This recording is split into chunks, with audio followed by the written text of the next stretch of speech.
The Crusades appear never to have excited so much attention in England as on the continent of Europe, not because the people were less fanatical than their neighbours, but because they were occupied in matters of graver interest.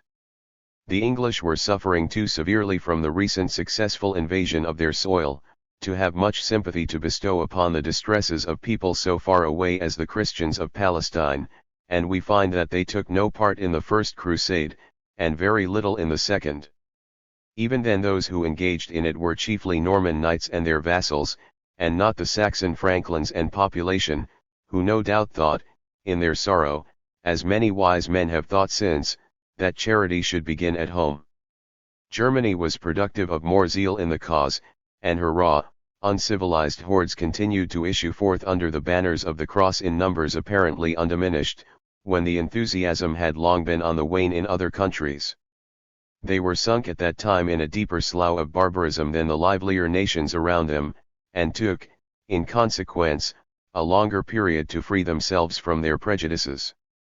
In fact, the Second Crusade drew its chief supplies of men from that quarter, where alone the expedition can be said to have retained any portion of popularity. Such was the state of the mind of Europe when Pope Eugenius, moved by the reiterated entreaties of the Christians of Syria, commissioned Saint Bernard to preach a new crusade. Saint Bernard was a man eminently qualified for the mission. He was endowed with an eloquence of the highest order, could move an auditory to tears, or laughter, or fury, as it pleased him, and had led a life of such rigid and self-denying virtue, that not even calumny could lift her finger and point it at him. He had renounced high prospects in the church, and contented himself with the simple abbacy of Clairvaux, in order that he might have the leisure he desired, to raise his powerful voice against abuses wherever he found them. Vice met in him an austere and uncompromising reprover, no man was too high for his reproach, and none too low for his sympathy. He was just as well suited for his age as Peter the Hermit had been for the age preceding. He appealed more to the reason, his predecessor to the passions. Peter the Hermit collected a mob, while Saint Bernard collected an army. Both were endowed with equal zeal and perseverance, springing, in the one, from impulse, and in the other from conviction, and a desire to increase the influence of the Church, that great body of which he was a pillar and an ornament. One of the first converts he made was in himself a host. Louis VII was both superstitious and tyrannical, and, in a fit of remorse for the infamous slaughter he had authorized at the sacking of Vitry, he made a vow to undertake the journey to the Holy Land. He was in this disposition when Saint Bernard began to preach, and wanted but little persuasion to embark in the cause. His example had great influence upon the nobility, who, impoverished as many of them were by the sacrifices made by their fathers in the holy wars, were anxious to repair their ruined fortunes by conquests on a foreign shore. These took the field with such vassals as they could command, and, in a very short time, an army was raised amounting to 200,000 men. At Vézelay the monarch received the cross from the hands of Saint Bernard, on a platform elevated in sight of all the people. Several nobles, 3 bishops, and his queen, Eleanor of Aquitaine, were present at the ceremony, and enrolled themselves under the banners of the cross, Saint Bernard cutting up his red sacerdotal vestments, and making crosses of them, to be sewn on the shoulders of the people. An exhortation from the Pope was read to the multitude, granting remission of their sins to all who should join the crusade, and directing that no man on that holy pilgrimage should encumber himself with heavy baggage and vain superfluities, and that the nobles should not travel with dogs or falcons, to lead them from the direct road, as had happened to so many during the First Crusade.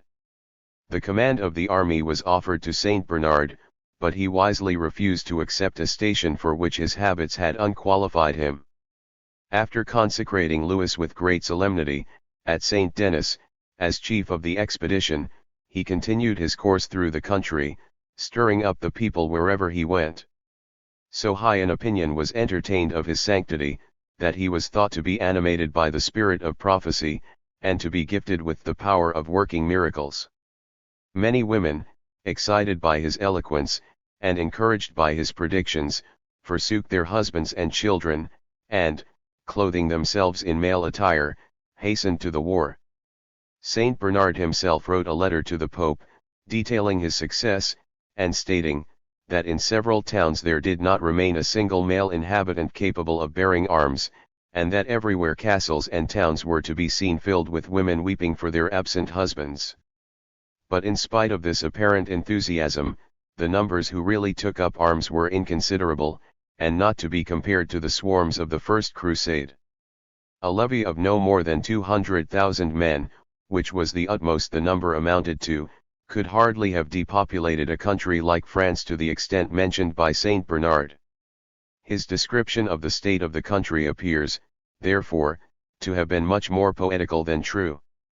Suger, the able minister of Louis, endeavored to dissuade him from undertaking so long a journey at a time when his own dominions so much needed his presence. But the king was pricked in his conscience by the cruelties of Vitry, and was anxious to make the only reparation which the religion of that day considered sufficient. He was desirous moreover of testifying to the world, that though he could brave the temporal power of the Church when it encroached upon his prerogatives, he could render all due obedience to its spiritual decrees whenever it suited his interest or tallied with his prejudices to so do.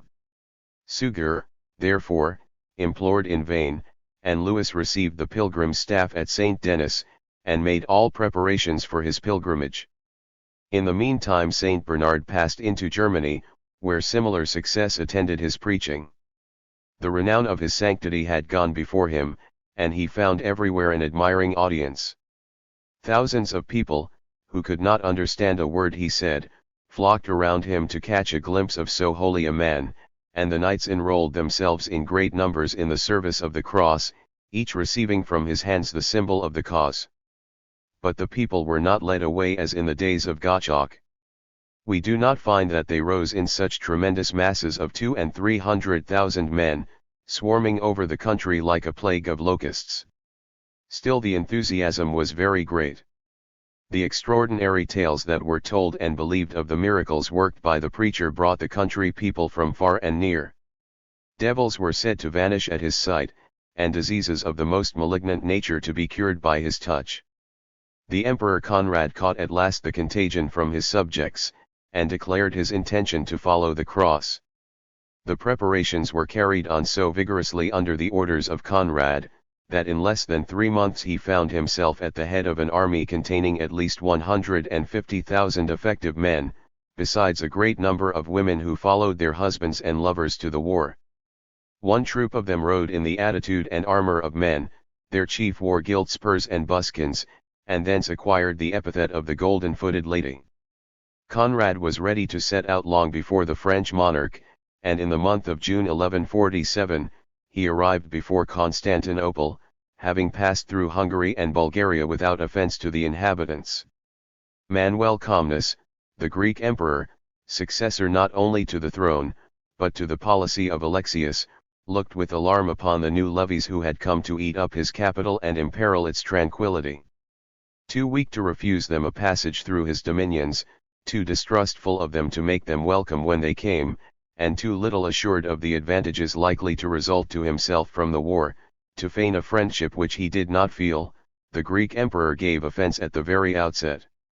His subjects, in the pride of superior civilization, called the Germans barbarians, while the latter, who, if semi-barbarous, were at least honest and straightforward, retorted upon the Greeks by calling them double-faced knaves and traitors.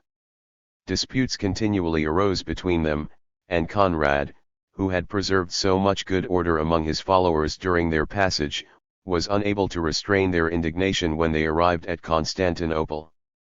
For some offense or other which the Greeks had given them, but which is rather hinted at than stated by the scanty historians of the day, the Germans broke into the magnificent pleasure garden of the emperor, where he had a valuable collection of tame animals, for which the grounds had been laid out in woods, caverns, groves, and streams, that each might follow in captivity his natural habits. The enraged Germans, meriting the name of barbarians that had been bestowed upon them, laid waste this pleasant retreat, and killed or let loose the valuable animals it contained. Manuel, who is said to have beheld the devastation from his palace windows without power or courage to prevent it, was completely disgusted with his guests, and resolved, like his predecessor Alexius, to get rid of them on the first opportunity. He sent a message to Conrad respectfully desiring an interview, but the German refused to trust himself within the walls of Constantinople. The Greek emperor, on his part, thought it compatible neither with his dignity nor his safety to seek the German, and several days were spent in insincere negotiations. Manuel at length agreed to furnish the crusading army with guides to conduct it through Asia Minor, and Conrad passed over the Hellespont with his forces, the advanced guard being commanded by himself, and the rear by the warlike Bishop of Freysinghen. Historians are almost unanimous in their belief that the wily Greek gave instructions to his guides to lead the army of the German emperor into dangers and difficulties. It is certain, that instead of guiding them through such districts of Asia Minor as afforded water and provisions, they led them into the wilds of Cappadocia, where neither was to be procured, and where they were suddenly attacked by the Sultan of the Seljukian Turks, at the head of an immense force. The guides, whose treachery is apparent from this fact alone, fled at the first sight of the Turkish army, and the Christians were left to wage unequal warfare with their enemy, entangled and bewildered in desert wilds. Toiling in their heavy mail, the Germans could make but little effective resistance to the attacks of the Turkish light horse, who were down upon them one instant, and out of sight the next. Now in the front and now in the rear, the agile foe showered his arrows upon them, enticing them into swamps and hollows, from which they could only extricate themselves after long struggles and great losses. The Germans, confounded by this mode of warfare, lost all conception of the direction they were pursuing, and went back instead of forward. Suffering at the same time for want of provisions, they fell an easy prey to their pursuers. Count Bernhard, one of the bravest leaders of the German expedition, was surrounded, with his whole division, not one of whom escaped the Turkish arrows. The emperor himself had nearly fallen a victim, and was twice severely wounded.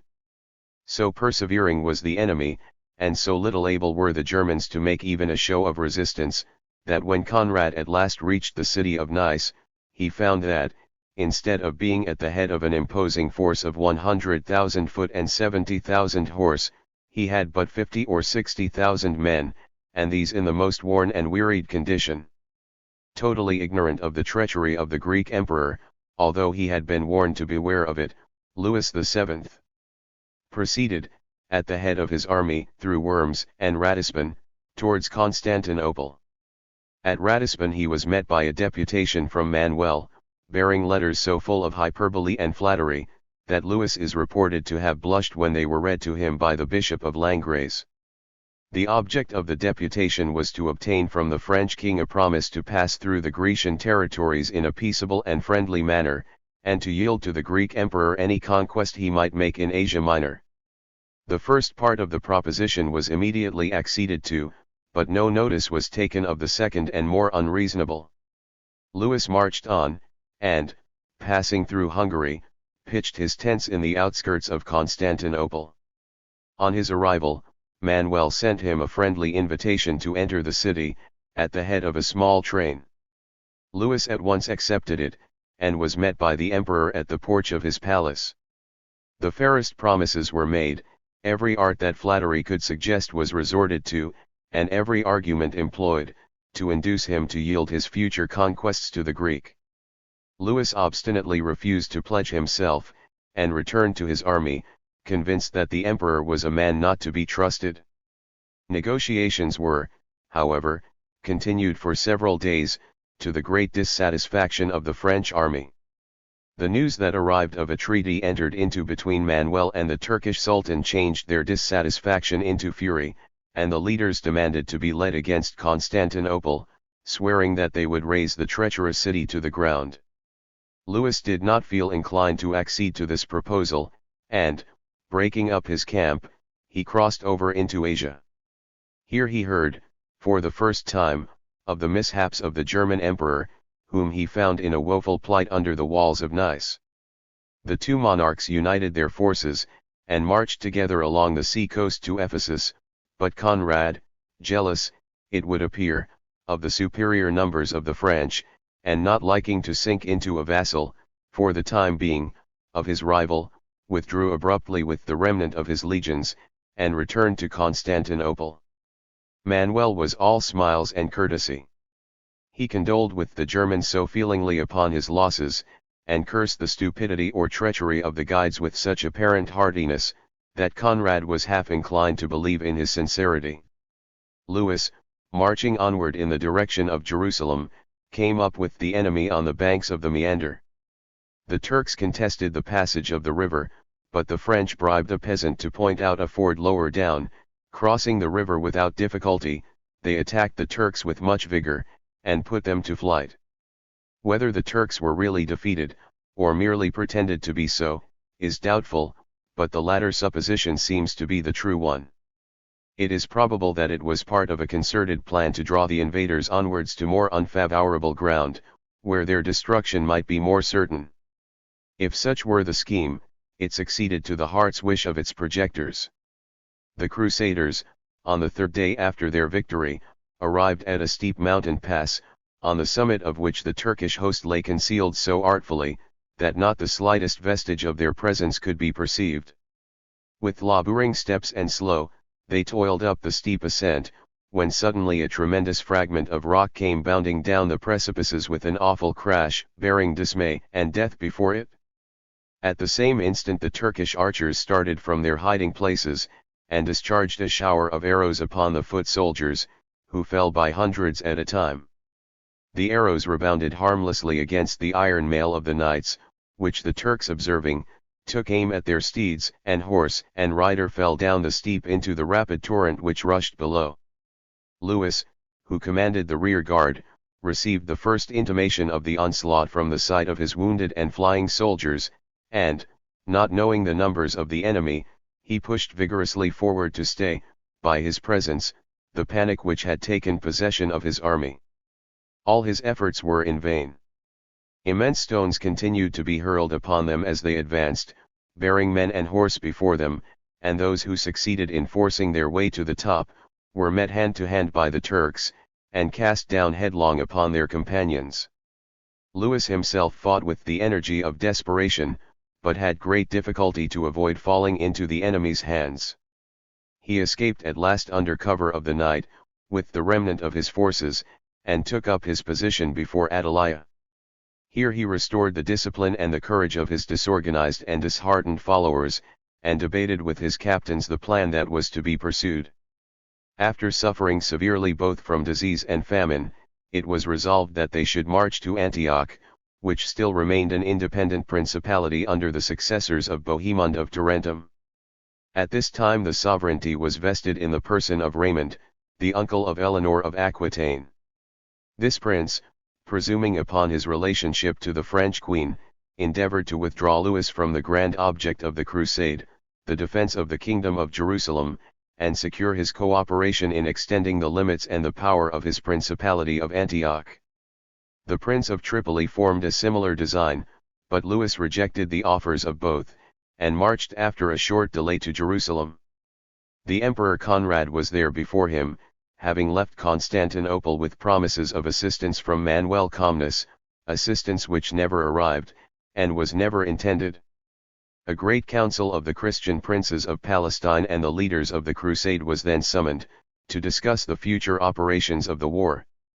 It was ultimately determined that it would further the cause of the cross in a greater degree if the united armies, instead of proceeding to Edessa, laid siege to the city of Damascus, and drove the Saracens from that strong position. This was a bold scheme, and, had it been boldly followed out, would have ensured, in all probability, the success of the war.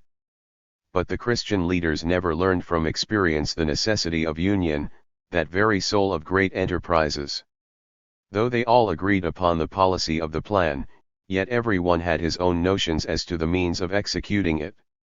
The princes of Antioch and Tripoli were jealous of each other, and of the king of Jerusalem. The Emperor Conrad was jealous of the king of France, and the king of France was disgusted with them all. But he had come out to Palestine in accordance with a solemn vow.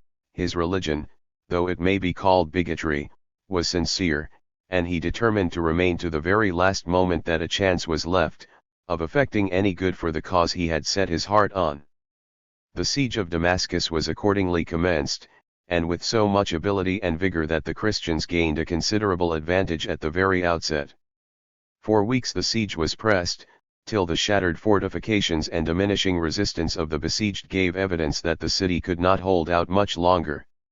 At that moment the insane jealousy of the leaders led to dissensions that soon caused the utter failure, not only of the siege, but of the crusade. A modern cookery book, in giving a recipe for cooking a hare, says, "First catch your hare, and then kill it," a maxim of indisputable wisdom. The Christian chiefs on this occasion had not so much sagacity, for they began a violent dispute among themselves for the possession of a city which was still unconquered. There being already a prince of Antioch and a prince of Tripoli, 20 claimants started for the principality of Damascus, and a grand council of the leaders was held to determine the individual on whom the honor should devolve. Many valuable days were wasted in this discussion, the enemy in the meanwhile gaining strength from their inactivity. It was at length, after a stormy deliberation, agreed that Count Robert of Flanders, who had twice visited the Holy Land, should be invested with the dignity. The other claimants refused to recognize him, or to cooperate in the siege, until a more equitable arrangement had been made. Suspicion filled the camp, the most sinister rumors of intrigues and treachery were set afloat, and the discontented candidates withdrew at last to the other side of the city, and commenced operations on their own account, without a probability of success. They were soon joined by the rest of the army. The consequence was that the weakest side of the city, and that on which they had already made considerable progress in the work of demolition, was left uncovered. The enemy was prompt to profit by the mistake, and received an abundant supply of provisions, and refortified the walls, before the Crusaders came to their senses again. When this desirable event happened, it was too late. Safeddin, the powerful emir of Mosul, was in the neighborhood, at the head of a large army, advancing by forced marches to the relief of the city. The siege was abruptly abandoned, and the foolish Crusaders returned to Jerusalem, having done nothing to weaken the enemy, but everything to weaken themselves. The freshness of enthusiasm had now completely subsided, even the meanest soldiers were sick at heart. Conrad, from whose fierce zeal at the outset so much might have been expected, was wearied with reverses, and returned to Europe with the poor remnant of his host. Louis lingered a short time longer, for very shame, but the pressing solicitations of his minister Suger induced him to return to France. Thus ended the Second Crusade. Its history is but a chronicle of defeats. It left the kingdom of Jerusalem in a worse state than when it quitted Europe, and gained nothing but disgrace for its leaders and discouragement for all concerned. Saint Bernard, who had prophesied a result so different, fell after this into some disrepute, and experienced, like many other prophets, the fate of being without honor in his own country. What made the matter worse, he could not obtain it in any other.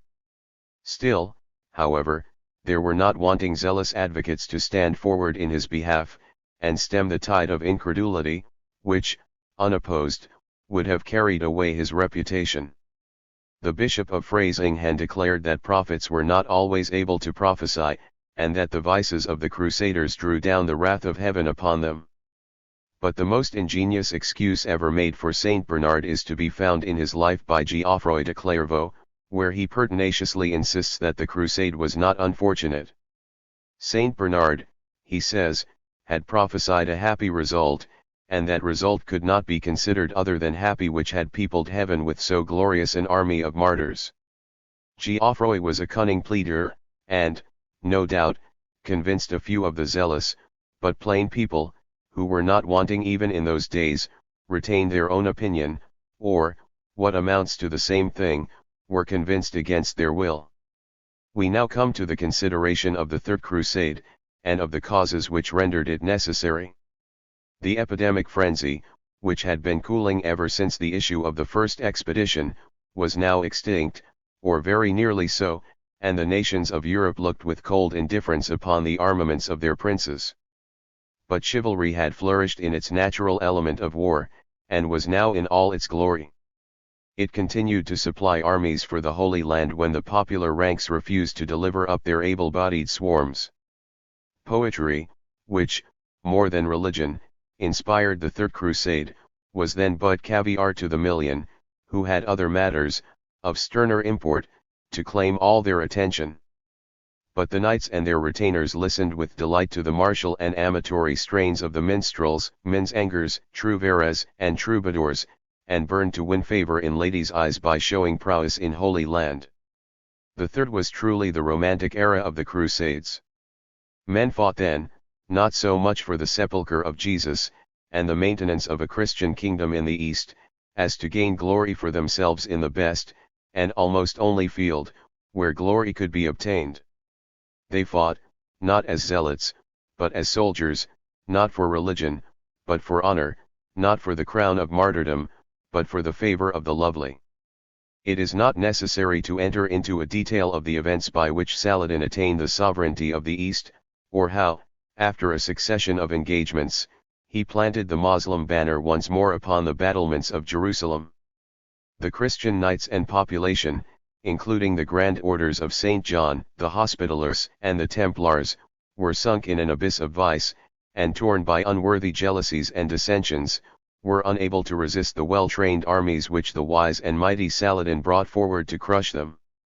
But the news of their fall created a painful sensation among the chivalry of Europe, whose noblest members were linked to the dwellers in Palestine by many ties, both of blood and friendship.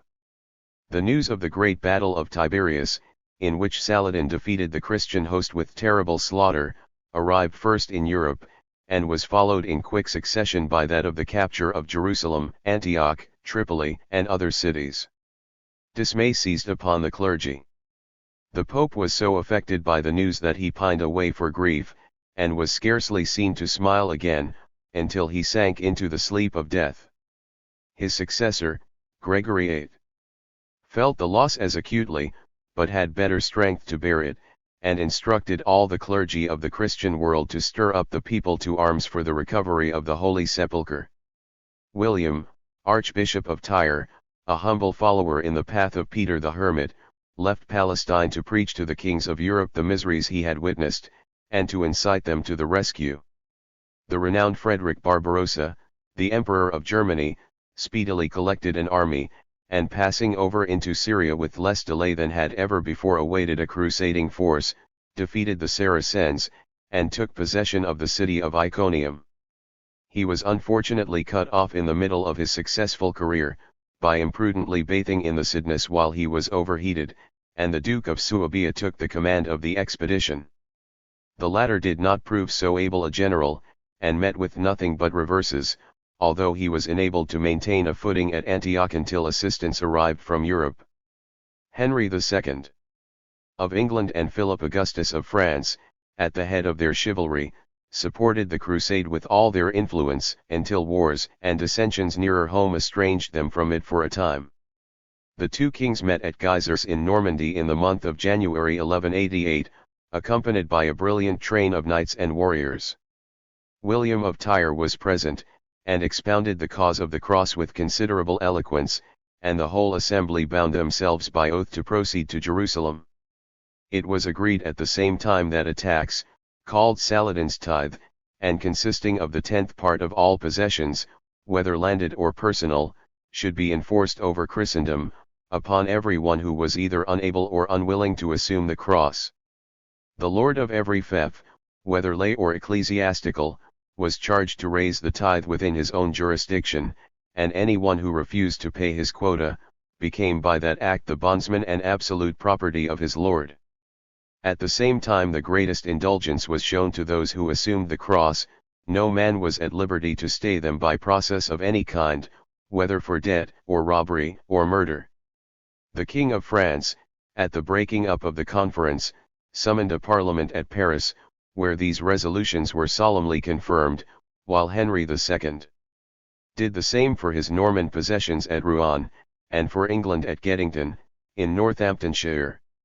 To use the words of an ancient chronicler, he held a parliament about the voyage into the Holy Land, and troubled the whole land with the paying of tithes towards it. But it was not England only that was troubled by the tax.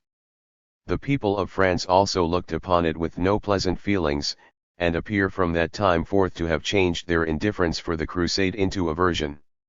Even the clergy, who were exceedingly willing that other people should contribute half, or even all their goods in furtherance of their favorite scheme, were not at all anxious to contribute a single sou themselves.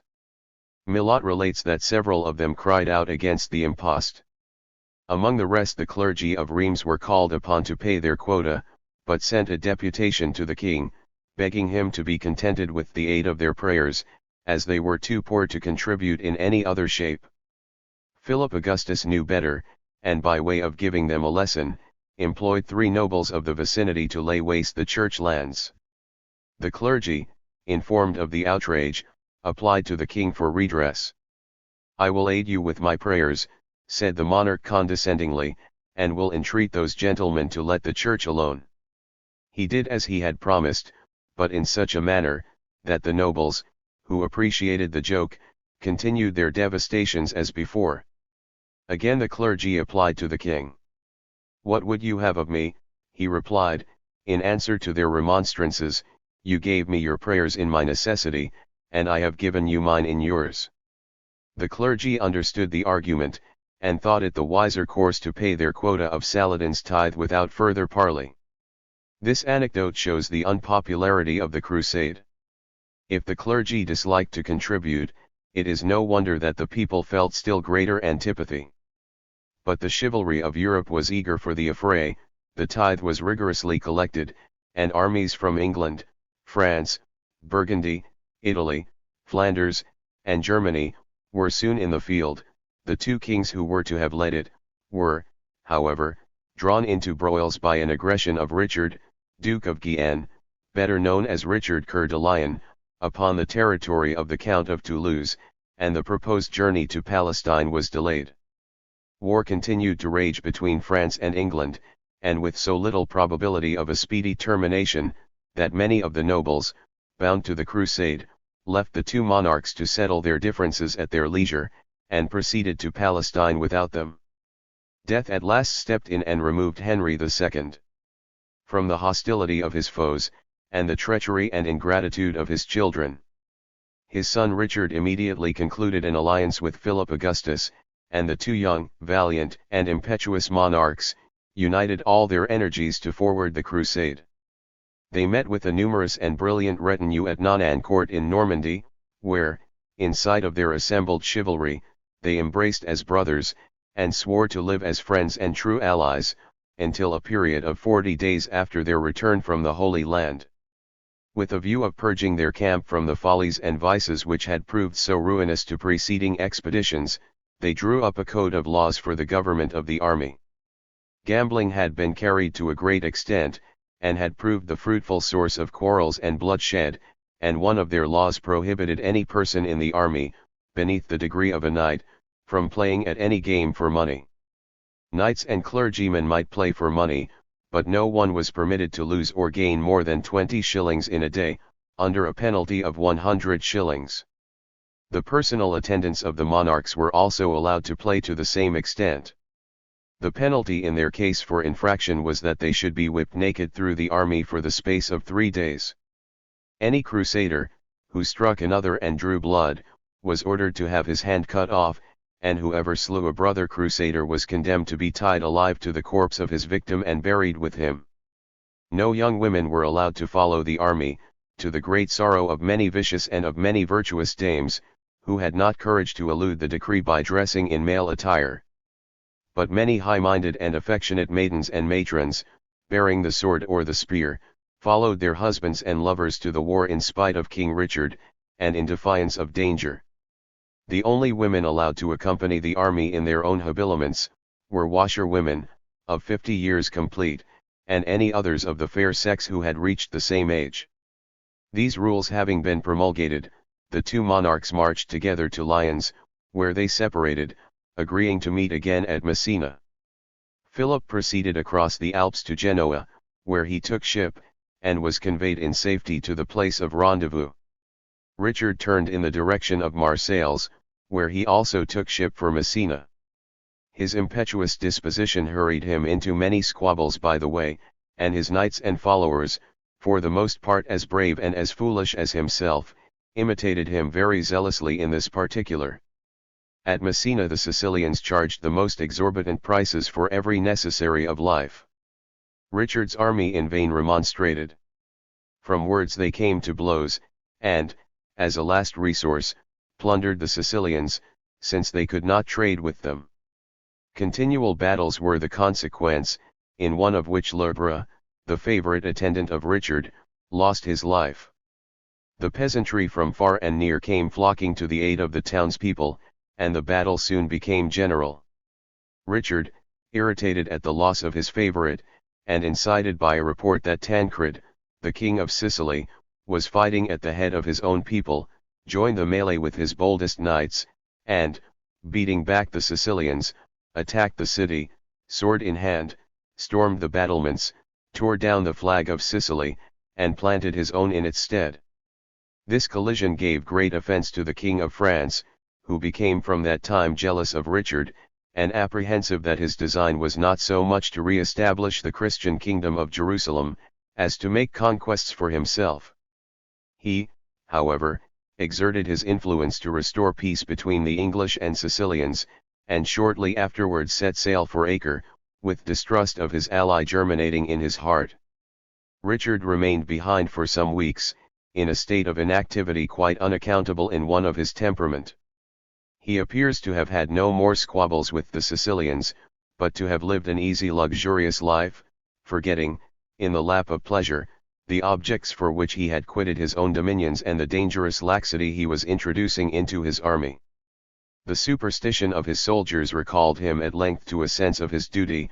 A comet was seen for several successive nights, which was thought to menace them with the vengeance of heaven for their delay. Shooting stars gave them similar warning, and a fanatic, of the name of Joachim, with his drawn sword in his hand, and his long hair streaming wildly over his shoulders, went through the camp, howling all night long, and predicting plague, famine, and every other calamity, if they did not set out immediately. Richard did not deem it prudent to neglect the intimations, and, after doing humble penance for his remissness, he set sail for Acre. A violent storm dispersed his fleet, but he arrived safely at Rhodes with the principal part of the armament.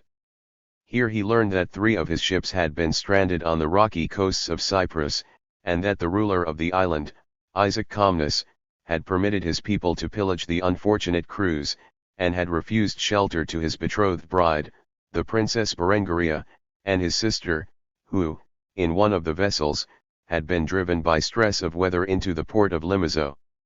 The fiery monarch swore to be revenged, and, collecting all his vessels, sailed back to Limassol. Isaac Comnus refused to apologize or explain, and Richard, in no mood to be trifled with, landed on the island, routed with great loss the forces sent to oppose him, and laid the whole country under contribution. On his arrival at Acre, he found the whole of the chivalry of Europe there before him. Guy of Lusignan, the king of Jerusalem, had long before collected the bold knights of the Temple, the Hospital, and St. John, and had laid siege to Acre, which was resolutely defended by the Sultan Saladin, with an army magnificent both for its numbers and its discipline. For nearly 2 years the Crusaders had pushed the siege, and made efforts almost superhuman to dislodge the enemy. Various battles had taken place in the open fields with no decisive advantage to either party, and Guy of Lusignan had begun to despair of taking that strong position without aid from Europe. His joy was extreme on the arrival of Philip with all his chivalry, and he only awaited the coming of Coeur de Lion to make one last decisive attack upon the town.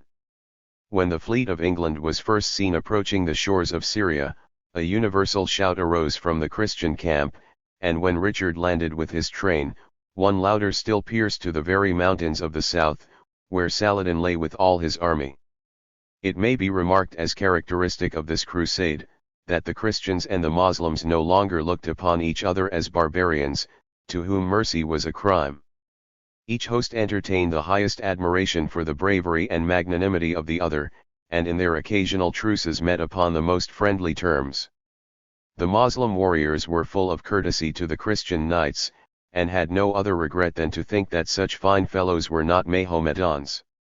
The Christians, with a feeling precisely similar, extolled to the skies the nobleness of the Saracens, and sighed to think that such generosity and valor should be sullied by disbelief in the gospel of Jesus. But when the strife began, all these feelings disappeared, and the struggle became mortal. The jealousy excited in the mind of Philip by the events of Messina still rankled, and the two monarchs refused to act in concert. Instead of making a joint attack upon the town, the French monarch assailed it alone, and was repulsed. Richard did the same, and with the same result. Philip tried to seduce the soldiers of Richard from their allegiance by the offer of 3 gold pieces per month to every knight who would forsake the banners of England for those of France. Richard met the bribe by another, and promised 4 pieces to every French knight who should join the Lion of England. In this unworthy rivalry their time was wasted, to the great detriment of the discipline and efficiency of their followers. Some good was nevertheless effected, for the mere presence of 2 such armies prevented the besieged city from receiving supplies, and the inhabitants were reduced by famine to the most woeful straits. Saladin did not deem it prudent to risk a general engagement by coming to their relief, but preferred to wait till dissension had weakened his enemy, and made him an easy prey. Perhaps if he had been aware of the real extent of the extremity in Acre, he would have changed his plan, but, cut off from the town, he did not know their misery till it was too late. After a short truce the city capitulated upon terms so severe that Saladin afterwards refused to ratify them. The chief conditions were, that the precious wood of the true cross, captured by the Moslems in Jerusalem, should be restored, that a sum of 200,000 gold pieces should be paid, and that all the Christian prisoners in Acre should be released, together with 200 knights and 1,000 soldiers, detained in captivity by Saladin. The Eastern monarch, as may be well conceived, did not set much store on the wood of the cross, but was nevertheless anxious to keep it, as he knew its possession by the Christians would do more than a victory to restore their courage.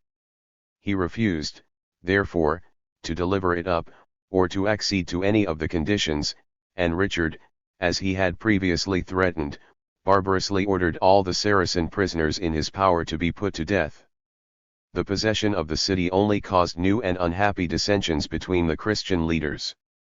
The Archduke of Austria unjustifiably hoisted his flag on one of the towers of Acre, which Richard no sooner saw than he tore it down with his own hands, and trampled it under his feet. Philip, though he did not sympathize with the Archduke, was piqued at the assumption of Richard, and the breach between the two monarchs became wider than ever. A foolish dispute arose at the same time between Guy of Lusignan and Conrad of Montferrat for the crown of Jerusalem. The inferior knights were not slow to imitate the pernicious example, and jealousy, distrust, and ill will reigned in the Christian camp. In the midst of this confusion the King of France suddenly announced his intention to return to his own country. Richard was filled with indignation, and exclaimed, "Eternal shame light on him, and on all France, if, for any cause, he leave this work unfinished." But Philip was not to be stayed. His health had suffered by his residence in the East, and, ambitious of playing a first part, he preferred to play none at all, than to play second to King Richard.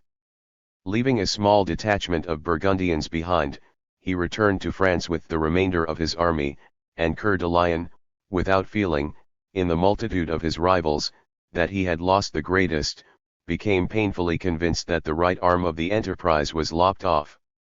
After his departure, Richard refortified Acre, restored the Christian worship in the churches, and, leaving a Christian garrison to protect it, marched along the sea coast towards Ascalon. Saladin was on the alert, and sent his light horse to attack the rear of the Christian army, while he himself, miscalculating their weakness since the defection of Philip, endeavored to force them to a general engagement. The rival armies met near Azotus. A fierce battle ensued, in which Saladin was defeated and put to flight, and the road to Jerusalem left free for the Crusaders. Again discord exerted its baleful influence, and prevented Richard from following up his victory. His opinion was constantly opposed by the other leaders, all jealous of his bravery and influence, and the army, instead of marching to Jerusalem, or even to Ascalon, as was first intended, proceeded to Jaffa, and remained in idleness until Saladin was again in a condition to wage war against them. Many months were spent in fruitless hostilities and as fruitless negotiations. Richard's wish was to recapture Jerusalem, but there were difficulties in the way, which even his bold spirit could not conquer. His own intolerable pride was not the least cause of the evil, for it estranged many a generous spirit, who would have been willing to cooperate with him in all cordiality. At length it was agreed to march to the Holy City, but the progress made was so slow and painful, that the soldiers murmured, and the leaders meditated retreat. The weather was hot and dry, and there was little water to be procured. Saladin had choked up the wells and cisterns on the route, and the army had not zeal enough to push forward amid such privation. At Bethlehem a council was held, to debate whether they should retreat or advance. Retreat was decided upon, and immediately commenced. It is said, that Richard was first led to a hill, whence he could obtain a sight of the towers of Jerusalem, and that he was so affected at being so near it, and so unable to relieve it, that he hid his face behind his shield, and sobbed aloud. The army separated into two divisions, the smaller falling back upon Jaffa, and the larger, commanded by Richard and the Duke of Burgundy, returning to Acre. Before the English monarch had made all his preparations for his return to Europe, a messenger reached Acre with the intelligence that Jaffa was besieged by Saladin, and that, unless relieved immediately, the city would be taken. The French, under the Duke of Burgundy, were so wearied with the war, that they refused to aid their brethren in Jaffa. Richard, blushing with shame at their pusillanimity, called his English to the rescue, and arrived just in time to save the city. His very name put the Saracens to flight, so great was their dread of his prowess. Saladin regarded him with the warmest admiration, and when Richard, after his victory, demanded peace, willingly acceded. A truce was concluded for 3 years and 8 months, during which Christian pilgrims were to enjoy the liberty of visiting Jerusalem without hindrance or payment of any tax. The Crusaders were allowed to retain the cities of Tyre and Jaffa, with the country intervening. Saladin, with a princely generosity, invited many of the Christians to visit Jerusalem, and several of the leaders took advantage of his offer to feast their eyes upon a spot which all considered so sacred. Many of them were entertained for days in the Sultan's own palace, from which they returned with their tongues laden with the praises of the noble infidel. Richard and Saladin never met, though the impression that they did will remain on many minds, who have been dazzled by the glorious fiction of Sir Walter Scott. But each admired the prowess and nobleness of soul of his rival, and agreed to terms far less onerous than either would have accepted, had this mutual admiration not existed. The King of England no longer delayed his departure, for messengers from his own country brought imperative news that his presence was required to defeat the intrigues that were fomenting against his crown. His long imprisonment in the Austrian dominions and final ransom are too well known to be dwelt upon. And thus ended the Third Crusade, less destructive of human life than the two first, but quite as useless. The flame of popular enthusiasm now burned pale indeed, and all the efforts of popes and potentates were insufficient to rekindle it. At last, after flickering unsteadily, like a lamp expiring in the socket, it burned up brightly for one final instant, and was extinguished forever. The Fourth Crusade, as connected with popular feeling, requires little or no notice. At the death of Saladin, which happened a year after the conclusion of his truce with Richard of England, his vast empire fell to pieces.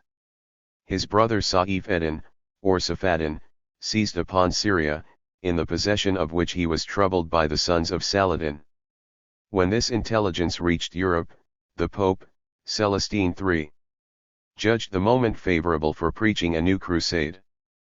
But every nation in Europe was unwilling and cold towards it. The people had no ardor, and kings were occupied with more weighty matters at home. The only monarch of Europe who encouraged it was the Emperor Henry of Germany, under whose auspices the Dukes of Saxony and Bavaria took the field at the head of a considerable force. They landed in Palestine, and found anything but a welcome from the Christian inhabitants. Under the mild sway of Saladin, they had enjoyed repose and toleration, and both were endangered by the arrival of the Germans. They looked upon them in consequence as over-officious intruders, and gave them no encouragement in the warfare against Safaddin. The result of this crusade was even more disastrous than the last, for the Germans contrived not only to embitter the Saracens against the Christians of Judea, but to lose the strong city of Jaffa, and cause the destruction of 9/10 of the army with which they had quitted Europe. And so ended the Fourth Crusade. The fifth was more important, and had a result which its projectors never dreamed of, no less than the sacking of Constantinople, and the placing of a French dynasty upon the imperial throne of the Eastern Caesars. Each succeeding pope, however much he may have differed from his predecessors on other points, zealously agreed in one, that of maintaining by every possible means the papal ascendancy. No scheme was so likely to aid in this endeavor as the Crusades. As long as they could persuade the kings and nobles of Europe to fight and die in Syria, their own sway was secured over the minds of men at home. Such being their object, they never inquired whether a crusade was or was not likely to be successful, whether the time were well or ill chosen, or whether men and money could be procured in sufficient abundance. Pope Innocent III would have been proud if he could have bent the refractory monarchs of England and France into so much submission. But John and Philip Augustus were both engaged. Both had deeply offended the Church, and had been laid under her ban, and both were occupied in important reforms at home, Philip in bestowing immunities upon his subjects, and John in having them forced from him. The emissaries of the Pope therefore plied them in vain, but as in the First and Second Crusades, the eloquence of a powerful preacher incited the nobility, and through them a certain portion of the people, Falqui, Bishop of Neuilly, an ambitious and enterprising prelate, entered fully into the views of the court of Rome, and preached the crusade wherever he could find an audience. Chance favored him to a degree he did not himself expect, for he had in general found but few proselytes, and those few but cold in the cause. Theobald, Count of Champagne, had instituted a grand tournament, to which he had invited all the nobles from far and near. Upwards of 2,000 knights were present with their retainers, besides a vast concourse of people to witness the sports. In the midst of the festivities Falqui arrived upon the spot, and conceiving the opportunity to be a favorable one, he addressed the multitude in eloquent language, and passionately called upon them to enroll themselves for the new crusade. The Count de Champagne, young, ardent, and easily excited, received the cross at his hands. The enthusiasm spread rapidly. Charles Count of Blois followed the example, and of the 2,000 knights present, scarcely 150 refused. The popular frenzy seemed on the point of breaking out as in the days of yore. The Count of Flanders, the Count of Bar, the Duke of Burgundy, and the Marquis of Montferrat, brought all their vassals to swell the train, and in a very short space of time an effective army was on foot and ready to march to Palestine. The dangers of an overland journey were too well understood, and the Crusaders endeavored to make a contract with some of the Italian states to convey them over in their vessels. Dandolo, the aged Doge of Venice, offered them the galleys of the Republic, but the Crusaders, on their arrival in that city, found themselves too poor to pay even half the sum demanded. Every means was tried to raise money, the Crusaders melted down their plate, and ladies gave up their trinkets. Contributions were solicited from the faithful, but came in so slowly, as to make it evident to all concerned, that the faithful of Europe were outnumbered by the prudent. As a last resource, Dandolo offered to convey them to Palestine at the expense of the Republic, if they would previously aid in the recapture of the city of Zara, which had been seized from the Venetians a short time previously by the King of Hungary. The Crusaders consented, much to the displeasure of the Pope, who threatened excommunication upon all who should be turned aside from the voyage to Jerusalem. But notwithstanding the fulminations of the Church, the expedition never reached Palestine. The siege of Zara was speedily undertaken. After a long and brave defense, the city surrendered at discretion, and the Crusaders were free, if they had so chosen it, to use their swords against the Saracens. But the ambition of the chiefs had been directed, by unforeseen circumstances, elsewhere. After the death of Manuel Comnenus, the Greek Empire had fallen a prey to intestine divisions. His son Alexius II had succeeded him, but was murdered after a very short reign by his uncle Andronicus, who seized upon the throne. His reign also was but of short duration. Isaac Angelus, a member of the same family, took up arms against the usurper, and having defeated and captured him in a pitched battle, had him put to death. He also mounted the throne only to be cast down from it. His brother Alexius deposed him, and to incapacitate him from reigning, put out his eyes, and shut him up in a dungeon. Neither was Alexius III allowed to remain in peaceable possession of the throne. The son of the unhappy Isaac, whose name also was Alexius, fled from Constantinople, and hearing that the Crusaders had undertaken the siege of Zara, made them the most magnificent offers if they would afterwards aid him in deposing his uncle. His offers were, that if by their means he was re-established in his father's dominions, he would place the Greek Church under the authority of the Pope of Rome, lend the whole force of the Greek Empire to the conquest of Palestine, and distribute 200,000 marks of silver among the crusading army. The offer was accepted, with a proviso on the part of some of the leaders, that they should be free to abandon the design, if it met with the disapproval of the Pope. But this was not to be feared. The submission of the schismatic Greeks to the See of Rome was a greater bribe to the pontiff, than the utter annihilation of the Saracen power in Palestine would have been. The Crusaders were soon in movement for the imperial city. Their operations were skillfully and courageously directed, and spread such dismay as to paralyze the efforts of the usurper to retain possession of his throne. After a vain resistance, he abandoned the city to its fate, and fled no one knew whither. The aged and blind Isaac was taken from his dungeon by his subjects, and placed upon the throne ere the Crusaders were apprised of the flight of his rival.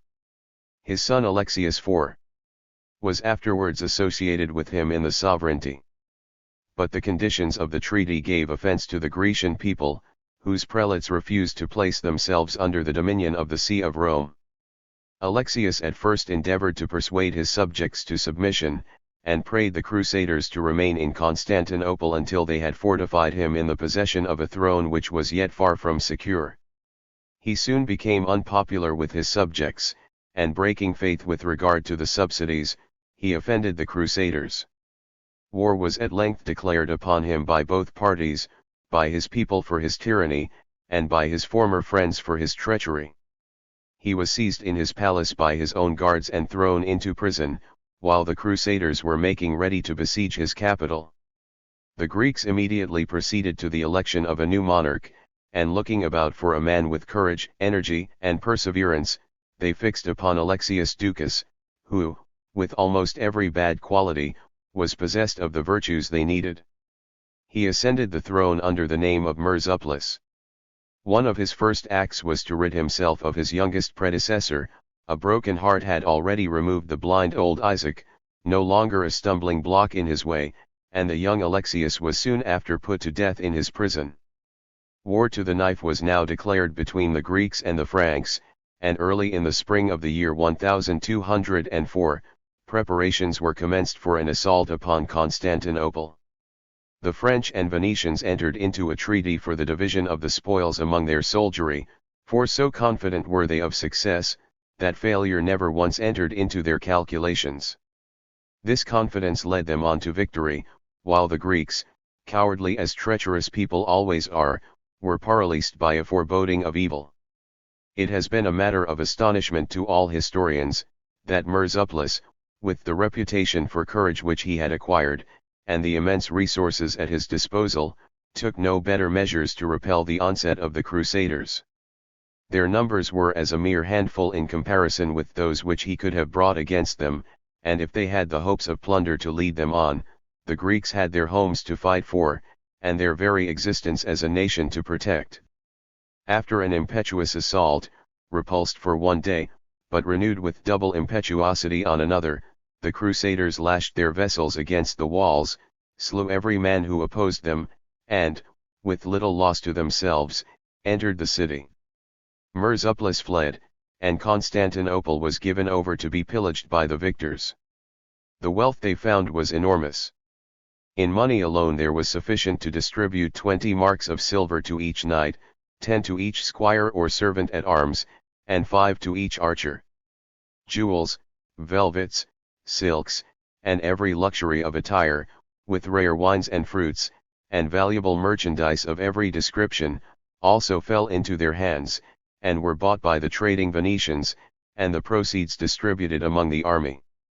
2,000 persons were put to the sword, but had there been less plunder to take up the attention of the victors, the slaughter would in all probability have been much greater. In many of the bloody wars which defile the page of history, we find that soldiers, utterly reckless of the works of God, will destroy his masterpiece, man, with unsparing brutality, but linger with respect around the beautiful works of art.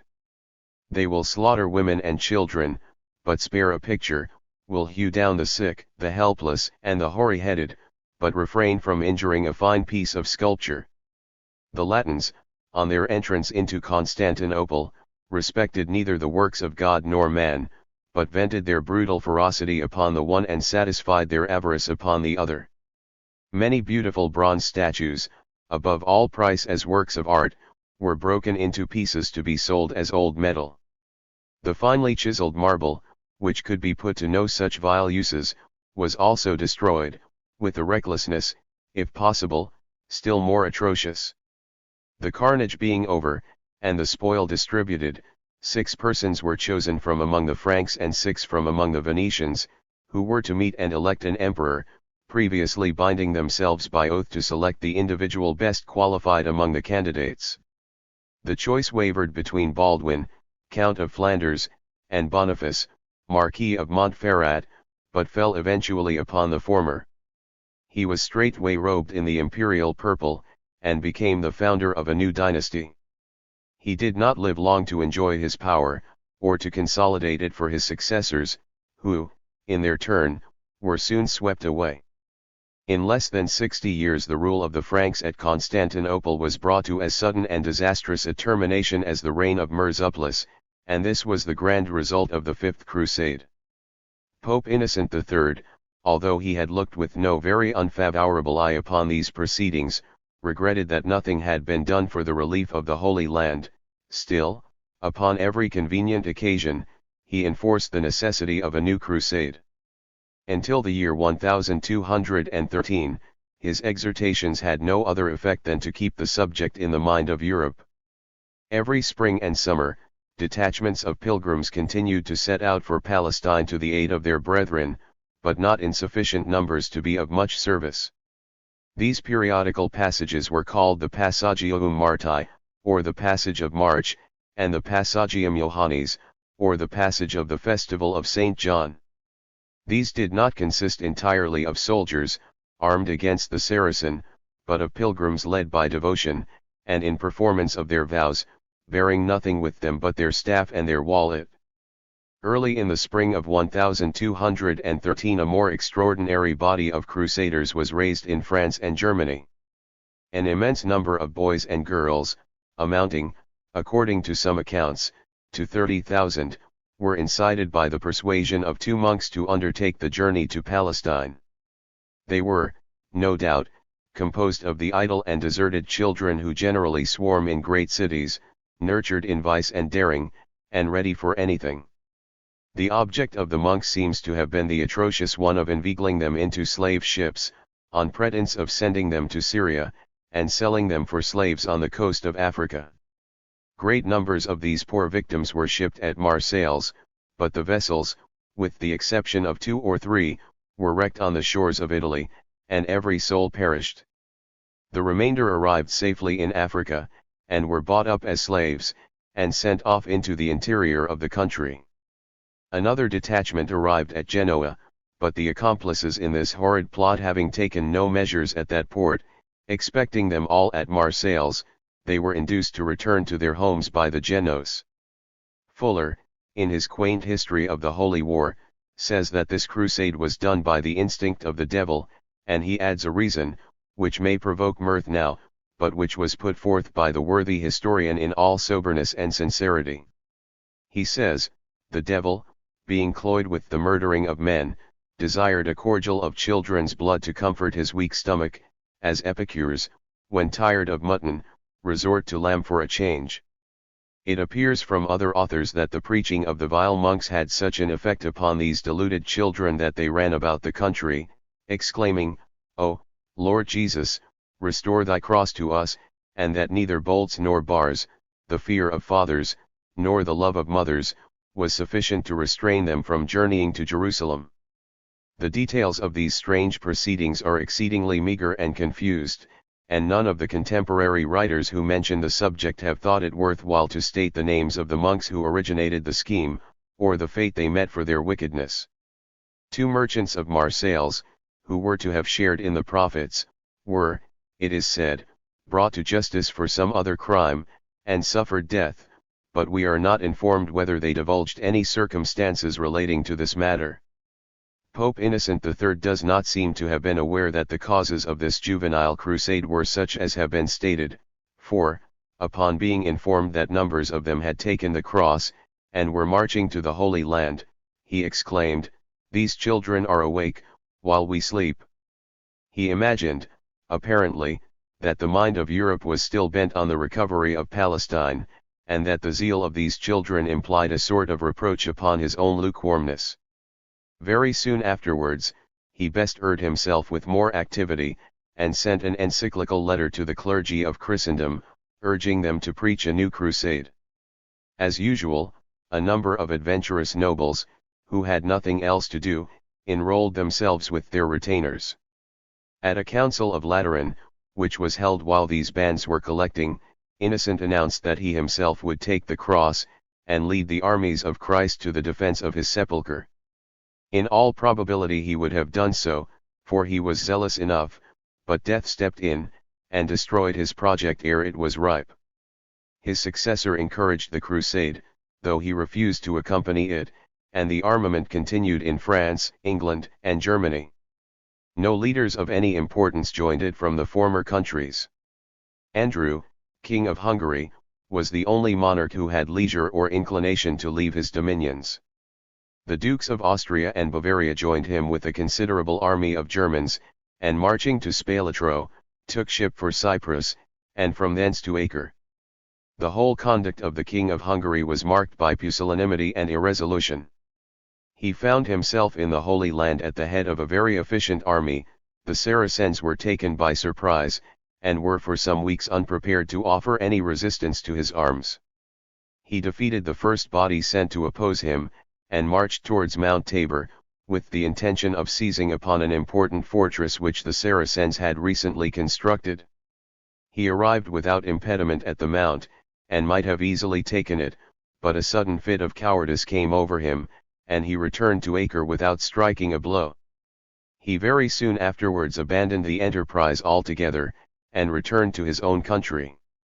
Tardy reinforcements arrived at intervals from Europe, and the Duke of Austria, now the chief leader of the expedition, had still sufficient forces at his command to trouble the Saracens very seriously. It was resolved by him, in council with the other chiefs, that the whole energy of the crusade should be directed upon Egypt, the seat of the Saracen power in its relationship to Palestine, and from whence were drawn the continual levies that were brought against them by the Sultan. Damietta, which commanded the river Nile, and was one of the most important cities of Egypt, was chosen as the first point of attack. The siege was forthwith commenced, and carried on with considerable energy, until the Crusaders gained possession of a tower, which projected into the middle of the stream, and was looked upon as the very key of the city. While congratulating themselves upon this success, and wasting in revelry the time which should have been employed in pushing the advantage, they received the news of the death of the wise Sultan Safaddin. His 2 sons, Kamhel and Khaireddin, divided his empire between them. Syria and Palestine fell to the share of Khaireddin, while Egypt was consigned to the other brother, who had for some time exercised the functions of lieutenant of that country. Being unpopular among the Egyptians, they revolted against him, giving the Crusaders a finer opportunity for making a conquest than they had ever enjoyed before. But, quarrelsome and licentious as they had been from time immemorial, they did not see that the favorable moment had come, or, seeing, could not profit by it. While they were revelling or fighting among themselves, under the walls of Damietta, the revolt was put down, and Camhel firmly established on the throne of Egypt. In conjunction with his brother, Khâreddin, his next care was to drive the Christians from Damietta, and, for upwards of 3 months, they bent all their efforts to throw in supplies to the besieged, or draw on the besiegers to a general engagement. In neither were they successful, and the famine in Damietta became so dreadful, that vermin of every description were thought luxuries, and sold for exorbitant prices. A dead dog became more valuable than a live ox in time of prosperity. Unwholesome food brought on disease, and the city could hold out no longer, for absolute want of men to defend the walls. Khâreddin and Camhel were alike interested in the preservation of so important a position, and, convinced of the certain fate of the city, they opened a conference with the crusading chiefs, offering to yield the whole of Palestine to the Christians, upon the sole condition of the evacuation of Egypt. With a blindness and wrong-headedness almost incredible, these advantageous terms were refused, chiefly through the persuasion of Cardinal Pelagius, an ignorant and obstinate fanatic, who urged upon the Duke of Austria and the French and English leaders, that infidels never kept their word, that their offers were deceptive, and merely intended to betray. The conferences were brought to an abrupt termination by the Crusaders, and a last attack made upon the walls of Damietta. The besieged made but slight resistance, for they had no hope, and the Christians entered the city, and found, out of 70,000 people, but 3,000 remaining, so fearful had been the ravages of the twin fiends, plague and famine. Several months were spent in Damietta. The climate either weakened the frames or obscured the understandings of the Christians, for, after their conquest, they lost all energy, and abandoned themselves more unscrupulously than ever to riot and debauchery. John of Brienne, who, by right of his wife, was the nominal sovereign of Jerusalem, was so disgusted with the pusillanimity, arrogance, and dissensions of the chiefs, that he withdrew entirely from them, and retired to Acre. Large bodies also returned to Europe, and Cardinal Pelagius was left at liberty to blast the whole enterprise whenever it pleased him. He managed to conciliate John of Brienne, and marched forward with these combined forces to attack Cairo. It was only when he had approached within a few hours' march of that city, that he discovered the inadequacy of his army. He turned back immediately, but the Nile had risen since his departure, the sluices were opened, and there was no means of reaching Damietta. In this strait, he sued for the peace he had formerly spurned, and, happily for himself, found the generous brothers, Camhel and Khâreddin, still willing to grant it. Damietta was soon afterwards given up, and the cardinal returned to Europe. John of Brienne retired to Acre, to mourn the loss of his kingdom, embittered against the folly of his pretended friends, who had ruined where they should have aided him. And thus ended the Sixth Crusade. The Seventh was more successful. Frederick II, Emperor of Germany, had often vowed to lead his armies to the defense of Palestine, but was as often deterred from the journey by matters of more pressing importance. Khâreddin was a mild and enlightened monarch, and the Christians of Syria enjoyed repose and toleration under his rule, but John of Brienne was not willing to lose his kingdom without an effort, and the popes in Europe were ever willing to embroil the nations for the sake of extending their own power. No monarch of that age was capable of rendering more effective assistance than Frederick of Germany. To inspire him with more zeal, it was proposed that he should wed the young princess, Violante, daughter of John of Brienne, and heiress of the kingdom of Jerusalem. Frederick consented with joy and eagerness. The princess was brought from Acre to Rome without delay, and her marriage celebrated on a scale of great magnificence. Her father, John of Brienne, abdicated all his rights in favor of his son-in-law, and Jerusalem had once more a king, who had not only the will, but the power, to enforce his claims. Preparations for the new crusade were immediately commenced, and in the course of 6 months the emperor was at the head of a well-disciplined army of 60,000 men. Matthew Paris informs us, that an army of the same amount was gathered in England, and most of the writers upon the Crusades adopt his statement. When John of Brienne was in England, before his daughter's marriage with the emperor was thought of, praying for the aid of Henry III. and his nobles to recover his lost kingdom, he did not meet with much encouragement. Grafton, in his chronicle, says, he departed again without any great comfort. But when a man of more influence in European politics appeared upon the scene, the English nobles were as ready to sacrifice themselves in the cause as they had been in the time of Coeur de Lion. The army of Frederick encamped at Brungisum, but a pestilential disease having made its appearance among them, their departure was delayed for several months. In the meantime the Empress Violante died in childbed. John of Brienne, who had already repented of his abdication, and was besides incensed against Frederick for many acts of neglect and insult, no sooner saw the only tie which bound them, severed by the death of his daughter, than he began to bestir himself, and make interest with the Pope to undo what he had done, and regain the honorary crown he had renounced. Pope Gregory IX, a man of a proud, unconciliating, and revengeful character, owed the emperor a grudge for many an act of disobedience to his authority, and encouraged the overtures of John of Brienne more than he should have done. Frederick, however, despised them both, and, as soon as his army was convalescent, set sail for Acre. He had not been many days at sea, when he was himself attacked with the malady, and obliged to return to Otranto, the nearest port.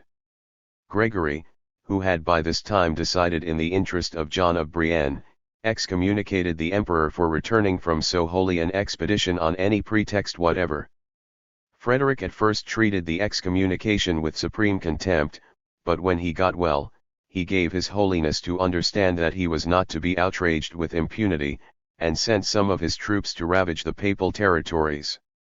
This, however, only made the matter worse, and Gregory dispatched messengers to Palestine, forbidding the faithful, under severe pains and penalties, to hold any intercourse with the excommunicated emperor. Thus between them both, the scheme which they had so much at heart bade fair to be as effectually ruined as even the Saracens could have wished. Frederick still continued his zeal in the crusade, for he was now king of Jerusalem, and fought for himself, and not for Christendom, or its representative, Pope Gregory. Hearing that John of Brienne was preparing to leave Europe, he lost no time in taking his own departure, and arrived safely at Acre. It was here that he first experienced the evil effects of excommunication. The Christians of Palestine refused to aid him in any way, and looked with distrust, if not with abhorrence, upon him. The Templars, Hospitallers, and other knights, shared at first the general feeling, but they were not meant to yield a blind obedience to a distant potentate, especially when it compromised their own interests. When, therefore, Frederick prepared to march upon Jerusalem without them, they joined his banners to a man. It is said, that previous to quitting Europe, the German emperor had commenced a negotiation with the Sultan Kamhel for the restoration of the Holy Land, and that Kamhel, who was jealous of the ambition of his brother Khaireddin, was willing to stipulate to that effect, on condition of being secured by Frederick in the possession of the more important territory of Egypt. But before the Crusaders reached Palestine, Kamhel was relieved from all fears by the death of his brother. He nevertheless did not think it worth while to contest with the Crusaders the barren corner of the earth which had already been dyed with so much Christian and Saracen blood, and proposed a truce of 3 years, only stipulating, in addition, that the Moslems should be allowed to worship freely in the Temple of Jerusalem. This happy termination did not satisfy the bigoted Christians of Palestine. The tolerance they fought for themselves, they were not willing to extend to others, and they complained bitterly of the privilege of free worship allowed to their opponents. Unmerciful good fortune had made them insolent, and they contested the right of the emperor to become a party to any treaty, as long as he remained under the ecclesiastical ban. Frederick was disgusted with his new subjects, but, as the Templars and Hospitallers remained true to him, he marched to Jerusalem to be crowned. All the churches were shut against him, and he could not even find a priest to officiate at his coronation. He had despised the papal authority too long to quail at it now, when it was so unjustifiably exerted, and, as there was nobody to crown him, he very wisely crowned himself. He took the royal diadem from the altar with his own hands, and boldly and proudly placed it on his brow. No shouts of an applauding populace made the welkin ring, no hymns of praise and triumph resounded from the ministers of religion, but 1,000 swords started from their scabbards, to testify that their owners would defend the new monarch to the death. It was hardly to be expected that he would renounce for any long period the dominion of his native land for the uneasy crown and barren soil of Palestine. He had seen quite enough of his new subjects before he was 6 months among them, and more important interests called him home. John of Brienne, openly leagued with Pope Gregory against him, was actually employed in ravaging his territories at the head of a papal army. This intelligence decided his return. As a preliminary step, he made those who had contemned his authority feel, to their sorrow, that he was their master. He then set sail, loaded with the curses of Palestine. And thus ended the Seventh Crusade, which, in spite of every obstacle and disadvantage, had been productive of more real service to the Holy Land than any that had gone before, a result solely attributable to the bravery of Frederick and the generosity of the Sultan Kamhel. Soon after the emperor's departure a new claimant started for the throne of Jerusalem, in the person of Alice, Queen of Cyprus, and half-sister of the Mary who, by her marriage, had transferred her right to John of Brienne. The grand military orders, however, clung to Frederick, and Alice was obliged to withdraw. So peaceful a termination to the crusade did not give unmixed pleasure in Europe. The chivalry of France and England were unable to rest, and long before the conclusion of the truce, were collecting their armies for an 8th expedition. In Palestine, also, the contentment was far from universal.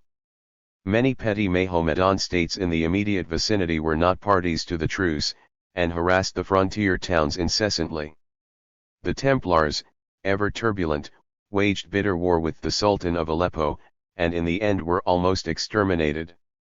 So great was the slaughter among them that Europe resounded with the sad story of their fate, and many a noble knight took arms to prevent the total destruction of an order associated with so many high and inspiring remembrances.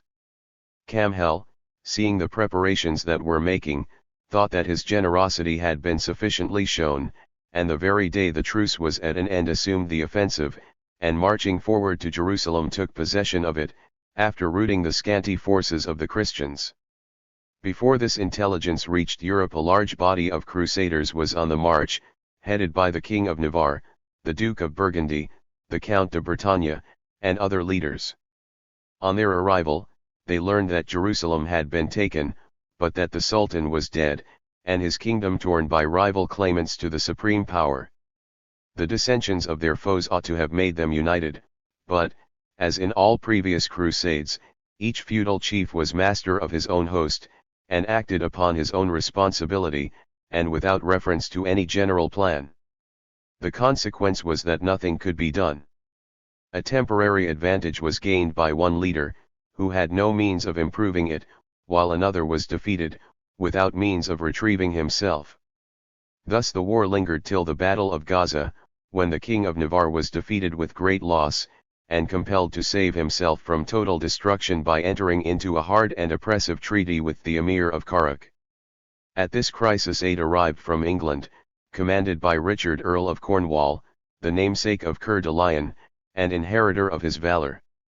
His army was strong, and full of hope. They had confidence in themselves and in their leader, and looked like men accustomed to victory. Their coming changed the aspect of affairs.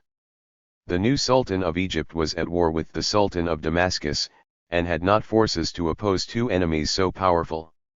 He therefore sent messengers to meet the English Earl, offering an exchange of prisoners and the complete cession of the Holy Land.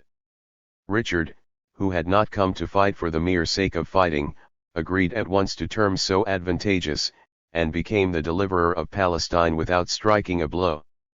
The Sultan of Egypt then turned his whole force against his Moslem enemies, and the Earl of Cornwall returned to Europe.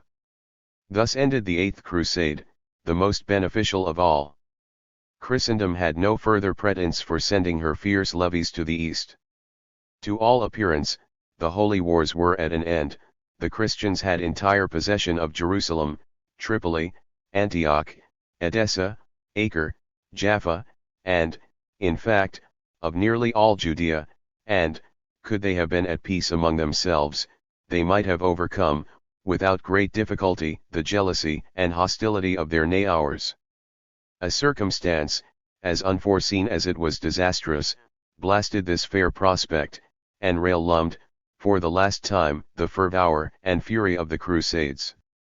Genghis Khan and his successors had swept over Asia like a tropical storm, overturning in their progress the landmarks of ages.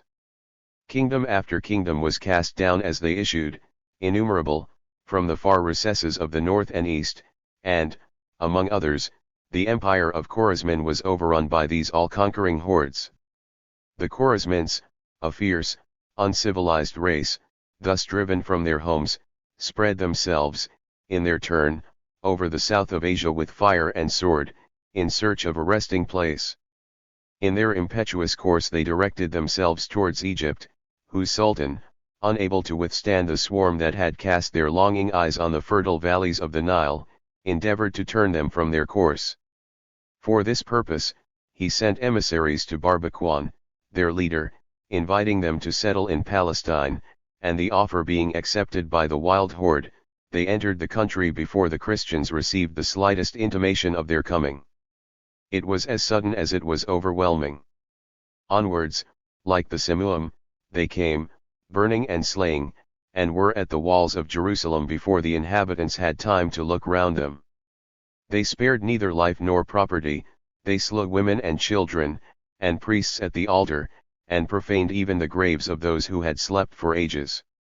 They tore down every vestige of the Christian faith, and committed horrors unparalleled in the history of warfare.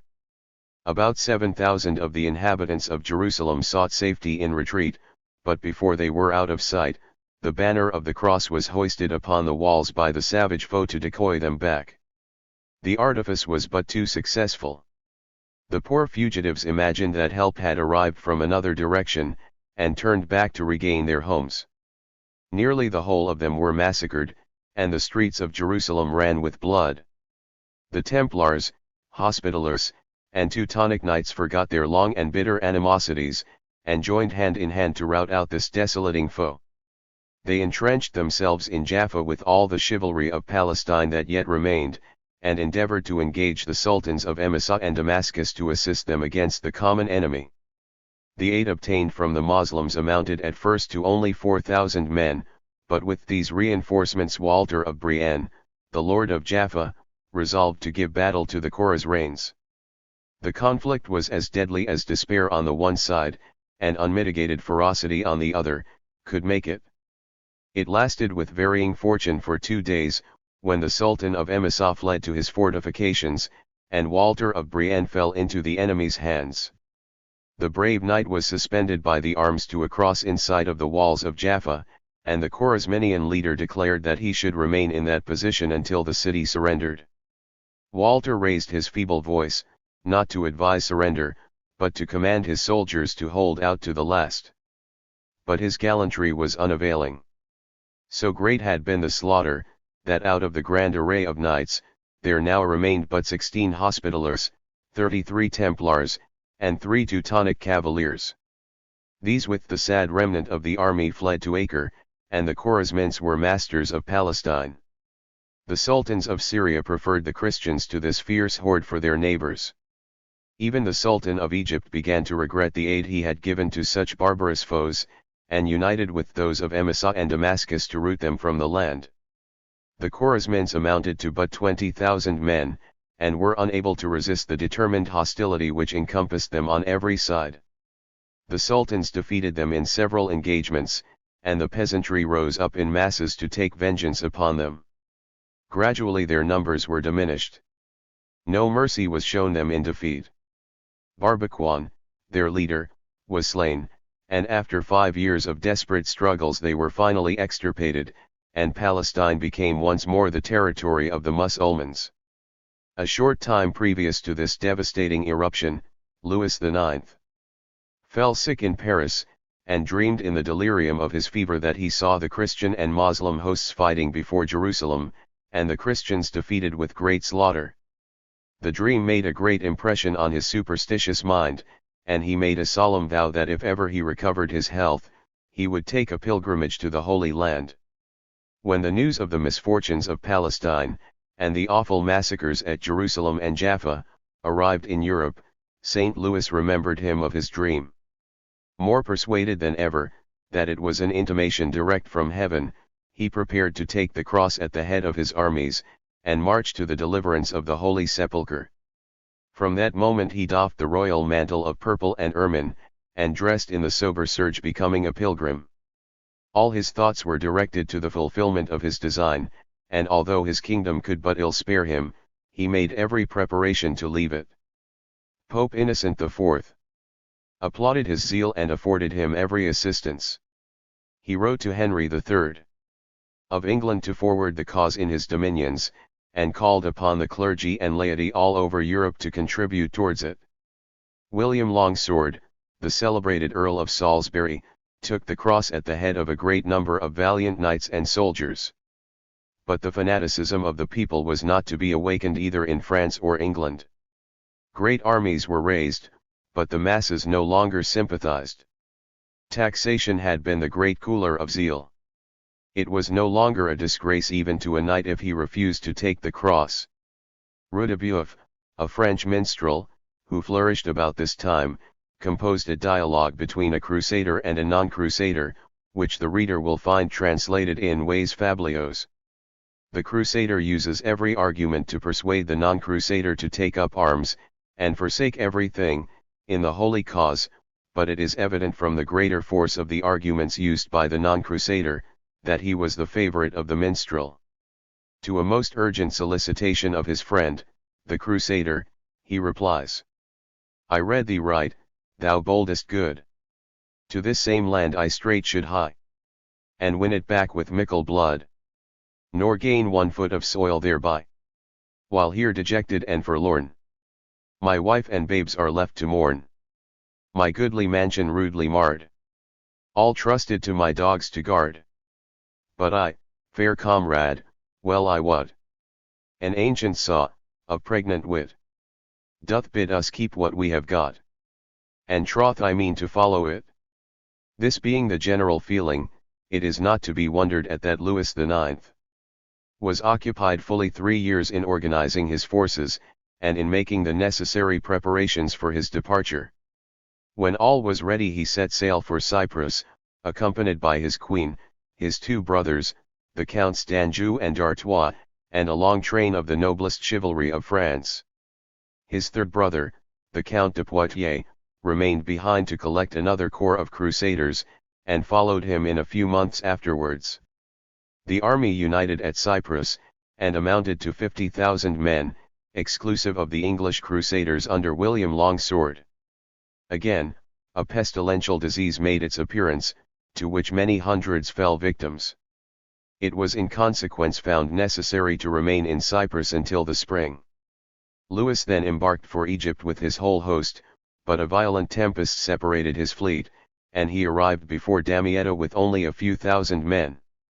They were, however, impetuous and full of hope, and although the Sultan Melik Shah was drawn up on the shore with a force infinitely superior, it was resolved to attempt a landing without waiting the arrival of the rest of the army. Louis himself in wild impatience sprang from his boat, and waited on shore, while his army, inspired by his enthusiastic bravery, followed, shouting the old war cry of the first crusaders, Dieu le veut! Dieu le veut! A panic seized the Turks. A body of their cavalry attempted to bear down upon the crusaders, but the knights fixed their large shields deep in the sands of the shore, and rested their lances upon them, so that they projected above, and formed a barrier so imposing, that the Turks, afraid to breast it, turned round and fairly took to flight.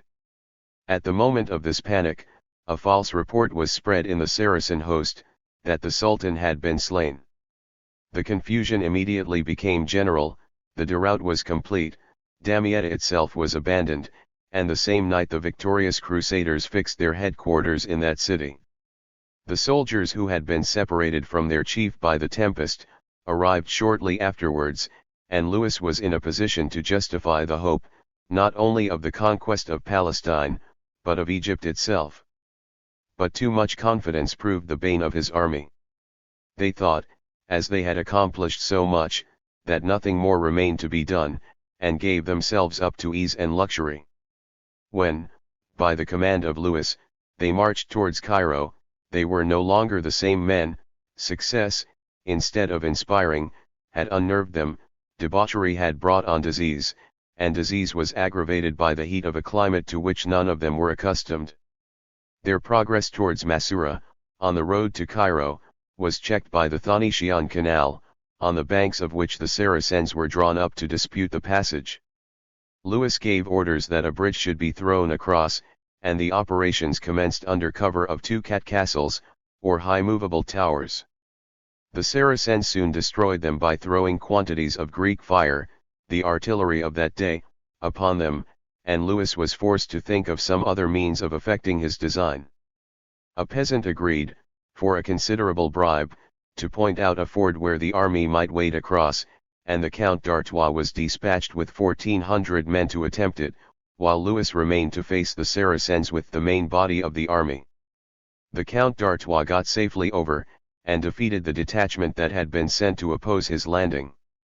Flushed with the victory, the brave Count forgot the inferiority of his numbers, and pursued the panic-stricken enemy into Massoura. He was now completely cut off from the aid of his brother Crusaders, which the Moslems perceiving, took courage and returned upon him, with a force swollen by the garrison of Massoura, and by reinforcements from the surrounding districts. The battle now became hand-to-hand. The Christians fought with the energy of desperate men, but the continually increasing numbers of the foe surrounded them completely, and cut off all hope, either of victory or escape. The Count d'Artois was among the foremost of the slain, and when Louis arrived to the rescue, the brave advance guard was nearly cut to pieces. Of the 1,400 but 300 remained. The fury of the battle was now increased threefold.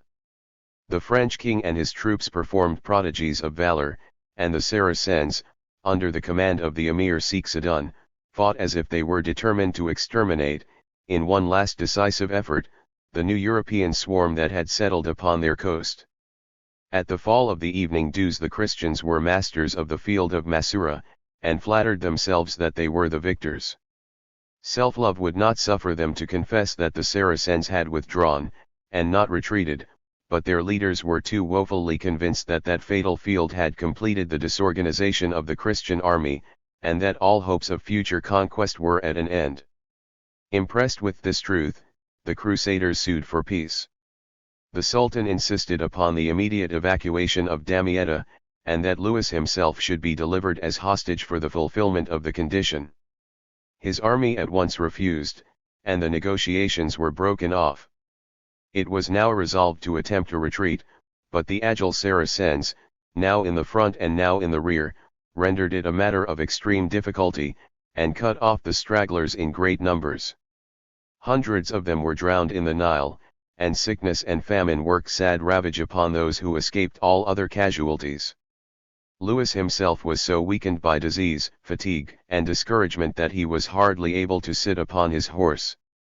In the confusion of the flight he was separated from his attendants, and left a total stranger upon the sands of Egypt, sick, weary, and almost friendless. One night, Geoffrey de Sergines, alone attended him, and led him to a miserable hut in a small village, where for several days he lay in the hourly expectation of death.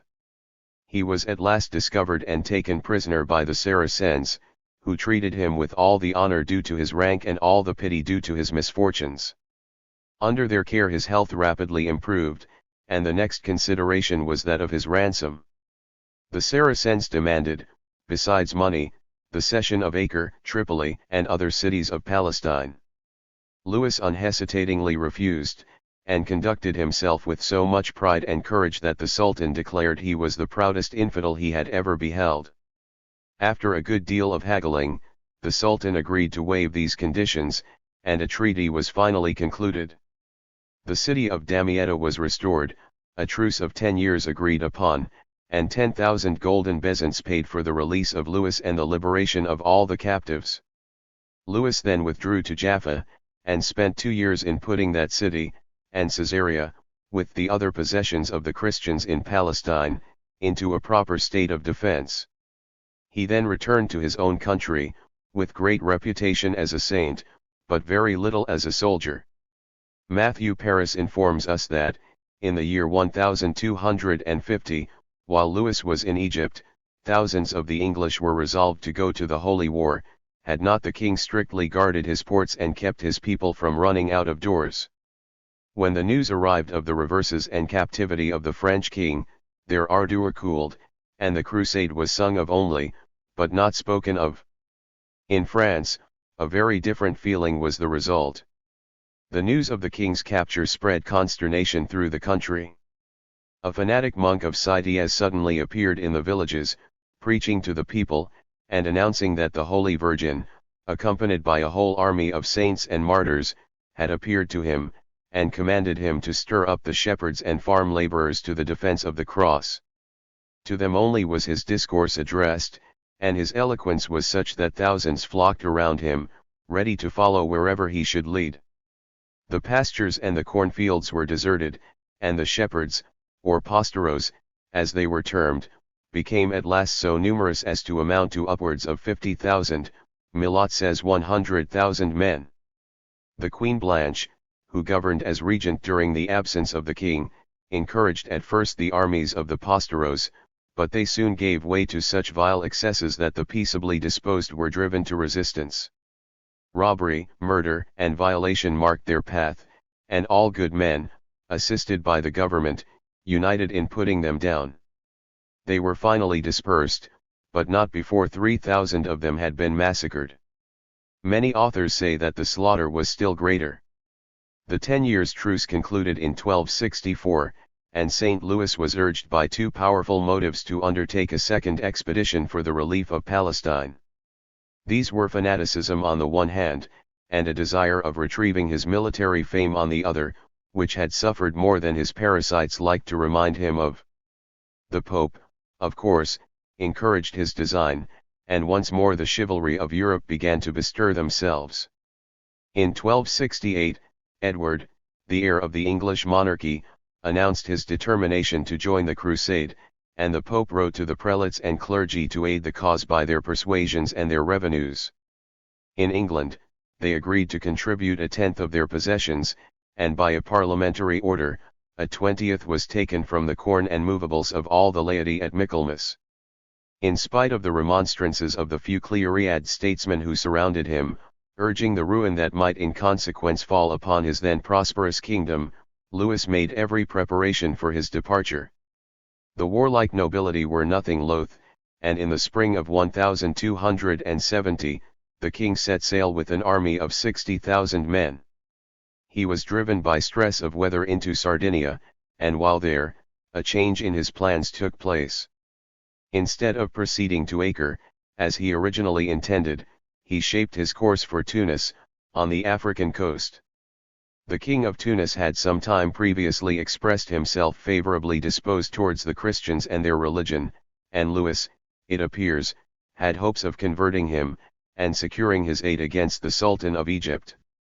"What honor would be mine," he used to say, "if I could become godfather to this Mussulman king." Filled with this idea he landed in Africa, near the site of the city of Carthage, but found that he had reckoned without his host. The king of Tunis had no thoughts of renouncing his religion, nor intention of aiding the Crusaders in any way.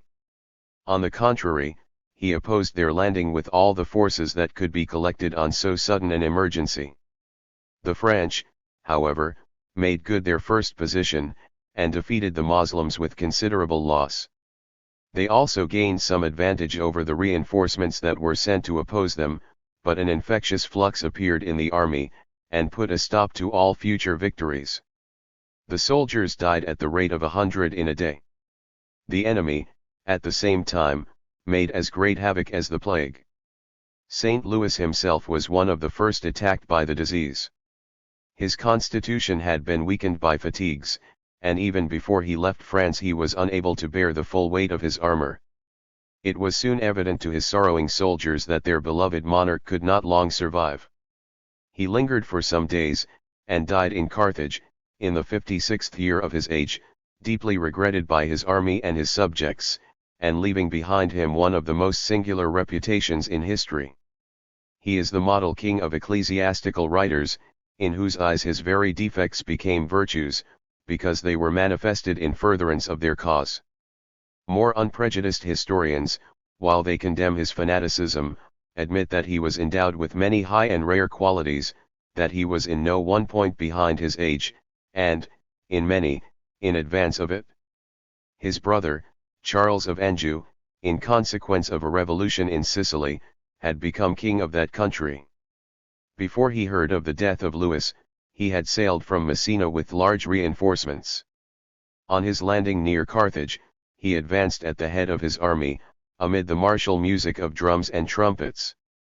He was soon informed how inopportune was his rejoicing, and shed tears before his whole army, such as no warrior would have been ashamed to shed.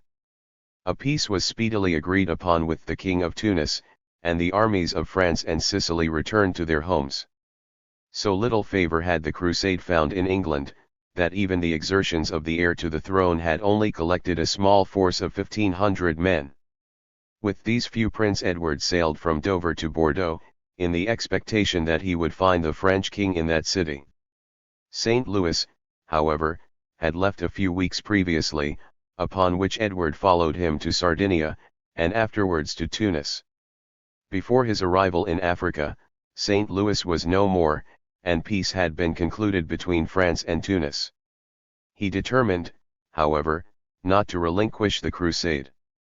Returning to Sicily, he passed the winter in that country, and endeavored to augment his little army. In the spring he set sail for Palestine, and arrived in safety at Acre. The Christians were torn, as usual, by mutual jealousies and animosities. The two great military orders were as virulent and as intractable as ever, opposed to each other, and to all the world. The arrival of Edward had the effect of causing them to lay aside their unworthy contention, and of uniting heart to heart, in one last effort for the deliverance of their adopted country. A force of 6,000 effective warriors was soon formed to join those of the English prince, and preparations were made for the renewal of hostilities. The Sultan, Baibars or Bendakdar, a fierce Mamluk, who had been placed on the throne by a bloody revolution, was at war with all his neighbors, and unable, for that reason, to concentrate his whole strength against them. Edward took advantage of this, and marching boldly forward to Nazareth, defeated the Turks and gained possession of that city. This was the whole amount of his successes. The hot weather engendered disease among his troops, and he himself, the life and soul of the expedition, fell sick among the first. He had been ill for some time, and was slowly recovering, when a messenger desired to speak with him on important matters, and to deliver some dispatches into his own hand. While the prince was occupied in examining them, the traitorous messenger drew a dagger from his belt, and stabbed him in the breast. The wound fortunately was not deep, and Edward had gained a portion of his strength. He struggled with the assassin, and put him to death with his own dagger, at the same time calling loudly for assistance. His attendants came at his call, and found him bleeding profusely, and ascertained on inspection that the dagger was poisoned. Means were instantly taken to purify the wound, and an antidote was sent by the Grand Master of the Templars which removed all danger from the effects of the poison. Camden, in his history, has adopted the more popular, and certainly more beautiful, version of this story, which says that the Princess Eleonora, in her love for her gallant husband, sucked the poison from his wound at the risk of her own life. To use the words of old Fuller, it is a pity so pretty a story should not be true, and that so sovereign a remedy as a woman's tongue, anointed with the virtue of loving affection, should not have performed the good deed. Edward suspected, and doubtless not without reason, that the assassin was employed by the Sultan of Egypt. But it amounted to suspicion only, and by the sudden death of the assassin, the principal clue to the discovery of the truth was lost forever. Edward, on his recovery, prepared to resume the offensive, but the Sultan, embarrassed by the defense of interests which, for the time being, he considered of more importance, made offers of peace to the Crusaders. This proof of weakness on the part of the enemy was calculated to render a man of Edward's temperament more anxious to prosecute the war, but he had also other interests to defend. News arrived in Palestine of the death of his father, King Henry III, and his presence being necessary in England, he agreed to the terms of the Sultan. These were, that the Christians should be allowed to retain their possessions in the Holy Land, and that a truce of 10 years should be proclaimed. Edward then set sail for England, and thus ended the last crusade. The after fate of the Holy Land may be told in a few words. The Christians, unmindful of their past sufferings and of the jealous neighbors they had to deal with, first broke the truce by plundering some Egyptian traders near Margate. The Sultan immediately revenged the outrage by taking possession of Margate, and war once more raged between the nations. Margate made a gallant defense, but no reinforcements arrived from Europe to prevent its fall. Tripoli was the next, and other cities in succession, until at last Acre was the only city of Palestine that remained in possession of the Christians. The Grand Master of the Templars collected together his small and devoted band, and with the trifling aid afforded by the King of Cyprus, prepared to defend to the death the last possession of his order. Europe was deaf to his cry for aid, the numbers of the foe were overwhelming, and devoted bravery was of no avail. In that disastrous siege the Christians were all but exterminated. The King of Cyprus fled when he saw that resistance was vain, and the Grand Master fell at the head of his knights, pierced with 100 wounds. 7 Templars, and as many hospital-lets, alone escaped from the dreadful carnage. The victorious Moslems then set fire to the city, and the rule of the Christians in Palestine was brought to a close forever. This intelligence spread alarm and sorrow among the clergy of Europe, who endeavored to rouse once more the energy and enthusiasm of the nations, in the cause of the Holy Land, but the popular mania had run its career, the spark of zeal had burned its appointed time, and was never again to be re-illumined. Here and there a solitary knight announced his determination to take up arms, and now and then a king gave cold encouragement to the scheme, but it dropped almost as soon as spoken of, to be renewed again, still more feebly, at some longer interval. Now what was the grand result of all these struggles? Europe expended millions of her treasures, and the blood of 2 millions of her children, and a handful of quarrelsome knights retained possession of Palestine for about 100 years. Even had Christendom retained it to this day, the advantage, if confined to that, would have been too dearly purchased. But notwithstanding the fanaticism that originated, and the folly that conducted them, the Crusades were not productive of unmitigated evil. The feudal chiefs became better members of society, by coming in contact, in Asia, with a civilization superior to their own. The people secured some small installments of their rights. Kings, no longer at war with their nobility, had time to pass some good laws. The human mind learned some little wisdom from hard experience, and, casting off the slough of superstition in which the Roman clergy had so long enveloped it, became prepared to receive the seeds of the approaching Reformation.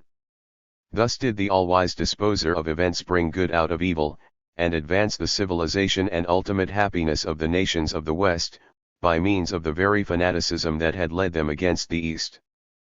But the whole subject is one of absorbing interest, and if carried fully out in all its bearings, would consume more space than the plan of this work will allow.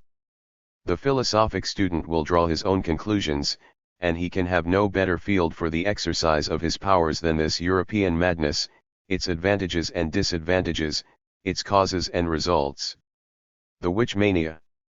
What wrath of gods, or wicked influence of tears, conspiring wretched men to afflict, hath poured on earth this noyeuse pestilence, that mortal minds doth inwardly infect, with love of blindness and of ignorance. Spenser's Tears of the Muses. Countrymen, hang her. Beat her. Kill her. Justice, how now? Forbear this violence. Mother Sawyer, a crew of villains, a knot of bloody hangmen, set to torment me. I know not why. Justice, alas, neighbor Banks, are you a ringleader in mischief? Fie I to abuse an aged woman. Banks, woman. A she-hell-cat, a witch. To prove her one, we know. Sooner set fire on the thatch of her house, but in she came. Running, as if the devil had sent her in a barrel of gunpowder. Ford's Witch of Edmonton. The belief that disembodied spirits may be permitted to revisit this world, has its foundation upon that sublime hope of immortality, which is at once the chief solace and greatest triumph of our reason. Even if revelation did not teach us, we feel that we have that within us which shall never die, and all our experience of this life but makes us cling the more fondly to that one repaying hope. But in the early days of little knowledge, this grand belief became the source of a whole train of superstitions, which, in their turn, became the fount from whence flowed a deluge of blood and horror. Europe, for a period of 2 centuries and a half, brooded upon the idea, not only that parted spirits walked the earth to meddle in the affairs of men, but that men had power to summon evil spirits to their aid to work woe upon their fellows. An epidemic terror seized upon the nations. No man thought himself secure, either in his person or possessions, from the machinations of the devil and his agents. Every calamity that befell him, he attributed to a witch. If a storm arose and blew down his barn, it was witchcraft. If his cattle died of a murrain, if disease fastened upon his limbs, or death entered suddenly, and snatched a beloved face from his hearth, they were not visitations of Providence, but the works of some neighboring hag, whose wretchedness or insanity caused the ignorant to raise their finger, and point at her as a witch. The word was upon everybody's tongue.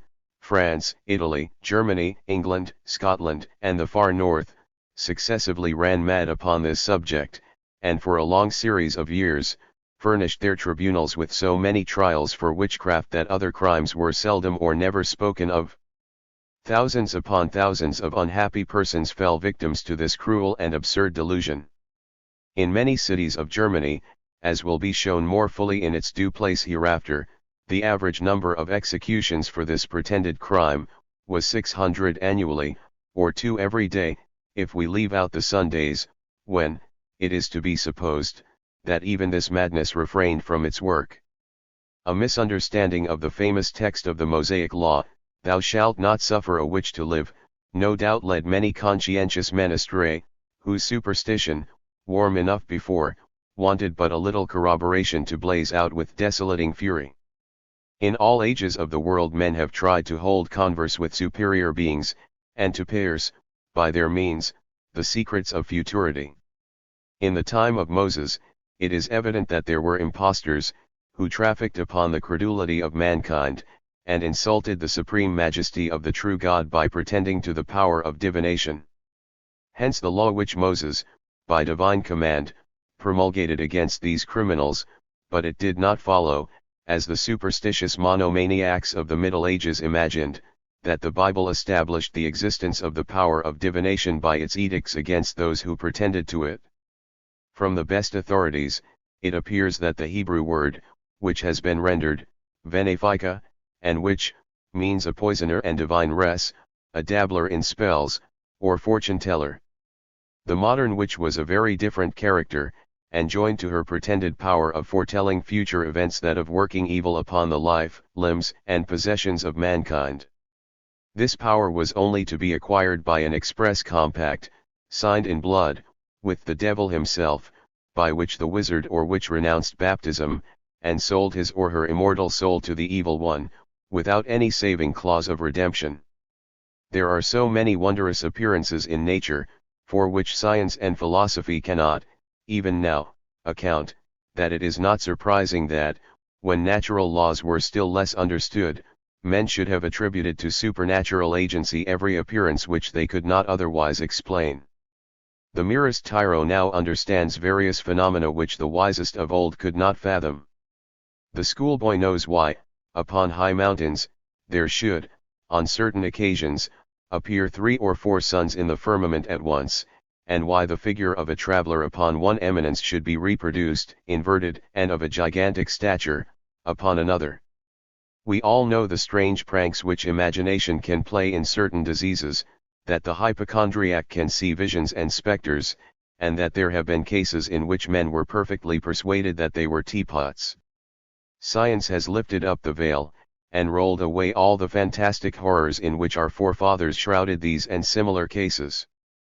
The man who now imagines himself a wolf, is sent to the hospital, instead of to the stake, as in the days of the witch mania, and earth, air, and sea are unpeopled of the grotesque spirits that were once believed to haunt them.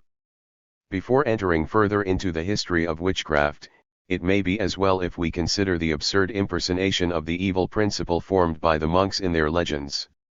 We must make acquaintance with the primum mobile, and understand what sort of a personage it was, who gave the witches, in exchange for their souls, the power to torment their fellow creatures.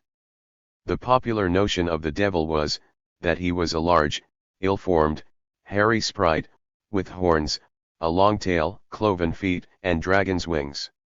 In this shape he was constantly brought on the stage by the monks in their early miracles and mysteries.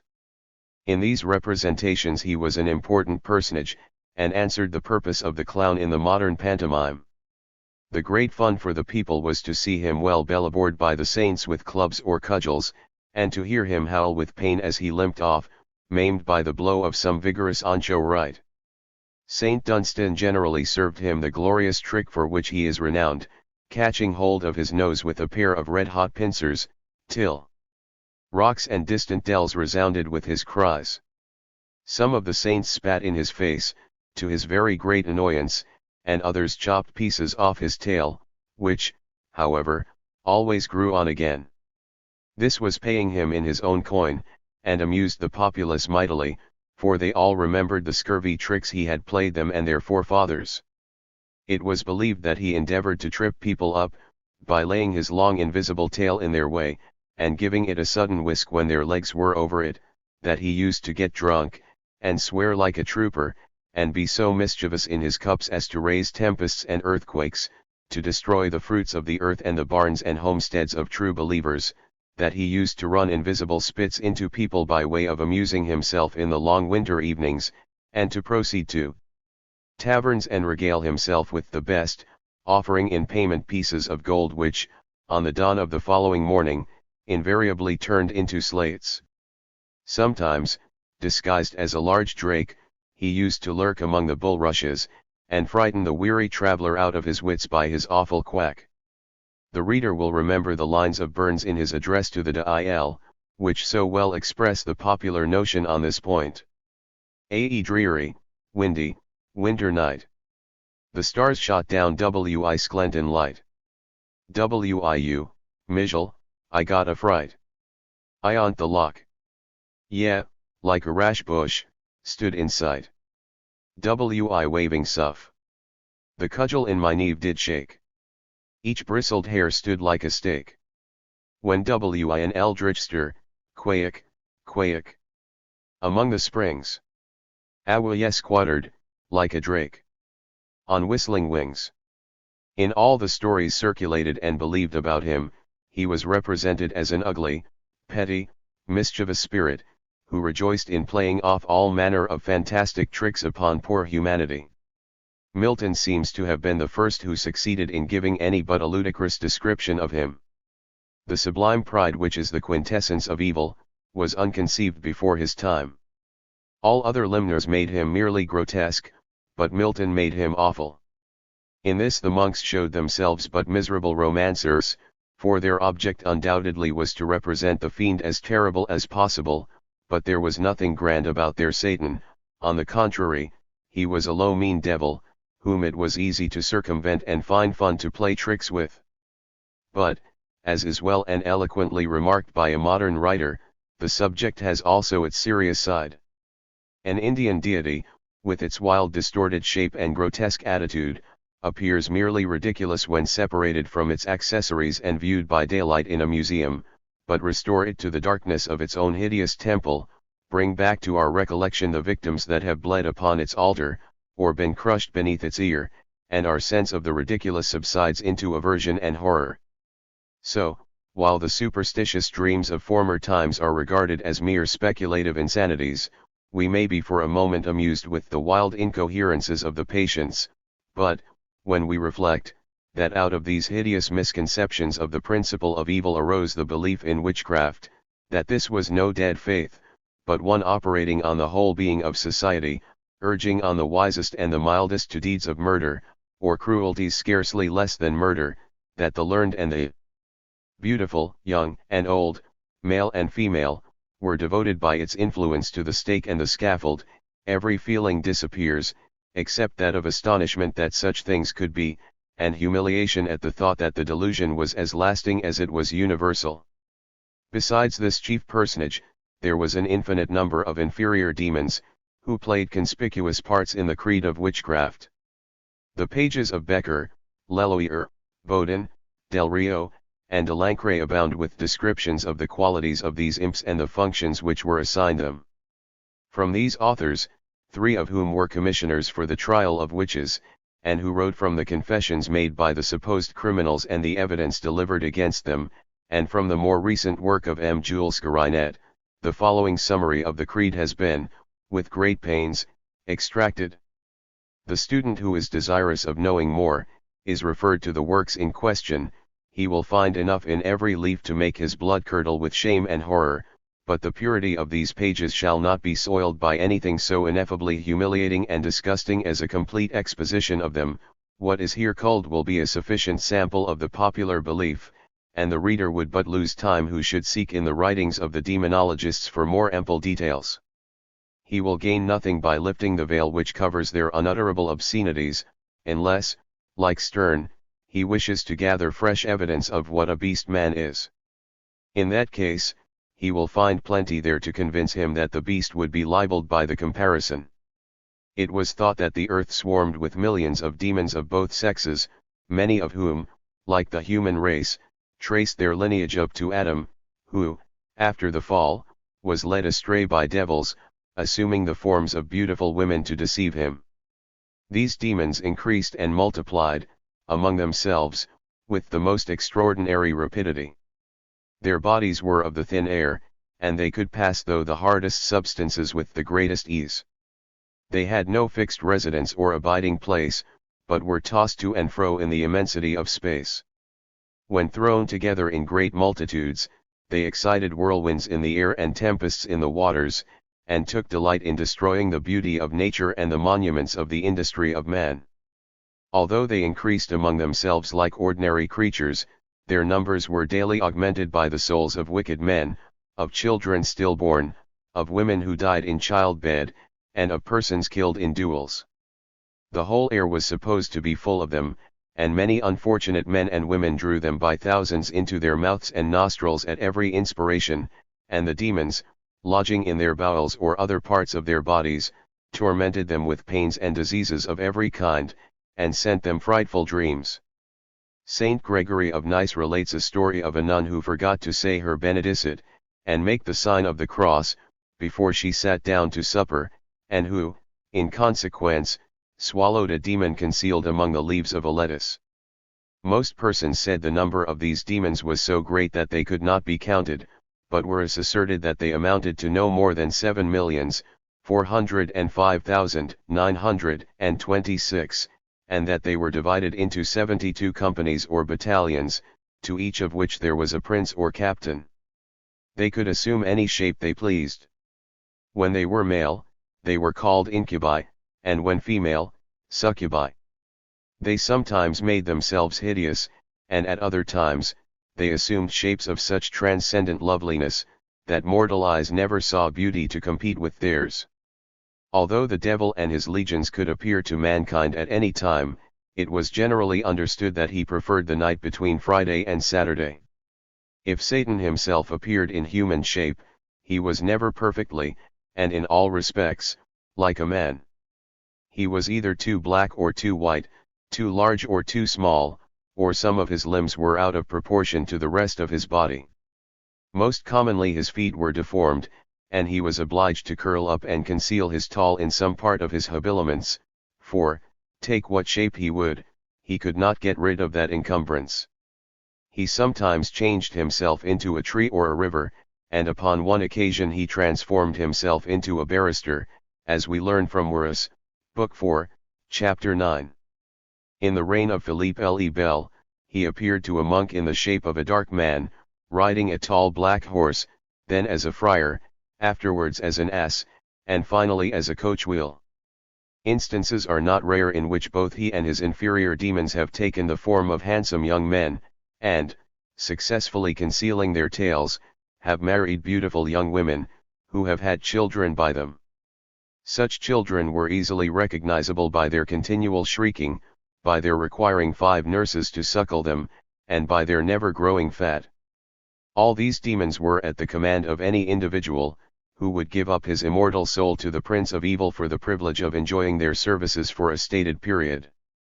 The wizard or witch could send them to execute the most difficult missions, whatever the witch commanded was performed, except it was a good action, in which case the order was disobeyed, and evil worked upon herself instead.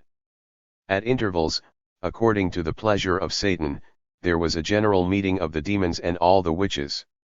This meeting was called the Sabbath, from its taking place on the Saturday or immediately after midnight on Fridays.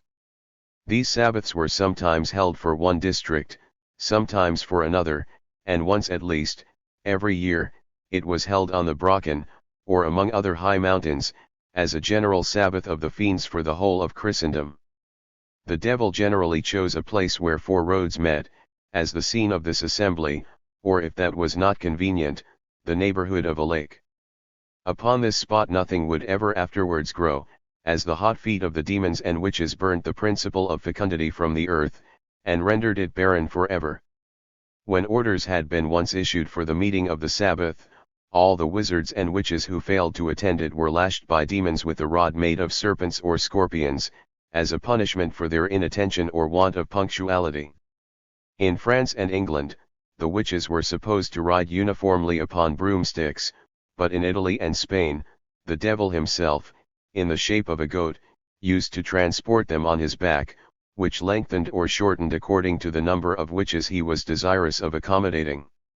No witch, when proceeding to the Sabbath, could get out by a door or window, were she to try ever so much.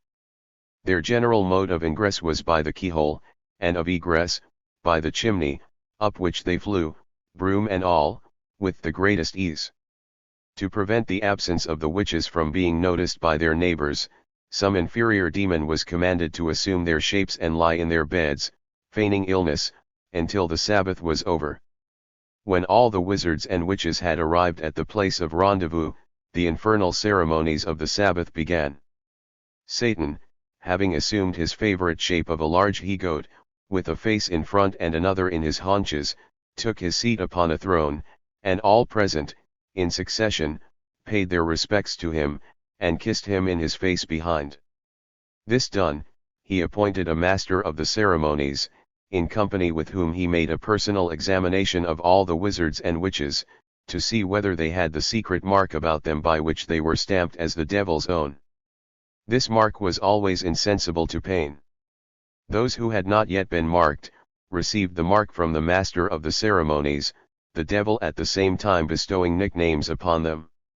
This done, they all began to sing and dance in the most furious manner, until some one arrived who was anxious to be admitted into their society.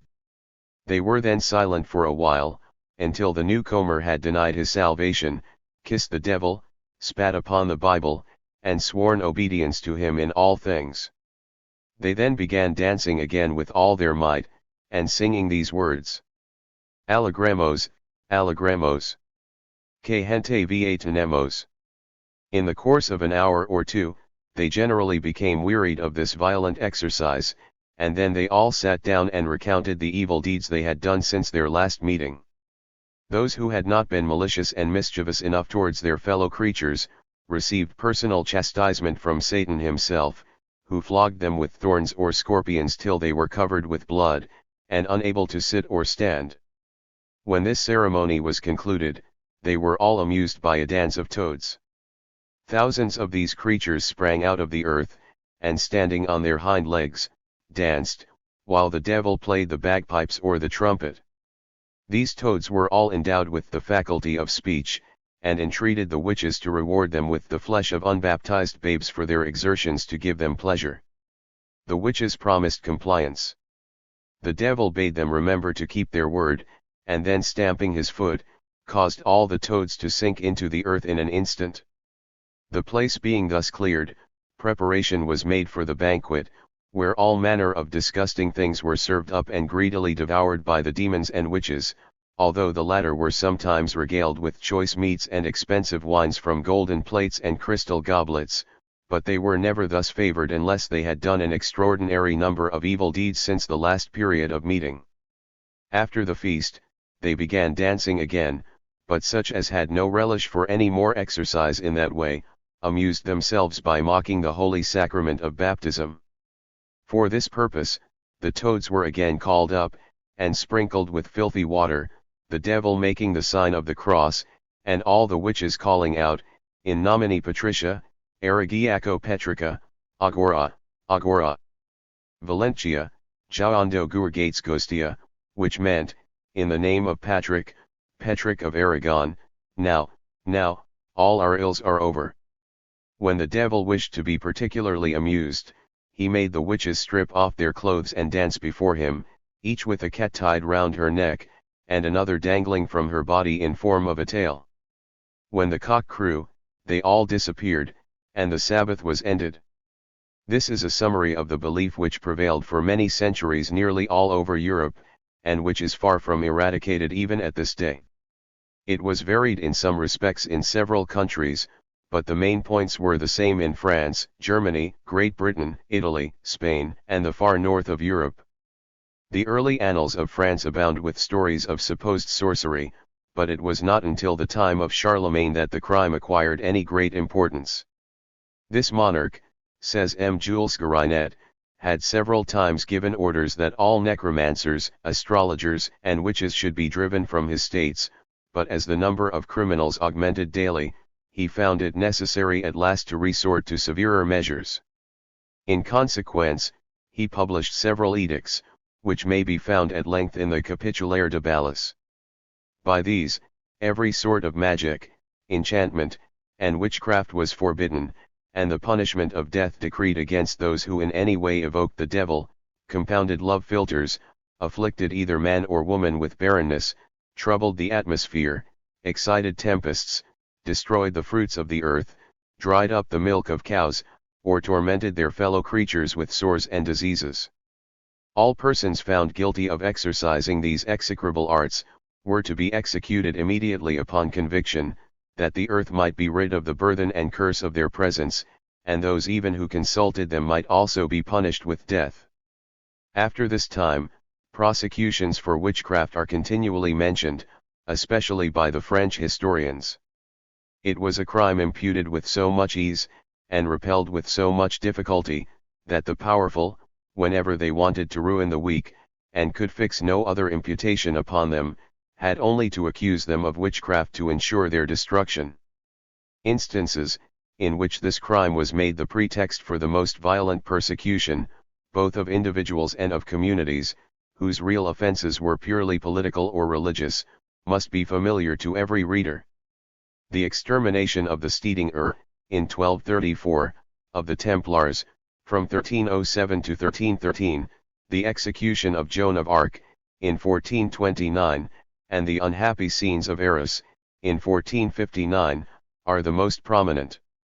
The first of these is perhaps the least known, but is not among the least remarkable. The following account, from Dr. Corcham's interesting History of the Republican Confederacies of the Middle Ages, will show the horrible convenience of imputations of witchcraft, when royal or priestly wolves wanted a pretext for a quarrel with the sheep. The Frieslanders, inhabiting the district from the Weser to the Zeewitter Sea, had long been celebrated for their attachment to freedom, and their successful struggles in its defense. As early as the 11th century, they had formed a general confederacy against the encroachments of the Normans and the Saxons, which was divided into 7 seal ends, holding annually a diet under a large oak tree at Auric, near the Upstal Boom. Here they managed their own affairs, without the control of the clergy and ambitious nobles who surrounded them, to the great scandal of the latter. They already had true notions of a representative government. The deputies of the people levied the necessary taxes, deliberated on the affairs of the community, and performed, in their simple and patriarchal manner, nearly all the functions of the representative assemblies of the present day. Finally, the Archbishop of Bremen, together with the Count of Oldenburg and other neighboring potentates, formed a league against that section of the Frieslanders, known by the name of the Stedinger, and succeeded, after harassing them, and sowing dissensions among them for many years, in bringing them under the yoke. But the Stedinger, devotedly attached to their ancient laws, by which they had attained a degree of civil and religious liberty very uncommon in that age, did not submit without a violent struggle. They arose in insurrection, in the year 1204, in defense of the ancient customs of their country, refused to pay taxes to the feudal chiefs, or tithes to the clergy, who had forced themselves into their peaceful retreats, and drove out many of their oppressors. For a period of 28 years the brave Stedinger continued the struggle single-handed against the forces of the Archbishops of Bremen and the Counts of Oldenburg, and destroyed, in the year 1232, the strong castle of Slutterberg, near Delmenhorst, built by the latter nobleman as a position from which he could send out his marauders to plunder and destroy the possessions of the peasantry.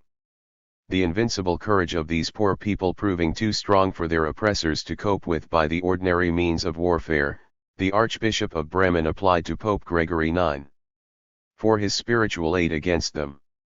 That prelate entered cordially into the cause, and launching forth his anathema against the Stedinger as heretics and witches, encouraged all true believers to assist in their extermination. A large body of thieves and fanatics broke into their country in the year 1233, killing and burning wherever they went, and not sparing either women or children, the sick or the aged, in their rage. The Stedinger, however, rallied in great force, routed their invaders, and killed in battle their leader, Count Burkhard of Oldenburg, with many inferior chieftains. Again the Pope was applied to, and a crusade against the Stedinger was preached in all that part of Germany. The Pope wrote to all the bishops and leaders of the faithful an exhortation to arm, to root out from the land those abominable witches and wizards. The Stedinger, said His Holiness, seduced by the devil, have abjured all the laws of God and man, slandered the Church, insulted the holy sacraments, consulted witches to raise evil spirits, shed blood like water, taken the lives of priests, and concocted an infernal scheme to propagate the worship of the devil, whom they adore under the name of Asmodi. The devil appears to them in different shapes, sometimes as a goose or a duck, and at others in the figure of a pale, black-eyed youth, with a melancholy aspect, whose embrace fills their hearts with eternal hatred against the Holy Church of Christ. This devil presides at their Sabbaths, when they all kiss him and dance around him. He then envelops them in total darkness, and they all, male and female, give themselves up to the grossest and most disgusting debauchery. In consequence of these letters of the Pope, the Emperor of Germany, Frederick II, also pronounced his ban against them. The bishops of Ratzeburg, Lübeck, Osnabrück, Munster, and Minden took up arms to exterminate them, aided by the Duke of Brabant, the Counts of Holland, of Cloves, of the Mark, of Oldenburg, of Egmond, of Diest, and many other powerful nobles. An army of 40,000 men was soon collected, which marched, under the command of the Duke of Brabant, into the country of the Stedinger. The latter mustered vigorously in defense of their lives and liberties, but could raise no greater force, including every man capable of bearing arms, than 11,000 men to cope against the overwhelming numbers of their foe. They fought with the energy of despair, but all in vain.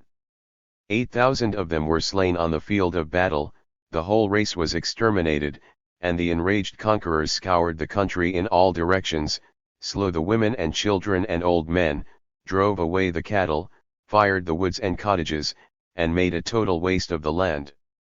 Just as absurd and effectual was the charge brought against the Templars in 1307, when they had rendered themselves obnoxious to the potentates and prelacy of Christendom. Their wealth, their power, their pride, and their insolence had raised up enemies on every side, and every sort of accusation was made against them, but failed to work their overthrow, until the terrible cry of witchcraft was let loose upon them. This effected its object, and the Templars were extirpated.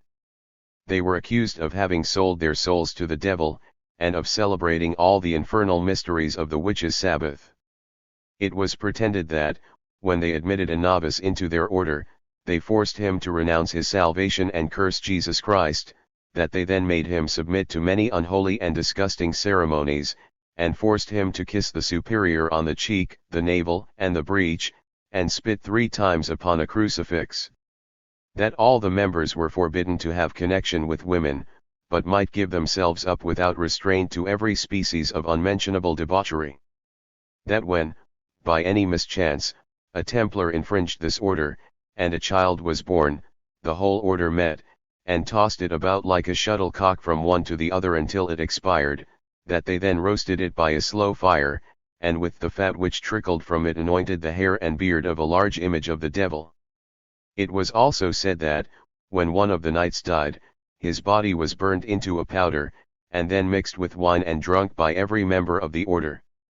Philip IV, who, to exercise his own implacable hatred, invented, in all probability, the greater part of these charges, issued orders for the immediate arrest of all the Templars in his dominions. The Pope afterwards took up the cause with almost as much fervour as the King of France, and in every part of Europe, the Templars were thrown into prison and their goods and estates confiscated. Hundreds of them, when put to the rack, confessed even the most preposterous of the charges against them, and by so doing, increased the popular clamour and the hopes of their enemies. It is true that, when removed from the rack, they denied all they had previously confessed, but this circumstance only increased the outcry, and was numbered as an additional crime against them. They were considered in a worse light than before, and condemned forthwith to the flames, as relapsed heretics. 59 of these unfortunate victims were all burned together by a slow fire in a field in the suburbs of Paris, protesting to the very last moment of their lives, their innocence of the crimes imputed to them, and refusing to accept of pardon upon condition of acknowledging themselves guilty. Similar scenes were enacted in the provinces, and for 4 years, hardly a month passed without witnessing the execution of one or more of these unhappy men. Finally, in 1313, the last scene of this tragedy closed by the burning of the Grand Master, Jacques de Molay, and his companion, Guy, the commander of Normandy. Anything more atrocious it is impossible to conceive, disgraceful alike to the monarch who originated, the Pope who supported, and the age which tolerated the monstrous iniquity. That the malice of a few could invent such a charge, is a humiliating thought for the lover of his species, but that millions of mankind should credit it, is still more so. The execution of Joan of Arc is the next most notorious example which history affords us, of the imputation of witchcraft against a political enemy. Instances of similar persecution, in which this crime was made the pretext for the gratification of political or religious hatred, might be multiplied to a great extent. But it is better to proceed at once to the consideration of the bull of Pope Innocent, the torch that set fire to the long-laid train, and caused so fearful an explosion over the Christian world. It will be necessary, however, to go back for some years anterior to that event, the better to understand the motives that influenced the Church in the promulgation of that fearful document. Towards the close of the 14th and beginning of the 15th century, many witches were burned in different parts of Europe. As a natural consequence of the severe persecution, the crime, or the pretenders to it, increased. Those who found themselves accused and threatened with the penalties, if they happened to be persons of a bad and malicious disposition, wished they had the power imputed to them, that they might be revenged upon their persecutors. Numerous instances are upon record of half-crazed persons being found muttering the spells which were supposed to raise the evil one. When religion and law alike recognized the crime, it is no wonder that the weak in reason and the strong in imagination, especially when they were of a nervous temperament, fancied themselves endued with the terrible powers of which all the world was speaking. The belief of their neighbors did not lag behind their own, and execution was the speedy consequence.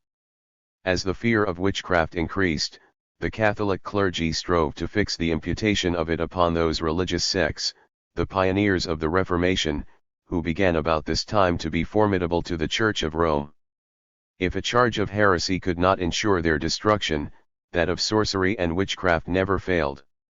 In the year 1459, a devoted congregation of the Waldenses, at Arras, who used to repair at night to worship God in their own manner in solitary places, fell victims to an accusation of sorcery.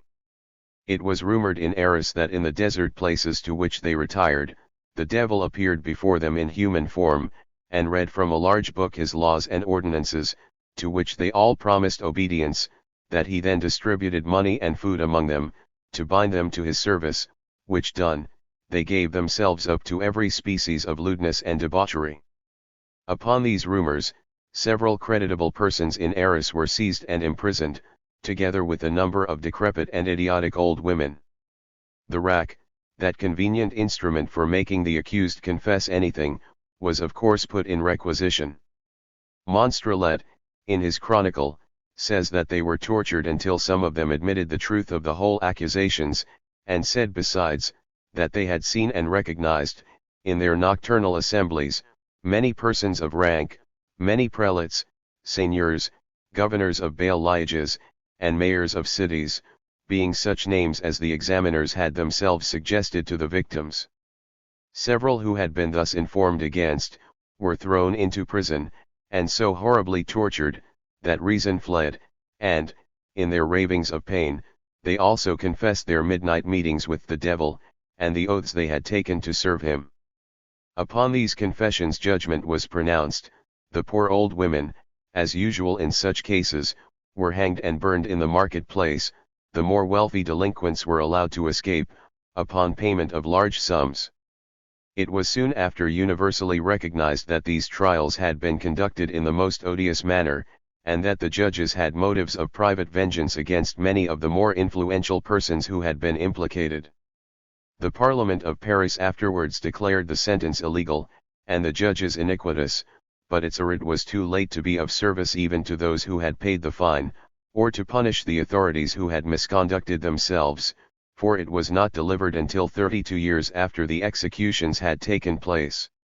In the meantime, accusations of witchcraft spread rapidly in France, Italy, and Germany.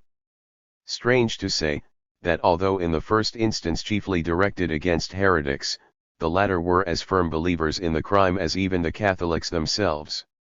In after times we also find that the Lutherans and Calvinists became greater witch-burners than ever the Romanists had been, so deeply was the prejudice rooted. Every other point of belief was in dispute, but that was considered by every sect to be as well established as the authenticity of the Scriptures, or the existence of a God. But at this early period of the epidemic the persecutions were directed by the heads of the Catholic Church. The spread of heresy betokened, it was thought, the coming of Antichrist. Florimond, in his work concerning the Antichrist, lets us fully into the secret of these prosecutions. He says, all who have afforded us some signs of the approach of Antichrist agree that the increase of sorcery and witchcraft is to distinguish the melancholy period of his advent, and was ever age so afflicted as ours. The seats destined for criminals in our courts of justice are blackened with persons accused of this guilt. There are not judges enough to try them. Our dungeons are gorged with them. No day passes that we do not render our tribunals bloody by the dooms which we pronounce, or in which we do not return to our homes, discountenated and terrified at the horrible confessions which we have heard. And the devil is accounted so good a master, that we cannot commit so great a number of his slaves to the flames, but what there shall arise from their ashes a sufficient number to supply their place. Florimond here spoke the general opinion of the Church of Rome, but it never suggested itself to the mind of any person engaged in these trials, that if it were indeed a devil, who raised up so many new witches to fill the places of those consumed, it was no other than one in their own employ, the devil of persecution. But so it was. The more they burned, the more they found to burn, until it became a common prayer with women in the humbler walks of life, that they might never live to grow old. It was sufficient to be aged, poor, and ill-tempered, to ensure death at the stake or the scaffold. In the year 1487 there was a severe storm in Switzerland, which laid waste the country for 4 miles around Constance. 2 wretched old women, whom the popular voice had long accused of witchcraft, were arrested on the preposterous charge of having raised the tempest. The rack was displayed, and the 2 poor creatures extended upon it. In reply to various leading questions from their tormentors, they owned, in their agony, that they were in the constant habit of meeting the devil, that they had sold their souls to him, and that at their command he had raised the tempest. Upon this insane and blasphemous charge they were condemned to die. In the criminal registers of Constance there stands against the name of each the simple but significant phrase, convicta et cum usta. This case and hundreds of others were duly reported to the ecclesiastical powers. There happened at that time to be a pontiff at the head of the church who had given much of his attention to the subject of witchcraft, and who, with the intent of rooting out the crime, did more to increase it than any other man that ever lived.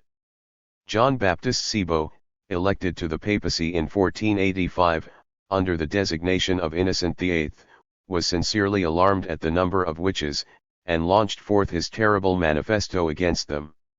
In his celebrated bull of 1488, he called the nations of Europe to the rescue of the Church of Christ upon earth, emperiled by the arts of Satan, and set forth the horrors that had reached his ears, how that numbers of both sexes had intercourse with the infernal fiends, how by their sorceries they afflicted both man and beast, how they blighted the marriage bed, destroyed the births of women and the increase of cattle, and how they blasted the corn on the ground, the grapes of the vineyard, the fruits of the trees, and the herbs of the field. In order that criminals so atrocious might no longer pollute the earth, he appointed inquisitors in every country, armed with the apostolic power to convict and punish. It was now that the witch mania, properly so called, may be said to have fairly commenced. Immediately a class of men sprang up in Europe, who made it the sole business of their lives to discover and burn the witches. Sprenger, in Germany, was the most celebrated of these national scourges. In his notorious work, the Malleus Maleficarum, he laid down a regular form of trial, and appointed a course of examination by which the inquisitors in other countries might best discover the guilty. The questions, which were always enforced by torture, were of the most absurd and disgusting nature. The inquisitors were required to ask the suspected whether they had midnight meetings with the devil, whether they attended the witches' Sabbath on the Brocken, whether they had their familiar spirits, whether they could raise whirlwinds and call down the lightning, and whether they had sexual intercourse with Satan. Straightway the inquisitors set to work. Cumarius, in Italy, burned 41 poor women in one province alone, and Sprenger, in Germany, burned a number which can never be ascertained correctly, but which, it is agreed on all hands, amounted to more than 500 in a year. The great resemblance between the confessions of the unhappy victims was regarded as a new proof of the existence of the crime. But this is not astonishing. The same questions from the Malleus Maleficarum were put to them all, and torture never failed to adduce the answer required by the inquisitor. Numbers of people whose imaginations were filled with these horrors, went further in the way of confession than even their tormentors anticipated, in the hope that they would thereby be saved from the rack, and put out of their misery at once. Some confessed that they had had children by the devil, but no one, who had ever been a mother, gave utterance to such a frantic imagining, even in the extremity of her anguish. The childless only confessed it, and were burned instanter as unworthy to live. For fear the zeal of the enemies of Satan should cool, successive popes appointed new commissions. One was appointed by Alexander VI, in 1494, another by Leo X, in 1521, and a third by Adrian VI, in 1522. They were all armed with the same powers to hunt out and destroy, and executed their fearful functions but too rigidly. In Geneva alone 500 persons were burned in the years 1515 and 1516, under the title of Protestant witches. It would appear that their chief crime was heresy, and their witchcraft merely an aggravation. Bartolomeo de Spina has a list still more fearful. He informs us that, in the year 1524, no less than 1,000 persons suffered death for witchcraft in the district of Como, and that for several years afterwards the average number of victims exceeded 100 annually. One inquisitor, Remigius, took great credit to himself for having, during 15 years, convicted and burned 900. In France, about the year 1520, fires for the execution of witches blazed in almost every town. Denaeus, in his Dialogues of Witches, says they were so numerous that it would be next to impossible to tell the number of them. So deep was the thraldom of the human mind, that the friends and relatives of the accused parties looked on and approved. The wife or sister of a murderer might sympathize in his fate, but the wives and husbands of sorcerers and witches had no pity. The truth is that pity was dangerous, for it was thought no one could have compassion on the sufferings of a witch who was not a dabbler in the art. To have wept for a witch would have ensured the stake. In some districts, however, the exasperation of the people broke out, in spite of superstition. The inquisitor of a rural township in Piedmont burned the victims so plentifully, and so fast, that there was not a family in the place which did not lose a member. The people at last arose, and the inquisitor was but too happy to escape from the country with whole limbs. The archbishop of the diocese proceeded afterwards to the trial of such as the inquisitor had left in prison. Some of the charges were so utterly preposterous that the poor wretches were at once liberated, others met a harder, but the usual fate. Some of them were accused of having joined the witches' dance at midnight under a blasted oak, where they had been seen by creditable people. The husbands of several of these women swore positively that at the time stated their wives were comfortably asleep in their arms, but it was all in vain. Their word was taken, but the archbishop told them they had been deceived by the devil and their own senses. It was true they might have had the semblance of their wives in their beds, but the originals were far away, at the devil's dance under the oak. The honest fellows were confounded, and their wives burned forthwith. In the year 1561, 5 poor women of Verneuil were accused of transforming themselves into cats, and in that shape attending the Sabbath of the fiends, prowling around Satan, who presided over them in the form of a goat, and dancing, to amuse him, upon his back. They were found guilty, and burned. In 1564, 3 wizards and a witch appeared before the presidents Salvert and D'Avantin. They confessed, when extended on the rack, that they anointed the sheep pens with infernal unguents to kill the sheep, that they attended the Sabbath, where they saw a great black goat, which spoke to them, and made them kiss him, each holding a lighted candle in his hand while he performed the ceremony. They were all executed at Poitiers.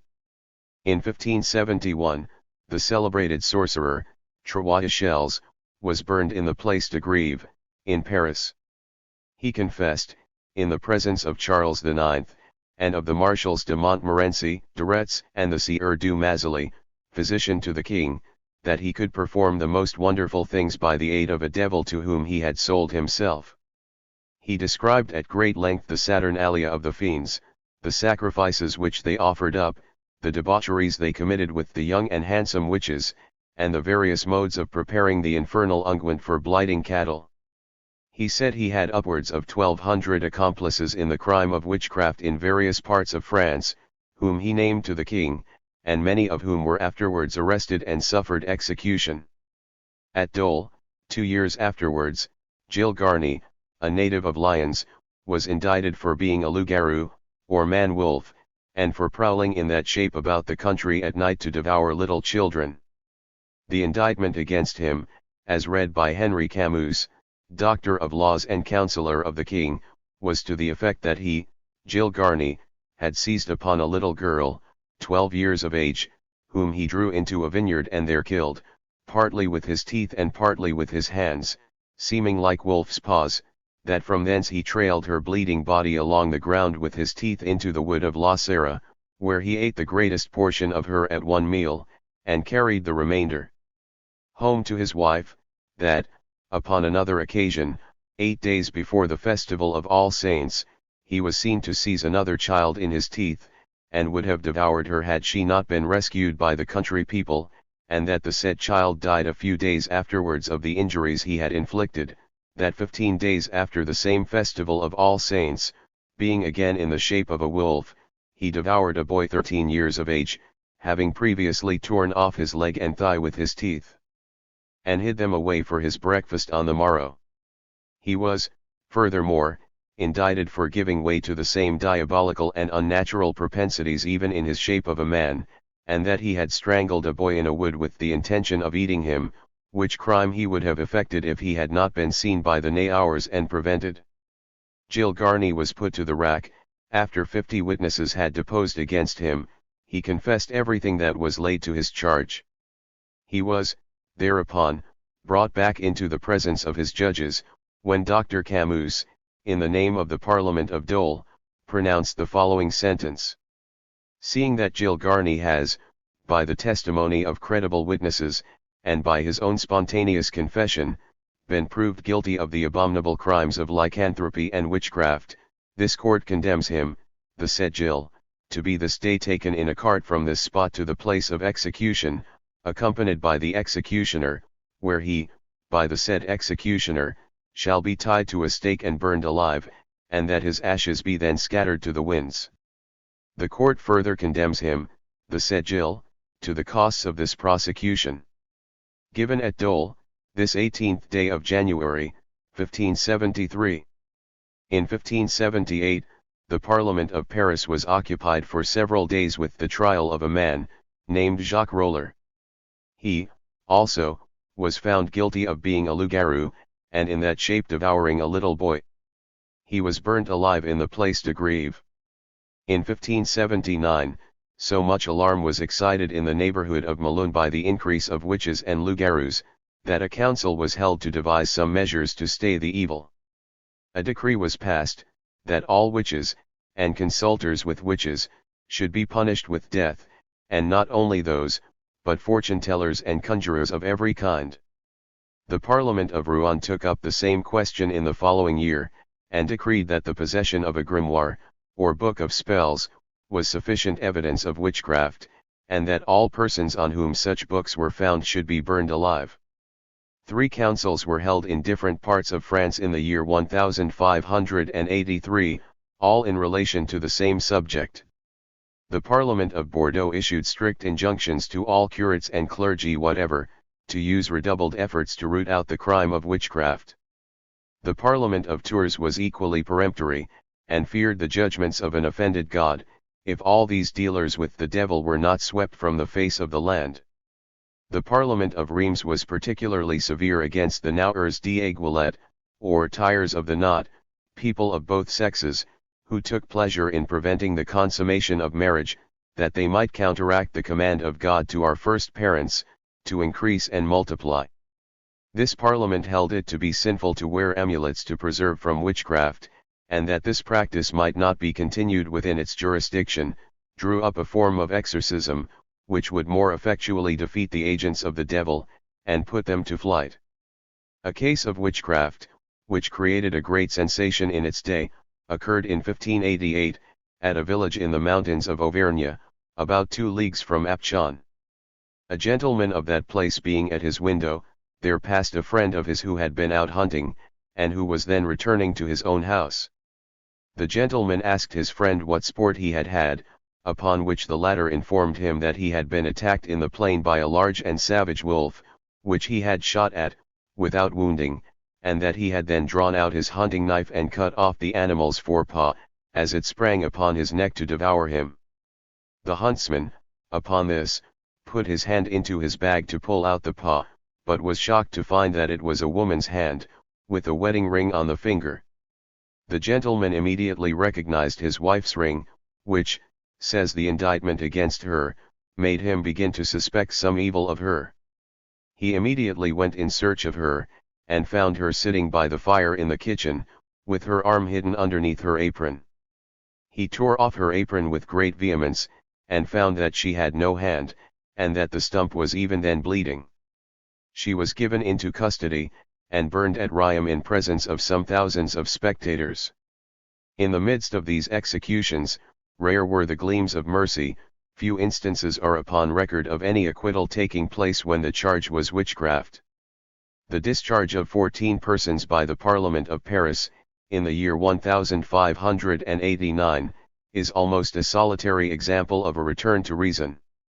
14 persons, condemned to death for witchcraft, appealed against the judgment to the Parliament of Paris, which for political reasons had been exiled to Tours.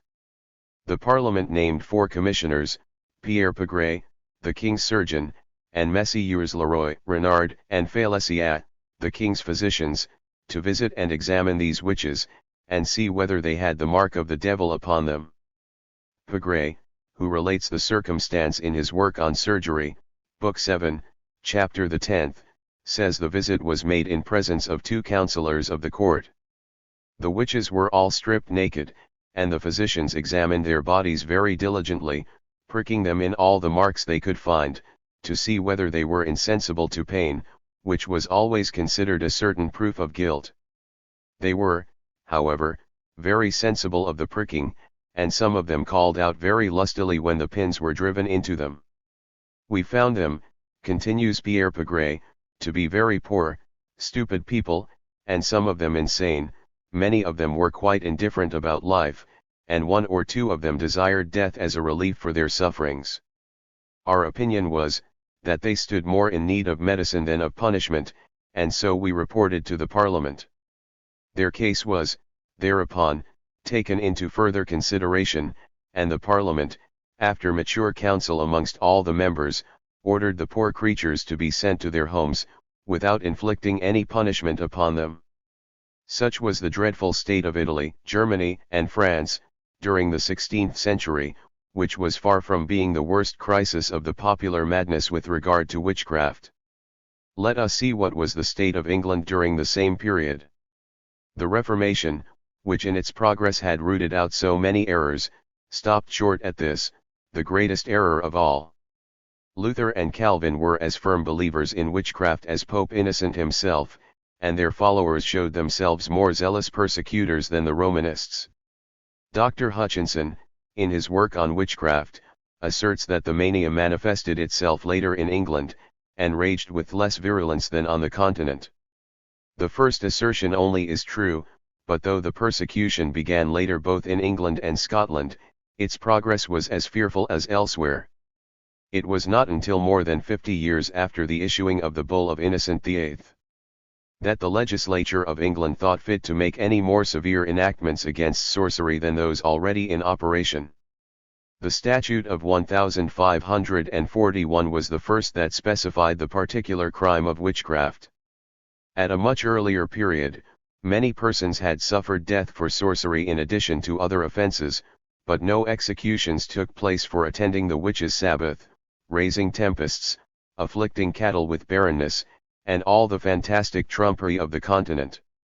2 statutes were passed in 1551, the first, relating to false prophecies, caused mainly, no doubt, by the impositions of Elizabeth Barton, the Holy Maid of Kent, in 1534, and the second against conjuration, witchcraft, and sorcery.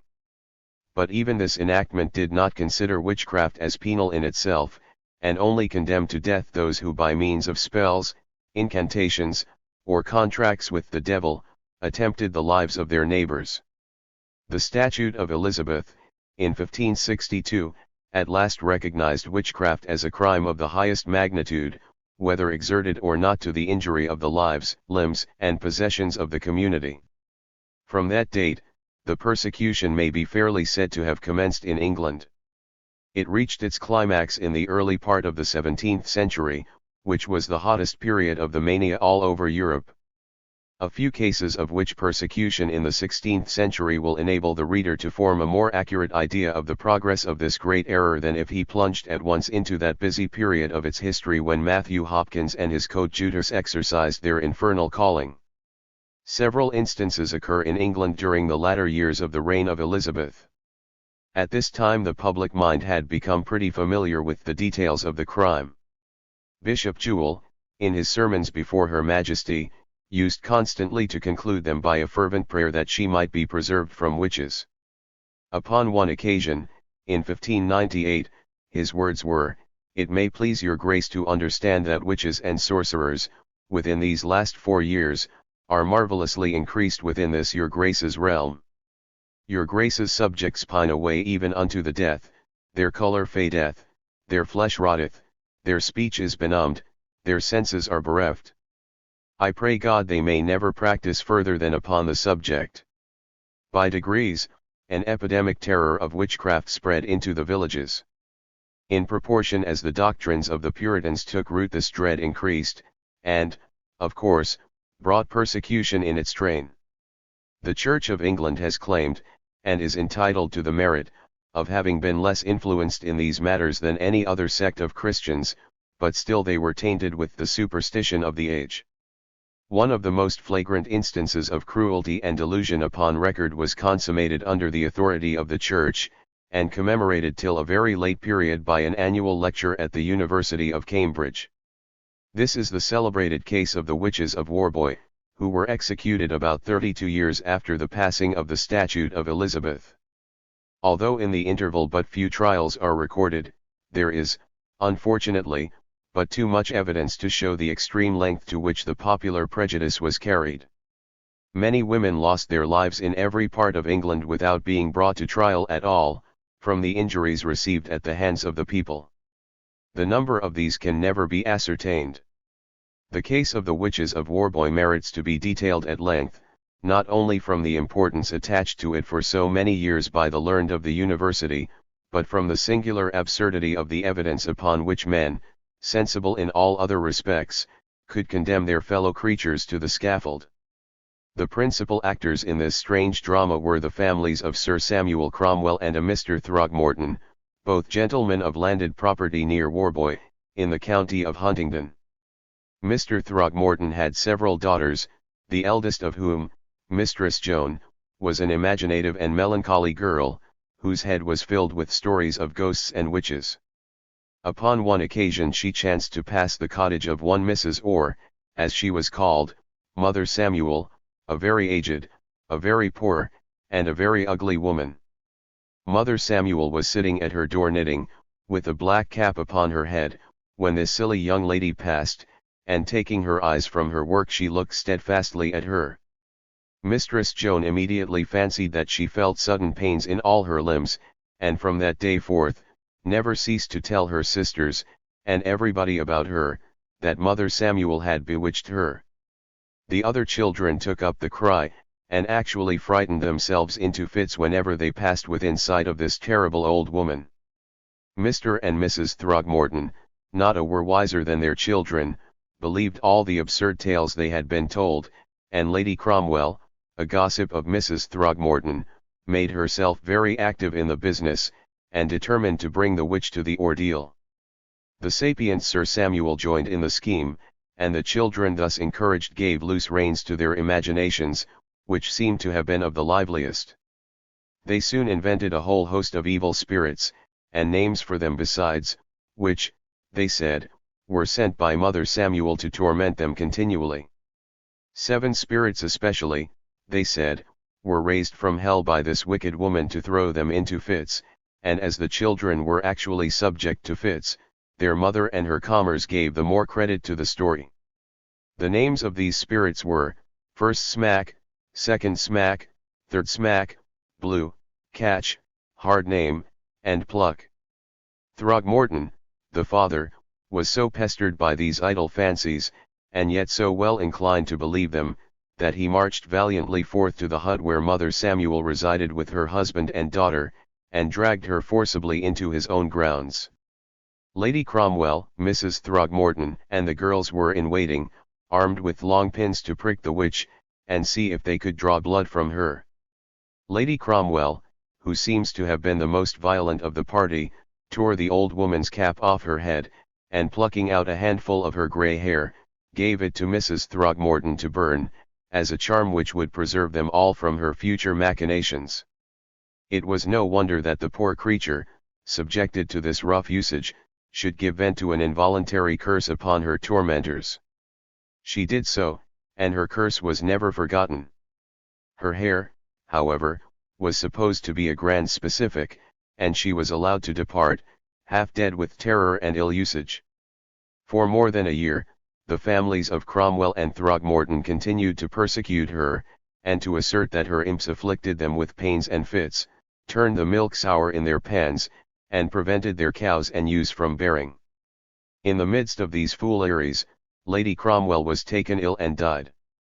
It was then remembered that her death had taken place exactly a year and a quarter since she was cursed by Mother Samuel, and that on several occasions she had dreamed of the witch and a black cat, the latter being of course the arch-enemy of mankind himself. Sir Samuel Cromwell now conceived himself bound to take more energetic measures against the sorceress, since he had lost his wife by her means. The year and a quarter and the black cat were proofs positive. All the neighbors had taken up the cry of witchcraft against Mother Samuel, and her personal appearance, unfortunately for her, the very ideal of what a witch ought to be, increased the popular suspicion. It would appear that at last the poor woman believed, even to her own disadvantage, that she was what everybody represented her to be. Being forcibly brought into Mr. Throgmorton's house, when his daughter Joan was in one of her customary fits, she was commanded by him and Sir Samuel Cromwell to expel the devil from the young lady. She was told to repeat her exorcism, and to add, "As I am a witch, and the causer of Lady Cromwell's death, I charge thee, fiend, to come out of her." She did as was required of her, and moreover confessed that her husband and daughter were leagued with her in witchcraft, and had, like her, sold their souls to the devil. The whole family were immediately arrested, and sent to Huntingdon to prison. The trial was instituted shortly afterwards before Mr. Justice Fenner, when all the crazy girls of Mr. Throgmorton's family gave evidence against Mother Samuel and her family. They were all three put to the torture. The old woman confessed in her anguish that she was a witch, that she had cast her spells upon the young ladies, and that she had caused the death of Lady Cromwell. The father and daughter, stronger in mind than their unfortunate wife and parent, refused to confess anything, and asserted their innocence to the last. They were all three condemned to be hanged, and their bodies burned. The daughter, who was young and good-looking, excited the pity of many persons, and she was advised to plead pregnancy, that she might gain at least a respite from death. The poor girl refused proudly, on the ground that she would not be accounted both a witch and a strumpet. Her half-wit old mother caught at the idea of a few weeks' longer life, and asserted that she was pregnant. The court was convulsed with laughter, in which the wretched victim herself joined, and this was accounted an additional proof that she was a witch. The whole family were executed on the 7th of April, 1593.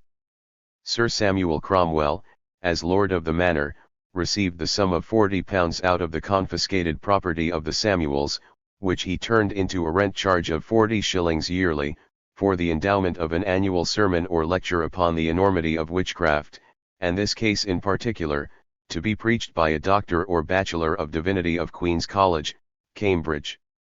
I have not been able to ascertain the exact date at which this annual lecture was discontinued, but it appears to have been preached so late as 1718, when Dr. Hutchinson published his work upon witchcraft. To carry on in proper chronological order the history of the witch delusion in the British Isles, it will be necessary to examine into what was taking place in Scotland during all that part of the 16th century anterior to the accession of James VI to the crown of England. We naturally expect that the Scotch, a people renowned from the earliest times for their powers of imagination, should be more deeply imbued with this gloomy superstition than their neighbours of the south. The nature of their soil and climate tended to encourage the dreams of early ignorance. Ghosts, goblins, wraiths, kelpies, and a whole host of spiritual beings, were familiar to the dwellers by the misty glens of the highlands and the romantic streams of the lowlands. Their deeds, whether of good or ill, were enshrined in song, and took a greater hold upon the imagination because verse had sanctified them. But it was not till the religious reformers began the practice of straining scripture to the severest extremes, that the arm of the law was called upon to punish witchcraft as a crime per se. What Pope Innocent VIII had done for Germany and France, the preachers of the Reformation did for the Scottish people. Witchcraft, instead of being a mere article of faith, became enrolled in the statute book, and all good subjects and true Christians were called upon to take arms against it. The 9th Parliament of Queen Mary passed an act in 1563, which decreed the punishment of death against witches and consulters with witches, and immediately the whole bulk of the people were smitten with an epidemic fear of the devil and his mortal agents. Persons in the highest ranks of life shared and encouraged the delusion of the vulgar. Many were themselves accused of witchcraft, and noble ladies were shown to have dabbled in mystic arts, and proved to the world that, if they were not witches, it was not for want of the will. Among the dames who became notorious for endeavoring to effect their wicked ends by the devil's aid, may be mentioned the celebrated Lady Buccleuch, of Brankholme, familiar to all the readers of Sir Walter Scott, the Countess of Lothian, the Countess of Angus, the Countess of Athol, Lady Kerr, the Countess of Huntly, Euphemia Michelsian, and Lady Fowleys. Among the celebrated of the other sex who were accused of wizardism was Sir Lewis Ballantyne, the Lord Justice Clerk for Scotland, who, if we may believe Scott of Scottstarvet, dealt by curiosity with a warlock called Richard Graham, and prayed him to raise the devil. The warlock consented, and raised him in propria persona, in the yard of his house in the Canongate, at sight of whom the Lord Justice Clerk was so terrified that he took sickness and thereof died. By such idle reports as these did the envious ruin the reputation of those they hated, though it would appear in this case that Sir Lewis had been fool enough to make the attempt of which he was accused, and that the success of the experiment was the only apocryphal part of the story. The enemies of John Knox invented a similar tale, which found ready credence among the Roman Catholics, glad to attach any stigma to that grand scourge of the vices of their church. It was reported that he and his secretary went into the churchyard of St. Andrew's with the intent to raise some saints, but that, by a mistake in their conjurations, they raised the great fiend himself, instead of the saints they wished to consult. The popular rumor added that Knox's secretary was so frightened at the great horns, goggle eyes, and long tail of Satan, that he went mad, and shortly afterwards died. Knox himself was built of sterner stuff, and was not to be frightened. The first name that occurs in the records of the High Court of Justiciary of persons tried or executed for witchcraft is that of Janet Bowman, in 1572, 9 years after the passing of the Act of Mary. No particulars of her crimes are given, and against her name there only stand the words, convict and brynt. It is not, however, to be inferred that, in this interval, no trials or executions took place, for it appears on the authority of documents of unquestioned authenticity in the Advocates' Library at Edinburgh, that the Privy Council made a practice of granting commissions to resident gentlemen and ministers, in every part of Scotland, to examine, try, and execute witches within their own parishes. No records of those who suffered from the sentence of these tribunals have been preserved, but if popular tradition may be believed, even to the amount of 1/4 of its assertions, their number was fearful. After the year 1572, the entries of executions for witchcraft in the records of the High Court become more frequent, but do not average more than 1 per annum, another proof that trials for this offence were in general entrusted to the local magistracy. The latter appear to have ordered witches to the stake with as little compunction, and after as summary a mode, as modern justices of the peace order a poacher to the stocks. As James VI advanced in manhood, he took great interest in the witch trials. One of them especially, that of Jelly Duncan, Dr. Fian, and their accomplices, in the year 1591, engrossed his whole attention, and no doubt suggested in some degree, the famous work on demonology which he wrote shortly afterwards. As these witches had made an attempt upon his own life, it is not surprising, with his habits, that he should have watched the case closely, or become strengthened in his prejudice and superstition by its singular details. No other trial that could be selected would give so fair an idea of the delusions of the Scottish people as this. Whether we consider the number of victims, the absurdity of the evidence, and the real villainy of some of the persons implicated, it is equally extraordinary. Jelly Duncan, the prime witch in these proceedings, was servant to the deputy bailiff of Tranent, a small town in Haddingtonshire, about 10 miles from Edinburgh. Though neither old nor ugly, but young and good-looking, her neighbours, from some suspicious parts of her behaviour, had long considered her a witch. She had, it appears, some pretensions to the healing art. Some cures which she effected were so sudden, that the worthy bailiff, her master, who, like his neighbours, mistrusted her, considered them no less than miraculous. In order to discover the truth, he put her to the torture, but she obstinately refused to confess that she had dealings with the devil. It was the popular belief that no witch would confess as long as the mark which Satan had put upon her remained undiscovered upon her body. Somebody present reminded the torturing bailey of this fact, and on examination, the devil's mark was found upon the throat of poor Jelly. She was put to the torture again, and her fortitude giving way under the extremity of her anguish, she confessed that she was indeed a witch, that she had sold her soul to the devil, and effected all her cures by his aid. This was something new in the witch creed, according to which, the devil delighted more in laying diseases on, than in taking them off, but Jelly Duncan fared no better on that account. The torture was still applied, until she had named all her accomplices, among whom were one Cunningham, a reputed wizard, known by the name of Dr. Fian, a grave and matron-like witch, named Agnes Sampson, Euphemia Michelsian, the daughter of Lord Clifton Hall, already mentioned, and nearly 40 other persons, some of whom were the wives of respectable individuals in the city of Edinburgh. Every one of these persons was arrested, and the whole realm of Scotland thrown into commotion by the extraordinary nature of the disclosures which were anticipated. About 2 years previous to this time, James had suddenly left his kingdom, and proceeded gallantly to Denmark, to fetch over his bride, the Princess of Denmark, who had been detained by contrary weather in the harbour of Upslo.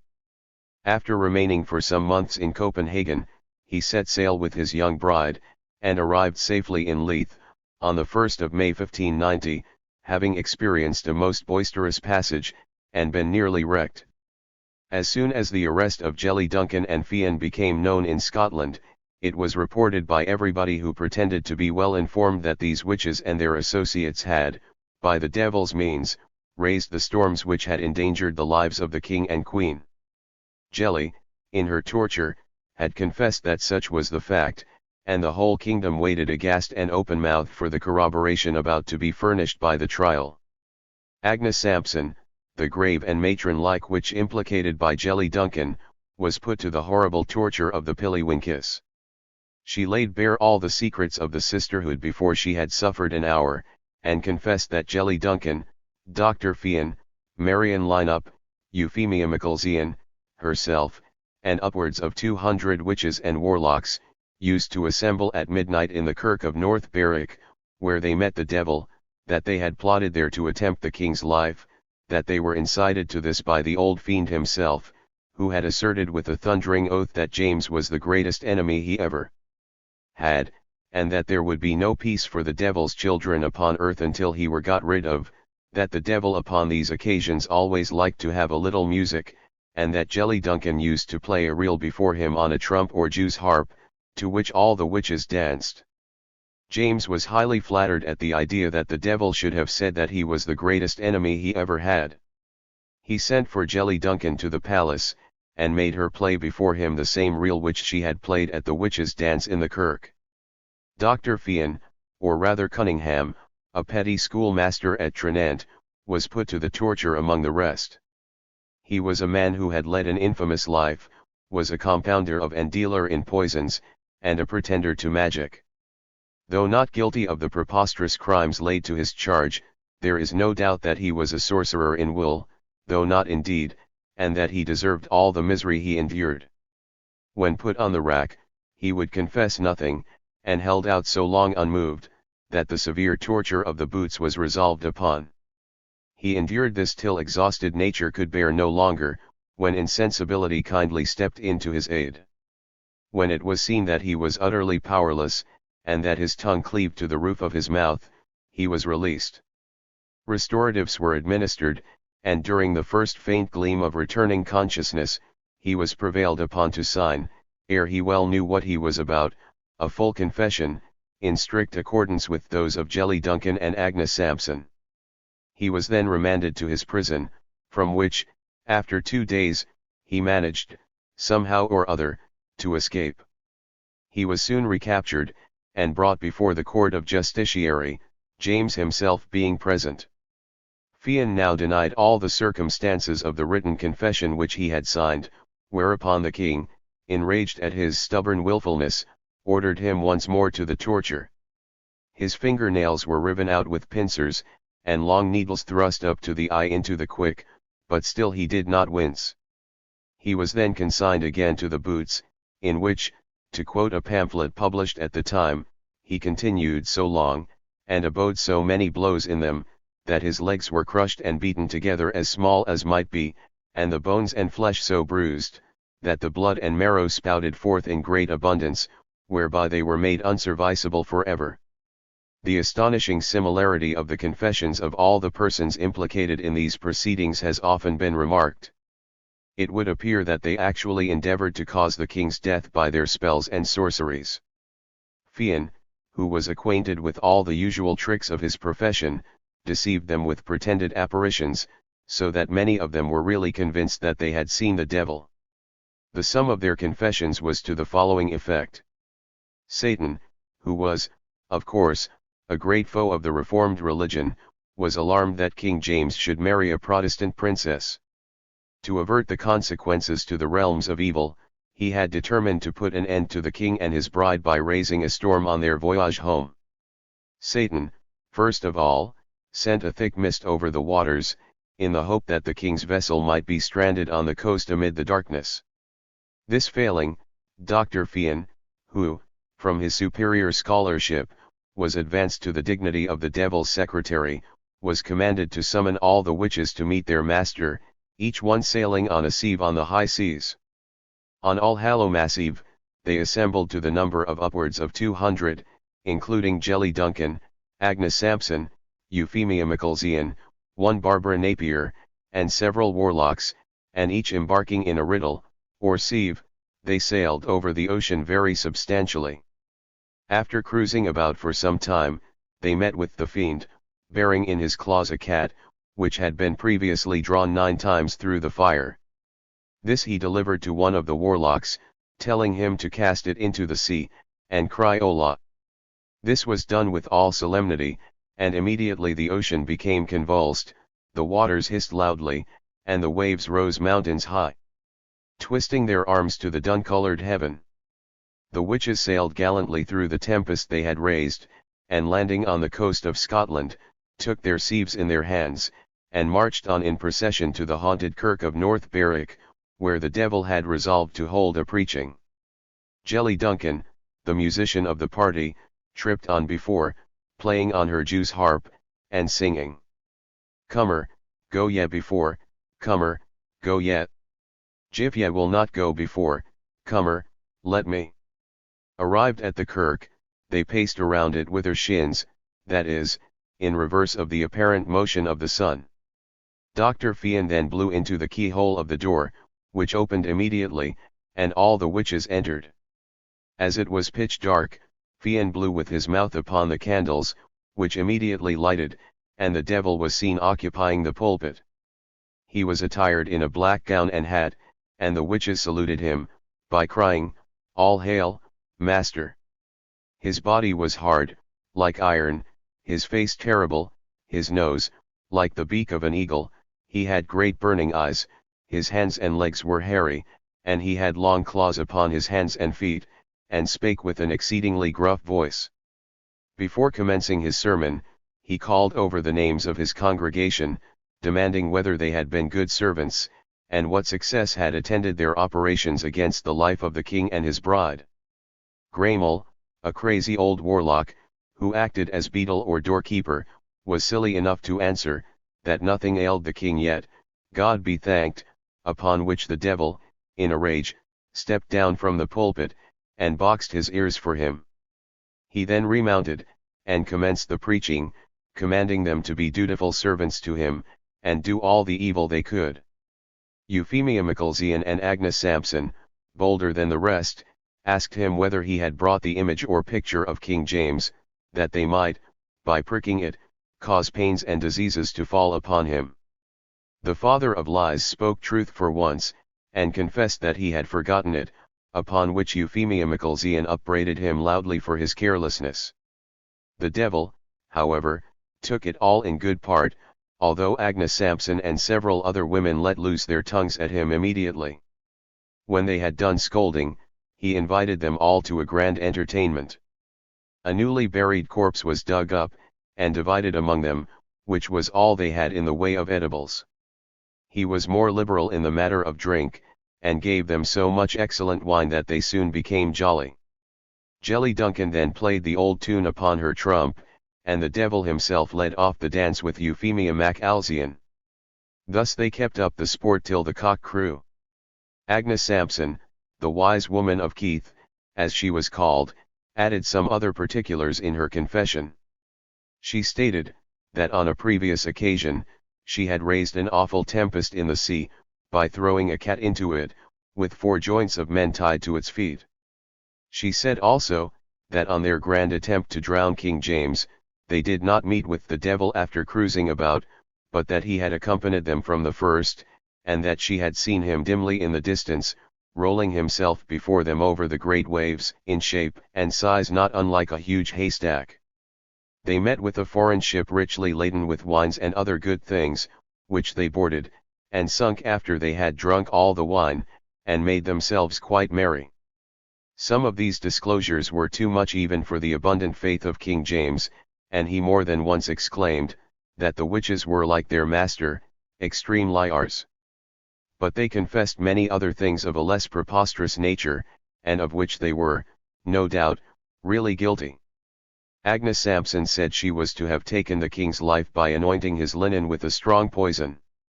Jelly Duncan used to threaten her neighbors by saying she would send the devil after them, and many persons of weaker minds than usual were frightened into fits by her, and rendered subject to them for the remainder of their lives. Dr. Finn also made no scruple in aiding and abetting murder, and would rid any person of an enemy by means of poison, who could pay him his fee for it. Euphemia Macalzean also was far from being pure. There is no doubt that she meditated the king's death, and used such means to compass it as the superstition of the age directed. She was a devoted partisan of Bothwell, who was accused by many of the witches as having consulted them on the period of the king's death. They were all found guilty, and sentenced to be hanged and burned. Barbara Napier, though found guilty upon other counts, was acquitted upon the charge of having been present at the great witch meeting in Berwick Kirk. The king was highly displeased, and threatened to have the jury indicted for a wilful error upon an assize. They accordingly reconsidered their verdict, and threw themselves upon the king's mercy for the fault they had committed. James was satisfied, and Barbara Napier was hanged along with Jelly Duncan, Agnes Sampson, Dr. Fian, and 25 others. Euphemia Macalzean met a harder fate. Her connection with the bold and obnoxious Bothwell, and her share in poisoning 1 or 2 individuals who had stood in her way, were thought deserving of the severest punishment the law could inflict. Instead of the ordinary sentence, directing the criminal to be first strangled and then burned, the wretched woman was doomed to be bound to a stake, and burned in ashes, quick to the death. This cruel sentence was executed on the 25th of June 1591. These trials had the most pernicious consequences all over Scotland. The lairds and ministers in their districts, armed with due power from the Privy Council, tried and condemned old women after the most summary fashion. Those who still clung to the ancient faith of Rome were the severest sufferers, as it was thought, after the disclosures of the fierce enmity borne by the devil towards a Protestant king and his Protestant wife, that all the Catholics were leagued with the powers of evil to work woe on the realm of Scotland. Upon a very moderate calculation, it is presumed that from the passing of the Act of Queen Mary till the accession of James to the throne of England, a period of 39 years, the average number of executions for witchcraft in Scotland was 200 annually, or upwards of 17,000 altogether. For the first 9 years the number was not 1/4 so great, but towards the years 1590 to 1593, the number must have been more than 400. The case last cited was one of an extraordinary character. The general aspect of the trials will be better seen from that of Isabel Gowdy, which, as it would be both wearisome and disgusting to go through them all, is cited as a fair specimen, although it took place at a date somewhat later than the reign of James. This woman, wearied of her life by the persecutions of her neighbors, voluntarily gave herself up to justice, and made a confession, embodying the whole witch creed of the period. She was undoubtedly a monomaniac of the most extraordinary kind. She said that she deserved to be stretched upon an iron rack, and that her crimes could never be atoned for, even if she were to be drawn asunder by wild horses. She named a long list of her associates, including nearly 50 women and a few warlocks. They dug up the graves of unchristened infants, whose limbs were serviceable in their enchantments. When they wanted to destroy the crops of an enemy, they yoked toads to his plough, and on the following night Satan himself ploughed the land with his team, and blasted it for the season. The witches had power to assume almost any shape, but they generally chose either that of a cat or a hare, oftenest the latter. Isabel said, that on one occasion, when she was in this disguise, she was sore pressed by a pack of hounds, and had a very narrow escape with her life.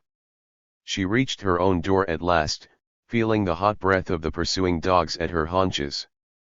She managed, however, to hide herself behind a chest, and got time to pronounce the magic words that could alone restore her to her proper shape. They were: "Hare, hare. God send thee care. I am in a hare's likeness now. But I shall be a woman e'en now. Hare, hare. God send thee care." If witches, when in this shape, were bitten by the dogs, they always retained the marks in their human form, but she had never heard that any witch had been bitten to death. When the devil appointed any general meeting of the witches, the custom was that they should proceed through the air mounted on broomsticks, or on corn or bean straws, pronouncing as they went: "Horse and pertuk, horse and go. Horse and pelats, ho. Ho. Ho." They generally left behind them a broom, or a three-legged stool, which, when placed in their beds and duly charmed, assumed the human shape till their return. This was done that the neighbours might not know when they were absent. She added, that the devil furnished his favourite witches with servant imps to attend upon them. These imps were called the roaring lion, thief of hell, wait upon herself, ranting roarer, care for naught, and were known by their liveries, which were generally yellow, sad dun, sea green, pea green, or grass green. Satan never called the witches by the names they had received at baptism, neither were they allowed, in his presence, so to designate each other. Such a breach of the infernal etiquette assuredly drew down his most severe displeasure. But as some designation was necessary, he rebaptized them in their own blood by the names of Abel and Stout, over the dike with it, raise the wind, pickle nearest the wind, batter them down Maggie, blow kale, and such like. The devil himself was not very particular what name they called him, so that it was not Black John. If any witch was unthinking enough to utter these words, he would rush out upon her, and beat and buffet her unmercifully, or tear her flesh with a wool card. Other names he did not care about, and once gave instructions to a noted warlock that whenever he wanted his aid, he was to strike the ground 3 times and exclaim, "Rise up, foul thief!" Upon this confession many persons were executed. So strong was the popular feeling, that no one once accused of witchcraft was acquitted, at least, acquittals did not average 1 in 100 trials. Witch-finding, or witch-pricking became a trade, and a set of mercenary vagabonds roamed about the country, provided with long pins to run into the flesh of supposed criminals. It was no unusual thing then, nor is it now, that in aged persons there should be some spot on the body totally devoid of feeling. It was the object of the witch pricker to discover this spot, and the unhappy wight who did not bleed when pricked upon it, was doomed to the death. If not immediately cast into prison, her life was rendered miserable by the persecution of her neighbors. It is recorded of many poor women, that the annoyances they endured in this way were so excessive, that they preferred death. Sir George Mackenzie, the Lord Advocate, at the time when witch trials were so frequent, and himself a devout believer in the crime, relates, in his Criminal Law, first published in 1678, some remarkable instances of it. He says, "I went, when I was a Justice Depute, to examine some women who had confessed judicially, and one of them, who was a silly creature, told me, under secrecy, that she had not confessed because she was guilty, but being a poor creature who wrought for her meat, and being defamed for a witch, she knew she should starve, for no person thereafter would either give her meat or lodging, and that all men would beat her and set dogs at her, and that, therefore, she desired to be out of the world, whereupon she wept most bitterly, and upon her knees called God to witness to what she said." Sir George, though not wholly elevated above the prejudices of his age upon this subject, was clear-sighted enough to see the danger to society of the undue encouragement given to the witch prosecutions. He was convinced that 3/4 of them were unjust and unfounded.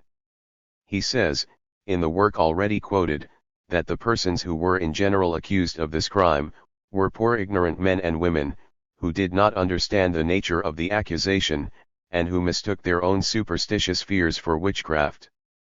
One poor wretch, a weaver, confessed that he was a warlock, and, being asked why, he replied, because he had seen the devil dancing, like a fly, about the candle.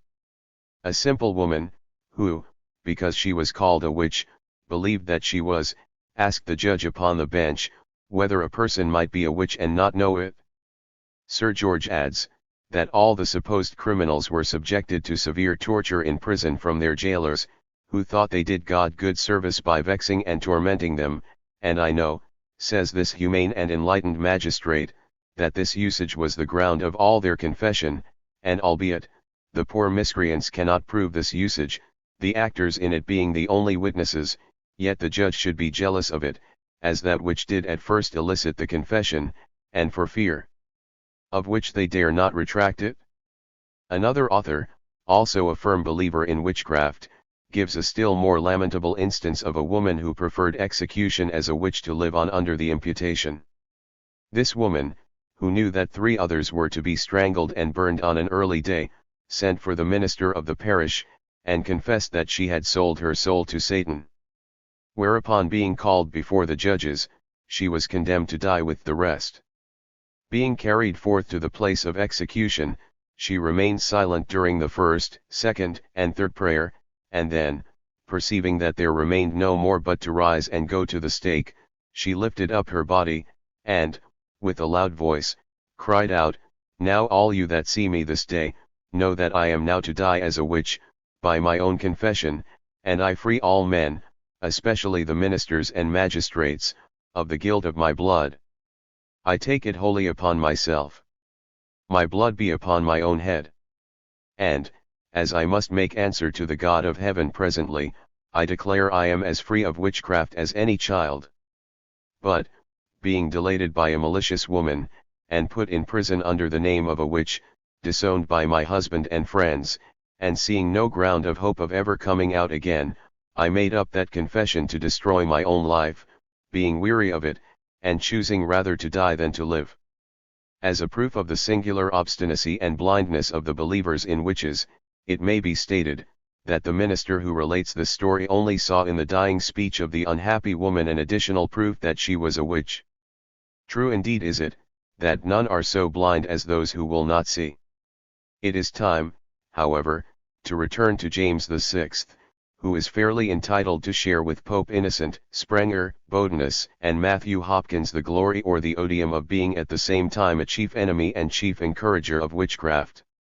Towards the close of the 16th century, many learned men, both on the continent and in the Isles of Britain, had endeavored to disabuse the public mind on this subject. The most celebrated were Wierus in Germany, Pietro di Apone in Italy, and Reginald Scott in England. Their works excited the attention of the zealous James, who, mindful of the involuntary compliment which his merits had extorted from the devil, was ambitious to deserve it by still continuing his greatest enemy. In the year 1597 he published, in Edinburgh, his famous treatise on demonology. Its design may be gathered from the following passage in the introduction. "The fearful abounding, says the king, at this time, and in this country, of these detestable slaves of the devil, the witches, or enchanters, hath moved me, beloved reader, to dispatch in post this following treatise of mine, not in any wise, as I protest, to serve for a show of mine own learning and ingene, but only to press thereby, so far as I can, to resolve the doubting hearts of many, both that such assaults of Satan are most certainly practiced, and that the instrument thereof merits most severely to be punished, against the damnable opinions of two, principally in our age, whereof the one, called Scott, an Englishman, is not ashamed, in public print, to deny that there can be such thing as witchcraft, and so maintains the old error of the Sadducees, in denying of spirits. The other, called Wierus, a German physician, sets out a public apology for all these craftsfolks, whereby procuring for them impunity, he plainly betrays himself to have been one of that profession."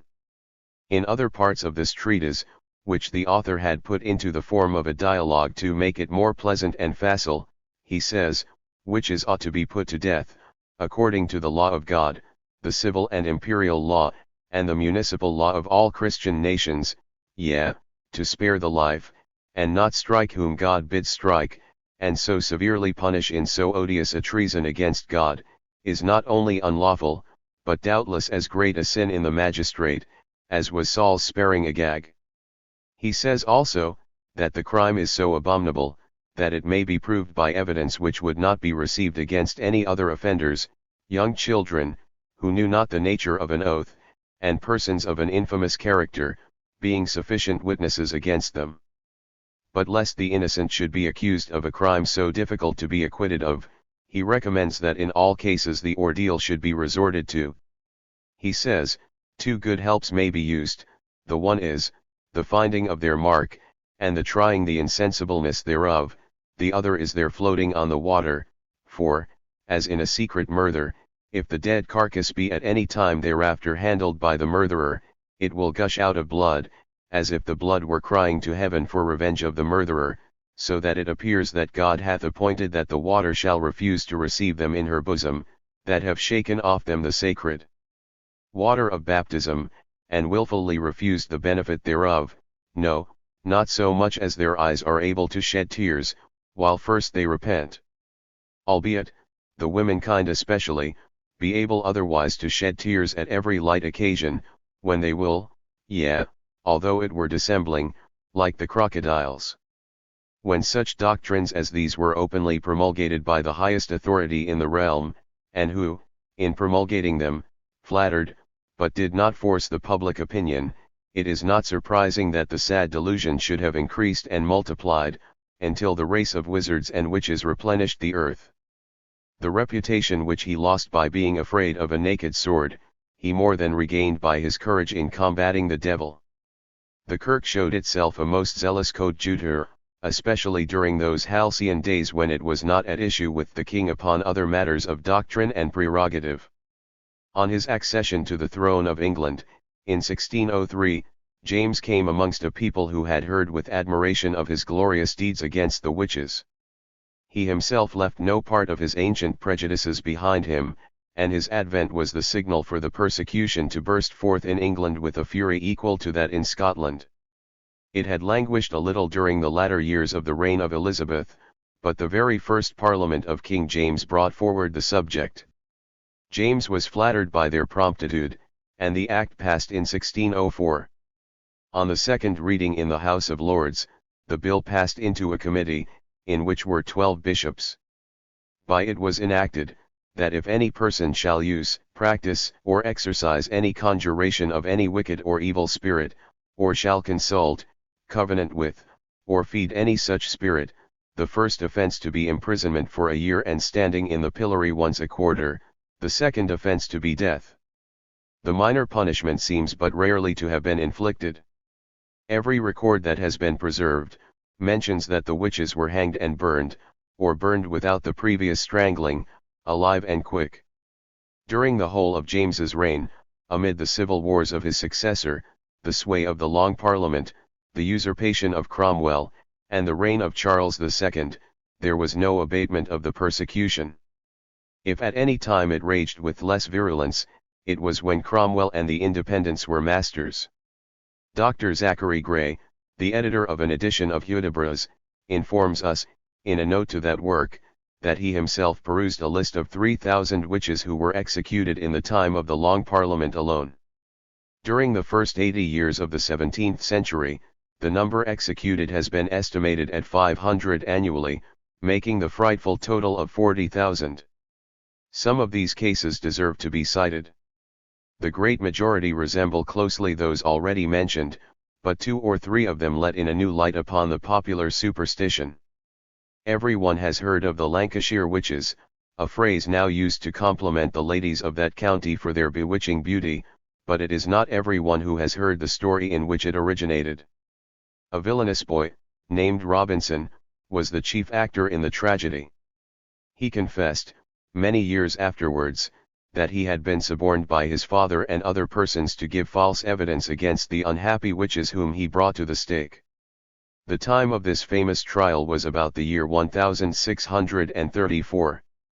This boy Robinson, whose father was a woodcutter, residing on the borders of Pendle Forest, in Lancashire, spread abroad many rumours against one Mother Dickinson, whom he accused of being a witch. These rumours coming to the ears of the local magistracy, the boy was sent for, and strictly examined. He told the following extraordinary story, without hesitation or prevarication, and apparently in so open and honest a manner, that no one who heard him doubted the truth of it. He said, that as he was roaming about in one of the glades of the forest, amusing himself by gathering blackberries, he saw 2 greyhounds before him, which he thought at the time belonged to some gentleman of the neighbourhood. Being fond of sport, he proposed to have a course, and a hare being started, he incited the hounds to run. Neither of them would stir. Angry at the beasts, he seized hold of a switch, with which he was about to punish them, when one of them suddenly started up in the form of a woman, and the other, of a little boy. He at once recognized the woman to be the witch Mother Dickinson. She offered him some money to induce him to sell his soul to the devil, but he refused. Upon this she took a bridle out of her pocket, and, shaking it over the head of the other little boy, he was instantly turned into a horse. Mother Dickinson then seized him in her arms, sprang upon the horse, and, placing him before her, rode with the swiftness of the wind over forests, fields, bogs, and rivers, until they came to a large barn. The witch alighted at the door, and taking him by the hand, led him inside. There he saw 7 old women, pulling at 7 halters which hung from the roof. As they pulled, large pieces of meat, lumps of butter, loaves of bread, basins of milk, hot puddings, black puddings, and other rural dainties, fell from the halters onto the floor. While engaged in this charm they made such ugly faces, and looked so fiendish, that he was quite frightened. After they had pulled, in this manner enough for an ample feast, they set to, and showed, whatever might be said of the way in which their supper was procured, that their epicurism was a little more refined than that of the Scottish witches, who, according to Jelly Duncan's confession, feasted upon dead men's flesh in the old kirk of Berwick. The boy added, that as soon as supper was ready, many other witches came to partake of it, several of whom he named. In consequence of this story, many persons were arrested, and the boy Robinson was led about from church to church, in order that he might point out to the officers, by whom he was accompanied, the hags he had seen in the barn. Altogether about 20 persons were thrown into prison, 8 of them were condemned to die, including Mother Dickinson, upon this evidence alone, and executed accordingly. Among the wretches who concocted this notable story, not one was ever brought to justice for his perjury, and Robinson, the father, gained considerable sums by threatening persons who were rich enough to buy off exposure. Among the illweeds which flourished amid the long dissensions of the Civil War, Matthew Hopkins, the witch-finder, stands eminent in his sphere. This vulgar fellow resided, in the year 1644, at the town of Manningtree, in Essex, and made himself very conspicuous in discovering the devil's marks upon several unhappy witches. The credit he gained by his skill in this instance seems to have inspired him to renewed exertions. In the course of a very short time, whenever a witch was spoken of in Essex, Matthew Hopkins was sure to be present, aiding the judges with his knowledge of such cattle, as he called them. As his reputation increased, he assumed the title of Witch-finder General, and travelled through the counties of Norfolk, Essex, Huntingdon, and Sussex, for the sole purpose of finding out witches. In 1 year he brought 60 poor creatures to the stake. The test he commonly adopted was that of swimming, so highly recommended by King James in his Demonology. The hands and feet of the suspected persons were tied together crosswise, the thumb of the right hand to the toe of the left foot, and vice versa. They were then wrapped up in a large sheet or blanket, and laid upon their backs in a pond or river. If they sank, their friends and relatives had the poor consolation of knowing they were innocent, but there was an end of them. If they floated, which, when laid carefully on the water was generally the case, there was also an end of them, for they were deemed guilty of witchcraft, and burned accordingly. Another test was to make them repeat the Lord's Prayer and Creed. It was affirmed that no witch could do so correctly. If she missed a word, or even pronounced one incoherently, which in her trepidation, it was most probable she would, she was accounted guilty. It was thought that witches could not weep more than 3 tears, and those only from the left eye. Thus the conscious innocence of many persons, which gave them fortitude to bear unmerit torture without flinching, was construed by their unmerciful tormentors into proofs of guilt. In some districts the test resorted to was to weigh the culprit against the Church Bible. If the suspected witch proved heavier than the Bible, she was set at liberty. This mode was far too humane for the witch-finders by profession. Hopkins always maintained that the most legitimate modes were pricking and swimming. Hopkins used to travel through his counties like a man of consideration, attended by his 2 assistants, always putting up at the chief inn of the place, and always at the cost of the authorities. His charges were 20 shillings a town, his expenses of living while there, and his carriage thither and back. This he claimed whether he found witches or not. If he found any, he claimed 20 shillings a head in addition when they were brought to execution.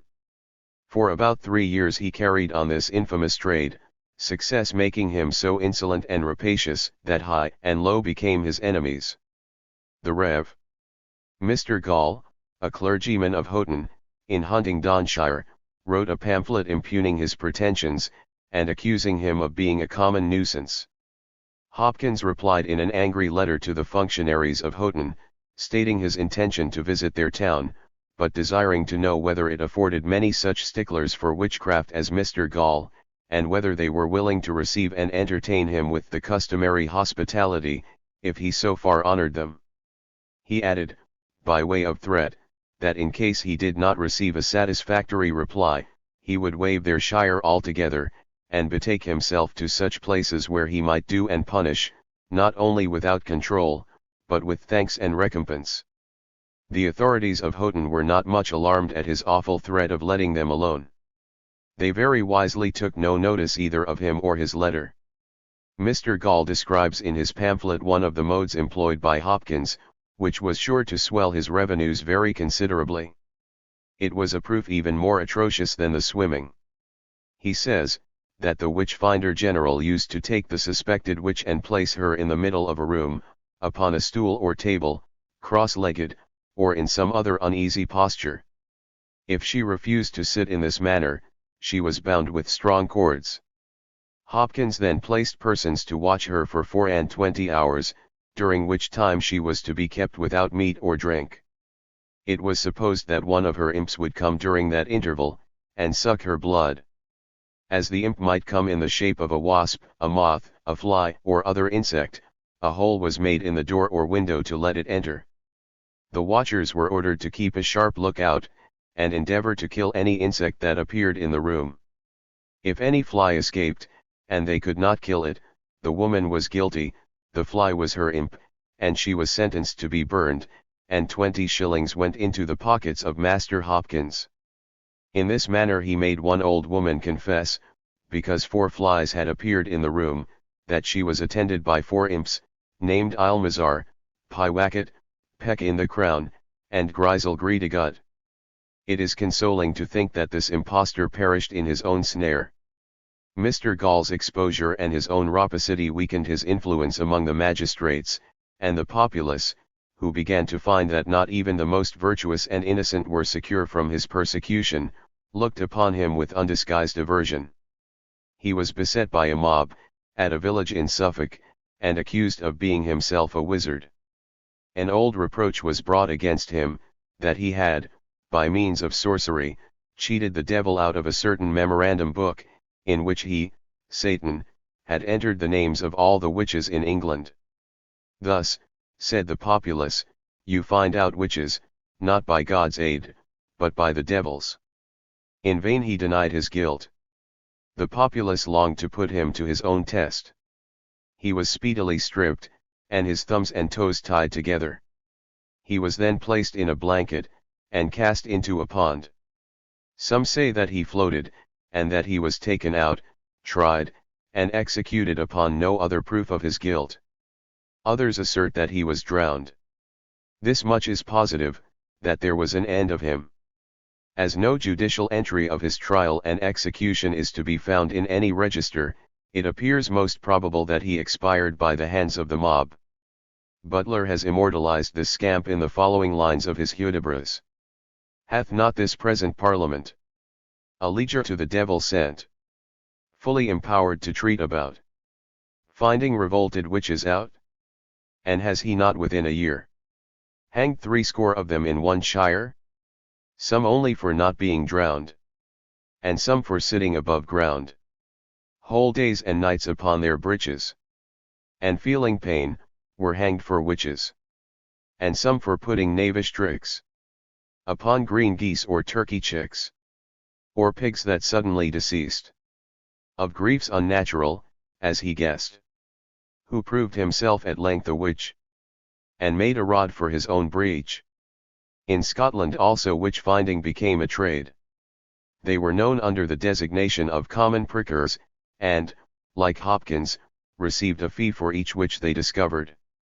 At the trial of Janet Peaston, in 1646, the magistrates of Dalkeith caused John Kincaid, of Tranent, the common pricker, to exercise his craft upon her.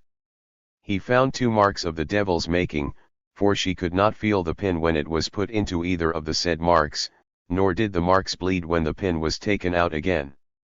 When she was asked where she thought the pins were put in her, she pointed to a part of her body distant from the real place. They were pins of 3 inches in length. These common prickers became at last so numerous, that they were considered nuisances. The judges refused to take their evidence, and in 1678 the Privy Council of Scotland condescended to hear the complaint of an honest woman, who had been indecently exposed by one of them, and expressed their opinion that common prickers were common cheats. But such an opinion was not formed in high places before hundreds of innocent persons had fallen victims. The parliaments had encouraged the delusion both in England and Scotland, and, by arming these fellows with a sort of authority, had in a manner forced the magistrates and ministers to receive their evidence. The fate of one poor old gentleman, who fell a victim to the arts of Hopkins in 1646, deserves to be recorded. Mr. Lewis, a venerable clergyman, upwards of 70 years of age, and who had been rector of Framlingham, in Suffolk, for 50 years, excited suspicion that he was a wizard. Being a violent royalist, he was likely to meet with no sympathy at that time, and even his own parishioners, whom he had served so long and so faithfully, turned their backs upon him as soon as he was accused. placed under the hands of Hopkins, who knew so well how to bring the refractory to confession. The old man, the light of whose intellect had become somewhat dimmed from age, confessed that he was a wizard. He said he had two imps, that continually excited him to do evil, and that one day, when he was walking on the sea coast, one of them prompted him to express a wish that a ship, whose sails were just visible in the distance, might sink. He consented, and saw the vessel sink before his eyes. He was, upon this confession, tried and condemned. On his trial the flame of reason burned up as brightly as ever.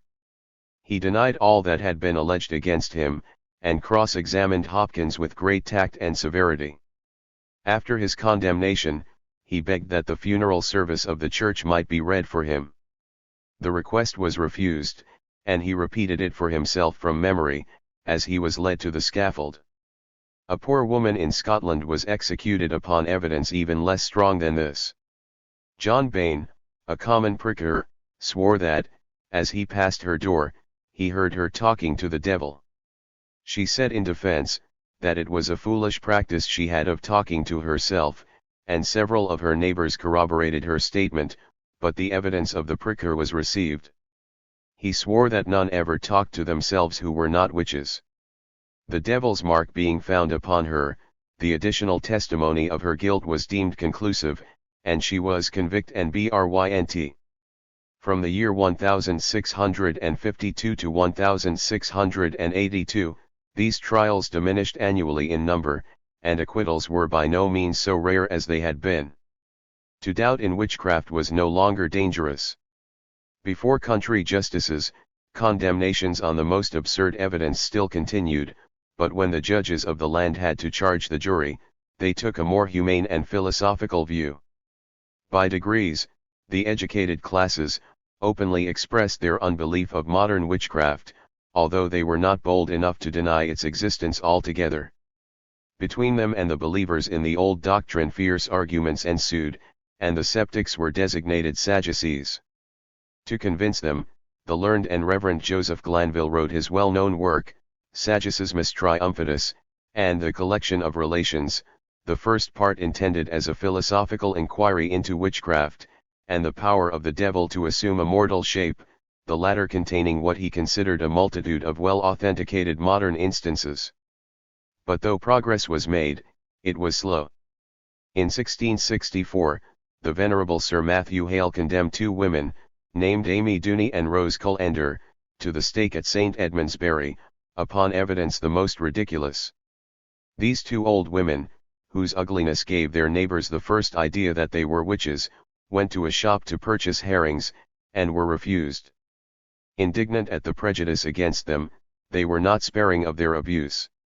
Shortly afterward, the daughter of the herring dealer fell sick, and a cry was raised that she was bewitched by the old women who had been refused the herrings.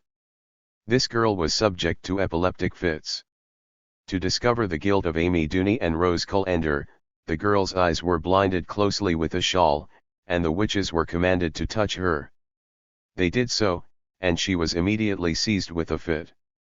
Upon this evidence they were sent to prison.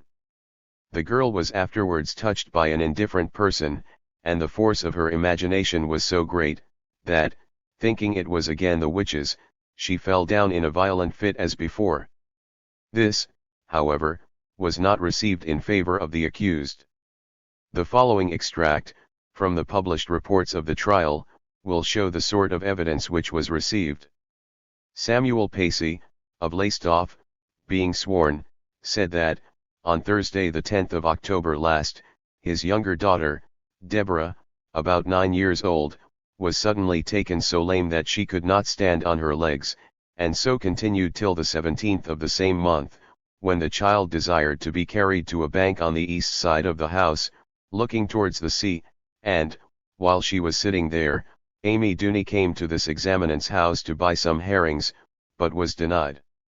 Then she came twice more, but, being as often denied, she went away discontented and grumbling. At this instant of time, the child was taken with terrible fits, complaining of a pain in her stomach, as if she was pricked with pins, shrieking out with a voice like a whelp, and thus continued till the 30th of the same month. This examinant further saith, that Amy Duny, having long had the reputation of a witch, and his child having, in the intervals of her fits, constantly cried out on her, as the cause of her disorder, saying, that the said Amy did appear to her and fright her, he himself did suspect the said Amy to be a witch, and charged her with being the cause of his child's illness, and set her in the stocks.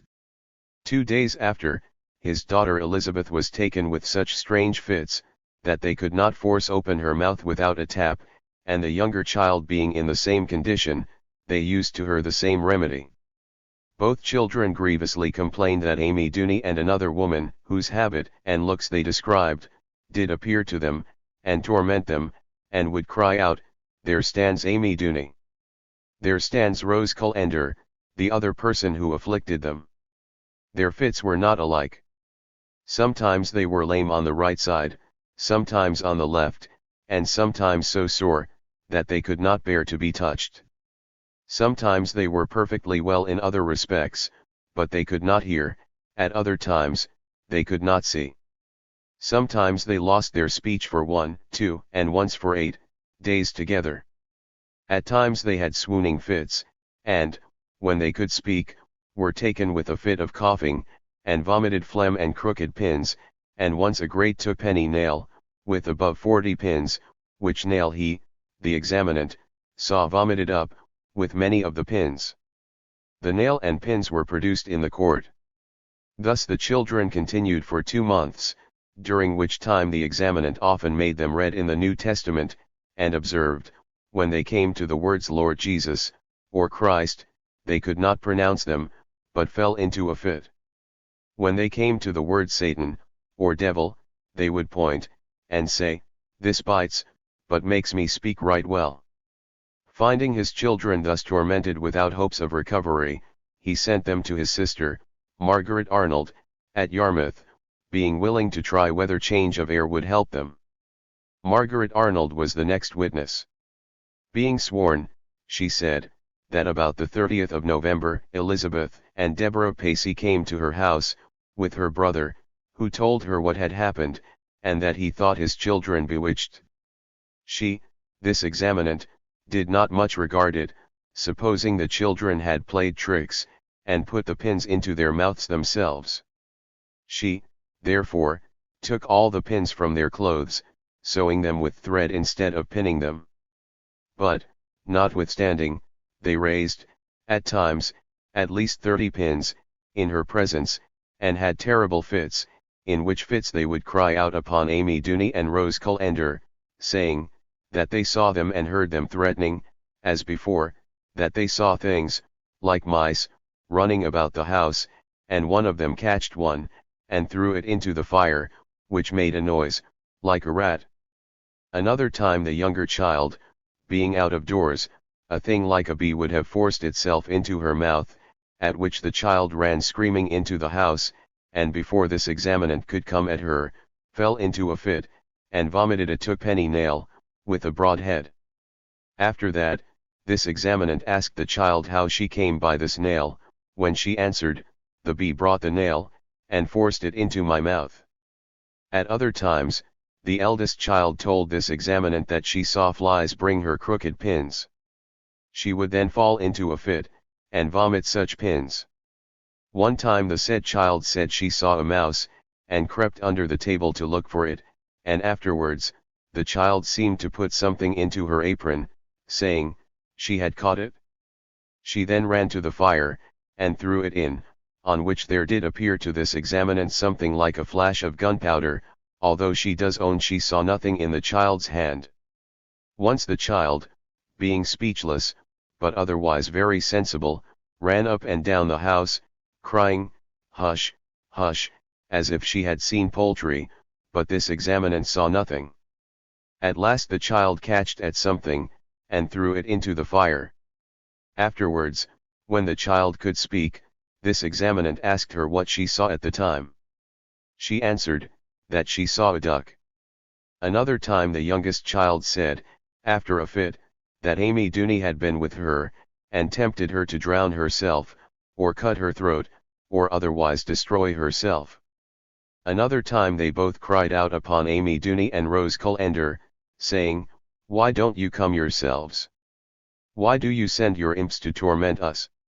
The celebrated Sir Thomas Browne, the author of Vulgar Errors, was also examined as a witness upon the trial. Being desired to give his opinion of the three persons in court, he said, he was clearly of opinion that they were bewitched. He said, there had lately been a discovery of witches in Denmark, who used the same way of tormenting persons, by conveying crooked pins, needles, and nails into their bodies. That he thought, in such cases, the devil acted upon human bodies by natural means, namely, by exciting and stirring up the superabundant humours, he did afflict them in a more surprising manner by the same diseases their bodies were usually subject to, that these fits might be natural, only raised to a great degree by the subtlety of the devil, co-operating with the malice of these witches. The evidence being concluded, Sir Matthew Hale addressed the jury. He said, he would waive repeating the evidence, to prevent any mistake, and told the jury, there were two things they had to inquire into. First, whether or not these children were bewitched, secondly, whether these women did bewitch them. He said, he did not in the least doubt there were witches, first, because the scriptures affirmed it, secondly, because the wisdom of all nations, particularly our own, had provided laws against witchcraft, which implied their belief of such a crime. He desired them strictly to observe the evidence, and begged of God to direct their hearts in the weighty concern they had in hand, since, to condemn the innocent and let the guilty go free, are both an abomination to the Lord. The jury then retired, and, in about half an hour, returned a verdict of guilty upon all the indictments, being 13 in number. The next morning the children came with their father to the lodgings of Sir Matthew Hale, very well, and quite restored to their usual health. Mr. Pacey, being asked at what time their health began to improve, replied, that they were quite well in half an hour after the conviction of the prisoners. Many attempts were made to induce the unfortunate women to confess their guilt, but in vain, and they were both hanged. 11 trials were instituted before Chief Justice Holt for witchcraft between the years 1694 and 1701. The evidence was of the usual character, but Holt appealed so successfully in each case to the common sense of the jury, that they were every one acquitted. A general feeling seemed to pervade the country that blood enough had been shed upon these absurd charges. Now and then, the flame of persecution burnt up in a remote district, but these instances were no longer looked upon as mere matters of course. They appear, on the contrary, to have excited much attention, a sure proof, if no other were to be obtained, that they were becoming unfrequent. A case of witchcraft was tried in 1711, before Lord Chief Justice Powell, in which, however, the jury persisted in a verdict of guilty, though the evidence was of the usual absurd and contradictory character, and the enlightened judge did all in his power to bring them to a right conclusion. The accused person was one Jane Wenham, better known as the Witch of Walkerne, and the persons who were alleged to have suffered from her witchcraft were two young women named Thorne and Street. A witness, named Mr. Arthur Chauncey, deposed, that he had seen Anne Thorne in several of her fits, and that she always recovered upon prayers being said, or if Jane Wenham came to her. He related, that he had pricked the prisoner several times in the arms, but could never fetch any blood from her, that he had seen her vomit pins, when there were none in her clothes or within her reach, and that he had preserved several of them, which he was ready to produce. The judge, however, told him that was needless, as he supposed they were crooked pins. Mr. Francis Brackey, another witness, deposed, that strange cakes of bewitched feathers having been taken from Anne Thorne's pillow, he was anxious to see them. He went into a room where some of these feathers were, and took 2 of the cakes, and compared them together. They were both of a circular figure, something larger than a crown piece, and he observed that the small feathers were placed in a nice and curious order, at equal distances from each other, making so many radii of the circle, in the center of which the quill ends of the feathers met. He counted the number of these feathers, and found them to be exactly 32 in each cake. He afterwards endeavored to pull off 2 or 3 of them, and observed that they were all fastened together by a sort of viscous matter, which would stretch 7 or 8 times in a thread before it broke. Having taken off several of these feathers, he removed the viscous matter with his fingers, and found under it, in the center, some short hairs, black and grey, matted together, which he verily believed to be cat's hair. He also said, that Jane Wenham confessed to him that she had bewitched the pillow, and had practiced witchcraft for 16 years. The judge interrupted the witness at this stage, and said, he should very much like to see an enchanted feather, and seemed to wonder when he was told that none of these strange cakes had been preserved.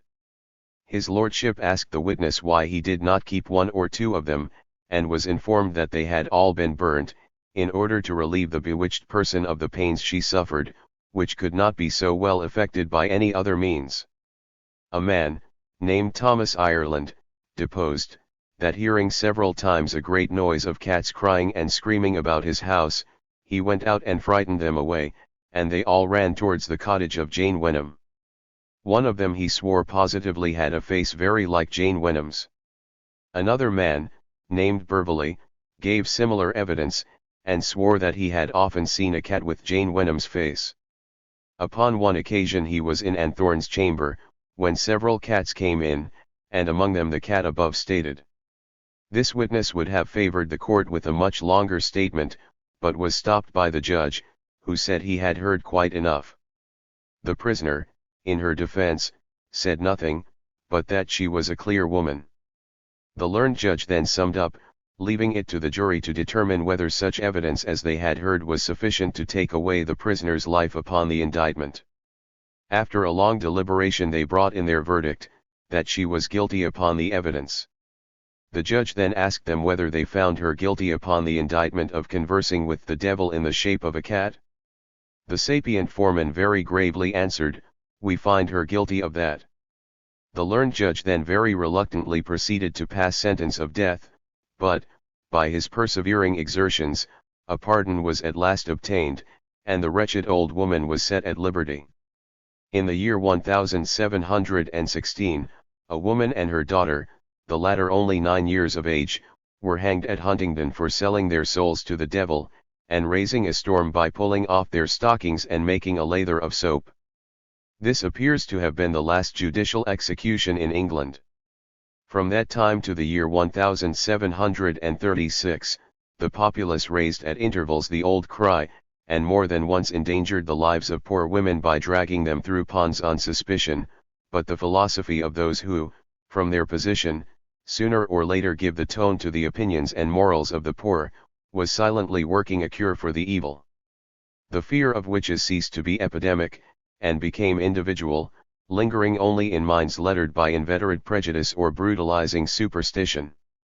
In the year 1736, the penal statute of James I was finally blotted from the statute book, and suffered no longer to disgrace the advancing intelligence of the country.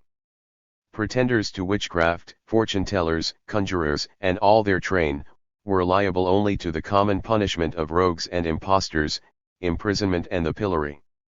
In Scotland, the delusion also assumed the same phases, and was gradually extinguished in the light of civilization. As in England the progress of improvement was slow. Up to the year 1665, little or no diminution of the mania was perceptible. In 1643, the General Assembly recommended that the Privy Council should institute a standing commission, composed of any understanding gentlemen or magistrates, to try the witches, who were stated to have increased enormously of late years. In 1649, an act was passed, confirmatory of the original statute of Queen Mary, explaining some points of the latter which were doubtful, and enacting severe penalties, not only against witches themselves, but against all who covenanted with them, or sought by their means to pry into the secrets of futurity, or cause any evil to the life, lands, or limbs of their neighbors. For the next 10 years, the popular madness upon this subject was perhaps more furious than ever. Upwards of 4,000 persons suffered for the crime during that interval.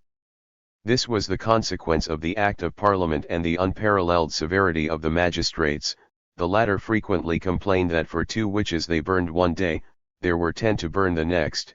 They never thought that they themselves were the cause of the increase.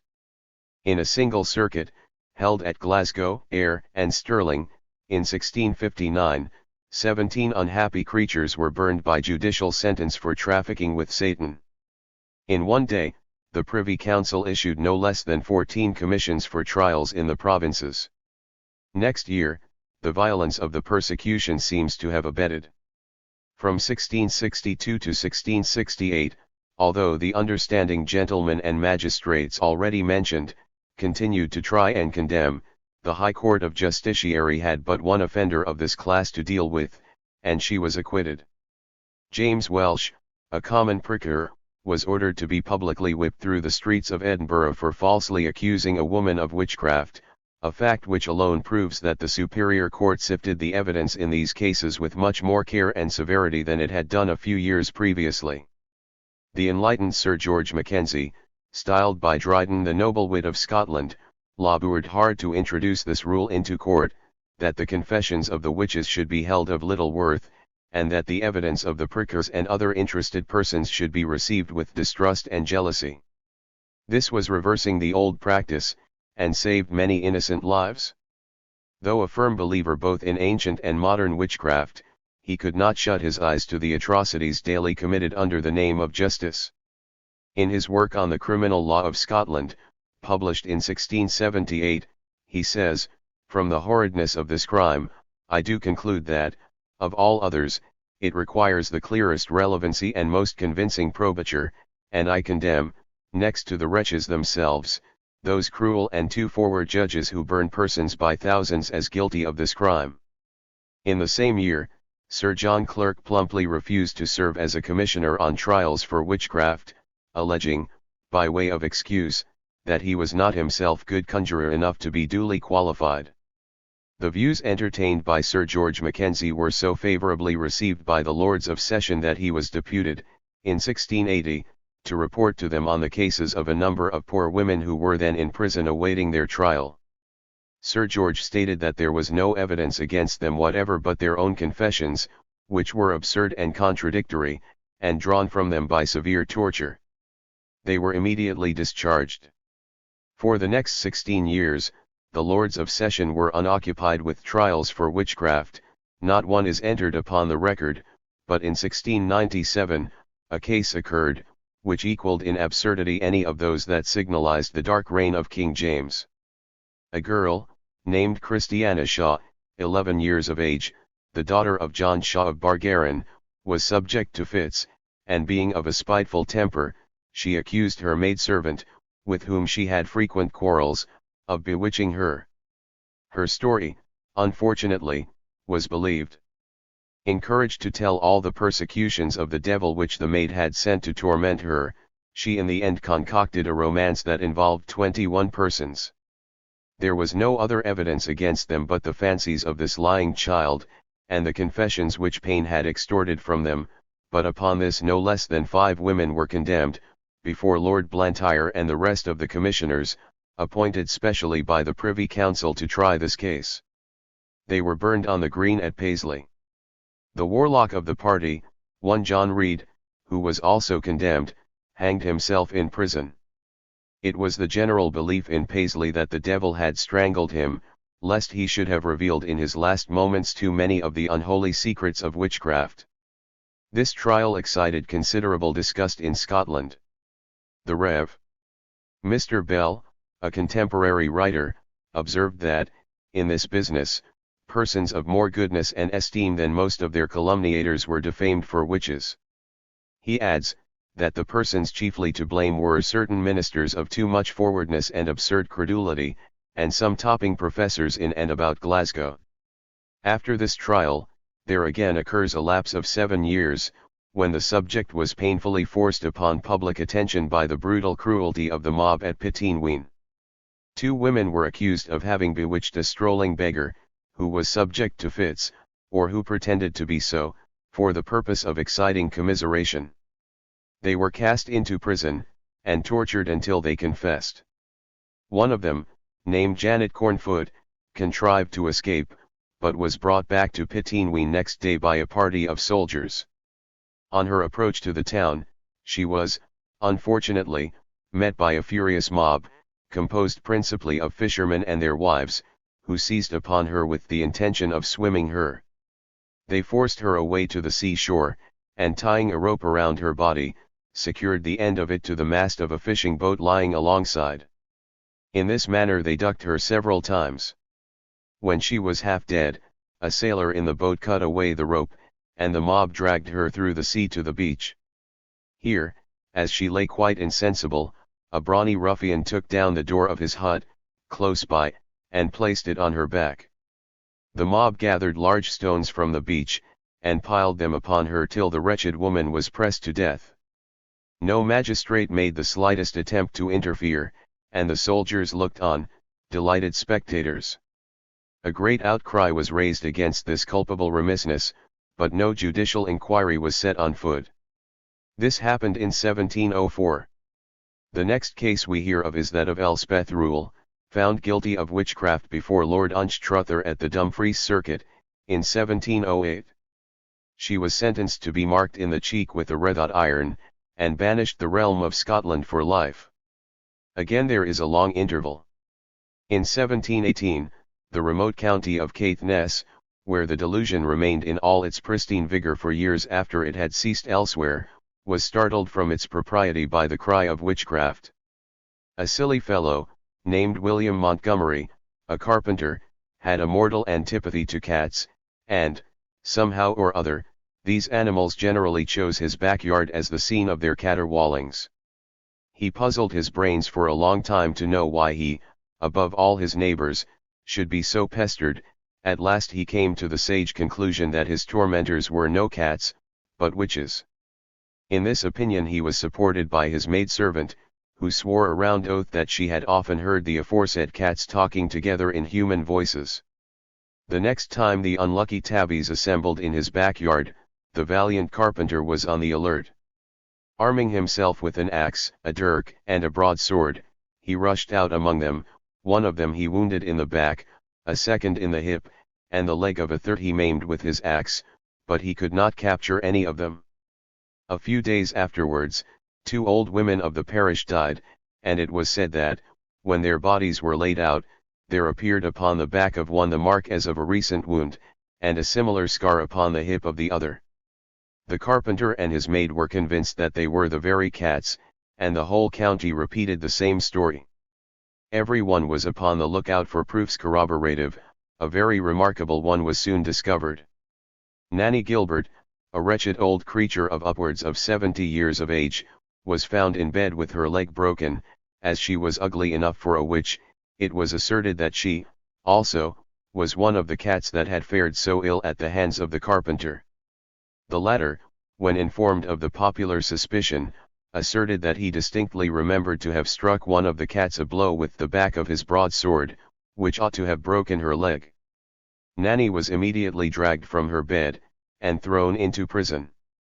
Before she was put to the torture, she explained, in a very natural and intelligible manner, how she had broken her limb, but this account did not give satisfaction. The professional persuasions of the torturer made her tell a different tale, and she confessed that she was indeed a witch, and had been wounded by Montgomery on the night stated, that the 2 old women recently deceased were witches also, besides about a score of others whom she named. The poor creature suffered so much by the removal from her own home, and the tortures inflicted upon her, that she died the next day in prison. Happily for the persons she had named in her confession, Dundas of Arniston, at that time the King's Advocate General, wrote to the Sheriff Depute, one Captain Ross of Littledean, cautioning him not to proceed to trial, the thing being of too great difficulty, and beyond the jurisdiction of an inferior court. Dundas himself examined the precognition with great care, and was so convinced of the utter folly of the whole case that he quashed all further proceedings. We find this same Sheriff Depute of Caithness very active 4 years afterwards in another trial for witchcraft. In spite of the warning he had received, that all such cases were to be tried in future by the superior courts, he condemned to death an old woman at Dornoch, upon the charge of bewitching the cows and pigs of her neighbors. This poor creature was insane, and actually laughed and clapped her hands at sight of the bonny fire that was to consume her. She had a daughter, who was lame both of her hands and feet, and one of the charges brought against her was, that she had used this daughter as a pony in her excursions to join the devil's Sabbath, and that the devil himself had shod her, and produced lameness. This was the last execution that took place in Scotland for witchcraft. The penal statutes were repealed in 1756, and, as in England, whipping, the pillory, or imprisonment, were declared the future punishments of all pretenders to magic or witchcraft. Still, for many years after this, the superstition lingered both in England and Scotland, and in some districts is far from being extinct even at this day. But before we proceed to trace it any further than to its legal extinction, we have yet to see the frightful havoc it made in continental Europe from the commencement of the 17th to the middle of the 18th century. France, Germany, and Switzerland were the countries which suffered most from the epidemic. The number of victims in these countries during the 16th century has already been mentioned, but, at the early part of the 17th, the numbers are so great, especially in Germany, that were they not to be found in the official records of the tribunals, it would be almost impossible to believe that mankind could ever have been so maddened and deluded. To use the words of the learned and indefatigable Horst, the world seemed to be like a large madhouse for witches and devils to play their antics in. Satan was believed to be at everybody's call, to raise the whirlwind, draw down the lightning, blight the productions of the earth, or destroy the health and paralyze the limbs of man. This belief, so insulting to the majesty and beneficence of the Creator, was shared by the most pious ministers of religion. Those who in their morning and evening prayers acknowledged the one true God, and praised Him for the blessings of the seed time and the harvest, were convinced that frail humanity could enter into a compact with the spirits of hell to subvert His laws and thwart all His merciful intentions. Successive popes, from Innocent VIII downwards, promulgated this degrading doctrine, which spread so rapidly that society seemed to be divided into two great factions, the bewitching and the bewitched. The commissioners named by Innocent VIII to prosecute the witch trials in Germany were Jacob Sprenger, so notorious for his work on demonology, entitled the Malleus Maleficarum, or Hammer to Knock Down Witches, Henry Inst Iter, a learned jurisconsult, and the Bishop of Strasbourg. Barnberg, Treves, Cologne, Paderborn, and Würzburg were the chief seats of the commissioners, who, during their lives alone, condemned to the stake, on a very moderate calculation, upwards of 3,000 victims. The number of witches so increased, that new commissioners were continually appointed in Germany, France, and Switzerland. In Spain and Portugal the Inquisition alone took cognizance of the crime. It is impossible to search the records of those dark, but now happily non-existing tribunals, but the mind recoils with affright even to form a guess of the multitudes who perished. The mode of trial in the other countries is more easily ascertained. Sprenger, in Germany, and Bodinus and Del Rio, in France, have left but too ample a record of the atrocities committed in the much abused names of justice and religion. Bodinus, of great repute and authority in the 17th century, says, the trial of this offense must not be conducted like other crimes. Whoever adheres to the ordinary course of justice perverts the spirit of the law, both divine and human. He who is accused of sorcery should never be acquitted unless the malice of the prosecutor be clearer than the sun, for it is so difficult to bring full proof of this secret crime, that out of 1,000,000 of witches not one would be convicted if the usual course were followed. Henry Boguet, a witch-finder, who styled himself the Grand Judge of Witches for the territory of St. Claude, drew up a code for the guidance of all persons engaged in the witch trials, consisting of 70 articles, quite as cruel as the Code of Bodinus. In this document he affirms, that a mere suspicion of witchcraft justifies the immediate arrest and torture of the suspected person. If the prisoner muttered, looked on the ground, and did not shed any tears, all these were proofs positive of guilt. In all cases of witchcraft, the evidence of the child ought to be taken against its parent, and persons of notoriously bad character, although not to be believed upon their oaths on the ordinary occasions of dispute that might arise between man and man, were to be believed, if they swore that any person had bewitched them. Who, when he hears that this diabolical doctrine was the universally received opinion of the ecclesiastical and civil authorities, can wonder that thousands upon thousands of unhappy persons should be brought to the stake? That Cologne should for many years burn its 300 witches annually? The district of Barnburg its 400? Nuremberg, Geneva, Paris, Toulouse, Lyons, and other cities, their 200? A few of these trials may be cited, taking them in the order of priority, as they occurred in different parts of the continent.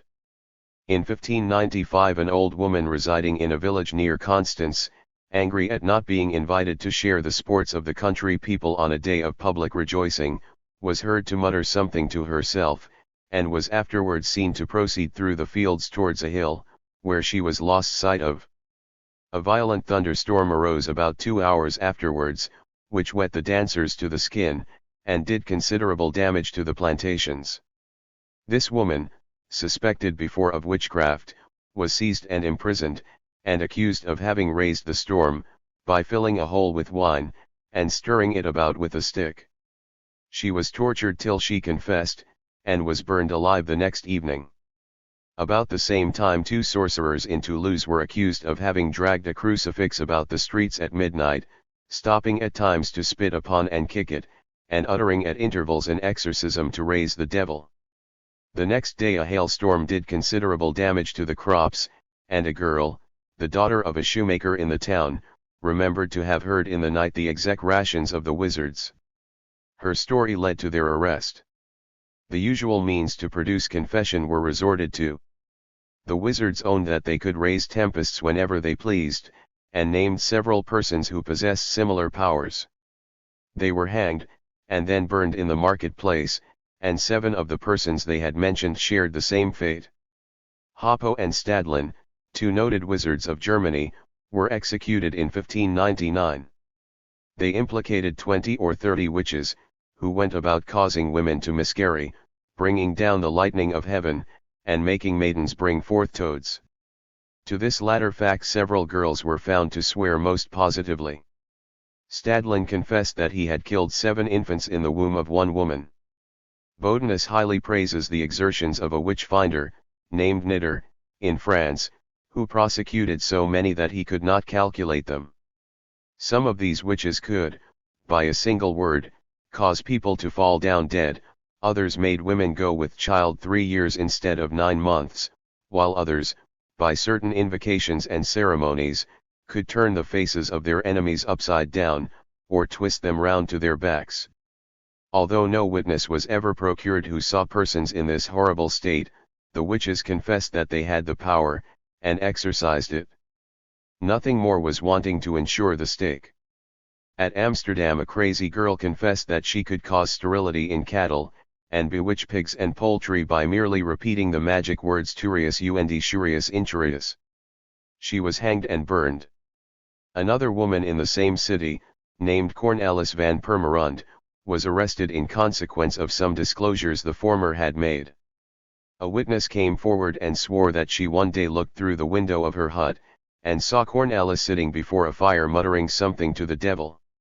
She was sure it was to the devil, because she heard him answer her. Shortly afterwards 12 black cats ascended out of the floor, and danced on their hind legs around the witch for the space of about half an hour. They then vanished with a horrid noise, and leaving a disagreeable smell behind them. She also was hanged and burned. At Bamberg, in Bavaria, the executions from the year 1610 to 1640 were at the rate of about 100 annually.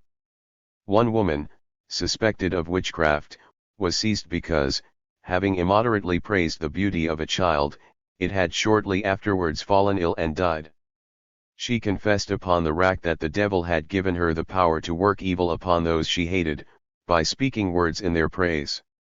If she said with unwonted fervour, "What a strong man! What a lovely woman! What a sweet child," the devil understood her, and afflicted them with diseases immediately. It is quite unnecessary to state the end of this poor creature. Many women were executed for causing strange substances to lodge in the bodies of those who offended them. Bits of wood, nails, hair, eggshells, bits of glass, shreds of linen and woolen cloth, pebbles, and even hot cinders and knives, were the articles generally chosen. These were believed to remain in the body till the witches confessed or were executed, when they were voided from the bowels, or by the mouth, nostrils, or ears. Modern physicians have often had cases of a similar description under their care, where girls have swallowed needles, which have been voided on the arms, legs, and other parts of the body. But the science of that day could not account for these phenomena otherwise than by the power of the devil, and every needle swallowed by a servant maid cost an old woman her life. Nay, if no more than one suffered in consequence, the district might think itself fortunate. The commissioners seldom stopped short at one victim. The revelations of the rack in most cases implicated half a score. Of all the records of the witch trials preserved for the wonder of succeeding ages, that of Würzburg, from 1627 to 1629, is the most frightful. Haber, who has preserved this list in his Acta et Scripta Magica, says, in a note at the end, that it is far from complete, and that there were a great many other burnings too numerous to specify. This record, which relates to the city only, and not to the province of Würzburg, contains the names of 157 persons, who were burned in 2 years in 29 burnings, averaging from 5 to 6 at a time. The list comprises 3 play actors, 4 innkeepers, 3 common councilmen of Würzburg, 14 vicars of the cathedral, the burgomaster's lady, an apothecary's wife and daughter, 2 choristers of the cathedral, Gobel Babelin the prettiest girl in the town, and the wife, the 2 little sons, and the daughter of the councillor Stalzenberg. Rich and poor, young and old, suffered alike. At the 7th of these recorded burnings, the victims are described as a wandering boy, 12 years of age, and 4 strange men and women, found sleeping in the marketplace. 32 of the whole number appear to have been vagrants, of both sexes, who, failing to give a satisfactory account of themselves, were accused and found guilty of witchcraft. The number of children on the list is horrible to think upon. The 13th and 14th burnings comprised 4 persons, who are stated to have been a little maiden 9 years of age, a maiden still less, her sister, their mother, and their aunt, a pretty young woman of 24. At the 18th burning the victims were 2 boys of 12, and a girl of 15, at the 19th, the young heir of the noble house of Ratenhan, aged 9, and 2 other boys, one aged 10, and the other 12. Among other entries appear the names of Bonach, the fattest, and Steinaker, the richest burgher in Würzburg. What tended to keep up the delusion in this unhappy city, and indeed all over Europe, was the number of hypochondriac and diseased persons who came voluntarily forward, and made confession of witchcraft. Several of the victims in the foregoing list, had only themselves to blame for their fate. Many again, including the apothecary's wife and daughter already mentioned, pretended to sorcery, and sold poisons, or attempted by means of charms and incantations to raise the devil. But throughout all this fearful period the delusion of the criminals was as great as that of the judges. Depraved persons who, in ordinary times, would have been thieves or murderers, added the desire of sorcery to their depravity, sometimes with the hope of acquiring power over their fellows, and sometimes with the hope of securing impunity in this world by the protection of Satan. One of the persons executed at the first burning, a prostitute, was heard repeating the exorcism, which was supposed to have the power of raising the arch-enemy in the form of a goat. This precious specimen of human folly has been preserved by Horst, in his Zauberbibliothek. It ran as follows, and was to be repeated slowly, with many ceremonies and wavings of the hand. Lal, Bachara, Magot, Bafia, Dajam. Vagath Henich Mi Nagaz, Adomater. Raphael Emmanuel Christus, Tetragrammaton. Agrajad Loy. Konig. Konig. The two last words were uttered quickly, and with a sort of scream, and were supposed to be highly agreeable to Satan, who loved to be called a king. If he did not appear immediately, it was necessary to repeat a further exorcism. The one in greatest repute was as follows, and was to be read backwards, with the exception of the last two words. Anion, Lal, Sabalos, Sado, Pater, Azil. Adonai Sado Vagath Agra, Jod. Bafra. Come. Come. When the witch wanted to get rid of the devil, who was sometimes in the habit of prolonging his visits to an unconscionable length, she had only to repeat the following, also backwards, when he generally disappeared, leaving behind him a suffocating smell. Zelionel hiati bonus vagatha. Plazos sother oskionicus Beelzebub. Dax. Come. Come. This nonsensical jargon soon became known to all the idle and foolish boys of Germany. Many an unhappy urchin, who in a youthful frolic had repeated it, paid for his folly the penalty of his life. 3, whose ages varied from 10 to 15, were burned alive at Würzburg for no other offense. Of course every other boy in the city became still more convinced of the power of the charm. One boy confessed that he would willingly have sold himself to the devil, if he could have raised him, for a good dinner and cakes every day of his life, and a pony to ride upon. This luxurious youngster, instead of being horsewhipped for his folly, was hanged and burned. The small district of Lindheim was, if possible, even more notorious than Würzburg for the number of its witch burnings. In the year 1633 a famous witch, named Pompana, who could cause her foes to fall sick by merely looking at them, was discovered and burned, along with 3 of her companions. Every year in this parish, consisting at most of 1,000 persons, the average number of executions was 5. Between the years 1660 and 1664, the number consumed was 30. If the executions all over Germany had been in this frightful proportion, hardly a family could have escaped losing one of its members. In 1627 a ballad entitled the Dritten Zeitung, or the Witches' Gazette, was very popular in Germany. It detailed, according to the title page of a copy printed at Smalcald in 1627, an account of the remarkable events which took place in Franconia, Bamberg, and Würzburg, with those wretches who from avarice or ambition have sold themselves to the devil, and how they had their reward at last, set to music, and to be sung to the tune of Dorothea.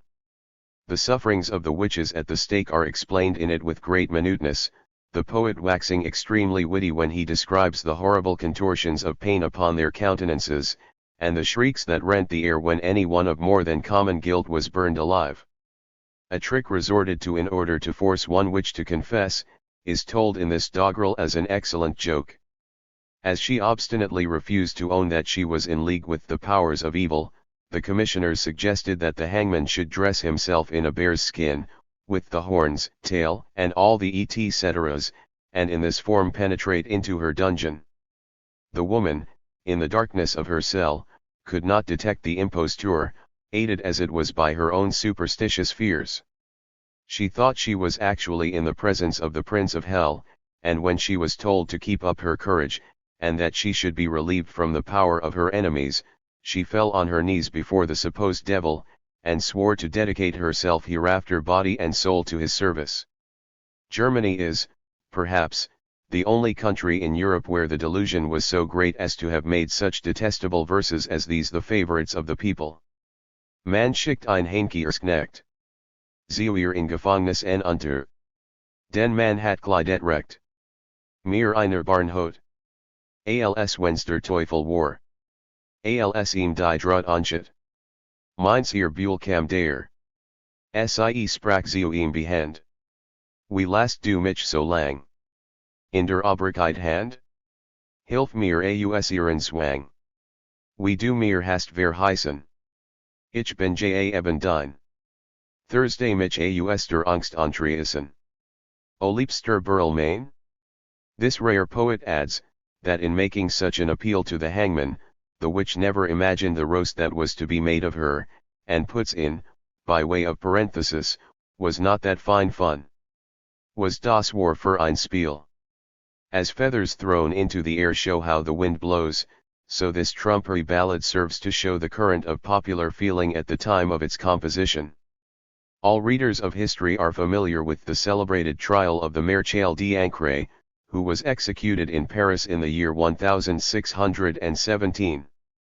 Although witchcraft was one of the accusations brought against her, the real crime for which she suffered was her ascendancy over the mind of Mary of Medicis, and the consequent influence she exercised indirectly over the unworthy king, Louis XIII.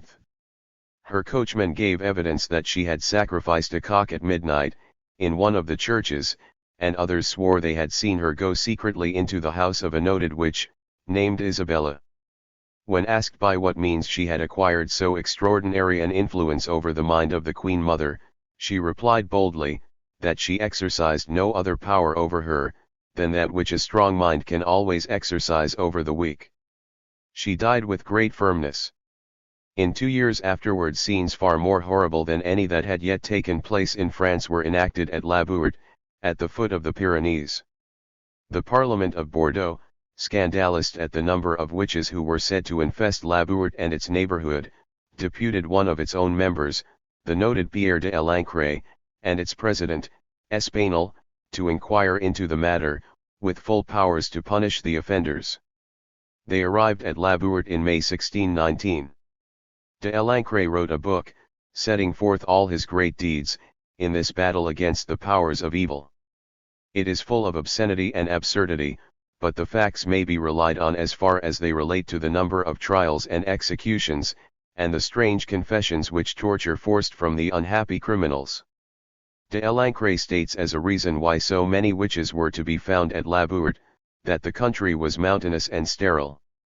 He discovered many of them from their partiality to smoking tobacco. It may be inferred from this, that he was of the opinion of King James, that tobacco was the devil's weed. When the commission first sat, the number of persons brought to trial was about 40 a day. The acquittals did not average so many as 5%. All the witches confessed that they had been present at the great Domdaniel, or Sabbath. At these Saturnalia the devil sat upon a large gilded throne, sometimes in the form of a goat, sometimes as a gentleman, dressed all in black, with boots, spurs, and sword, and very often as a shapeless mass, resembling the trunk of a blasted tree, seen indistinctly amid the darkness. They generally proceeded to the Domdaniel, riding on spits, pitchforks, or broomsticks, and, on their arrival, indulged with the fiends in every species of debauchery. Upon one occasion they had had the audacity to celebrate this festival in the very heart of the city of Bordeaux. The throne of the archfiend was placed in the middle of the Place de Gallienne, and the whole space was covered with the multitude of witches and wizards, who flocked to it from far and near, some arriving even from distant Scotland. After 200 poor wretches had been hanged and burned, there seemed no diminution in the number of criminals to be tried. Many of the latter were asked upon the rack what Satan had said, when he found that the commissioners were proceeding with such severity. The general reply was, that he did not seem to care much about it. Some of them asserted, that they had boldly reproached him for suffering the execution of their friends, saying, "Out upon thee, false fiend, thy promise was, that they should not die. Look how thou hast kept thy word. They have been burned, and are a heap of ashes." Upon these occasions he was never offended. He would give orders that the sports of the Domdaniel should cease, and producing illusory fires that did not burn, he encouraged them to walk through, assuring them that the fires lighted by the executioner gave no more pain than those.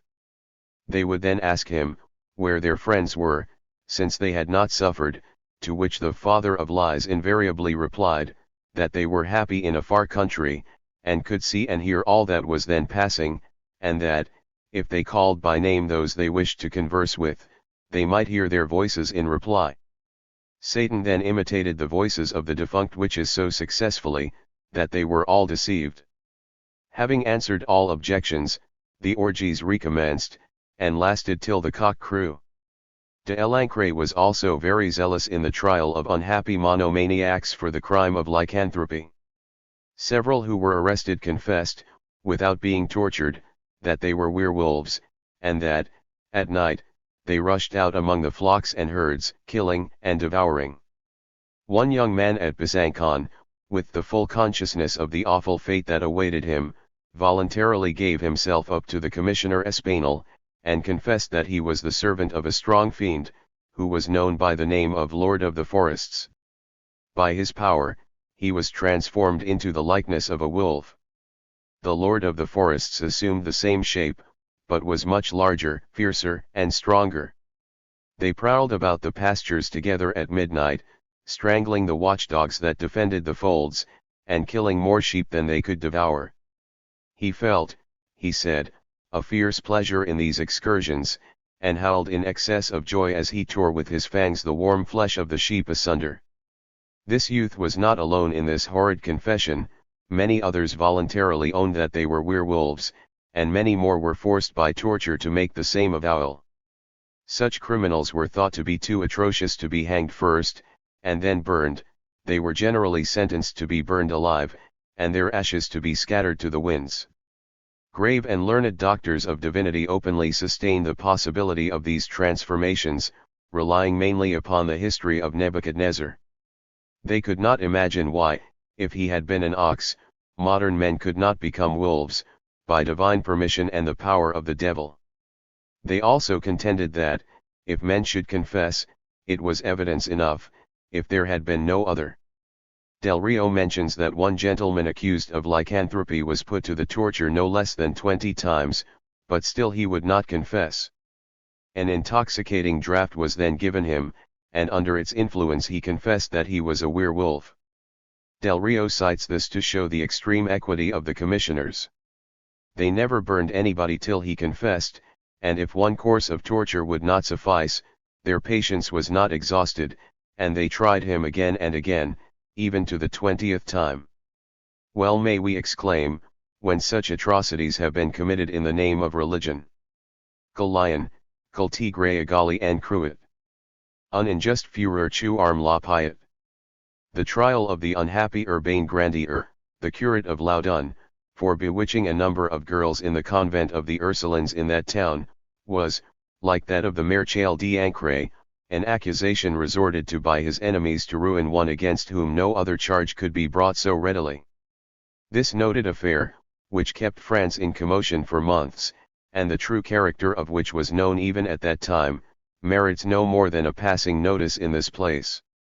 It did not spring from the epidemic dread of sorcery then so prevalent, but was carried on by wretched intriguers, who had sworn to have the life of their foe. Such a charge could not be refuted in 1634, the accused could not, as Bodinus expresses it, make the malice of the prosecutors more clear than the sun, and his own denial, however intelligible, honest, and straightforward, was held as nothing in refutation of the testimony of the crazy women who imagined themselves bewitched. The more absurd and contradictory their assertions, the stronger the argument employed by his enemies that the devil was in them. He was burned alive, under circumstances of great cruelty. A singular instance of the epidemic fear of witchcraft occurred at Lille, in 1639. A pious, but not very sane lady, named Antoinette Bourignon, founded a school, or hospice, in that city. One day, on entering the schoolroom, she imagined that she saw a great number of little black angels flying about the heads of the children. In great alarm, she told her pupils of what she had seen, warning them to beware of the devil, whose imps were hovering about them. The foolish woman continued daily to repeat the same story, and Satan and his power became the only subject of conversation, not only between the girls themselves, but between them and their instructors. One of them at this time ran away from the school. On being brought back and interrogated, she said she had not run away, but had been carried away by the devil. She was a witch, and had been one since the age of 7. Some other little girls in the school went into fits at this announcement, and, on their recovery, confessed that they also were witches. At last, the whole of them, to the number of 50, worked upon each other's imaginations to such a degree that they also confessed that they were witches, that they attended the Domdaniel, or meeting of the fiends, that they could ride through the air on broomsticks, feast on infants' flesh, or creep through a keyhole.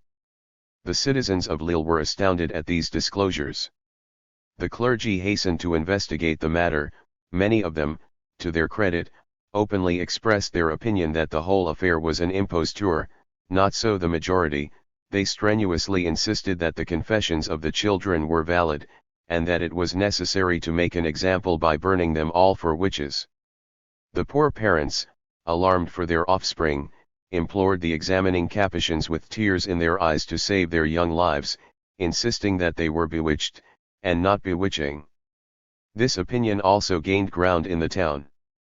Antoinette Bourignon, who had put these absurd notions into the heads of the children, was accused of witchcraft, and examined before the council.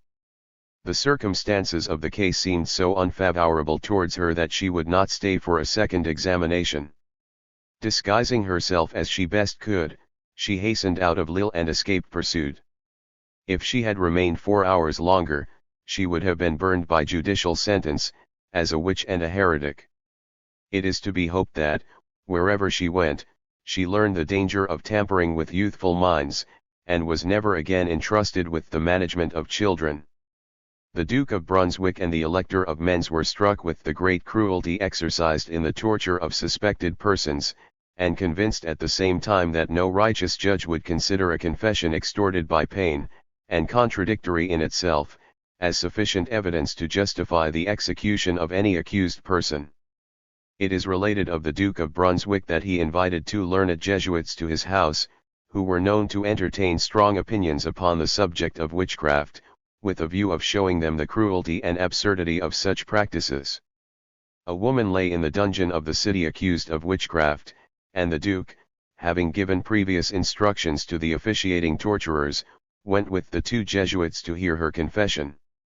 By a series of artful leading questions, the poor creature, in the extremity of her anguish, was induced to confess that she had often attended the Sabbath of the fiends upon the Brocken, that she had seen 2 Jesuits there, who had made themselves notorious, even among witches, for their abominations, that she had seen them assume the form of goats, wolves, and other animals, and that many noted witches had borne them 5, 6, and 7 children at a birth, who had heads like toads and legs like spiders. Being asked if the Jesuits were far from her, she replied that they were in the room beside her. The Duke of Brunswick led his astounded friends away, and explained the stratagem. This was convincing proof to both of them that thousands of persons had suffered unjustly. They knew their own innocence, and shuddered to think what their fate might have been, if an enemy, instead of a friend, had put such a confession into the mouth of a criminal. One of these Jesuits was Frederick Spee, the author of the Causio Criminalis, published in 1631. This work, exposing the horrors of the witch trials, had a most salutary effect in Germany. Schönbrunn, Archbishop and Elector of Mens, abolished the torture entirely within his dominions, and his example was imitated by the Duke of Brunswick and other potentates. The number of supposed witches immediately diminished, and the violence of the mania began to subside. The Elector of Brandenburg issued a rescript, in 1654, with respect to the case of Anna of Ellerbrock, a supposed witch, forbidding the use of torture, and stigmatizing the swimming of witches as an unjust, cruel, and deceitful test. This was the beginning of the dawn after the long protracted darkness. The tribunals no longer condemned witches to execution by hundreds in a year. Würzburg, the grand theatre of the burnings, burned but 1, where, 40 years previously, it had burned 60. From 1660 to 1670, the electoral chambers in all parts of Germany constantly commuted the sentence of death passed by the provincial tribunals into imprisonment for life, or burning on the cheek. A truer philosophy had gradually disabused the public mind. Learned men freed themselves from the trammels of a debasing superstition, and governments, both civil and ecclesiastical, repressed the popular delusion they had so long encouraged. The Parliament of Normandy condemned a number of women to death, in the year 1670, on the old charge of riding on broomsticks to the Domdaniel, but Louis XIV commuted the sentence into banishment for life. The Parliament remonstrated, and sent the king the following remarkable request. The reader will, perhaps, be glad to see this document at length. It is of importance, as the last effort of a legislative assembly to uphold this great error, and the arguments they used, and the instances they quoted, are in the highest degree curious. It reflects honor upon the memory of Louis XIV. That he was not swayed by it. Request of the Parliament of Rouen to the King, in 1670. Sire, emboldened by the authority which your Majesty has committed into our hands in the province of Normandy, to try and punish offences, and more particularly those offences of the nature of witchcraft, which tend to the destruction of religion and the ruin of nations, we, your Parliament, remonstrate humbly with your Majesty upon certain cases of this kind which have been lately brought before us. We cannot permit the letter addressed by your Majesty's command to the Attorney General of this district, for the reprieve of certain persons condemned to death for witchcraft, and for the staying of proceedings in several other cases, to remain unnoticed, and without remarking upon the consequences which may ensue. There is also a letter from your Secretary of State, declaring your Majesty's intention to commute the punishment of these criminals into one of perpetual banishment, and to submit to the opinion of the Procureur General, and of the most learned members of the Parliament of Paris, whether, in the matter of witchcraft, the jurisprudence of the Parliament of Rouen is to be followed in preference to that of the Parliament of Paris, and of the other parliaments of the kingdom which judge differently. Although by the ordinances of the kings your predecessors, parliaments have been forbidden to pay any attention to lettres de cachet, we, nevertheless, from the knowledge which we have, in common with the whole kingdom, of the care bestowed by your Majesty for the good of your subjects, and from the submission and obedience to your commandments which we have always manifested, have stayed all proceedings, in conformity to your orders, hoping that your Majesty, considering the importance of the crime of witchcraft, and the consequences likely to ensue from its impunity, will be graciously pleased to grant us once more your permission to continue the trials, and execute judgment upon those found guilty.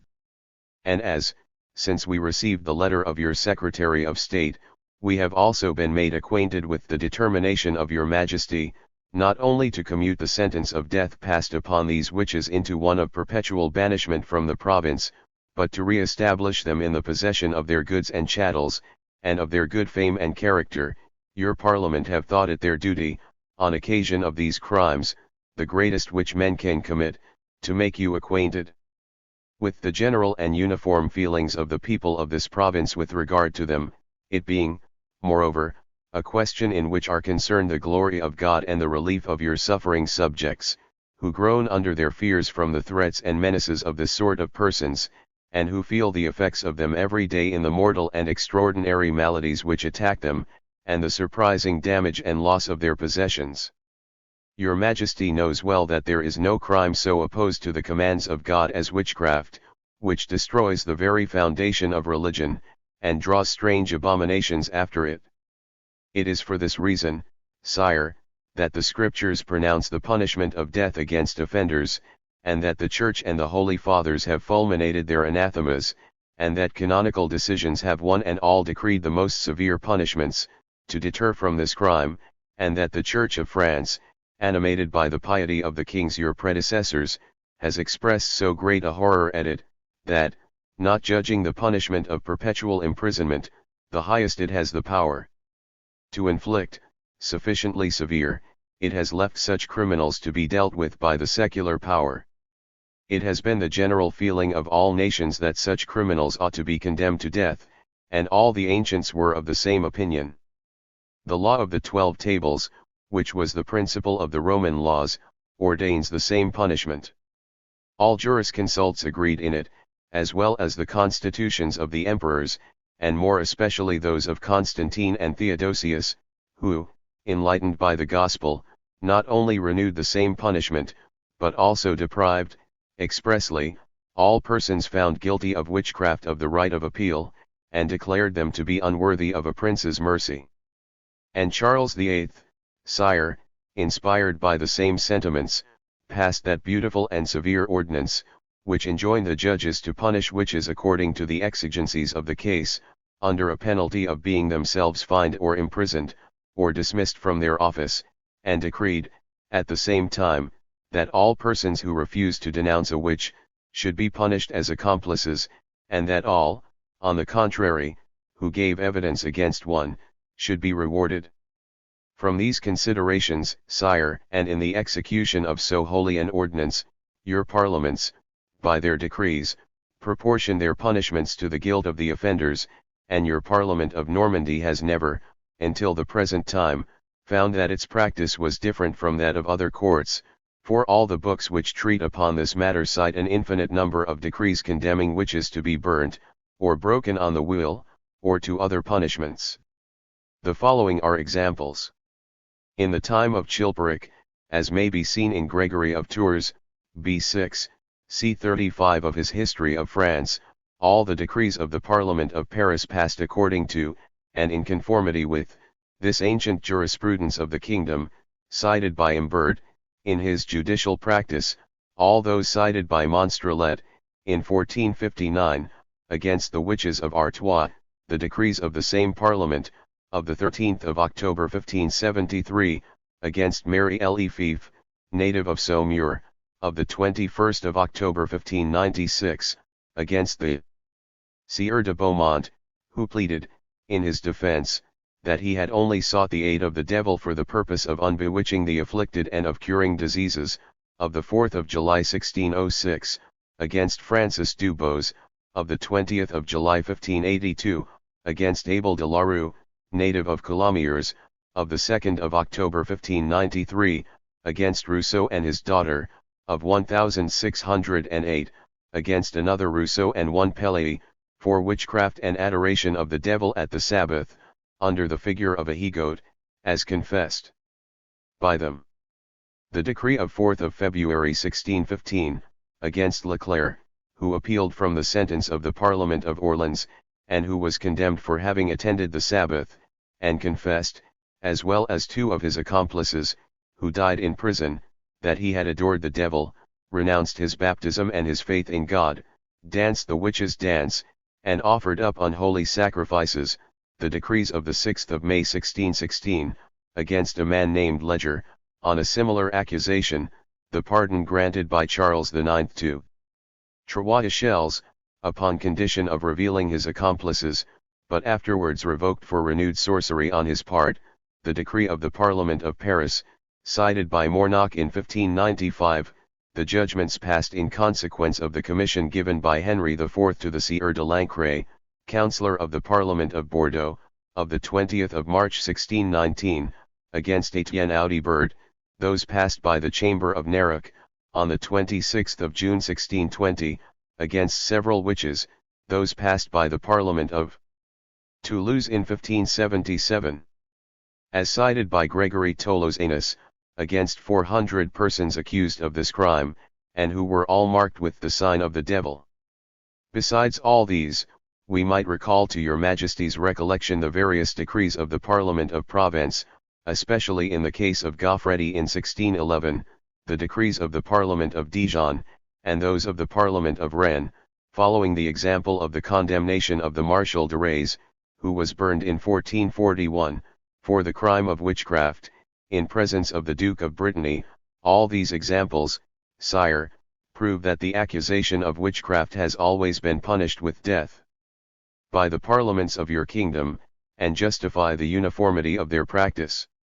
These, sire, are the motives upon which your Parliament of Normandy has acted in decreeing the punishment of death against the persons lately brought before it for this crime.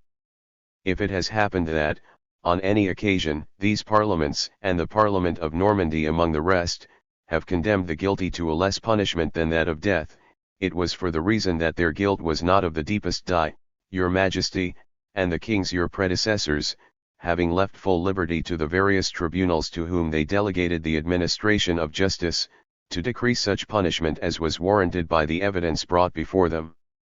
After so many authorities, and punishments ordained by human and divine laws, we humbly supplicate your Majesty to reflect once more upon the extraordinary results which proceed from the malevolence of this sort of people, on the deaths from unknown diseases, which are often the consequences of their menaces, on the loss of the goods and chattels of your subjects, on the proofs of guilt continually afforded by the insensibility of the marks upon the accused, on the sudden transportation of bodies from one place to another, on the sacrifices and nocturnal assemblies, and other facts, corroborated by the testimony of ancient and modern authors, and verified by so many eyewitnesses, composed partly of accomplices, and partly of people who had no interest in the trials beyond the love of truth, and confirmed, moreover, by the confessions of the accused parties themselves, and that, sire, with so much agreement and conformity between the different cases, that the most ignorant persons convicted of this crime have spoken to the same circumstances, and in nearly the same words, as the most celebrated authors who have written about it, all of which may be easily proved to your Majesty's satisfaction by the records of various trials before your parliaments. These, sire, are truths so intimately bound up with the principles of our religion, that, extraordinary although they be, no person has been able to this time to call them in question. If some have cited, in opposition to these truths, the pretended canon of the Council of Ancyre, and a passage from St. Augustine, in a treatise upon the spirit and the soul, it has been without foundation, and it would be easy to convince your Majesty that neither the one nor the other ought to be accounted of any authority, and, besides that, the canon, in this sense, would be contrary to the opinion of all succeeding councils of the Church. Cardinal Baronius and all learned commentators agree that it is not to be found in any old edition. In effect, in those editions wherein it is found, it is in another language, and is in direct contradiction to the 23rd canon of the same council, which condemns sorcery, according to all preceding constitutions. Even supposing that this canon was really promulgated by the Council of Ancyre, we must observe that it was issued in the 2nd century, when the principal attention of the Church was directed to the destruction of paganism. For this reason, it condemns that class of women who said they could pass through the air, and over immense regions, with Diana and Herodias, and enjoins all preachers to teach the falsehood of such an opinion, in order to deter people from the worship of these false divinities. But it does not question the power of the devil over the human body, which is, in fact, proved by the Holy Gospel of Jesus Christ himself. And with regard, sire, to the pretended passage of St. Augustine, everybody knows that it was not written by him, because the writer, whoever he was, cites Boethius, who died more than 80 years after the time of St. Augustine. Besides, there is still more convincing proof in the fact, that the same father establishes the truth of witchcraft in all his writings, and more particularly in his City of God, and in his first volume, Question the 25th, wherein he states that sorcery is a communion between man and the devil, which all good Christians ought to look upon with horror. Taking all these things into consideration, sire, the officers of your Parliament hope, from the justice of your Majesty, that you will be graciously pleased to receive the humble remonstrances they have taken the liberty to make. They are compelled, for the acquittal of their own consciences and in discharge of their duty, to make known to your Majesty, that the decrees they passed against the sorcerers and witches brought before them, were passed after a mature deliberation on the part of all the judges present, and that nothing has been done therein which is not conformable to the universal jurisprudence of the kingdom, and for the general welfare of your Majesty's subjects, of whom there is not one who can say that he is secure from the malevolence of such criminals. We therefore supplicate your Majesty to suffer us to carry into effect the sentences we passed, and to proceed with the trial of the other persons accused of the same crime, and that the piety of your Majesty will not suffer to be introduced during your reign an opinion contrary to the principles of that holy religion for which you have always employed so gloriously both your cares and your arms. Louis, as we have already mentioned, paid no attention to this appeal. The lives of the old women were spared, and prosecutions for mere witchcraft, unconnected with other offences, were discontinued throughout France. In 1680 an act was passed for the punishment, not of witches, but of pretenders to witchcraft, fortune-tellers, divine resses, and poisoners. Thus the light broke in upon Germany, France, England, and Scotland about the same time, gradually growing clearer and clearer till the middle of the 18th century, when witchcraft was finally reckoned amongst exploded doctrines, and the belief in it confined to the uttermost vulgar. Twice, however, did the madness burst forth again as furious, while it lasted, as ever it had been. The first time in Sweden, in 1669, and the second in Germany, so late as 1749. Both these instances merit particular mention. The first is one of the most extraordinary upon record, and for atrocity and absurdity is unsurpassed in the annals of any nation. It having been reported to the King of Sweden that the little village of Mora, in the province of Dalecarlia, was troubled exceedingly with witches, he appointed a commission of clergy and laymen to trace the rumor to its source, with full powers to punish the guilty.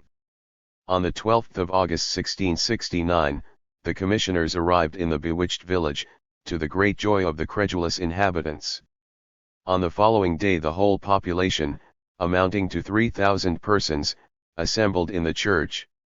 A sermon was preached, declaring the miserable case of those people that suffered themselves to be deluded by the devil, and fervent prayer was offered up that God would remove the scourge from among them. The whole assembly then adjourned to the rector's house, filling all the street before it, when the king's commission was read, charging every person who knew anything of the witchery, to come forward and declare the truth. A passion of tears seized upon the multitude, men, women, and children began to weep and sob, and all promised to divulge what they had heard or knew. In this frame of mind they were dismissed to their homes. On the following day they were again called together, when the depositions of several persons were taken publicly before them all. The result was that 70 persons, including 15 children, were taken into custody. Numbers also were arrested in the neighboring district of Elfdal. Being put to the torture, they all confessed their guilt. They said they used to go to a gravel pit that lay hard by the crossway, where they put a vest upon their heads, and danced round and round and round about. They then went to the crossway, and called 3 times upon the devil, the first time in a low still voice, the second, somewhat louder, and the third, very loudly, with these words, Antecessor, come, and carry us to Blockula. This invocation never failed to bring him to their view. He generally appeared as a little old man, in a grey coat, with red and blue stockings, with exceedingly long garters. He had besides a very high-crowned hat, with bands of many-colored linen enfolded about it, and a long red beard, that hung down to his middle. The first question he put to them was, whether they would serve him soul and body. On their answering in the affirmative, he told them to make ready for the journey to Blockula. It was necessary to procure, in the first place, some scrapings of altars and filings of church clocks. Antecessor then gave them a horn, with some salve in it, wherewith they anointed themselves. These preparations ended, he brought beasts for them to ride upon, horses, asses, goats, and monkeys, and, giving them a saddle, a hammer, and a nail, uttered the word of command, and away they went. Nothing stopped them. They flew over churches, high walls, rocks, and mountains, until they came to the green meadow where Blockula was situated. Upon these occasions they carried as many children with them as they could, for the devil, they said, did plague and whip them if they did not procure him children, insomuch that they had no peace or quiet for him. Many parents corroborated a part of this evidence, stating that their children had repeatedly told them that they had been carried away in the night to Blockula, where the devil had beaten them black and blue. They had seen the marks in the morning, but they soon disappeared. One little girl was examined, who swore positively that she was carried through the air by the witches, and when at a great height she uttered the holy name of Jesus. She immediately fell to the ground, and made a great hole in her side. The devil, however, picked her up, healed her side, and carried her away to Blockula. She added, and her mother confirmed her statement, that she had till that day an exceeding great pain in her side. This was a clencher, and the nail of conviction was driven home to the hearts of the judges. The place called Blockula, whither they were carried, was a large house, with a gate to it, in a delicate meadow, whereof they could see no end. There was a very long table in it, at which the witches sat down, and in other rooms there were very lovely and delicate beds for them to sleep upon. After a number of ceremonies had been performed, by which they bound themselves, body and soul, to the service of antecessor, they sat down to a feast, composed of broth, made of colworts and bacon, oatmeal, bread and butter, milk and cheese. The devil always took the chair, and sometimes played to them on the harp or the fiddle, while they were eating. After dinner they danced in a ring, sometimes naked, and sometimes in their clothes, cursing and swearing all the time. Some of the women added particulars too horrible and too obscene for repetition. Once the devil pretended to be dead, that he might see whether his people regretted him. They instantly set up a loud wail, and wept 3 tears each for him, at which he was so pleased, that he jumped up among them, and hugged in his arms those who had been most obstreperous in their sorrow. Such were the principal details given by the children, and corroborated by the confessions of the full-grown witches. Anything more absurd was never before stated in a court of justice. Many of the accused contradicted themselves most palpably, but the commissioners gave no heed to discrepancies. One of them, the parson of the district, stated, in the course of the inquiry, that on a particular night, which he mentioned, he had been afflicted with a headache so agonizing, that he could not account for it otherwise than by supposing he was bewitched. In fact, he thought a score of witches must have been dancing on the crown of his head. This announcement excited great horror among the pious dames of the auditory, who loudly expressed their wonder that the devil should have power to hurt so good a man. One poor witch, who lay in the very jaws of death, confessed that she knew too well the cause of the minister's headache. The devil had sent her with a sledge-hammer and a large nail, to drive into the good man's skull. She had hammered at it for some time, but the skull was so enormously thick, that she made no impression upon it. Every hand was held up in astonishment. The pious minister blessed God that his skull was so solid, and he became renowned for his thick head all the days of his life. Whether the witch intended a joke does not appear, but she was looked upon as a criminal more than usually atrocious. 70 persons were condemned to death on these so awful yet so ridiculous confessions. 23 of them were burned together, in one fire, in the village of Mora, in the presence of thousands of delighted spectators. On the following day 15 children were murdered in the same manner, offered up in sacrifice to the bloody Moloch of superstition. The remaining 32 were executed at the neighboring town of Falana. Besides these, 56 children were found guilty of witchcraft in a minor degree, and sentenced to various punishments, such as running the gauntlet, imprisonment, and public whipping once a week for a 12-month. Long after the occurrence of this case, it was cited as one of the most convincing proofs upon record of the prevalence of witchcraft. When men wish to construct or support a theory, how they torture facts into their service. The lying whimsies of a few sick children, encouraged by foolish parents, and drawn out by superstitious neighbors, were sufficient to set a country in a flame. If, instead of commissioners as deeply sunk in the slough of ignorance as the people they were sent amongst, there had been deputed a few men firm in courage and clear in understanding, how different would have been the result.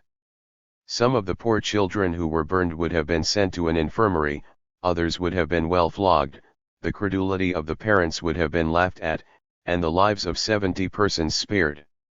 The belief in witchcraft remains in Sweden to this day, but, happily, the annals of that country present no more such instances of lamentable aberration of intellect as the one just cited.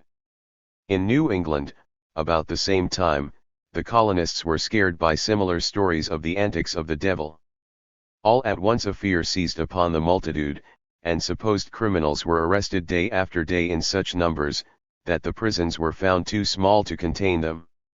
A girl, named Goodwin, the daughter of a mason, who was hypochondriac and subject to fits, imagined that an old Irish woman, named Glover, had bewitched her. Her two brothers, in whose constitutions there was apparently a predisposition to similar fits, went off in the same way, crying out that the devil and Dame Glover were tormenting them.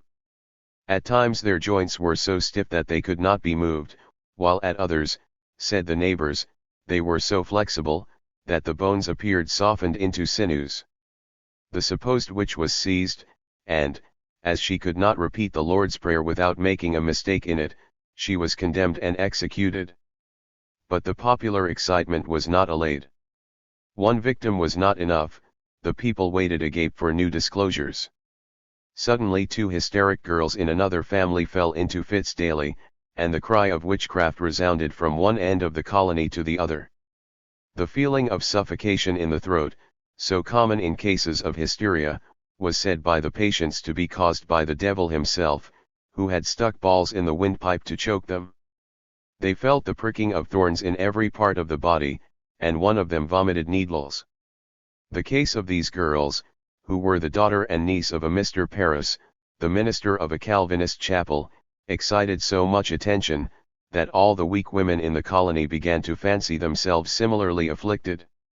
The more they brooded on it, the more convinced they became. The contagion of this mental disease was as great as if it had been a pestilence. One after the other the women fainted away, asserting, on their recovery, that they had seen the specters of witches. Where there were 3 or 4 girls in a family, they so worked, each upon the diseased imagination of the other, that they fell into fits 5 or 6 times in a day. Some related that the devil himself appeared to them, bearing in his hand a parchment roll, and promising that if they would sign an agreement transferring to him their immortal souls, they should be immediately relieved from fits and all the ills of the flesh. Others asserted that they saw witches only, who made them similar promises, threatening that they should never be free from aches and pains till they had agreed to become the devils. When they refused, the witches pinched, or bit, or pricked them with long pins and needles.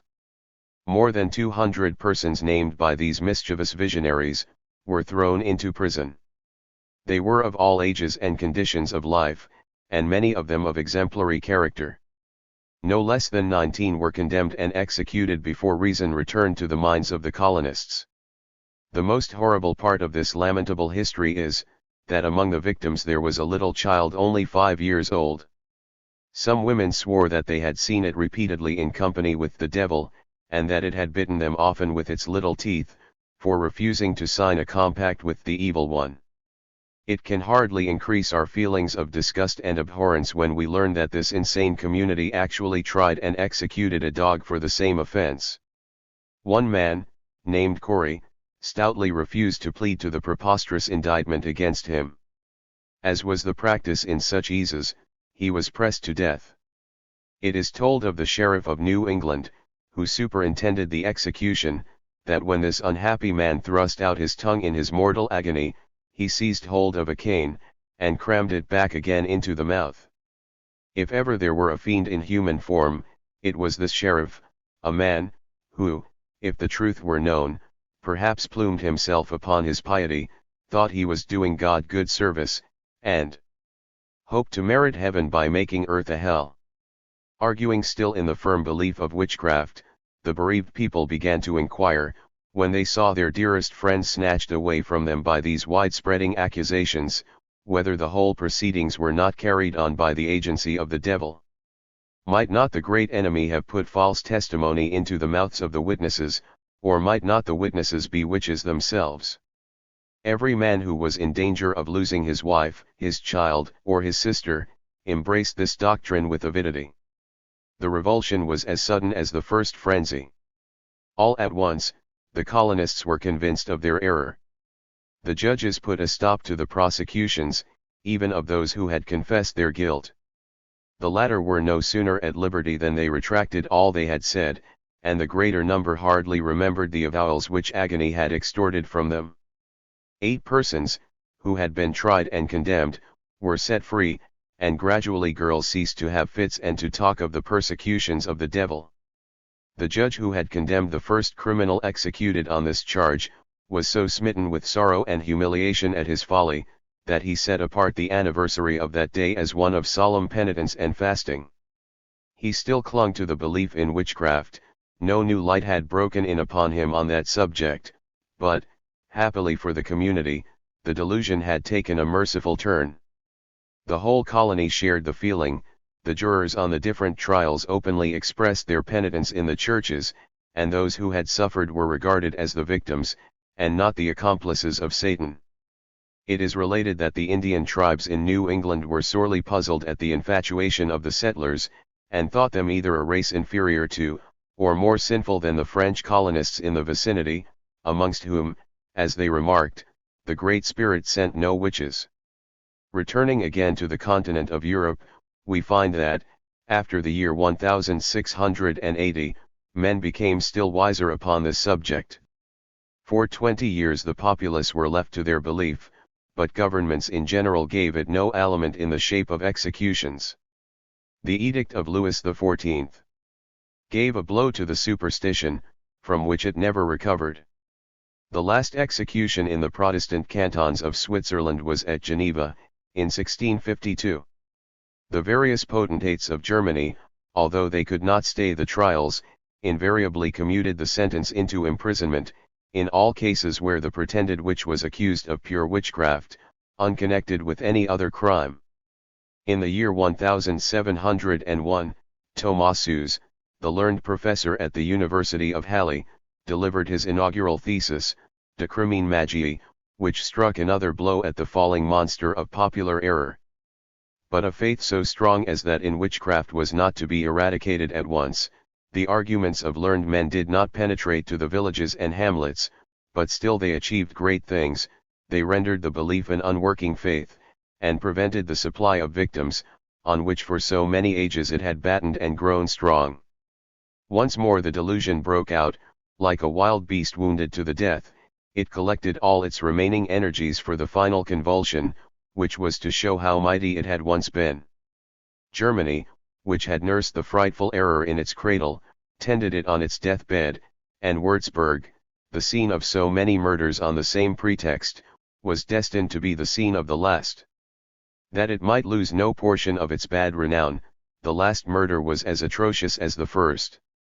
This case offers a great resemblance to that of the witches of Mora and New England, except in the number of its victims.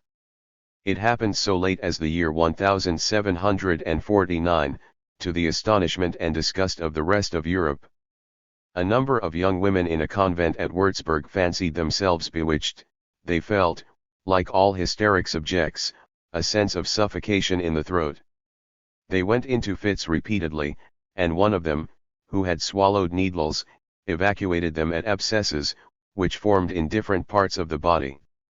The cry of sorcery was raised, and a young woman, named Maria Renata Sanger, was arrested on the charge of having leagued with the devil, to bewitch 5 of the young ladies.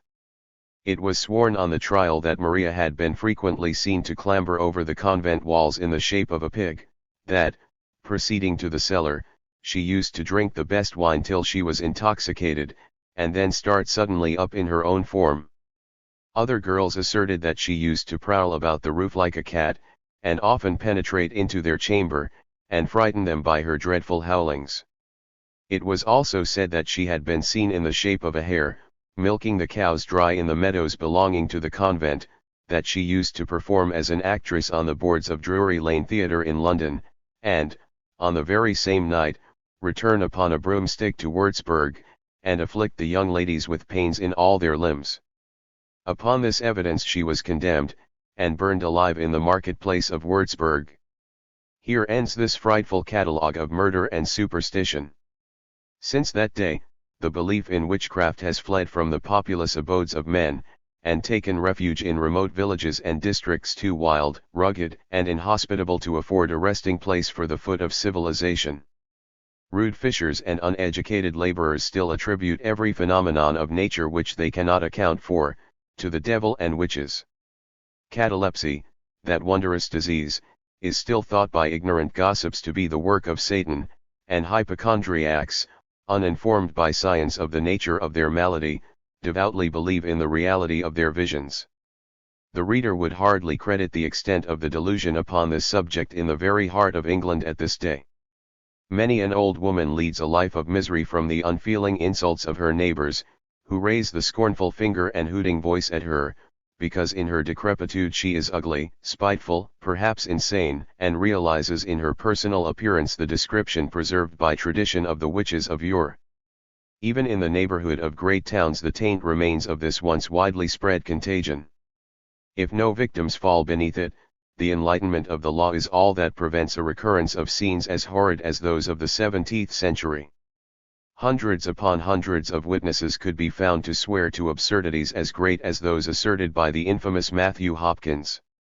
In the annual register for 1760, an instance of the belief in witchcraft is related, which shows how superstition lingers. A dispute arose in the little village of Glen, in Leicestershire, between two old women, each of whom vehemently accused the other of witchcraft. The quarrel at last ran so high that a challenge ensued, and they both agreed to be tried by the ordeal of swimming. They accordingly stripped to their shifts, procured some men, who tied their thumbs and great toes together, crosswise, and then, with a cart rope about their middle, suffered themselves to be thrown into a pool of water. One of them sank immediately, but the other continued struggling a short time upon the surface of the water, which the mob deeming an infallible sign of her guilt, pulled her out, and insisted that she should immediately impeach all her accomplices in the craft. She accordingly told them that, in the neighboring village of Burton, there were several old women as much witches as she was. Happily for her, this negative information was deemed sufficient, and a student in astrology, or white witch, coming up at the time, the mob, by his direction, proceeded forthwith to Burton in search of all the delinquents. After a little consultation on their arrival, they went to the old woman's house on whom they had fixed the strongest suspicion. The poor old creature on their approach locked the outer door, and from the window of an upstairs room asked what they wanted. They informed her that she was charged with being guilty of witchcraft, and that they were come to duck her, remonstrating with her at the same time upon the necessity of submission to the ordeal, that, if she were innocent, all the world might know it. Upon her persisting in a positive refusal to come down, they broke open the door and carried her out by force, to a deep gravel pit full of water. They tied her thumbs and toes together and threw her into the water, where they kept her for several minutes, drawing her out and in 2 or 3 times by the rope round her middle.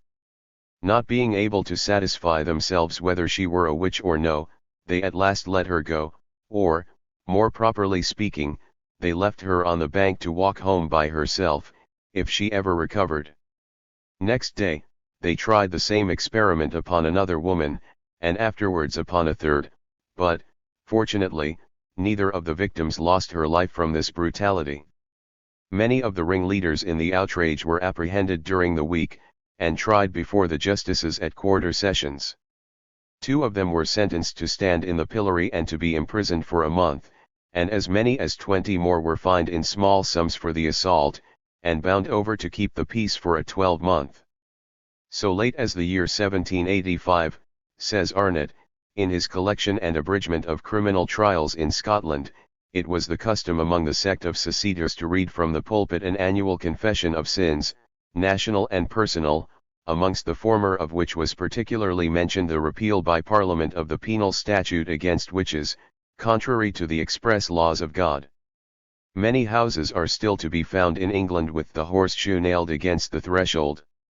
If any overwise philosopher should attempt to remove them, the chances are that he would have more broken bones than thanks for his interference.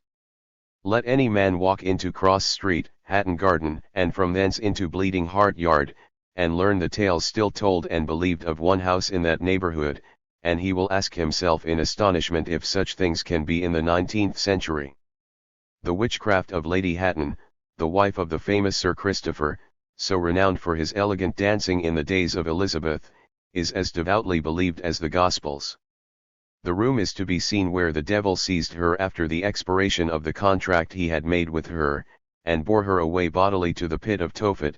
The pump against which he dashed her is still pointed out, and the spot where her heart was found, after he had torn it out of her bosom with his iron claws, has received the name of Bleeding Heart Yard, in confirmation of the story. Whether the horseshoe still remains upon the door of the haunted house, to keep away other witches, is uncertain, but there it was, 12 or 13 years ago. The writer resided at that time in the house alluded to, and well remembers that more than one old woman begged for admittance repeatedly, to satisfy themselves that it was in its proper place. One poor creature, apparently insane, and clothed in rags, came to the door with a tremendous double knock, as loud as that of a fashionable footman, and walked straight along the passage to the horseshoe. Great was the wonderment of the inmates, especially when the woman spat upon the horseshoe, and expressed her sorrow that she could do no harm while it remained there. After spitting upon, and kicking it again and again, she coolly turned round and left the house, without saying a word to anybody. This poor creature perhaps intended a joke, but the probability is that she imagined herself a witch. In Saffron Hill, where she resided, her ignorant neighbors gave her that character, and looked upon her with no little fear and aversion. More than one example of the popular belief in witchcraft occurred in the neighborhood of Hastings so lately as the year 1830. An aged woman, who resided in the rope walk of that town, was so repulsive in her appearance, that she was invariably accused of being a witch by all the ignorant people who knew her. She was bent completely double, and though very old, her eye was unusually bright and malignant. She wore a red cloak, and supported herself on a crutch. She was, to all outward appearance, the very beau ideal of a witch. So dear is power to the human heart, that this old woman actually encouraged the popular superstition. She took no pains to remove the ill impression, but seemed to delight that she, old and miserable as she was, could keep in awe so many happier and stronger fellow creatures. Timid girls crouched with fear when they met her, and many would go a mile out of their way to avoid her. Like the witches of the olden time, she was not sparing of her curses against those who offended her. The child of a woman who resided within 2 doors of her, was afflicted with lameness, and the mother constantly asserted that the old woman had bewitched her. All the neighbors credited the tale. It was believed, too, that she could assume the form of a cat. Many a harmless puss has been hunted almost to the death by mobs of men and boys, upon the supposition that the animal would start up before them in the true shape of mother**************. In the same town there resided a fisherman, who is, probably, still alive, and whose name, for that reason, we forbear to mention, who was the object of unceasing persecution, because it was said that he had sold himself to the devil. It was currently reported that he could creep through a keyhole, and that he had made a witch of his daughter, in order that he might have the more power over his fellows. It was also believed that he could sit on the points of pins and needles, and feel no pain. His brother fishermen put him to this test whenever they had an opportunity. In the alehouses which he frequented, they often placed long needles in the cushions of the chairs, in such a manner that he could not fail to pierce himself when he sat down. The result of these experiments tended to confirm their faith in his supernatural powers. It was asserted that he never flinched.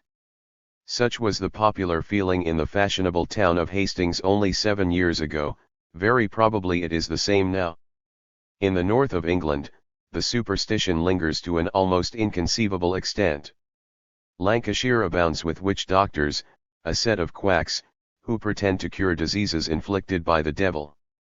The practices of these worthies may be judged of by the following case, reported in the Hertford Reformer, of the 23rd of June, 1838.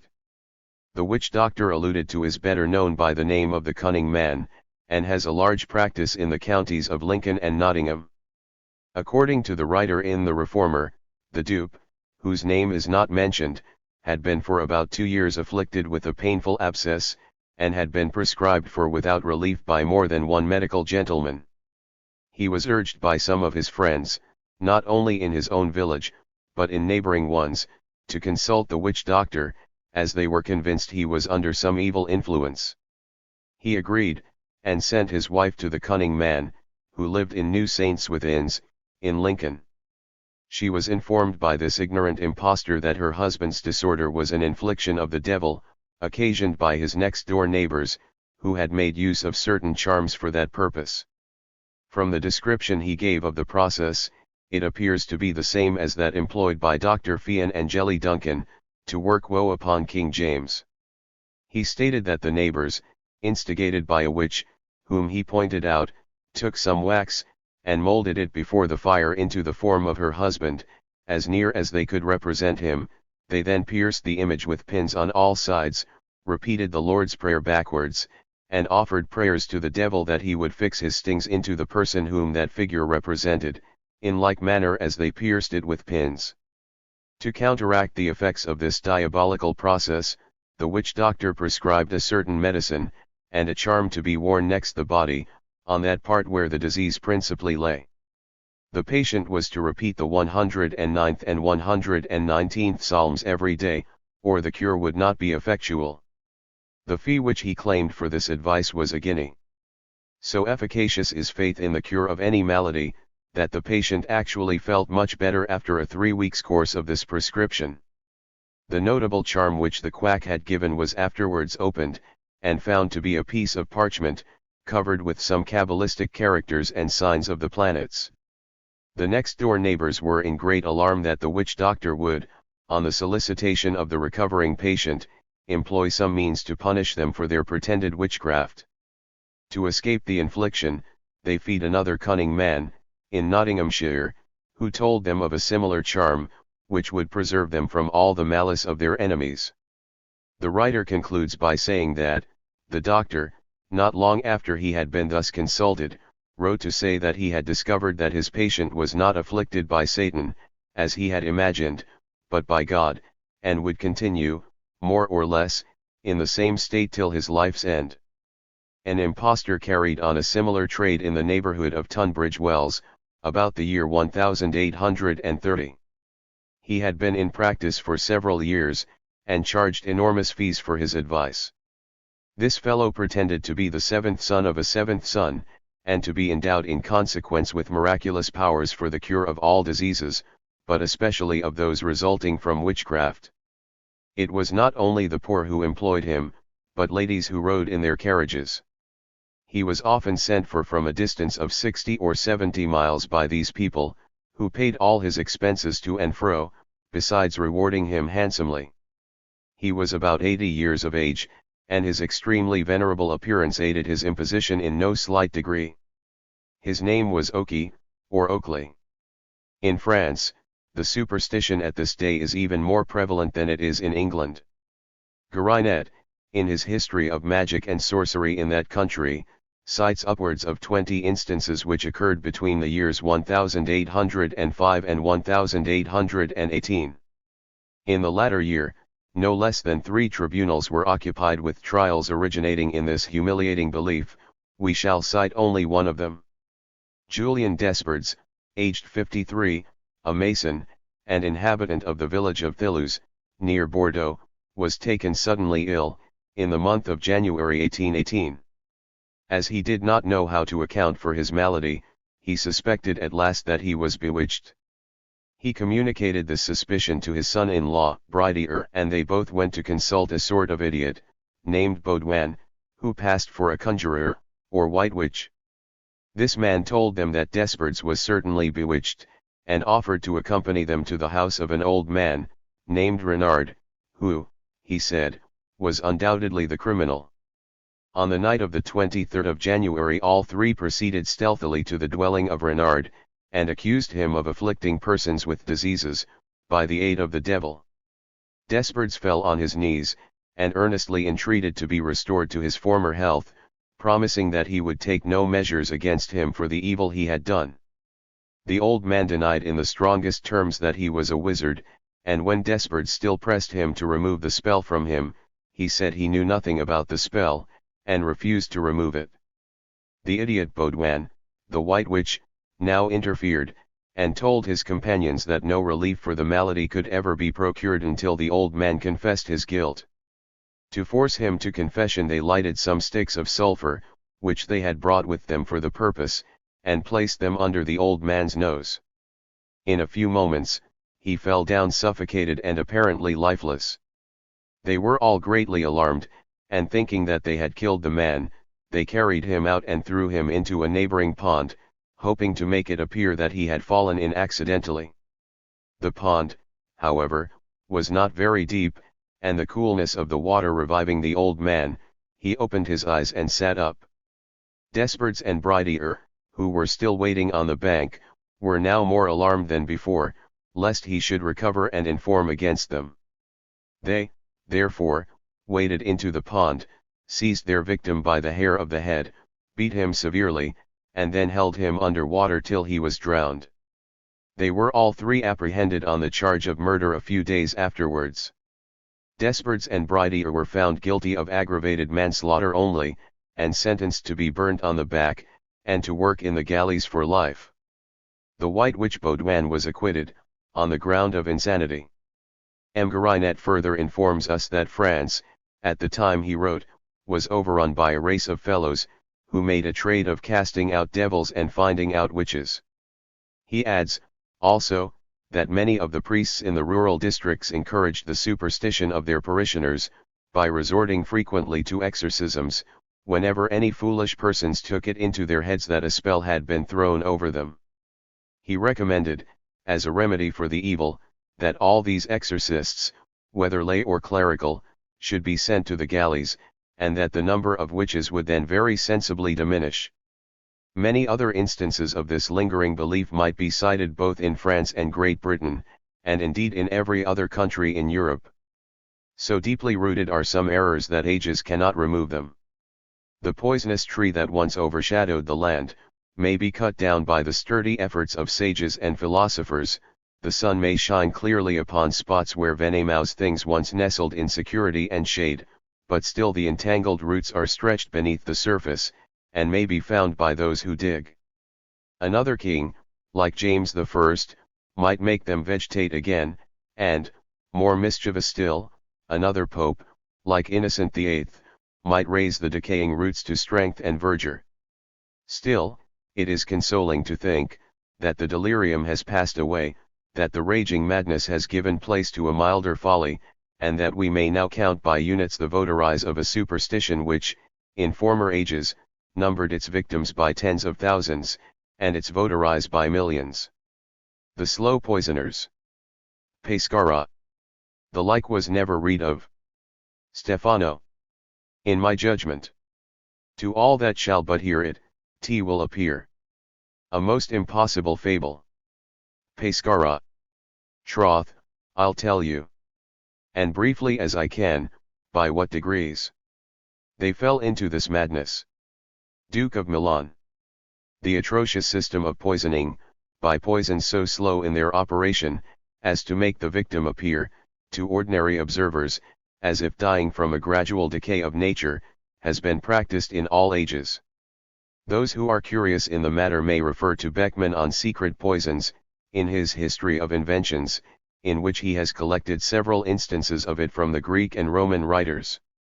Early in the 16th century the crime seems to have gradually increased, till, in the 17th, it spread over Europe like a pestilence. It was often exercised by pretended witches and sorcerers, and finally became a branch of education amongst all who laid any claim to magical and supernatural arts. In the 21st year of Henry VIII, an act was passed, rendering it high treason. Those found guilty of it, were to be boiled to death. One of the first in point of date, and hardly second to any in point of atrocity, is the murder by this means of Sir Thomas Overbury, which disgraced the court of James I, in the year 1613. A slight sketch of it will be a fitting introduction to the history of the poisoning mania, which was so prevalent in France and Italy 50 years later. Robert Kerr, a Scottish youth, was early taken notice of by James I, and loaded with honours, for no other reason that the world could ever discover than the beauty of his person. James, even in his own day, was suspected of being addicted to the most abominable of all offences, and the more we examine his history now, the stronger the suspicion becomes. However that may be, the handsome Kerr, lending his smooth cheek, even in public, to the disgusting kisses of his royal master, rose rapidly in favour. In the year 1613, he was made Lord High Treasurer of Scotland, and created an English peer, by the style and title of Viscount Rochester. Still further honours were in store for him.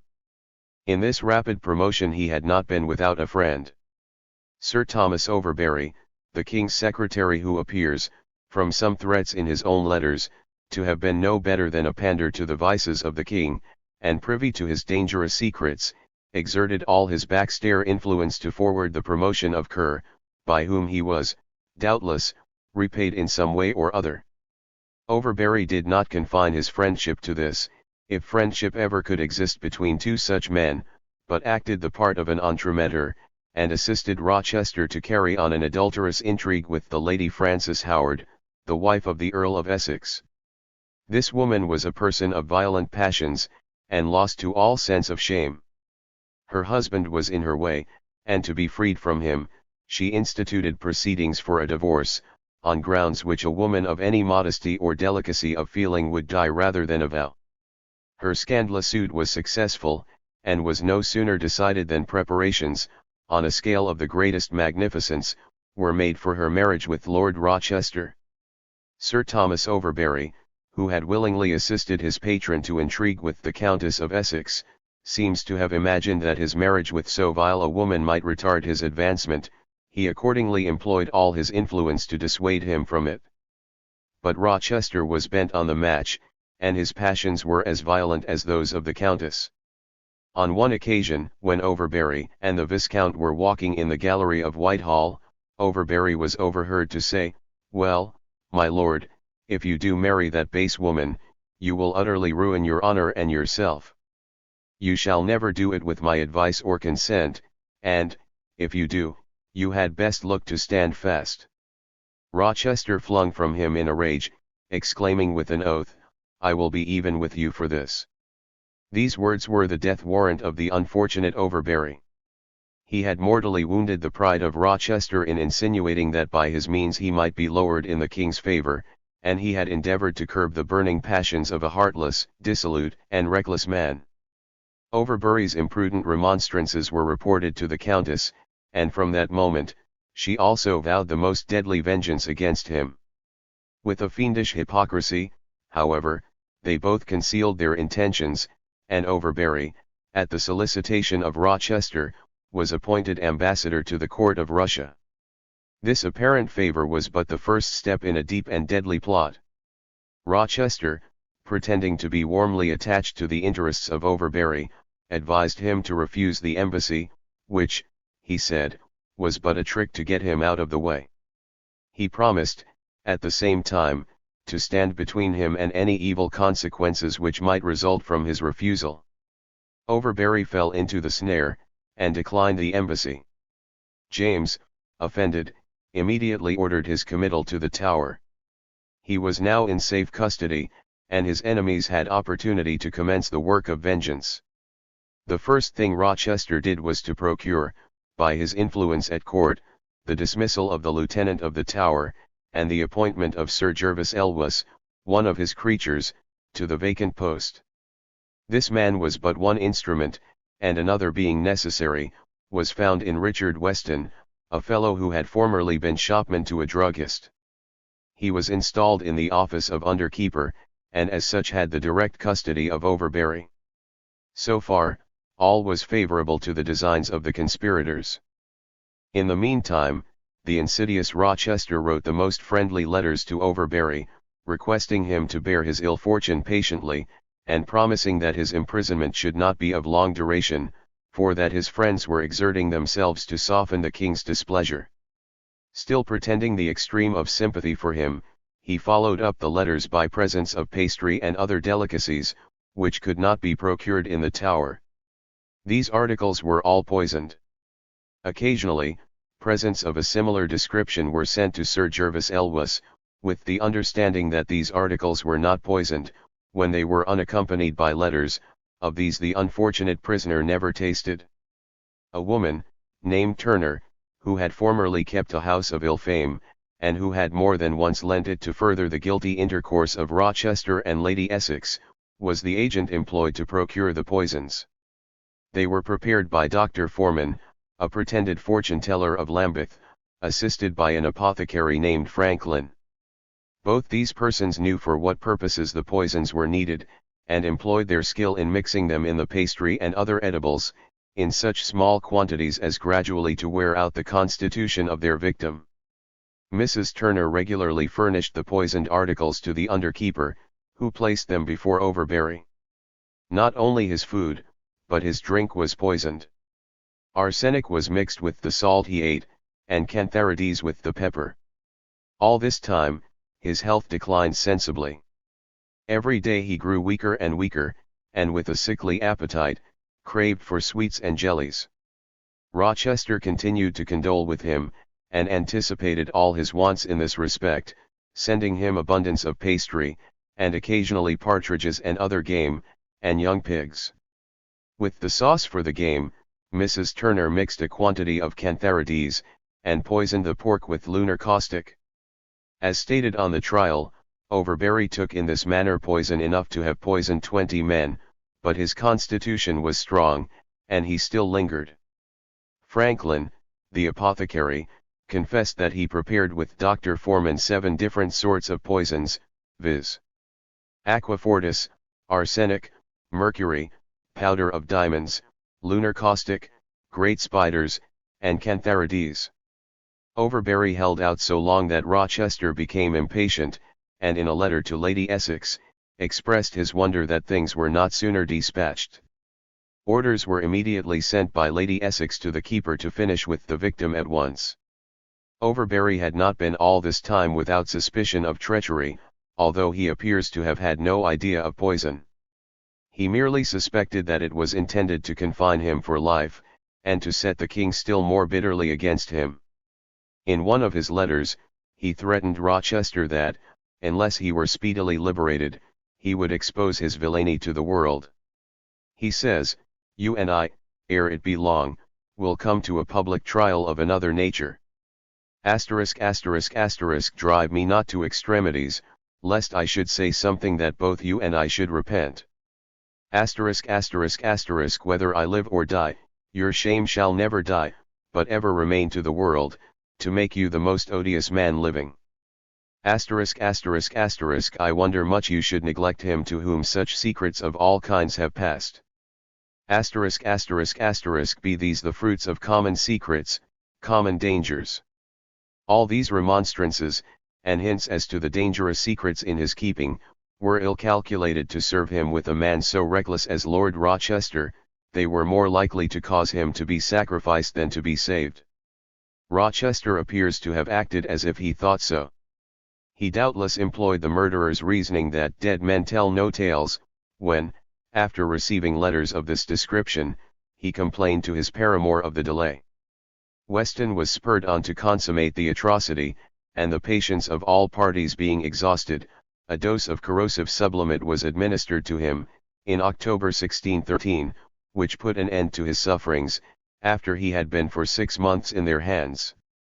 On the very day of his death, and before his body was cold, he was wrapped up carelessly in a sheet, and buried without any funeral ceremony in a pit within the precincts of the Tower. Sir Anthony Weldon, in his Court and Character of James I, gives a somewhat different account of the closing scene of this tragedy. He says, "Franklin and Weston came into Overbury's chamber, and found him in infinite torment, with contention between the strength of nature and the working of the poison, and it being very like that nature had gotten the better in this contention, by the thrusting out of boils, blotches, and blains, they, fearing it might come to light by the judgment of physicians, the foul play that had been offered him, consented to stifle him with the bedclothes, which accordingly was performed, and so ended his miserable life, with the assurance of the conspirators that he died by the poison, none thinking otherwise than these 2 murderers. The sudden death, the indecent haste of the funeral, and the non-holding of an inquest upon the body, strengthened the suspicions that were afloat. Rumor, instead of whispering, began to speak out, and the relatives of the deceased openly expressed their belief that their kinsman had been murdered. But Rochester was still all-powerful at court, and no one dared to utter a word to his discredit. Shortly afterwards, his marriage with the Countess of Essex was celebrated with the utmost splendor, the king himself being present at the ceremony. It would seem that Overbury's knowledge of James's character was deeper than Rochester had given him credit for, and that he had been a true prophet when he predicted that his marriage would eventually estrange James from his minion. At this time, however, Rochester stood higher than ever in the royal favor, but it did not last long. Conscience, that busy monitor, was at work. The tongue of rumor was never still, and Rochester, who had long been a guilty, became at last a wretched man. His cheeks lost their color, his eyes grew dim, and he became moody, careless, and melancholy. The king, seeing him thus, took at length no pleasure in his society, and began to look about for another favorite. George Villiers, Duke of Buckingham, was the man to his mind, quick-witted, handsome, and unscrupulous. The two latter qualities alone were sufficient to recommend him to James I. In proportion as the influence of Rochester declined, that of Buckingham increased. A falling favorite has no friends, and rumor wagged her tongue against Rochester louder and more pertinaciously than ever. A new favorite, too, generally endeavors to hasten by a kick the fall of the old one, and Buckingham, anxious to work the complete ruin of his forerunner in the king's good graces, encouraged the relatives of Sir Thomas Overbury to prosecute their inquiries into the strange death of their kinsman. James was rigorous enough in the punishment of offences when he was not himself involved. He piqued himself, moreover, on his dexterity in unravelling mysteries. The affair of Sir Thomas Overbury found him congenial occupation. He set to work by ordering the arrest of Sir Gervas Elwes. James, at this early stage of the proceedings, does not seem to have been aware that Rochester was so deeply implicated. Struck with horror at the atrocious system of slow poisoning, the king sent for all the judges. According to Sir Anthony Weldon, he knelt down in the midst of them, and said, "My lords the judges, it is lately come to my hearing that you have now in examination a business of poisoning. Lord, in what a miserable condition shall this kingdom be if our tables should become such a snare, as that none could eat without danger of life, and that Italian custom should be introduced among us? Therefore, my lords, I charge you, as you will answer it at that great and dreadful day of judgment, that you examine it strictly, without layout, affection, or partiality. And if you shall spare any guilty of this crime, God's curse light on you and your posterity. And if I spare any that are guilty, God's curse light on me and my posterity forever." The imprecation fell but too surely upon the devoted house of Stuart. The solemn oath was broken, and God's curse did light upon him and his posterity. The next person arrested after Sir Gervas Elwes, was Weston, the under-keeper, then Franklin and Mrs. Turner, and, lastly, the Earl and Countess of Somerset, to which dignity Rochester had been advanced since the death of Overbury. Weston was first brought to trial. Public curiosity was on the stretch. Nothing else was talked of, and the court on the day of trial was crowded to suffocation. The State Trials report, that Lord Chief Justice Coke laid open to the jury the baseness and cowardliness of poisoners, who attempt that secretly against which there is no means of preservation or defence for a man's life, and how rare it was to hear of any poisoning in England, so detestable it was to our nation. But the devil had taught divers to be cunning in it, so that they can poison in what distance of space they please, by consuming the nativum calidum, or humigum radicale, in 1 month, 2 or 3, or more, as they list, which they 4 manner of ways do execute, viz. Hostu, gustu, odori, and contactu. When the indictment was read over, Weston made no other reply than, "Lord have mercy upon me. Lord have mercy upon me." On being asked how he would be tried, he refused to throw himself upon a jury of his country, and declared, that he would be tried by God alone. In this he persisted for some time. The fear of the dreadful punishment for contumacy induced him, at length, to plead not guilty, and take his trial in due course of law. All the circumstances against him were fully proved, and he was found guilty and executed at Tyburn. Mrs. Turner, Franklin, and Sir Gervas Elwes were also brought to trial, found guilty, and executed between the 19th of October and the 4th of December 1615, but the grand trial of the Earl and Countess of Somerset did not take place till the month of May following. On the trial of Sir Gervas Elwes, circumstances had transpired, showing a guilty knowledge of the poisoning on the part of the Earl of Northampton, the uncle of Lady Somerset, and the chief falconer Sir Thomas Monson. The former was dead, but Sir Thomas Monson was arrested, and brought to trial. It appeared, however, that he was too dangerous a man to be brought to the scaffold. He knew too many of the odious secrets of James I, and his dying speech might contain disclosures which would compromise the king.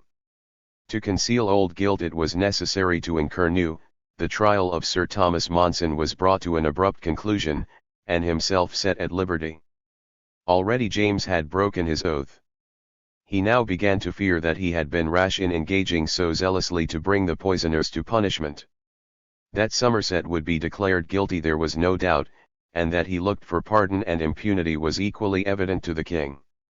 Somerset, while in the Tower, asserted confidently, that James would not dare to bring him to trial. In this he was mistaken, but James was in an agony.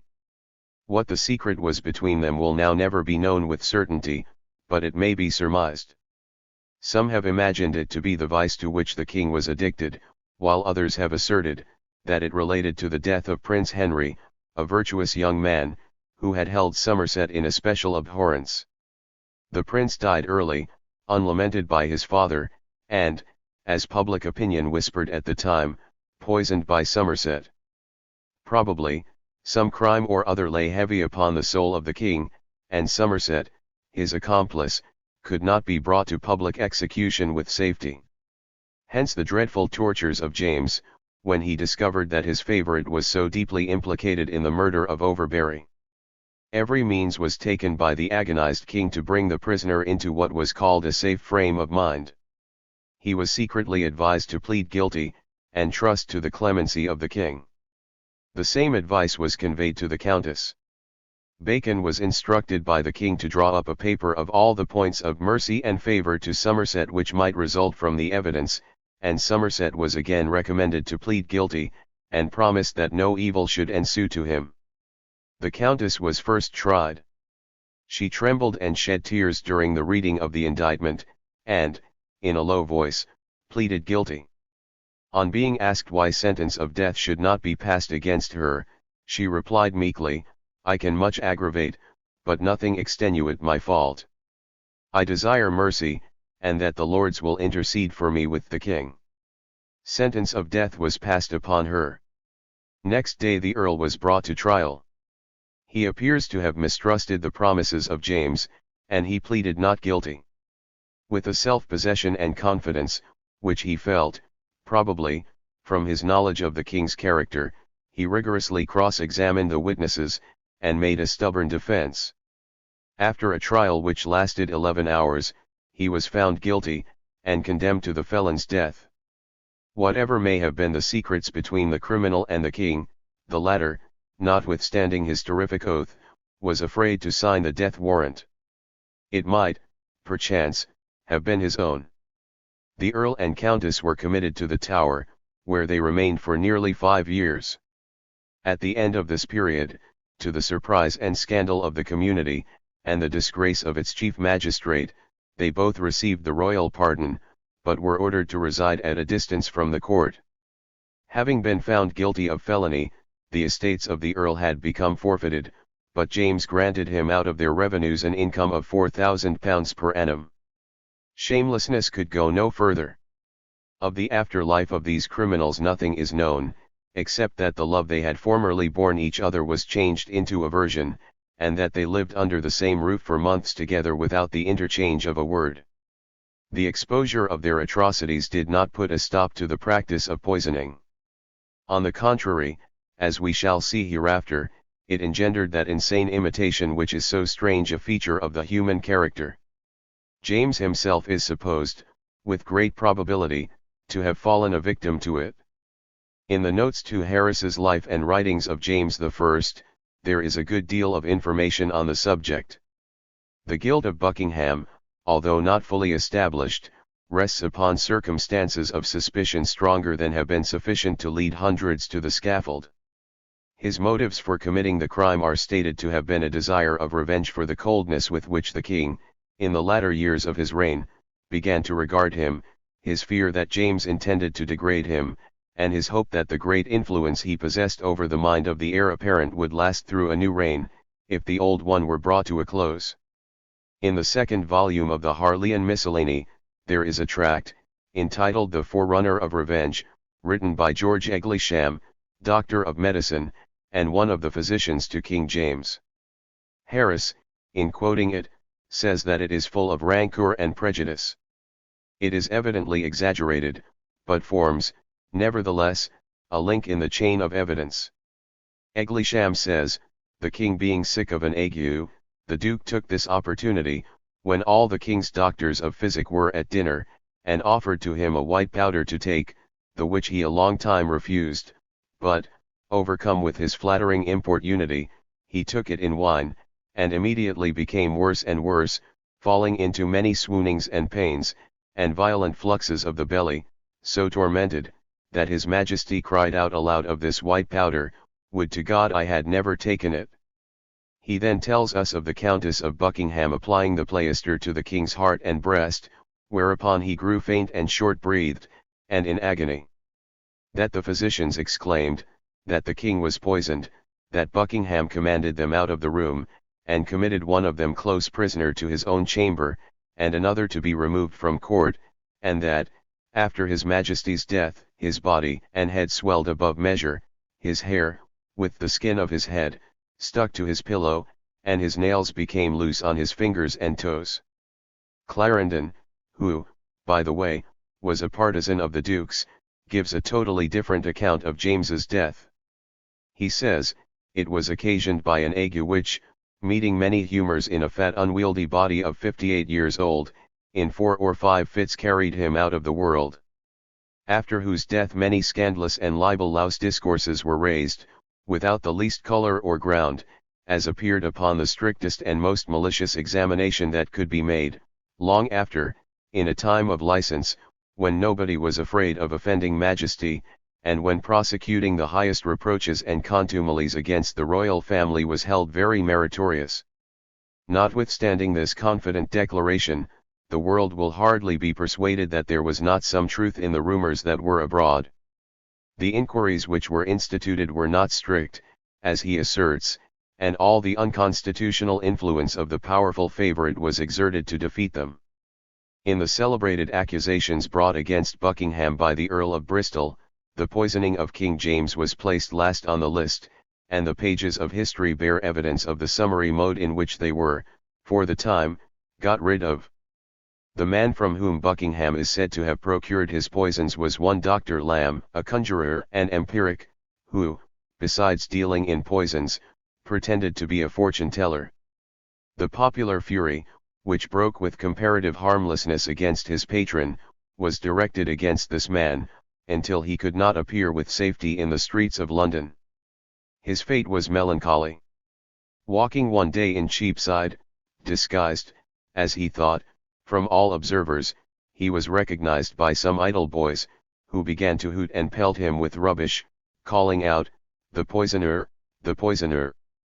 Down with the wizard! Down with him!" A mob very soon collected, and the doctor took to his heels and ran for his life. He was pursued and seized in Wood Street, and from thence dragged by the hair through the mire to St. Paul's Cross, the mob beating him with sticks and stones, and calling out, "Kill the wizard, kill the poisoner!" Charles I, on hearing of the riot, rode from Whitehall to quell it, but he arrived too late to save the victim. Every bone in his body was broken, and he was quite dead. Charles was excessively indignant, and fined the city £600 for its inability to deliver up the ringleaders to justice. but it was in Italy that poisoning was most prevalent. From a very early period, it seems to have been looked upon in that country as a perfectly justifiable means of getting rid of an enemy. The Italians of the 16th and 17th centuries poisoned their opponents with as little compunction as an Englishman of the present day brings an action at law against anyone who has done him an injury. The writings of contemporary authors inform us that, when L'Aspera and La Tofania carried on their infernal trade, ladies put poison bottles on their dressing tables as openly, and used them with as little scruple upon others, as modern dames use eau de cologne or lavender water upon themselves. So powerful is the influence of fashion, it can even cause murder to be regarded as a venial peccadillo. In the memoirs of the last Duke of Guise, who made a quixotic attempt, in 1648, to seize upon the government of Naples, we find some curious particulars relative to the popular feeling with regard to poisoning. A man, named Gennaro Onesi, who, after the short and extraordinary career of Masaniello the fisherman, had established himself as a sort of captain general of the populace, rendered himself so obnoxious to the Duke of Guise that the adherents of the latter determined to murder him. The captain of the guard, as the Duke himself very coolly informs us, was requested to undertake this office. It was suggested to him that the poniard would be the most effectual instrument, but the man turned up his eyes with pious horror at the proposition. He was ready to poison Gennaro Onesi whenever he might be called upon to do so, but to poniard him, he said, would be disgraceful, and unbecoming an officer of the guards. At last poison was agreed upon, and Agostino Mola, an attorney in the Duke's confidence, brought the bottle containing the liquid to show it to his master. The following is the Duke's own account. Agostino came to me at night, and told me, I have brought you something which will free you from Gennaro. He deserves death, and it is no great matter after what fashion justice is done upon him. Look at this vial, full of clear and beautiful water, in 4 days' time, it will punish all his treasons. The captain of the guard has undertaken to give it him, and as it has no taste at all, Gennaro will suspect nothing. The Duke further informs us that the dose was duly administered, but that Gennaro, fortunately for himself, ate nothing for dinner that day but cabbage dressed with oil, which acting as an antidote, caused him to vomit profusely, and saved his life. He was exceedingly ill for 5 days, but never suspected that he had been poisoned. In process of time, poison vending became a profitable trade. 11 years after this period, it was carried on at Rome to such an extent that the sluggish government was roused to interference. Beckmann, in his History of Inventions, and Lebret, in his Magazin zum Gebrauch der Staatenkirchengeschichte, or Magazine of Materials for a History of a State Church, relates that, in the year 1659, it was made known to Pope Alexander VII. That great numbers of young women had avowed in the confessional that they had poisoned their husbands with slow poisons. The Catholic clergy, who in general hold the secrets of the confessional so sacred, were shocked and alarmed at the extraordinary prevalence of the crime. Although they refrained from revealing the names of the penitents, they conceived themselves bound to apprise the head of the Church of the enormities that were practiced. It was also the subject of general conversation in Rome that young widows were unusually abundant. It was remarked, too, that if any couple lived unhappily together, the husband soon took ill and died. The papal authorities, when once they began to inquire, soon learned that a society of young wives had been formed, and met nightly, for some mysterious purpose, at the house of an old woman named Hieronymispera. This hag was a reputed witch and fortune-teller, and acted as president of the young viragos, several of whom, it was afterwards ascertained, belonged to the first families of Rome. In order to have positive evidence of the practices of this female conclave, a lady was employed by the government to seek an interview with them. She dressed herself out in the most magnificent style, and having been amply provided with money, she found but little difficulty, when she had stated her object, of procuring an audience of L'Aspera and her sisterhood. She pretended to be in extreme distress of mind on account of the infidelities and ill treatment of her husband, and implored Lospera to furnish her with a few drops of the wonderful elixir, the efficacy of which in sending cruel husbands to their last long sleep was so much vaunted by the ladies of Rome. Lospera fell into the snare, and sold her some of her drops, at a price commensurate with the supposed wealth of the purchaser. The liquor thus obtained was subjected to an analysis, and found to be, as was suspected, a slow poison, clear, tasteless, and limpid, like that spoken of by the Duke of Guise.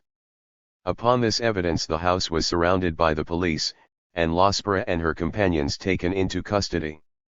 Lospera, who is described as having been a little, ugly, old woman, was put to the torture, but obstinately refused to confess her guilt. Another of the women, named La Graciosa, had less firmness, and laid bare all the secrets of the infernal sisterhood. Taking a confession, extorted by anguish on the rack, at its true value, there is still sufficient evidence to warrant posterity in the belief of their guilt. They were found guilty, and condemned, according to their degrees of culpability, to various punishments. Lospera, Graciosa, and 3 young women, who had poisoned their husbands, were hanged together at Rome. Upwards of 30 women were whipped publicly through the streets, and several, whose high rank screened them from more degrading punishment, were banished from the country, and mulcted in heavy fines. In a few months afterwards, 9 women more were hanged for poisoning, and another bevy, including many young and beautiful girls, were whipped half-naked through the streets of Rome. This severity did not put a stop to the practice, and jealous women and avaricious men, anxious to step into the inheritance of fathers, uncles, or brothers, resorted to poison. As it was quite free from taste, color, and smell, it was administered without exciting suspicion. The skillful vendors compounded it of different degrees of strength, so that the poisoners had only to say whether they wanted their victims to die in a week, a month, or 6 months, and they were suited with corresponding doses. The vendors were chiefly women, of whom the most celebrated was a hag, named Tophania, who was in this way accessory to the death of upwards of 600 persons. This woman appears to have been a dealer in poisons from her girlhood, and resided first at Palermo and then at Naples. That entertaining traveller, Father Labat, has given, in his letters from Italy, many curious particulars relating to her. When he was at Civita Vecchia, in 1719, the Viceroy of Naples discovered that poison was extensively sold in the latter city, and that it went by the name of aquita, or little water. On making further inquiry, he ascertained that Tophania sent large quantities of it to all parts of Italy in small vials, with the inscription Manna of Saint Nicholas of Bari. The tomb of Saint Nicholas of Bari was celebrated throughout Italy. A miraculous oil was said to ooze from it, which cured nearly all the maladies that flesh is heir to, provided the recipient made use of it with the due degree of faith. La Tophania artfully gave this name to her poison to elude the vigilance of the custom house officers, who, in common with everybody else, had a pious respect for Saint Nicholas de Bari and his wonderful oil. The poison was similar to that manufactured by Lospera.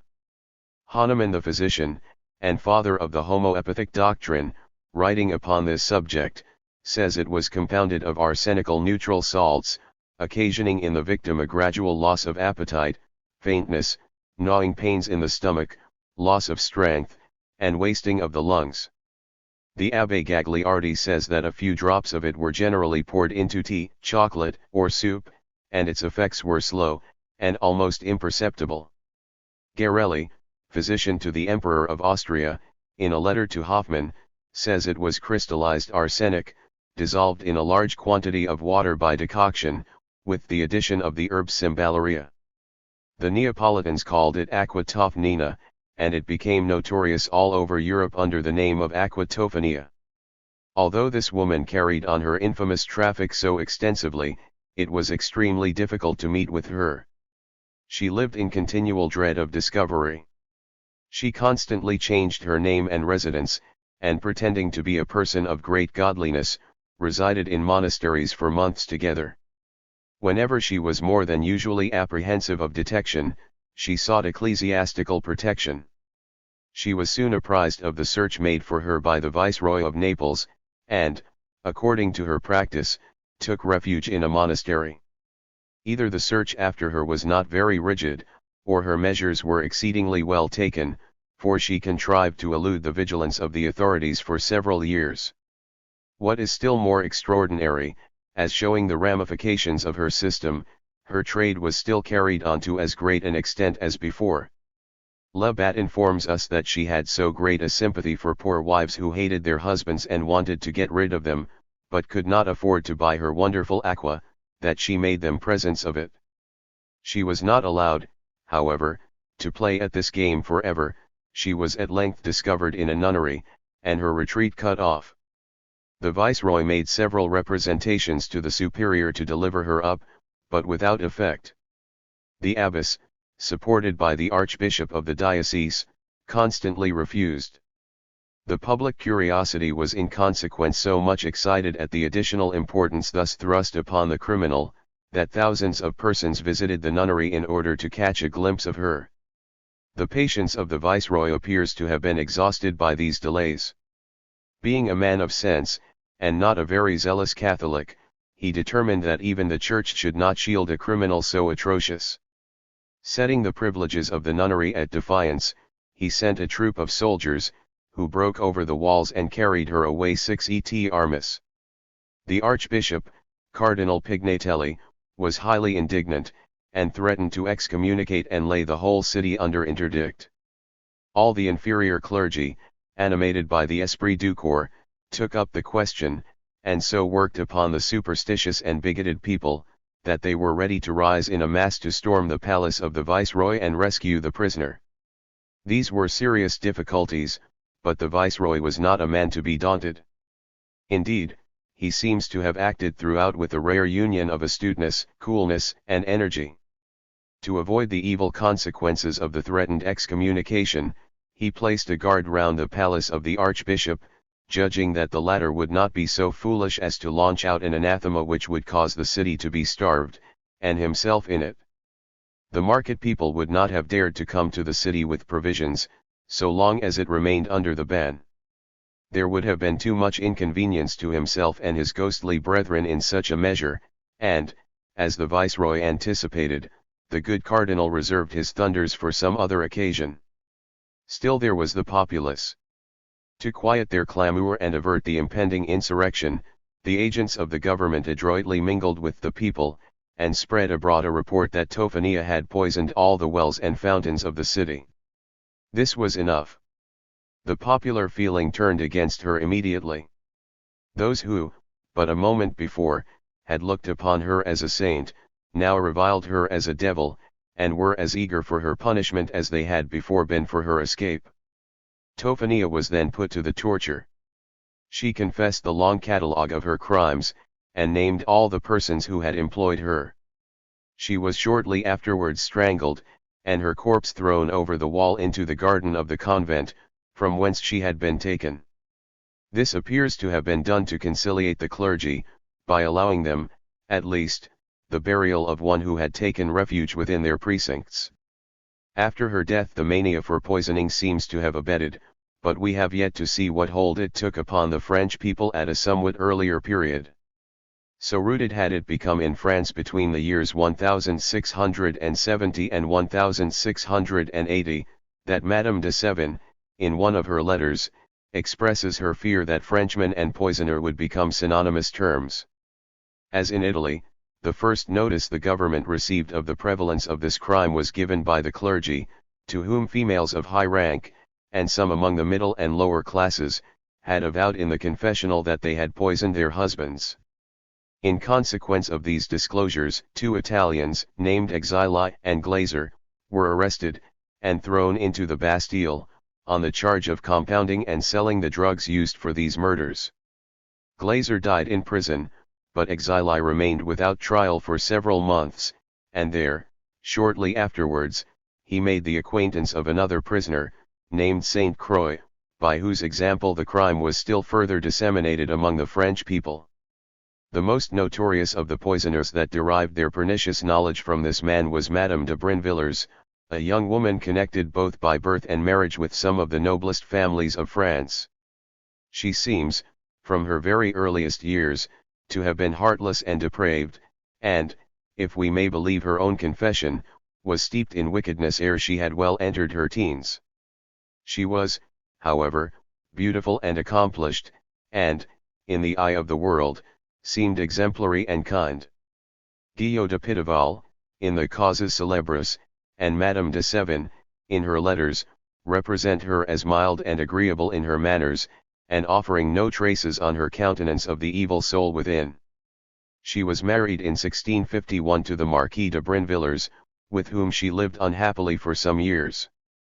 He was a loose dissipated character, and was the means of introducing Saint Croix to his wife, a man who cast a blight upon her life, and dragged her on from crime to crime till her offences became so great that the mind shudders to dwell upon them.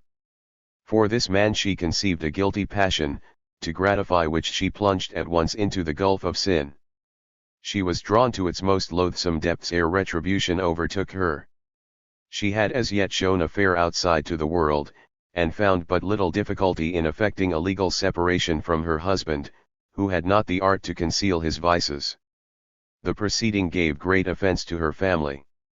She appears, after this, to have thrown off the mask completely, and carried on her intrigues so openly with her lover, Saint Croix, that her father, M. d'Aubray, scandalized at her conduct, procured a lettre de cachet, and had him imprisoned in the Bastille for a 12-month. Saint Croix, who had been in Italy, was a dabbler in poisons. He knew something of the secrets of the detestable Lospera, and improved himself in them from the instructions of Exili, with whom he speedily contracted a sort of friendship. By him he was shown how to prepare, not only the liquid poisons employed in Italy, but that known as succession powder, which afterwards became so celebrated in France. Like his mistress, he appeared amiable, witty, and intelligent, and showed no signs to the world of the two fierce passions, revenge and avarice, which were gnawing at his heart. Both these passions were to be sated on the unfortunate family of d'Aubray, his revenge, because they had imprisoned him, and his avarice, because they were rich. Reckless and extravagant, he was always in want of money, and he had no one to supply him but Madame de Brinvilliers, whose own portion was far from sufficient to satisfy his need. Groaning to think that any impediment should stand between him and wealth, he conceived the horrid idea of poisoning M. d'Aubray her father, and her two brothers, that she might inherit the property. 3 murders were nothing to such a villain. He communicated his plan to Madame de Brinvilliers, and she, without the slightest scruple, agreed to aid him. He undertook to compound the poisons, and she to administer them. The zeal and alacrity with which she set to work seem hardly credible. Saint Croix found her an apt scholar, and she soon became as expert as himself in the manufacture of poisons. To try the strength of the first doses, she used to administer them to dogs, rabbits, and pigeons. Afterwards, wishing to be more certain of their effects, she went round to the hospitals, and administered them to the sick poor in the soups which she brought in apparent charity. None of the poisons were intended to kill at the first dose, so that she could try them once upon an individual without fear of murder. She tried the same atrocious experiment upon the guests at her father's table, by poisoning a pigeon pie. To be more certain still, she next poisoned herself. When convinced by this desperate essay of the potency of the draught, she procured an antidote from Saint Croix, and all doubts being removed, commenced operations upon her grey-headed father. She administered the first dose with her own hands, in his chocolate. The poison worked well. The old man was taken ill, and his daughter, apparently full of tenderness and anxiety, watched by his bedside. The next day she gave him some broth, which she recommended as highly nourishing. This also was poisoned. In this manner she gradually wore out his frame, and in less than 10 days he was a corpse. His death seemed so much the result of disease, that no suspicions were excited. When the 2 brothers arrived from the provinces to render the last sad duties to their sire, they found their sister as grieved, to all outward appearance, as even filial affection could desire, but the young men only came to perish. They stood between Saint Croix and the already half-clutched gold, and their doom was sealed. A man, named La Chaussee, was hired by Saint Croix to aid in administering the poisons, and, in less than 6 weeks' time, they had both gone to their long home. Suspicion was now excited, but so cautiously had all been done, that it found no one upon whom to attach itself. The marquise had a sister, and she was entitled, by the death of her relatives, to half the property. Less than the whole would not satisfy Saint Croix, and he determined that she should die the same death as her father and brothers. She was too distrustful, however, and, by quitting Paris, she escaped the destruction that was lurking for her. The marquise had undertaken these murders to please her lover. She was now anxious to perpetrate another on her own account. She wished to marry Saint Croix, but, though separated from her husband, she was not divorced.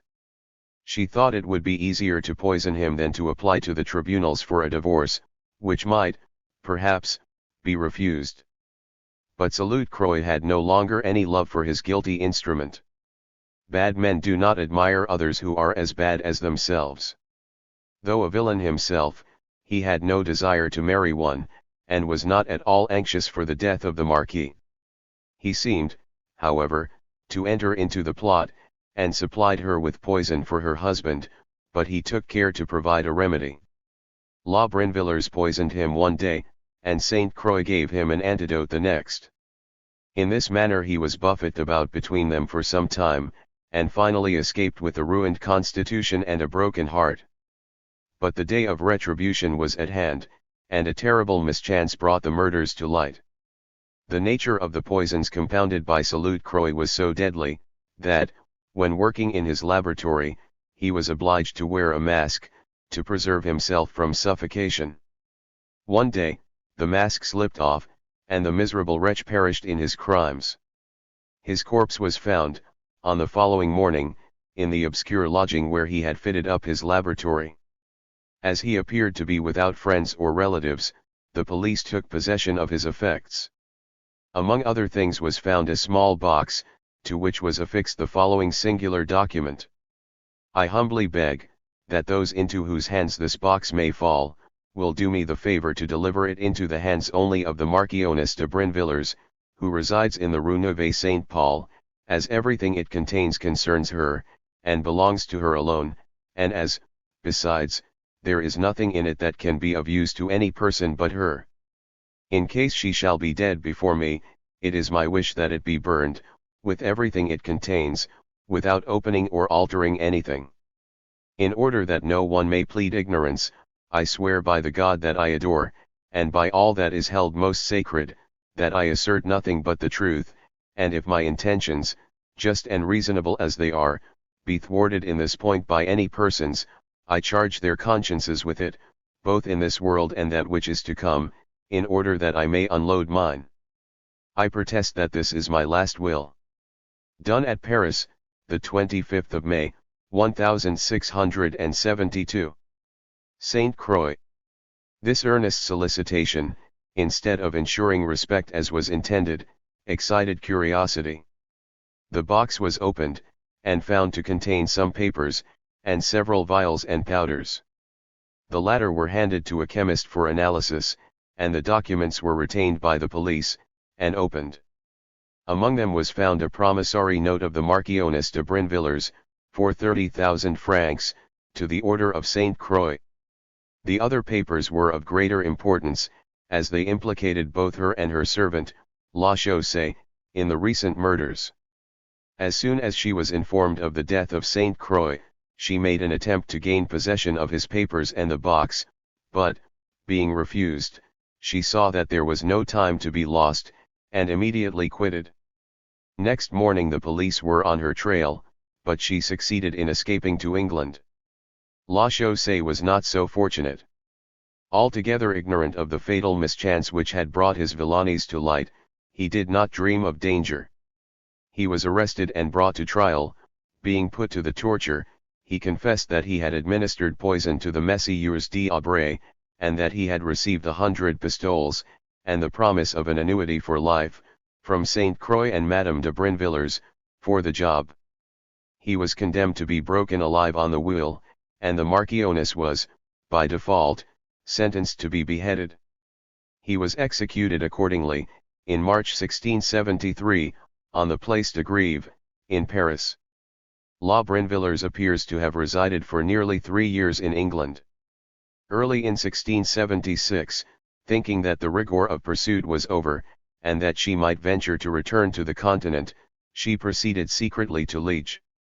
Notwithstanding her care, the French authorities were soon apprised of her return, and arrangements were promptly made with the municipality of that city, to permit the agents of the French police to arrest her within the limits of their jurisdiction.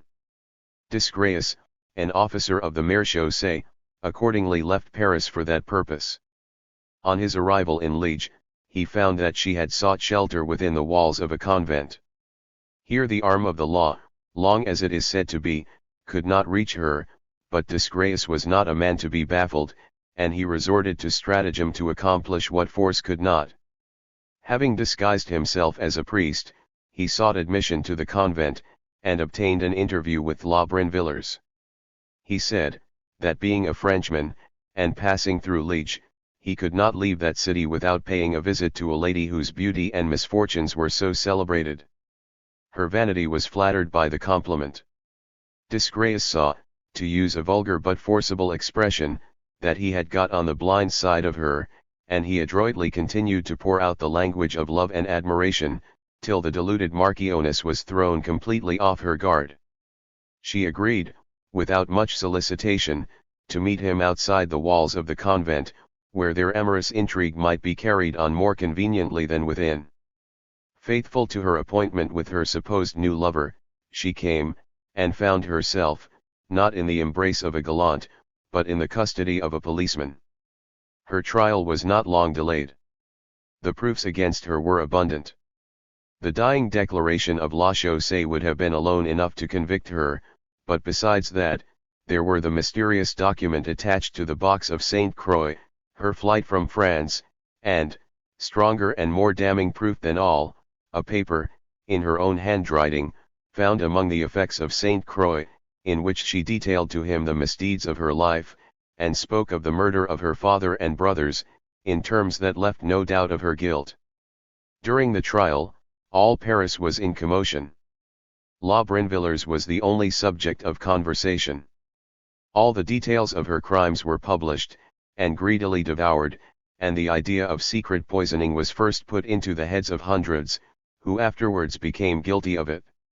On the 16th of July 1676, the Superior Criminal Court of Paris pronounced a verdict of guilty against her, for the murder of her father and brothers, and the attempt upon the life of her sister.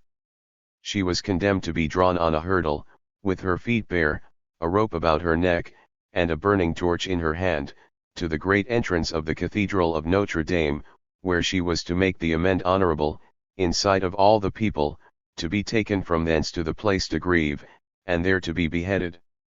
Her body was afterwards to be burned, and her ashes scattered to the winds. After her sentence, she made a full confession of her guilt. She seems to have looked upon death without fear, but it was recklessness, not courage, that supported her. Madame de Seven says, that when on the hurdle, on her way to the scaffold, she entreated her confessor to exert his influence with the executioner to place himself next to her, that his body might hide from her view that scoundrel, Desgrais, who had entrapped her. She also asked the ladies, who had been drawn to their windows to witness the procession, what they were looking at, adding, "A pretty sight you have come to see, truly."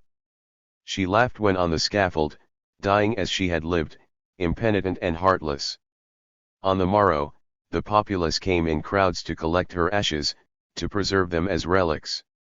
She was regarded as a martyred saint, and her ashes were supposed to be endowed, by divine grace, with the power of curing all diseases. Popular folly has often canonized persons whose pretensions to sanctity were extremely equivocal, but the disgusting folly of the multitude, in this instance, has never been surpassed. Before her death, proceedings were instituted against M. de Penetier, treasurer of the province of Languedoc, and receiver general for the clergy, who was accused by a lady, named Saint Laurent, of having poisoned her husband, the late receiver general, in order to obtain his appointment.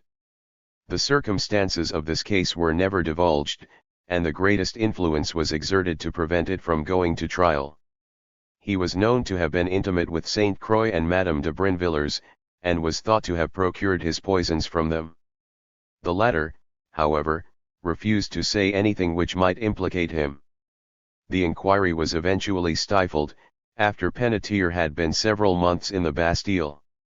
The Cardinal de Bonzy was accused by the gossips of the day of being an accomplice of Penetier. The cardinal's estates were burdened with the payment of several heavy annuities, but, about the time that poisoning became so fashionable, all the annuitants died off, one after the other. The cardinal, in talking of these annuitants, afterwards used to say, "Thanks to my star, I have outlived them all." A wit, seeing him and Penetier riding in the same carriage, cried out, in allusion to this expression, "There go the Cardinal de Bonzy and his star." It was now that the mania for poisoning began to take hold of the popular mind. From this time until the year 1682, the prisons of France teemed with persons accused of this crime, and it is very singular, that other offences decreased in a similar proportion. We have already seen the extent to which it was carried in Italy. It was, if possible, surpassed in France. The diabolical ease with which these murders could be effected, by means of these scentless and tasteless poisons, enticed the evil-minded. Jealousy, revenge, avarice, even petty spite, alike resorted to them. Those who would have been deterred, by fear of detection, from using the pistol or the dagger, or even strong doses of poison, which kill at once, employed slow poisons without dread. The corrupt government of the day, although it could wink at the atrocities of a wealthy and influential courtier, like Penetier, was scandalous to see the crime spreading among the people. Disgrace was, in fact, entailed, in the eyes of Europe, upon the name of Frenchman. Louis XIV, to put a stop to the evil, instituted what was called the Chamber Ardent, or burning chamber, with extensive powers, for the trial and punishment of the prisoners. Two women, especially, made themselves notorious at this time, and were instrumental to the deaths of hundreds of individuals. They both resided in Paris, and were named Lavoisin and Lavigoureuse. Like Spars and Tophania, of whom they were imitators, they chiefly sold their poisons to women who wanted to get rid of their husbands, and, in some few instances, to husbands who wanted to get rid of their wives. Their ostensible occupation was that of midwives. They also pretended to be fortune-tellers, and were visited by persons of every class of society. The rich and poor thronged alike to their mansardes, to learn the secrets of the future. Their prophecies were principally of death. They foretold to women the approaching dissolution of husbands, and to needy heirs, the end of rich relatives, who had made them, as Byron expresses it, wait too long already. They generally took care to be instrumental in fulfilling their own predictions. They used to tell their wretched employers, that some sign of the approaching death would take place in the house, such as the breaking of glass or china, and they paid servants considerable fees to cause a breakage, as if by accident, exactly at the appointed time. Their occupation as midwives made them acquainted with the secrets of many families, which they afterwards turned to dreadful account. It is not known how long they had carried on this awful trade before they were discovered. Detection finally overtook them at the close of the year 1679.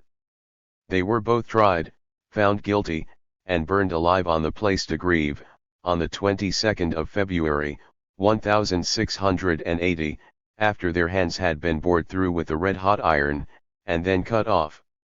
Their numerous accomplices in Paris and in the provinces were also discovered and brought to trial. According to some authors, 30, and to others, 50 of them, chiefly women, were hanged in the principal cities. Lavoisin kept a list of the visitors who came to her house to purchase poisons. This paper was seized by the police on her arrest, and examined by the tribunals. Among the names were found those of the Marshal de Luxembourg, the Countess de Soissons, and the Duchess de Bouillon. The Marshal seems only to have been guilty of a piece of discreditable folly in visiting a woman of this description, but the popular voice at the time imputed to him something more than folly. The author of the Memoirs of the Affairs of Europe since the Peace of Utrecht, says, the miserable gang who dealt in poison and prophecy alleged that he had sold himself to the devil, and that a young girl of the name of Dupin had been poisoned by his means. Among other stories, they said he had made a contract with the devil, in order to marry his son to the daughter of the Marquis of Louvois. To this atrocious and absurd accusation the Marshal, who had surrendered himself at the Bastille on the first accusation against him, replied with the mingled sentiment of pride and innocence, when Matthew de Montmorency, my ancestor, married the widow of Louis Le Gros, he did not have recourse to the devil, but to the States General, in order to obtain for the minor king the support of the house of Montmorency. This brave man was imprisoned in a cell 6 feet and a half long, and his trial, which was interrupted for several weeks, lasted altogether 14 months. No judgment was pronounced upon him. The Countess of Soissons fled to Brussels, rather than undergo the risk of a trial, and was never able to clear herself from the stigma that attached to her, of having made an attempt to poison the Queen of Spain by doses of succession powder. The Duchess of Bouillon was arrested, and tried by the Chamber Ardent. It would appear, however, that she had nothing to do with the slow poisons, but had merely endeavored to pry into the secrets of futurity, and gratify her curiosity with the sight of the devil. One of the presidents of the chamber, Laureni, an ugly little old man, very seriously asked her whether she had really seen the devil, to which the lady replied, looking him full in the face, "Oh yes. I see him now. He is in the form of a little ugly old man, exceedingly ill-natured, and is dressed in the robes of a councillor of state." M. Laureni prudently refrained from asking any more questions of a lady with so sharp and ready a tongue. The Duchess was imprisoned for several months in the Bastille, and nothing being proved against her, she was released at the intercession of her powerful friends. The severe punishment of criminals of this note might have helped to abate the fever of imitation among the vulgar.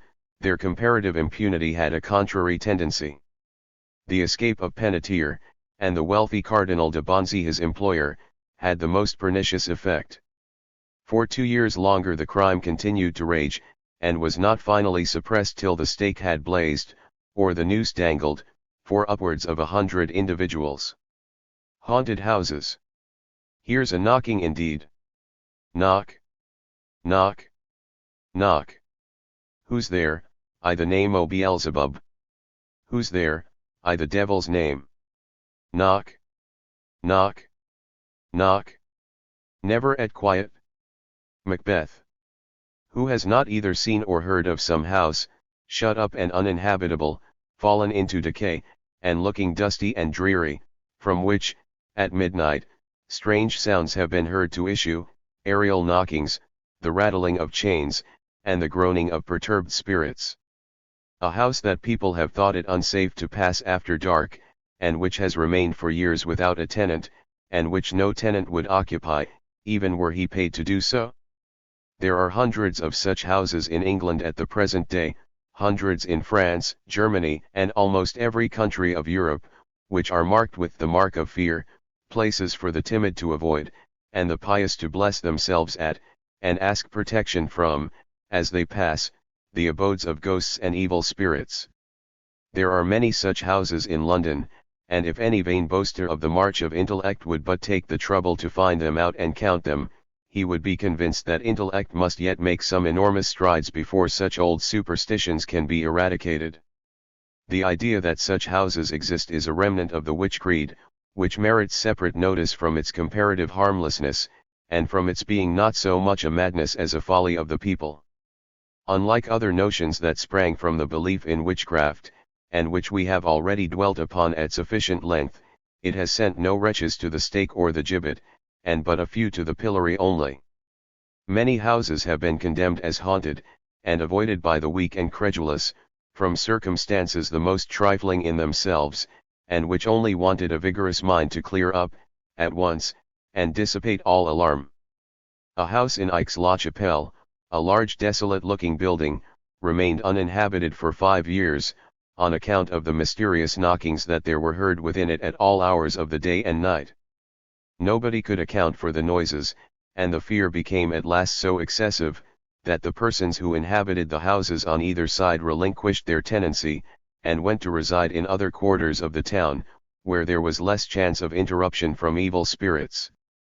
From being so long without an inhabitant, the house at last grew so ruinous, so dingy, and so miserable in its outward appearance, and so like the place that ghosts might be supposed to haunt, that few persons cared to go past it after sunset.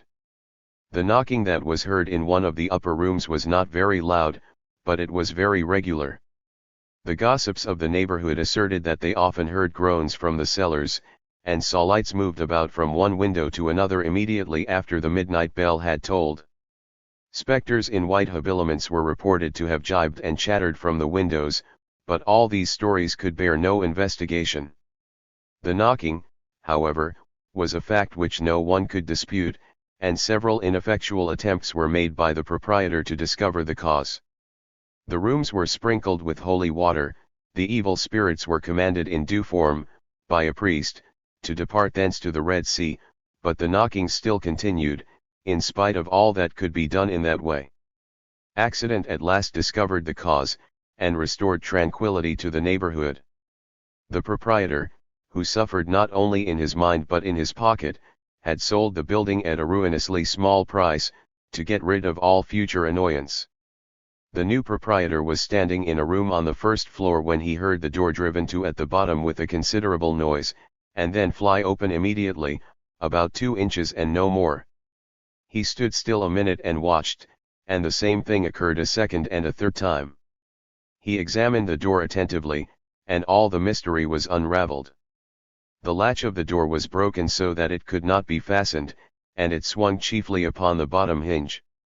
Immediately opposite was a window, in which one pane of glass was broken, and when the wind was in a certain quarter, the draught of air was so strong that it blew the door to with some violence. There being no latch, it swung open again, and when there was a fresh gust, was again blown to. The new proprietor lost no time in sending for a glazier, and the mysterious noises ceased forever. The house was replastered and repainted, and once more regained its lost good name. It was not before 2 or 3 years, however, that it was thoroughly established in popular favor, and many persons, even then, would always avoid passing it, if they could reach their destination by any other street. A similar story is narrated by Sir Walter Scott, in his letters on demonology and witchcraft, the hero of which was a gentleman of birth and distinction, well known in the political world. Shortly after he succeeded to his title and estates, there was a rumor among the servants concerning a strange noise that used to be heard at night in the family mansion, and the cause of which no one could ascertain. The gentleman resolved to discover it himself, and to watch for that purpose with a domestic who had grown old in the family, and who, like the rest, had whispered strange things about the knocking having begun immediately upon the death of his old master. These two watched until the noise was heard, and at last traced it to a small storeroom, used as a place for keeping provisions of various kinds for the family, and of which the old butler had the key. They entered this place, and remained for some time, without hearing the noises which they had traced thither. At length the sound was heard, but much lower than it seemed to be while they were further off, and their imaginations were more excited. They then discovered the cause without difficulty. A rat, caught in an old-fashioned trap, had occasioned the noise by its efforts to escape, in which it was able to raise the trapdoor of its prison to a certain height, but was then obliged to drop it. The noise of the fall resounding through the house had occasioned the mysterious rumors, which, but for the investigation of the proprietor, would, in all probability, have acquired so bad a name for the dwelling that no servants would have inhabited it. The circumstance was told to Sir Walter Scott by the gentleman to whom it happened. But, in general, houses that have acquired this character, have been more indebted for it, to the roguery of living men, than to accidents like these. 6 monks played off a clever trick of the kind upon that worthy king, Louis, whose piety has procured him, in the annals of his own country, the designation of the saint. Having heard his confessor speak in terms of warm eulogy of the goodness and learning of the monks of the order of Saint Bruno, he expressed his wish to establish a community of them near Paris. Bernard de la Tour, the superior, sent 6 of the brethren, and the king gave them a handsome house to live in the village of Chantilly. It so happened that, from their windows, they had a very fine view of the ancient palace of Vauvert, which had been built for a royal residence by King Robert, but deserted for many years.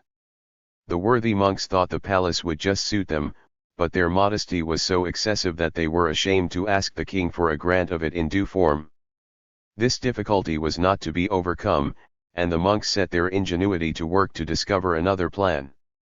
The palace of Vauvert had never labored under any imputation upon its character until they became its neighbors, but, somehow or other, it almost immediately afterwards began to acquire a bad name. Frightful shrieks were heard to proceed from it at night, blue, red, and green lights were suddenly observed to glimmer from the windows, and as suddenly to disappear. The clanking of chains was heard, and the howling as of persons in great pain. These disturbances continued for several months, to the great terror of all the country round, and even of the pious King Louis, to whom, at Paris, all the rumors were regularly carried, with whole heaps of additions, that accumulated on the way. At last a great spectre, clothed all in pea green, with a long white beard and a serpent's tail, took his station regularly at midnight in the principal window of the palace, and howled fearfully and shook his fists at the passengers. The 6 monks of Chantilly, to whom all these things were duly narrated, were exceedingly wroth that the devil should play such antics right opposite their dwelling, and hinted to the commissioners, sent down by St. Louis to investigate the matter, that, if they were allowed to inhabit the palace, they would very soon make a clearance of the evil spirits. The king was quite charmed with their piety, and expressed to them how grateful he felt for their disinterestedness. A deed was forthwith drawn up, the royal sign manual was affixed to it, and the palace of Vauvert became the property of the monks of Saint Bruno. The deed is dated in 1259. The disturbances ceased immediately, the lights disappeared, and the green ghost was laid at rest for ever under the waves of the Red Sea. In the year 1580, one Gilles Blacker had taken the lease of a house in the suburbs of Tours, but repenting him of his bargain with the landlord, Peter Paquet, he endeavored to prevail upon him to cancel the agreement. Peter, however, was satisfied with his tenant and his terms, and would listen to no compromise. Very shortly afterwards, the rumor was spread all over Tours that the house of Gilles Blacker was haunted. Gilles himself asserted that he verily believed his house to be the general rendezvous of all the witches and evil spirits of France. The noise they made was awful, and quite prevented him from sleeping. They knocked against the wall, howled in the chimneys, broke his window glass, scattered his pots and pans all over his kitchen, and set his chairs and tables a-dancing the whole night through. Crowds of persons assembled around the house to hear the mysterious noises, and the bricks were observed to detach themselves from the wall and fall into the streets upon the heads of those who had not said their paternoster before they came out in the morning. These things having continued for some time, Gilles Blacker made his complaint to the civil court of Tours, and Peter Paquet was summoned to show cause why the lease should not be annulled. Poor Peter could make no defense, and the court unanimously agreed that no lease could hold good under such circumstances, and annulled it accordingly, condemning the unlucky owner to all the expenses of the suit. Peter appealed to the Parliament of Paris, and, after a long examination, the Parliament confirmed the lease. "Not," said the judge, "because it has not been fully and satisfactorily proved that the house is troubled by evil spirits, but that there was an informality in the proceedings before the civil court of Tours, that rendered its decision null and of no effect." A similar cause was tried before the Parliament of Bordeaux, in the year 1595, relative to a house in that city which was sorely troubled by evil spirits. The Parliament appointed certain ecclesiastics to examine and report to them, and on their report in the affirmative that the house was haunted, the lease was annulled, and the tenant absolved from all payment of rent and taxes. One of the best stories of a haunted house is that of the Royal Palace of Woodstock, in the year 1649, when the commissioners sent from London by the Long Parliament to take possession of it, and efface all the emblems of royalty about it, were fairly driven out by their fear of the devil and the annoyances they suffered from a roguish cavalier, who played the imp to admiration. The commissioners, dreading at that time no devil, arrived at Woodstock on the 13th of October, 1649. They took up their lodgings in the late king's apartments, turned the beautiful bedrooms and withdrawing rooms into kitchens and sculleries, the council hall into a brew house, and made the dining room a place to keep firewood in. They pulled down all the insignia of royal state, and treated with the utmost indignity everything that recalled to their memory the name or the majesty of Charles Stuart. One Giles Sharp accompanied them in the capacity of clerk, and seconded their efforts, apparently with the greatest zeal. He aided them to uproot a noble old tree, merely because it was called the King's Oak, and tossed the fragments into the dining room to make cheerful fires for the commissioners. During the first 2 days, they heard some strange noises about the house, but they paid no great attention to them. On the third, however, they began to suspect they had got into bad company, for they heard, as they thought, a supernatural dog under their bed, which gnawed their bedclothes. On the next day, the chairs and tables began to dance, apparently of their own accord. On the 5th day, something came into the bedchamber and walked up and down, and fetching the warming pan out of the withdrawing room, made so much noise with it that they thought 5 church bells were ringing in their ears. On the 6th day, the plates and dishes were thrown up and down the dining room. On the 7th, they penetrated into the bedroom in company with several logs of wood, and usurped the soft pillows intended for the commissioners.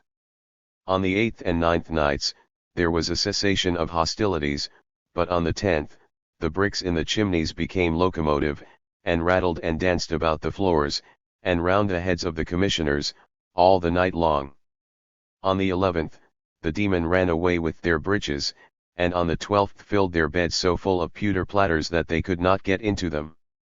On the 13th night, the glass became unaccountably seized with a fit of cracking, and fell into shivers in all parts of the house. On the 14th, there was a noise as if 40 pieces of artillery had been fired off, and a shower of pebble stones, which so alarmed the commissioners that, struck with great horror, they cried out to one another for help. They first of all tried the efficacy of prayers to drive away the evil spirits, but these proving unavailing, they began seriously to reflect whether it would not be much better to leave the place altogether to the devils that inhabited it. They ultimately resolved, however, to try it a little longer, and having craved forgiveness of all their sins, betook themselves to bed. That night they slept in tolerable comfort, but it was merely a trick of their tormentor to lull them into false security. When, on the succeeding night, they heard no noises, they began to flatter themselves that the devil was driven out, and prepared accordingly to take up their quarters for the whole winter in the palace. These symptoms on their part became the signal for renewed uproar among the fiends. On the 1st of November, they heard something walking with a slow and solemn pace up and down the withdrawing room, and immediately afterwards a shower of stones, bricks, mortar, and broken glass pelted about their ears. On the 2nd the steps were again heard in the withdrawing room, sounding to their fancy very much like the treading of an enormous bear, which continued for about a quarter of an hour. This noise having ceased, a large warming pan was thrown violently upon the table, followed by a number of stones and the jawbone of a horse. Some of the boldest walked valiantly into the withdrawing room, armed with swords and pistols, but could discover nothing. They were afraid that night to go to sleep, and sat up, making fires in every room, and burning candles and lamps in great abundance, thinking that, as the fiends loved darkness, they would not disturb a company surrounded with so much light. They were deceived, however.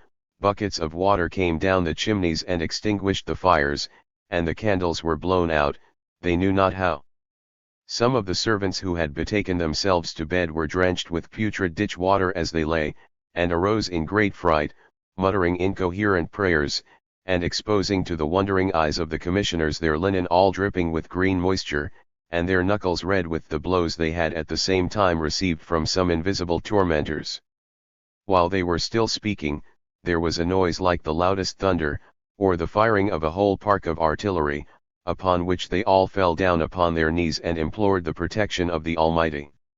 One of the commissioners then arose, the others still kneeling, and asked in a courageous voice, and in the name of God, who was there, and what they had done that they should be troubled in that manner.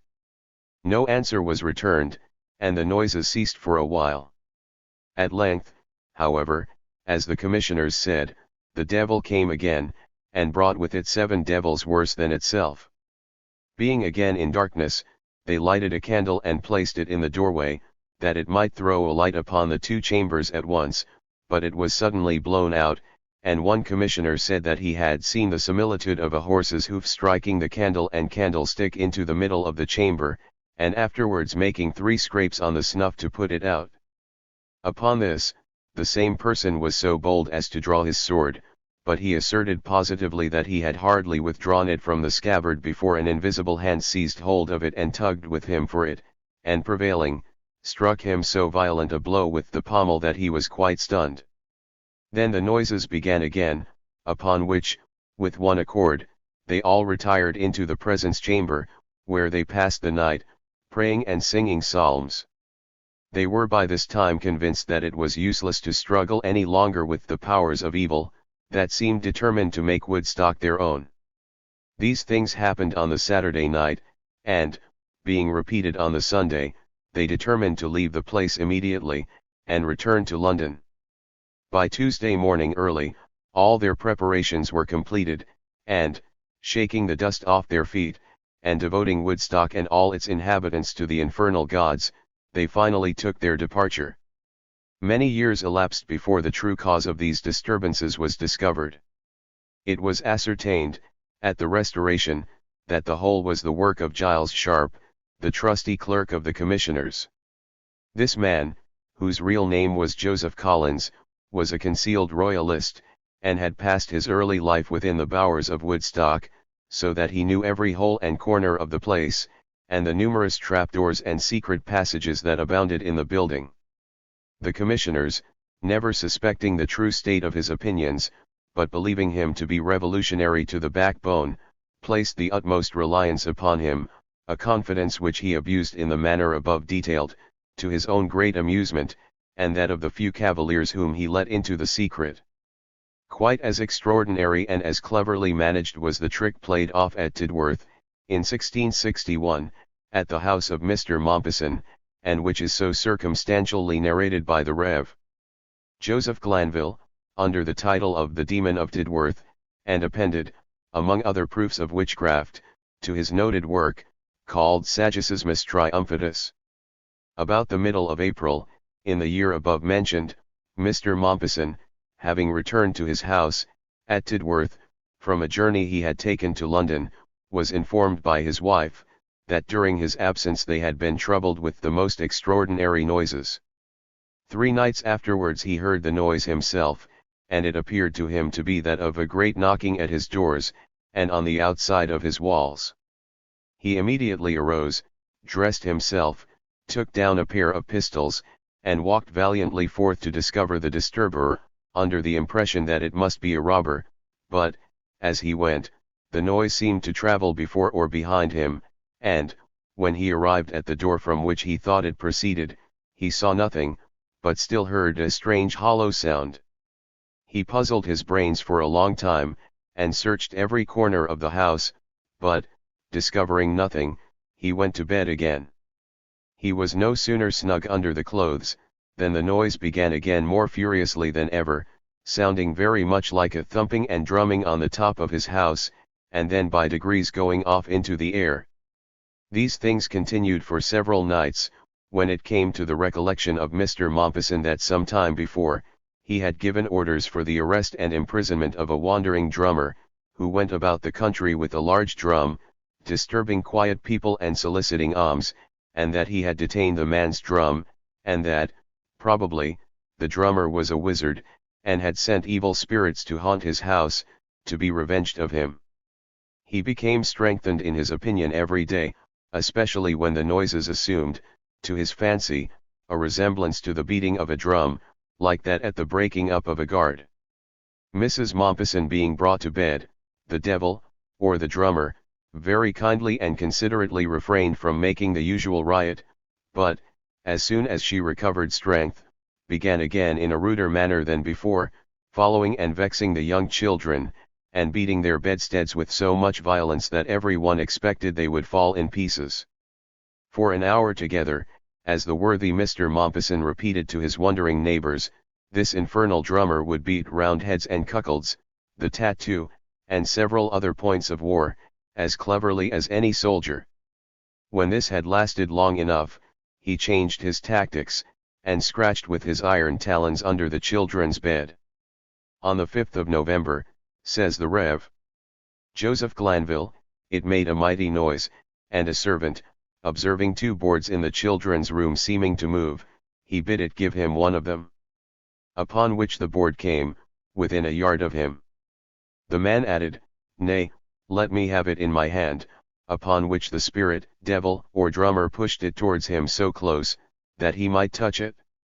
This, continues Glanville, was in the daytime, and was seen by a whole room full of people. That morning it left a sulphurous smell behind it, which was very offensive. At night the minister, one Mr. Cragg, and several of the neighbours, came to the house, on a visit. Mr. Cragg went to prayers with them, kneeling at the children's bedside, where it then became very troublesome and loud. During prayer time, the spirit withdrew into the cockloft, but returned as soon as prayers were done, and then, in sight of the company, the chairs walked about the room of themselves, the children's shoes were hurled over their heads, and every loose thing moved about the chamber. At the same time, a bedstaff was thrown at the minister, which hit him on the leg, but so favorably, that a lock of wool could not have fallen more softly.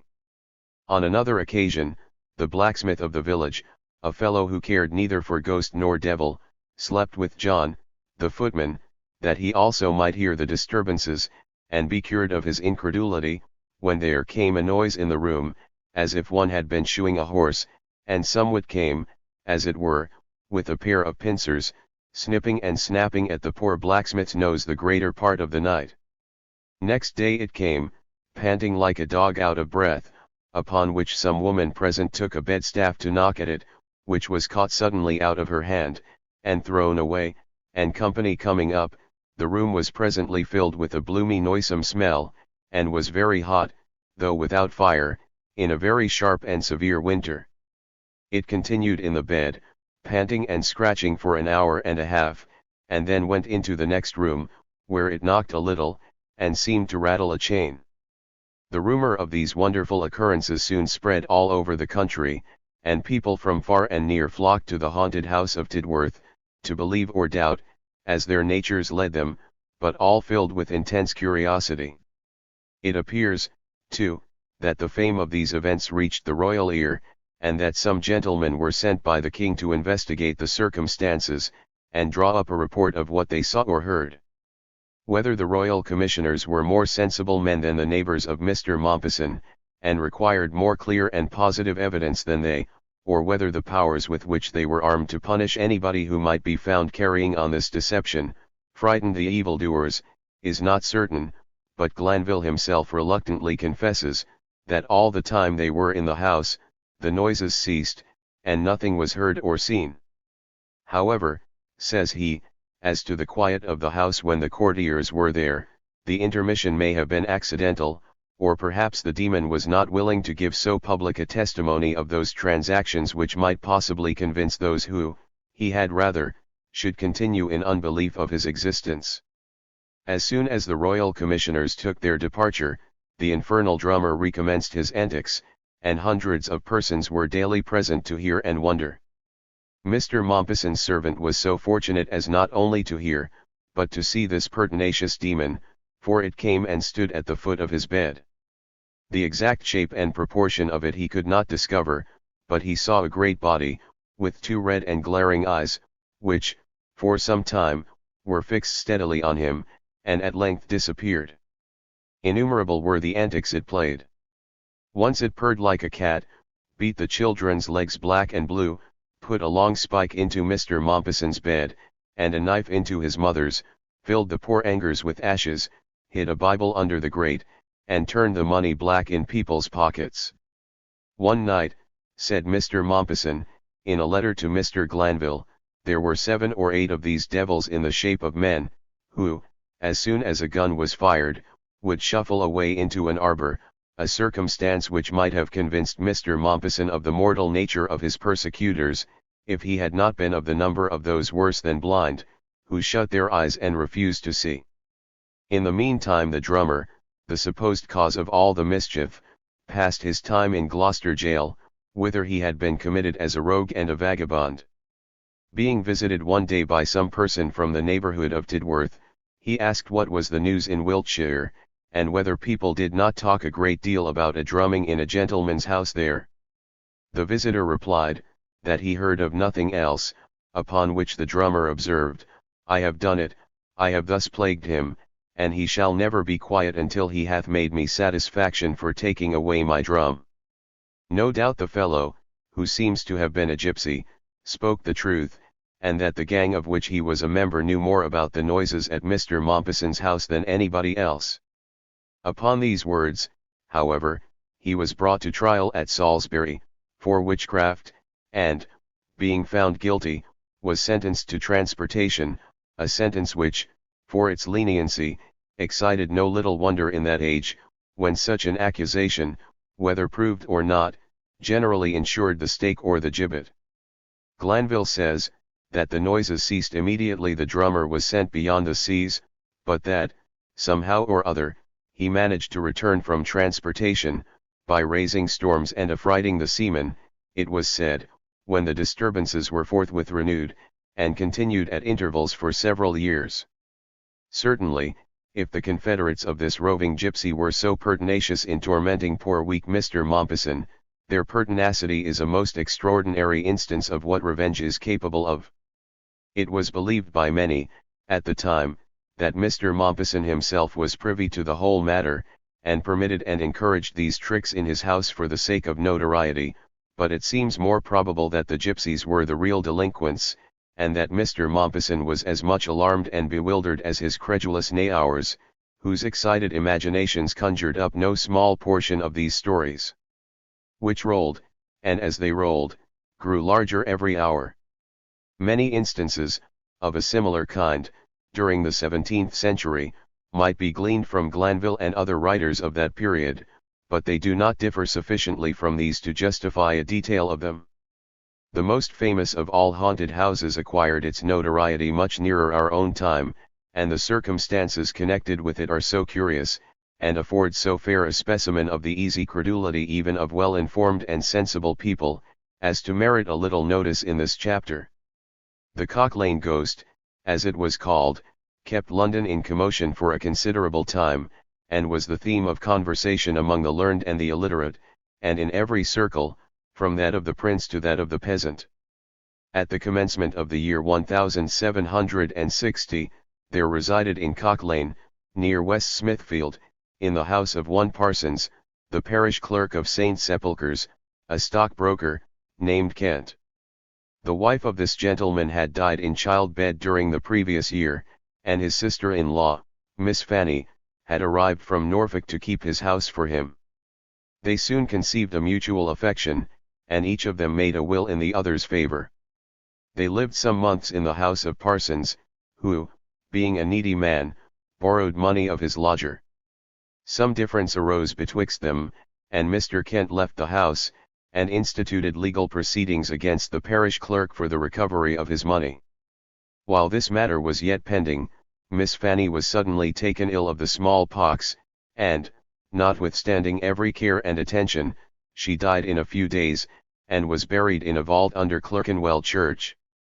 Parsons now began to hint that the poor lady had come unfairly by her death, and that Mr. Kent was accessory to it, from his too great eagerness to enter into possession of the property she had bequeathed him. Nothing further was said for nearly 2 years, but it would appear that Parsons was of so revengeful a character, that he had never forgotten or forgiven his differences with Mr. Kent, and the indignity of having been sued for the borrowed money. The strong passions of pride and avarice were silently at work during all that interval, hatching schemes of revenge, but dismissing them one after the other as impracticable, until, at last, a notable one suggested itself. About the beginning of the year 1762, the alarm was spread over all the neighborhood of Cock Lane, that the house of Parsons was haunted by the ghost of poor Fanny, and that the daughter of Parsons, a girl about 12 years of age, had several times seen and conversed with the spirit, who had, moreover, informed her, that she had not died of the smallpox, as was currently reported, but of poison, administered by Mr. Kent. Parsons, who originated, took good care to countenance these reports, and, in answer to numerous inquiries, said his house was every night, and had been for 2 years, in fact, ever since the death of Fanny, troubled by a loud knocking at the doors and in the walls. Having thus prepared the ignorant and credulous neighbours to believe or exaggerate for themselves what he had told them, he sent for a gentleman of a higher class in life, to come and witness these extraordinary occurrences. The gentleman came accordingly, and found the daughter of Parsons, to whom the spirit alone appeared, and whom alone it answered, in bed, trembling violently, having just seen the ghost, and been again informed that she had died from poison. A loud knocking was also heard from every part of the chamber, which so mystified the not very clear understanding of the visitor, that he departed, afraid to doubt and ashamed to believe, but with a promise to bring the clergyman of the parish and several other gentlemen on the following day, to report upon the mystery. On the following night he returned, bringing with him 3 clergymen, and about 20 other persons, including 2 negroes, when, upon a consultation with Parsons, they resolved to sit up the whole night, and await the ghost's arrival. It was then explained by Parsons, that although the ghost would never render itself visible to anybody but his daughter, it had no objection to answer the questions that might be put to it, by any person present, and that it expressed an affirmation by 1 knock, a negative by 2, and its displeasure by a kind of scratching. The child was then put into bed along with her sister, and the clergyman examined the bed and bedclothes to satisfy themselves that no trick was played, by knocking upon any substance concealed among the clothes. As on the previous night, the bed was observed to shake violently. After some hours, during which they all waited with exemplary patience, the mysterious knocking was heard in the wall, and the child declared that she saw the ghost of poor Fanny. The following questions were then gravely put by the clergyman, through the medium of one Mary Fraser, the servant of Parsons, and to whom it was said the deceased lady had been much attached. The answers were in the usual fashion, by a knock or knocks. Do you make this disturbance on account of the ill usage you received from Mr. Kent? Yes. Were you brought to an untimely end by poison? Yes. How was the poison administered, in beer or in pearl? In pearl. How long was that before your death? About 3 hours. Can your former servant, Carrots, give any information about the poison? Yes. Are you Kent's wife's sister? Yes. Were you married to Kent after your sister's death? No. Was anybody else, besides Kent, concerned in your murder? No. Can you, if you like, appear visibly to anyone? Yes. Will you do so? Yes. Can you go out of this house? Yes. Is it your intention to follow this child about everywhere? Yes. Are you pleased in being asked these questions? Yes. Does it case your troubled soul? Yes. How long before your death did you tell your servant, Carrots, that you were poisoned? An hour. Yes. How long did Carrots live with you? 3 or 4 days. If Mr. Kent is arrested for this murder, will he confess? Yes. Would your soul be at rest if he were hanged for it? Yes. Will he be hanged for it? Yes. How long a time first? 3 years. How many clergymen are there in this room? 3. How many Negroes? 2. Is this watch white? No. Is it yellow? No. Is it blue? No. Is it black? Yes. At what time this morning will you take your departure? The answer to this question was 4 knocks, very distinctly heard by every person present, and accordingly, at 4 o'clock precisely, the ghost took its departure to the Wheatsheaf public house, close by, where it frightened mine host and his lady almost out of their wits by knocking in the ceiling right above their bed. The rumour of these occurrences very soon spread over London, and every day Cock Lane was rendered impassable by the crowds of people who assembled around the house of the parish clerk, in expectation of either seeing the ghost or of hearing the mysterious knocks. It was at last found necessary, so clamorous were they for admission within the haunted precincts, to admit those only who would pay a certain fee, an arrangement which was very convenient to the needy and money-loving Mr. Parsons. Indeed, things had taken a turn greatly to his satisfaction. He not only had his revenge, but he made a profit out of it. The ghost, in consequence, played its antics every night, to the great amusement of many hundreds of people and the great perplexity of a still greater number. Unhappily, however, for the parish clerk, the ghost was induced to make some promises which were the means of utterly destroying its reputation. It promised, in answer to the questions of the Reverend Mr. Aldrich of Clerkenwell, that it would not only follow the little Miss Parsons wherever she went, but would also attend him, or any other gentleman, into the vault under St. John's Church, where the body of the murdered woman was deposited, and would there give notice of its presence by a distinct knock upon the coffin. As a preliminary, the girl was conveyed to the house of Mr. Aldrich near the church, where a large party of ladies and gentlemen, eminent for their acquirements, their rank, or their wealth, had assembled. About 10 o'clock on the night of the 1st of February, the girl having been brought from Cock Lane in a coach, was put to bed by several ladies in the house of Mr. Aldrich, a strict examination having been previously made that nothing was hidden in the bedclothes. While the gentlemen, in an adjoining chamber, were deliberating whether they should proceed in a body to the vault, they were summoned into the bedroom by the ladies, who affirmed, in great alarm, that the ghost was come, and that they heard the knocks and scratches. The gentlemen entered accordingly, with a determination to suffer no deception. The little girl, on being asked whether she saw the ghost, replied, no, but she felt it on her back like a mouse. She was then required to put her hands out of bed, and they being held by some of the ladies, the spirit was summoned in the usual manner to answer, if it were in the room. The question was several times put with great solemnity, but the customary knock was not heard in reply in the walls, neither was there any scratching. The ghost was then asked to render itself visible, but it did not choose to grant the request. It was next solicited to give some token of its presence by a sound of any sort, or by touching the hand or cheek of any lady or gentleman in the room, but even with this request the ghost would not comply.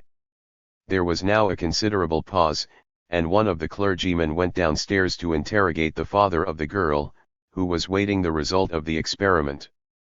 He positively denied that there was any deception, and even went so far as to say that he himself, upon one occasion, had seen and conversed with the awful ghost.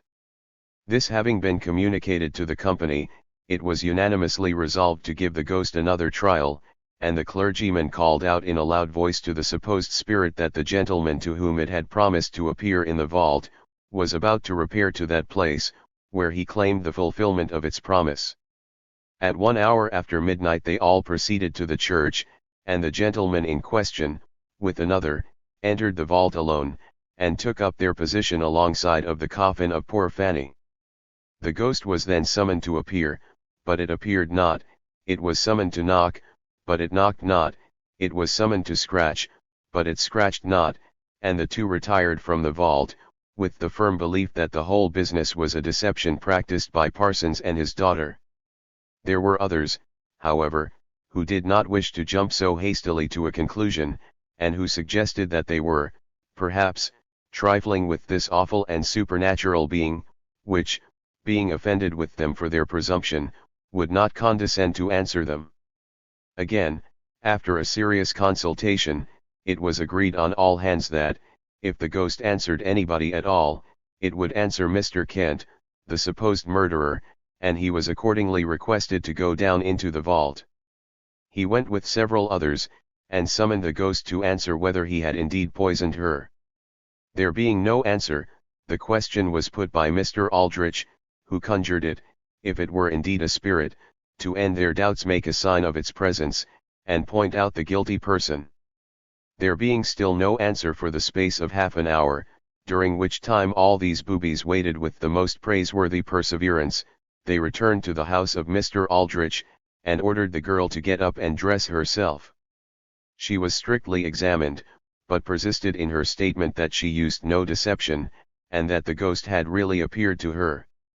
So many persons had, by their openly expressed belief of the reality of the visitation, identified themselves with it, that Parsons and his family were far from being the only persons interested in the continuance of the delusion.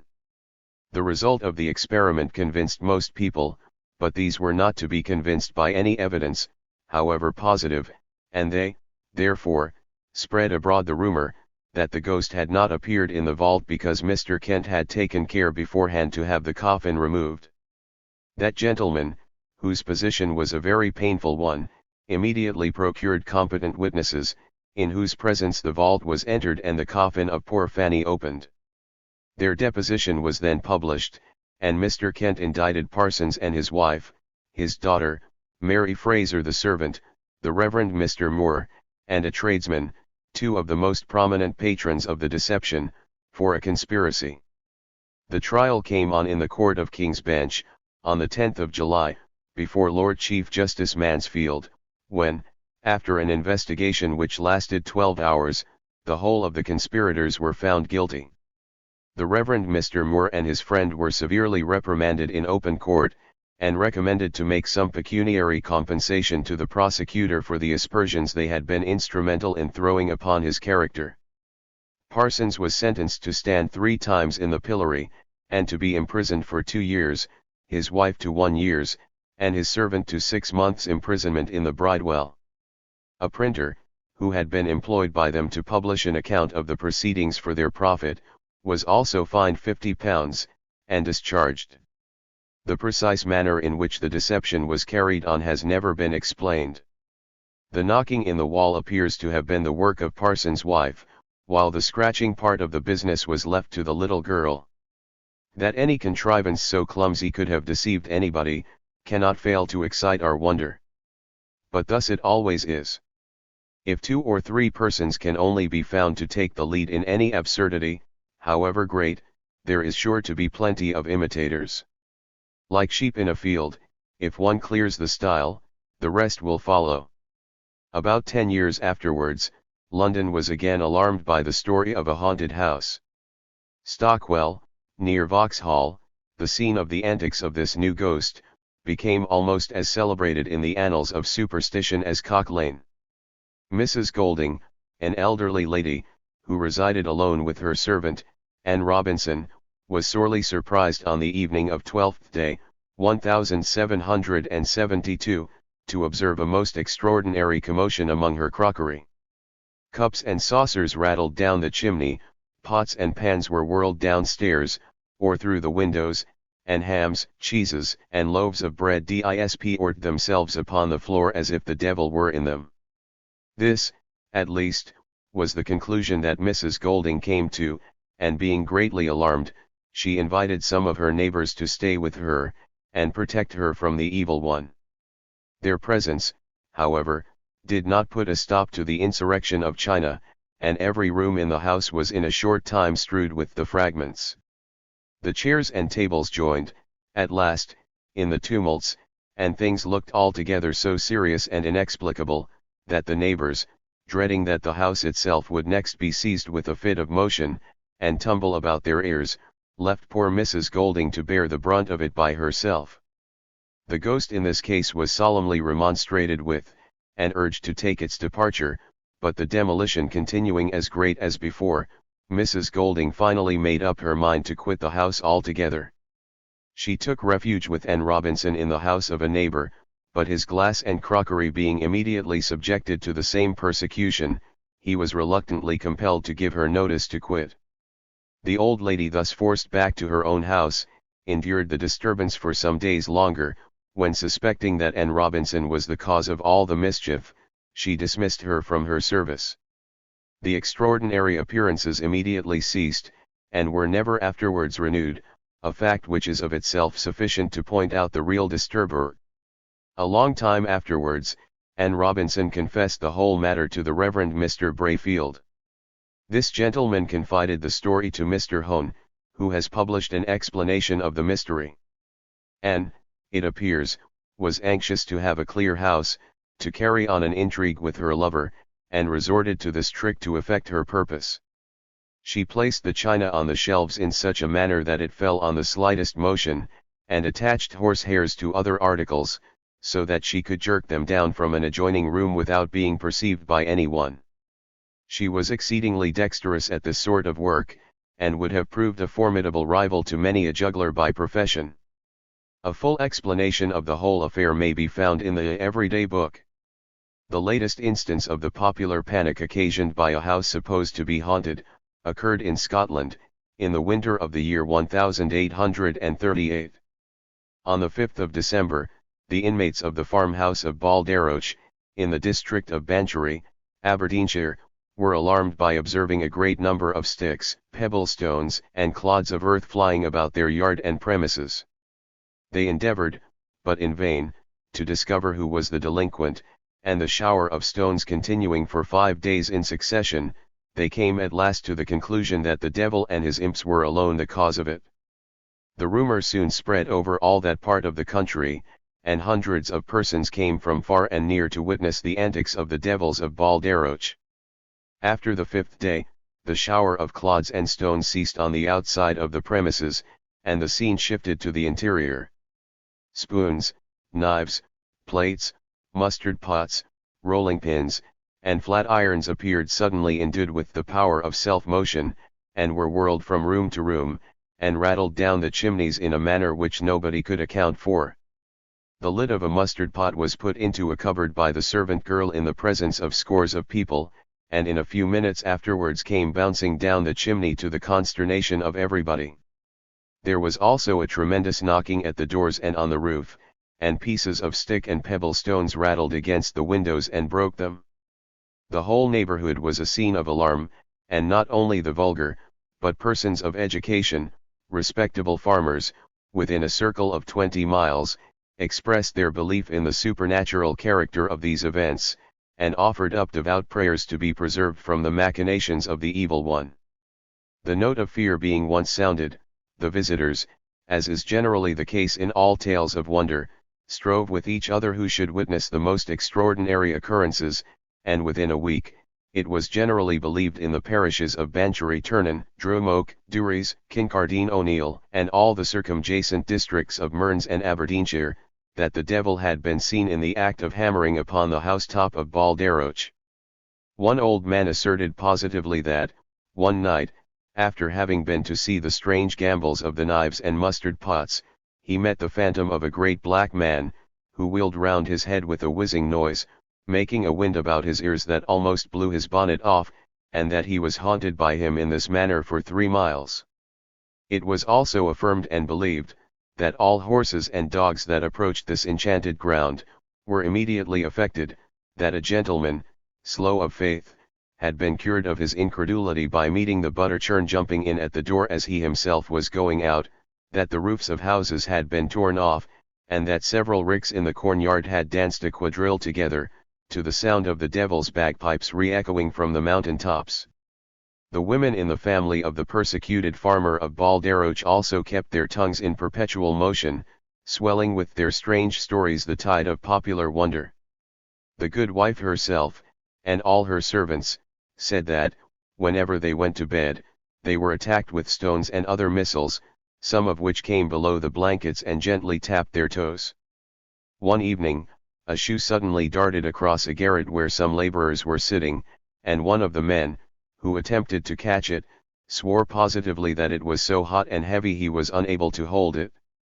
It was also said that the bear-beater, an object of such weight that it requires several men to move it, spontaneously left the barn and flew over the housetop, alighting at the feet of one of the servant maids, and hitting her, but without hurting her in the least, or even causing her any alarm, it being a fact well known to her, that all objects thus thrown about by the devil lost their specific gravity, and could harm nobody, even though they fell upon a person's head. Among the persons drawn to Balderroch by these occurrences were the orator, the minister, and all the elders of the kirk, under whose superintendence an investigation was immediately commenced. Their proceedings were not promulgated for some days, and, in the meantime, rumor continued to travel through all the Highlands, magnifying each mysterious incident the further it got from home.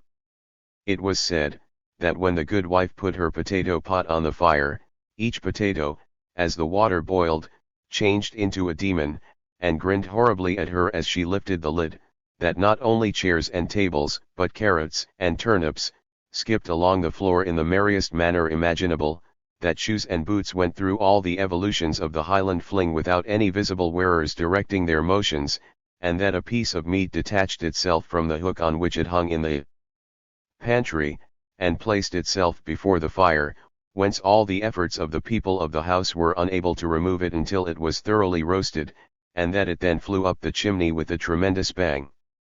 At Balderroch itself the belief was not quite so extravagant, but the farmer was so convinced that the devil and his imps were alone the cause of all the disturbance, that he travelled a distance of 40 miles to an old conjurer, named Willie Foreman, to induce him, for a handsome fee, to remove the enchantment from his property. There were, of course, some sensible and educated people, who, after stripping the stories circulated of their exaggeration, attributed all the rest to one or other of two causes: first, that some gypsies, or strolling mendicants, hidden in the neighboring plantation, were amusing themselves by working on the credulity of the country people, or, secondly, that the inmates of Balderroch carried on this deception themselves, for some reason or other, which was not very clear to anybody. The last opinion gained but few believers, as the farmer and his family were much respected, and so many persons had, in the most open manner, expressed their belief in the supernatural agency, that they did not like to stultify themselves by confessing that they had been deceived. At last, after a fortnight's continuance of the noises, the whole trick was discovered.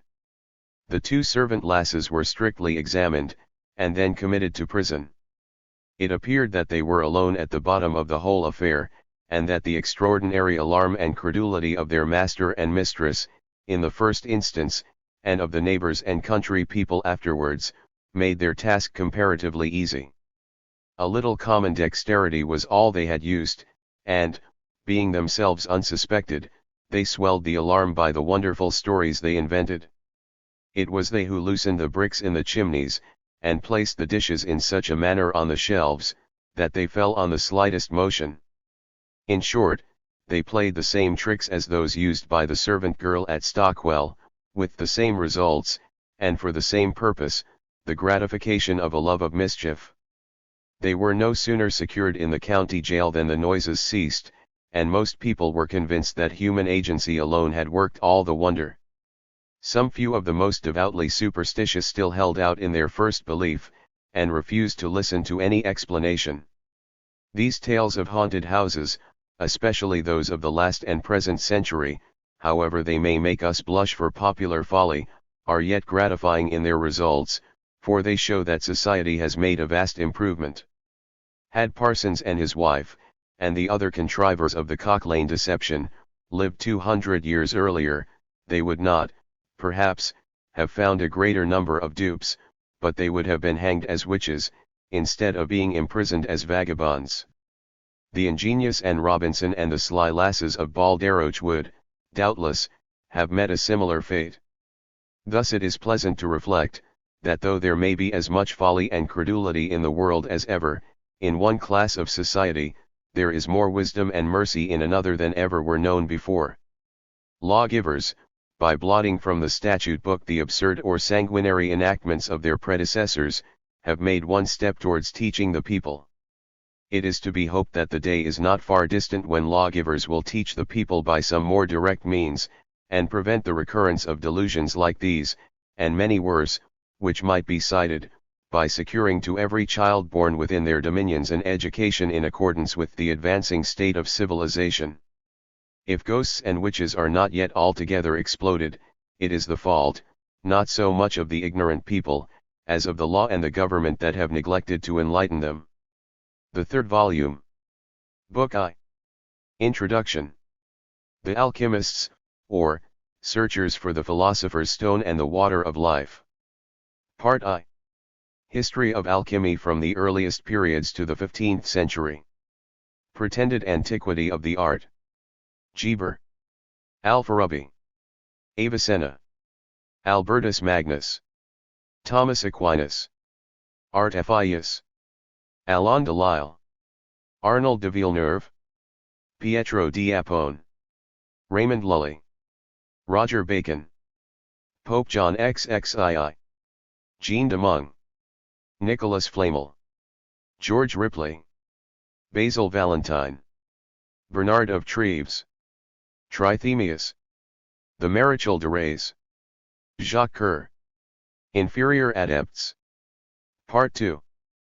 Progress of the infatuation during the 16th and 17th centuries. Augerello. Cornelius Agrippa. Paracelsus. George Agricola. Denis Zachaire. Dr. D. and Edward Kelly. The Cosmopolite. Sendivogius. The Rosicrucians. Michael Meyer. Robert Flood. Jacob Bowman. John Hayden. Joseph Francis Borey. Alchemical writers of the 17th century. Delisle. Albert Aluys. Count de Saint-Germains. Cagliostro. Present state of the science. Book 2. Fortune telling. Book 3. The Magnetisers. Philosophical delusions. Dissatisfaction with his lot seems to be the characteristic of man in all ages and climates. So far, however, from being an evil, as at first might be supposed, it has been the great civilizer of our race, and has tended, more than anything else, to raise us above the condition of the brutes. But the same discontent which has been the source of all improvement, has been the parent of no small progeny of follies and absurdities. To trace these latter is the object of the present volume. Vast as the subject appears, it is easily reducible within such limits as will make it comprehensive without being wearisome, and render its study both instructive and amusing. 3 causes especially have excited our discontent, and, by impelling us to seek for remedies for the irremediable, have bewildered us in a maze of madness and error. These are death, toil, and ignorance of the future, the doom of man upon this sphere, and for which he shows his antipathy by his love of life, his longing for abundance, and his craving curiosity to pierce the secrets of the days to come. The first has led many to imagine that they might find means to avoid death, or, failing in this, that they might, nevertheless, so prolong existence as to reckon it by centuries instead of units. From this sprang the search, so long continued and still pursued, for the elixir vitae, or water of life, which has led thousands to pretend to it and millions to believe in it. From the second sprang the absurd search for the philosopher's stone, which was to create plenty by changing all metals into gold, and from the third, the false sciences of astrology, divination, and their divisions of necromancy, chiromancy, augury, with all their train of signs, portents, and omens. In tracing the career of the erring philosophers, or the wilful cheats, who have encouraged or preyed upon the credulity of mankind, it will simplify and elucidate the subject, if we divide it into 3 classes, the first comprising alchemists, or those in general who have devoted themselves to the discovering of the philosopher's stone and the water of life, the second comprising astrologers, necromancers, sorcerers, geomancers, and all those who pretended to discover futurity, and the third consisting of the dealers in charms, amulets, philters, universal panacea mongers, touchers for the evil, seventh sons of a seventh son, sympathetic powder compounders, homeopathists, animal magnetizers, and all the motley tribe of quacks, empirics, and charlatans.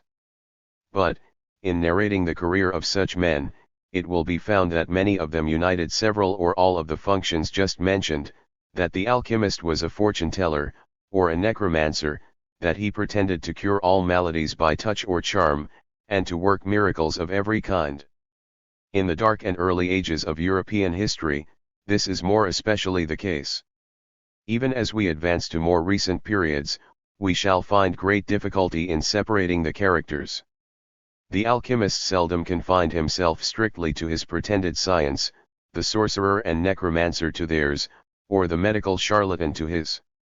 Beginning with alchemy, some confusion of these classes is unavoidable, but the ground will clear for us as we advance. Let us not, in the pride of our superior knowledge, turn with contempt from the follies of our predecessors. The study of the errors into which great minds have fallen in the pursuit of truth can never be uninstructive. As the man looks back to the days of his childhood and his youth, and recalls to his mind the strange notions and false opinions that swayed his actions at that time, that he may wonder at them, so should society, for its edification, look back to the opinions which governed the ages fled. He is but a superficial thinker who would despise and refuse to hear of them merely because they are absurd. No man is so wise but that he may learn some wisdom from his past errors, either of thought or action, and no society has made such advances as to be capable of no improvement from the retrospect of its past folly and credulity. And not only is such a study instructive, he who reads for amusement only, will find no chapter in the annals of the human mind more amusing than this. It opens out the whole realm of fiction, the wild, the fantastic, and the wonderful, and all the immense variety of things that are not, and cannot be, but that have been imagined and believed. Book I. The Alchemists, or, Searchers for the Philosopher's Stone and the Water of Life. Mercury. The mischief a secret any of them know, above the consuming of coals and drawing of usquebaugh. Howsoever they may pretend, under the specious names of Geber, Arnold, Lully, or Bombast of Hohenheim, to commit miracles in art, and treason against nature. As if the title of philosopher, that creature of glory, were to be fetched out of a furnace. I am their crude, and their sublimate, their precipitate, and their unctions, their male and their female, sometimes their hermaphrodite, what they list to style me. They will calcine you a grave matron, as it might be a mother of the maids, and spring up a young virgin out of her ashes, as fresh as a phoenix, lay you an old courtier on the coals, like a sausage or a blowed herring, and, after they have broiled him enough, blow a soul into him, with a pair of bellows. See. They begin to muster again, and draw their forces out against me. The genius of the place defend me. Ben Jonson's Mask. Mercury vindicated from the Alchemists. The Alchemists. Part I. History of alchemy from the earliest periods to the 15th century. Pretended antiquity of the art. Geber. Alfarabi. Avicenna. Albertus Magnus. Thomas Aquinas. Artephius. Alain de Lisle. Arnold de Villeneuve. Pietro di Apone. Raymond Lully. Roger Bacon. Pope John XXII. Jean de Meung. Nicholas Flamel. George Ripley.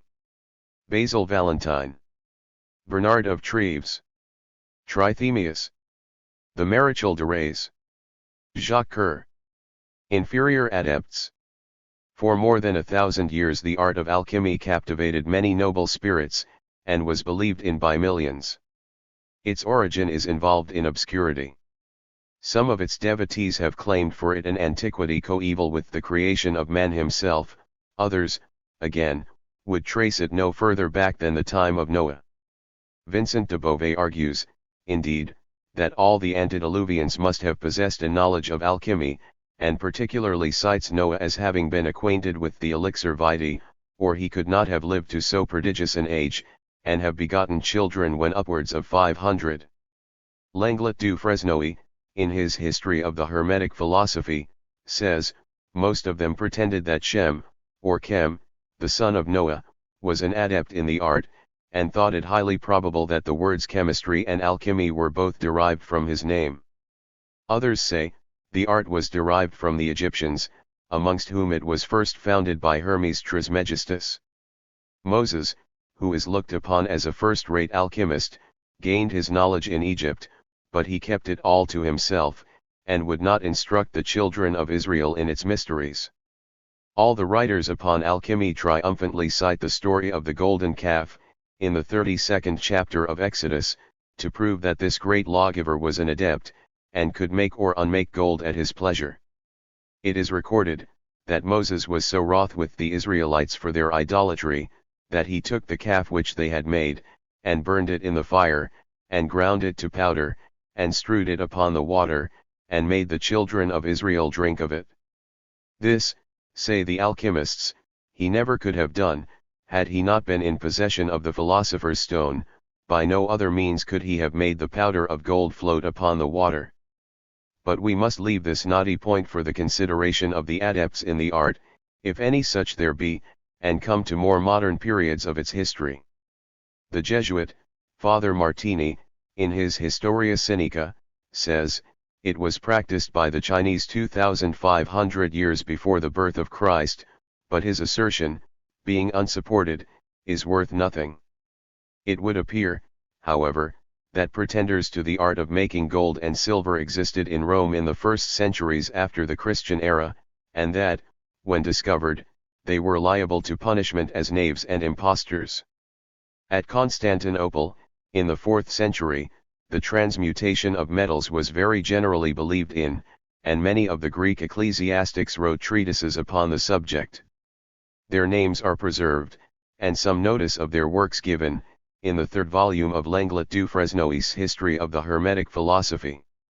Their notion appears to have been, that all metals were composed of two substances, the one, metallic earth, and the other, a red inflammable matter, which they called sulfur.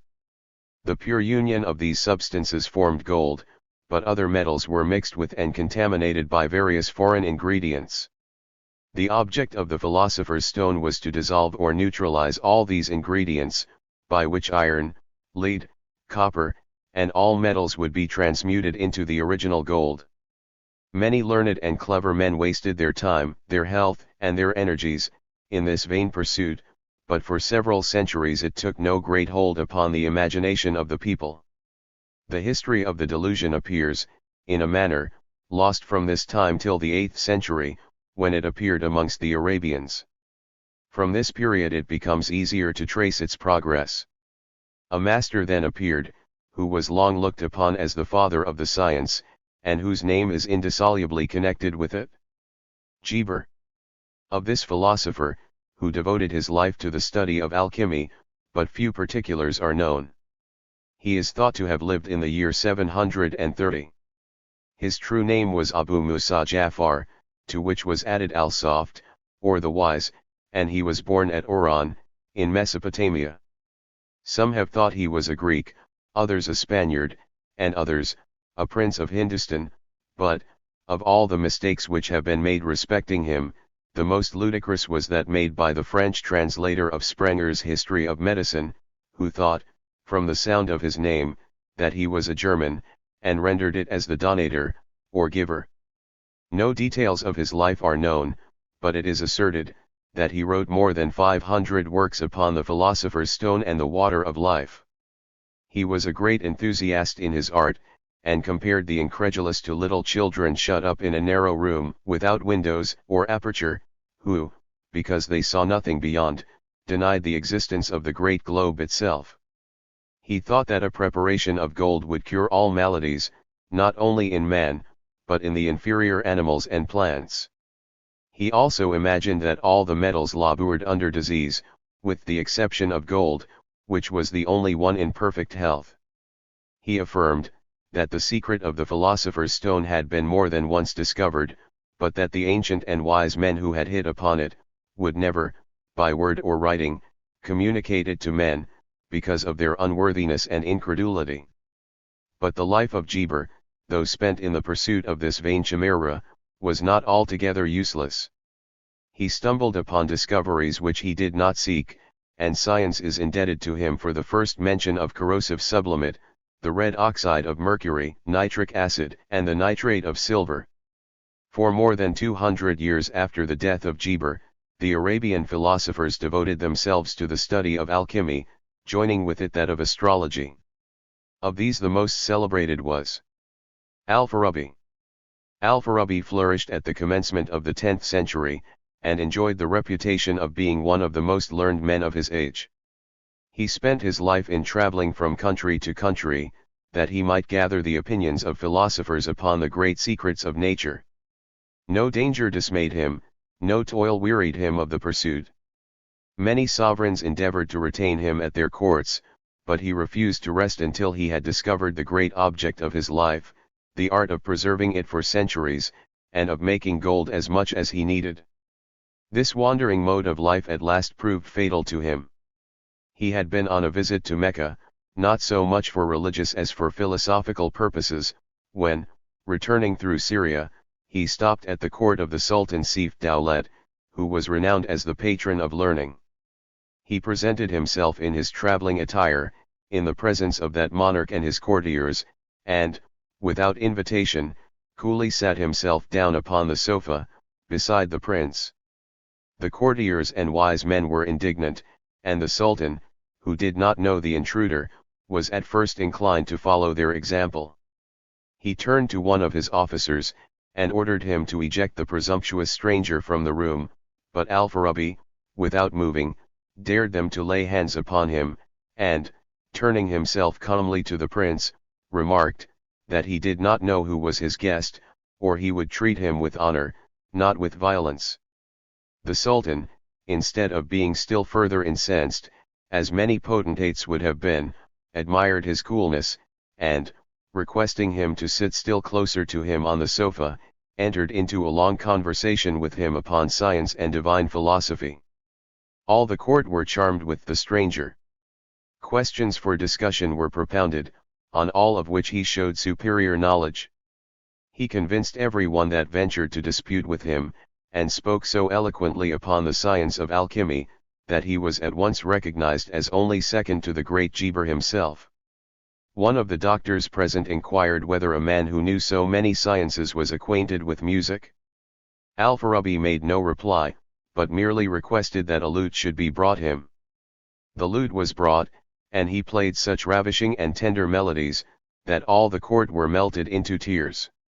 He then changed his theme, and played airs so sprightly, that he set the grave philosophers, Sultan and all, dancing as fast as their legs could carry them. He then sobered them again by a mournful strain, and made them sob and sigh as if broken-hearted.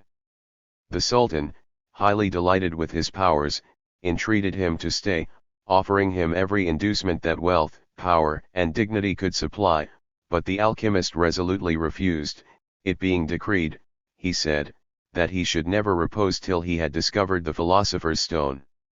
He set out accordingly the same evening, and was murdered by some thieves in the deserts of Syria. His biographers give no further particulars of his life beyond mentioning, that he wrote several valuable treatises on his art, all of which, however, have been lost. His death happened in the year 954. Avicenna. Avicenna, whose real name was Ibn Sina, another great alchemist, was born at Bokhara, in 980.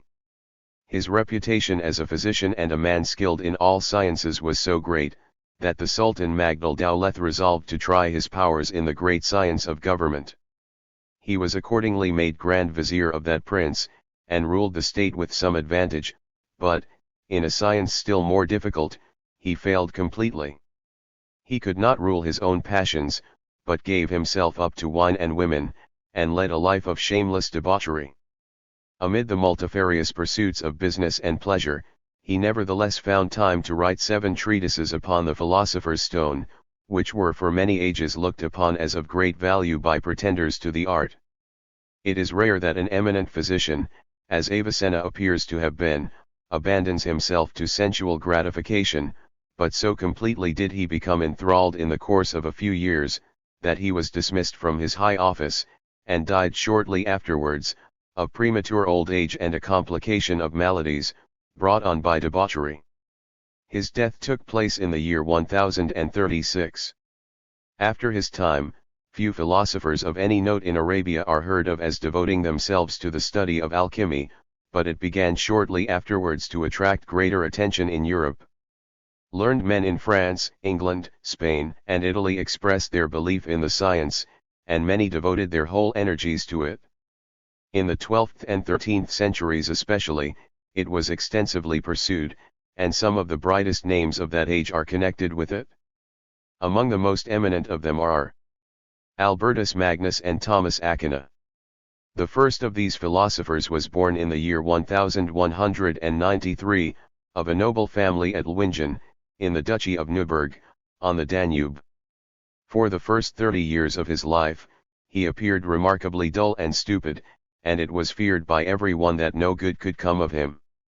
He entered a Dominican monastery at an early age, but made so little progress in his studies, that he was more than once upon the point of abandoning them in despair, but he was endowed with extraordinary perseverance. As he advanced to middle age, his mind expanded, and he learned whatever he applied himself to with extreme facility. So remarkable a change was not, in that age, to be accounted for but by a miracle.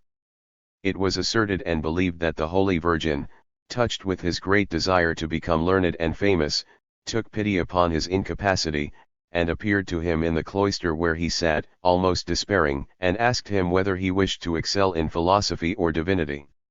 He chose philosophy, to the chagrin of the Virgin, who reproached him in mild and sorrowful accents that he had not made a better choice. She, however, granted his request that he should become the most excellent philosopher of the age, but set this drawback to his pleasure, that he should relapse, when at the height of his fame, into his former incapacity and stupidity. Albertus never took the trouble to contradict the story, but prosecuted his studies with such unremitting zeal that his reputation speedily spread over all Europe. In the year 1244, the celebrated Thomas Aquinas placed himself under his tuition. Many extraordinary stories are told of the master and his pupil. While they paid all due attention to other branches of science, they never neglected the pursuit of the philosopher's stone and the elixir vitae. Although they discovered neither, it was believed that Albert had seized some portion of the secret of life, and found means to animate a brazen statue, upon the formation of which, under proper conjunctions of the planets, he had been occupied many years of his life. He and Thomas Aquinas completed it together, endowed it with the faculty of speech, and made it perform the functions of a domestic servant. In this capacity it was exceedingly useful, but, through some defect in the machinery, it chattered much more than was agreeable to either philosopher. Various remedies were tried to cure it of its garrulity, but in vain, and one day Thomas Aquinas was so enraged at the noise it made, when he was in the midst of a mathematical problem, that he seized a ponderous hammer and smashed it to pieces. He was sorry afterwards for what he had done, and was reproved by his master for giving way to his anger, so unbecoming in a philosopher. They made no attempt to reanimate the statue. Such stories as these show the spirit of the age. Every great man who attempted to study the secrets of nature was thought a magician, and it is not to be wondered at that, when philosophers themselves pretended to discover an elixir for conferring immortality, or a red stone which was to create boundless wealth, that popular opinion should have enhanced upon their pretensions, and have endowed them with powers still more miraculous. It was believed of Albertus Magnus that he could even change the course of the seasons, a feat which the many thought less difficult than the discovery of the grand elixir. Albertus was desirous of obtaining a piece of ground on which to build a monastery, in the neighborhood of Cologne. The ground belonged to William, Count of Holland and King of the Romans, who, for some reason or other, did not wish to part with it. Albertus is reported to have gained it by the following extraordinary method. He invited the prince, as he was passing through Cologne, to a magnificent entertainment prepared for him and all his court. The prince accepted it, and repaired with a lordly retinue to the residence of the sage. It was in the midst of winter, the Rhine was frozen over, and the cold was so bitter that the knights could not sit on horseback without running the risk of losing their toes by the frost. Great, therefore, was their surprise, on arriving at Albert's house, to find that the repast was spread in his garden, in which the snow had drifted to the depth of several feet.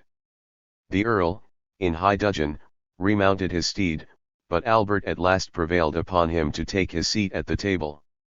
He had no sooner done so, than the dark clouds rolled away from the sky, a warm sun shone forth, the cold north wind veered suddenly round, and blew a mild breeze from the south, the snows melted away, the ice was unbound upon the streams, and the trees put forth their green leaves and their fruit, flowers sprang up beneath their feet, while larks, nightingales, blackbirds, cuckoos, thrushes, and every sweet song-bird, sang hymns from every tree. The Earl and his attendants wondered greatly, but they ate their dinner, and in recompense for it, Albert got his piece of ground to build a convent on.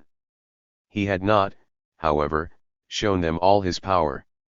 Immediately that the repast was over, he gave the word, and dark clouds obscured the sun, the snow fell in large flakes, the singing birds fell dead, the leaves dropped from the trees, and the winds blew so cold, and howled so mournfully, that the guests wrapped themselves up in their thick cloaks, and retreated into the house to warm themselves at the blazing fire in Albert's kitchen. Thomas Aquinas also could work wonders as well as his master. It is related of him, that he lodged in a street at Cologne, where he was much annoyed by the incessant clatter made by the horses' hoofs, as they were led through it daily to exercise by their grooms. He had entreated the latter to select some other spot where they might not disturb a philosopher, but the grooms turned a deaf ear to all his solicitations. In this emergency he had recourse to the aid of magic. He constructed a small horse of bronze, upon which he inscribed certain cabalistic characters, and buried it at midnight in the midst of the highway. The next morning, a troop of grooms came riding along as usual, but the horses, as they arrived at the spot where the magic horse was buried, reared and plunged violently, their nostrils distended with terror, their manes grew erect, and the perspiration ran down their sides in streams. In vain the riders applied the spur, in vain they coaxed or threatened, the animals would not pass the spot. On the following day, their success was no better. They were at length compelled to seek another spot for their exercise, and Thomas Aquinas was left in peace. Albertus Magnus was made Bishop of Ratisbon in 1259, but he occupied the see only 4 years, when he resigned, on the ground that its duties occupied too much of the time which he was anxious to devote to philosophy. He died in Cologne in 1280, at the advanced age of 87. The Dominican writers deny that he ever sought the philosopher's stone, but his treatise upon minerals sufficiently proves that he did. Artephius. Artephius, a name noted in the annals of alchemy, was born in the early part of the 12th century. He wrote 2 famous treatises, the one upon the philosopher's stone, and the other on the art of prolonging human life.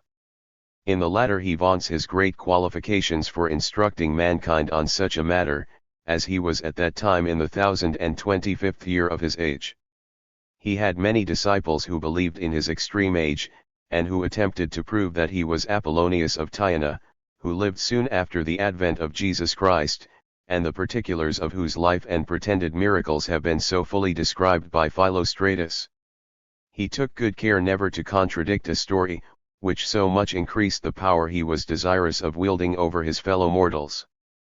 On all convenient occasions, he boasted of it, and having an excellent memory, a fertile imagination, and a thorough knowledge of all existing history, he was never at a loss for an answer when questioned as to the personal appearance, the manners, or the character of the great men of antiquity. He also pretended to have found the philosopher's stone, and said that, in search of it, he had descended to hell, and seen the devil sitting on a throne of gold, with a legion of imps and fiends around him. His works on alchemy have been translated into French, and were published in Paris in 1609 or 1610. Alain de Lisle. Contemporary with Albertus Magnus was Alain de Lisle, of Flanders, who was named, from his great learning, the universal doctor.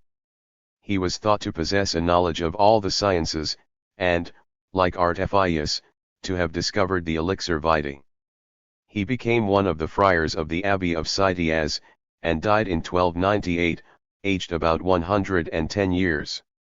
It was said of him, that he was at the point of death when in his 50th year, but that the fortunate discovery of the elixir enabled him to add 60 years to his existence. He wrote a commentary on the prophecies of Merlin. Arnold de Villeneuve. This philosopher has left a much greater reputation. He was born in the year 1245, and studied medicine with great success in the University of Paris. He afterwards traveled for 20 years in Italy and Germany, where he made acquaintance with Pietro di Apone, a man of a character akin to his own, and addicted to the same pursuits. As a physician, he was thought, in his own lifetime, to be the most able the world had ever seen. Like all the learned men of that day, he dabbled in astrology and alchemy, and was thought to have made immense quantities of gold from lead and copper. When Pietro di Apone was arrested in Italy, and brought to trial as a sorcerer, a similar accusation was made against Arnold, but he managed to leave the country in time and escape the fate of his unfortunate friend. He lost some credit by predicting the end of the world, but afterwards regained it. The time of his death is not exactly known, but it must have been prior to the year 1311, when Pope Clement V wrote a circular letter to all the clergy of Europe who lived under his obedience, praying them to use their utmost efforts to discover the famous treatise of Arnold on the practice of medicine. The author had promised, during his lifetime, to make a present of the work to the Holy See, but died without fulfilling it. In a very curious work by Monsieur Longeville-Harcourt, entitled The History of the Persons Who Have Lived Several Centuries, and Then Grown Young Again, there is a receipt, said to have been given by Arnold de Villeneuve, by means of which anyone might prolong his life for a few hundred years or so. In the first place, say Arnold and Monsieur Harcourt, the person intending so to prolong his life must rub himself well, 2 or 3 times a week, with the juice or marrow of cassia. Every night, upon going to bed, he must put upon his heart a plaster, composed of a certain quantity of oriental saffron, red rose leaves, sandalwood, aloes, and amber, liquefied in oil of roses and the best white wax.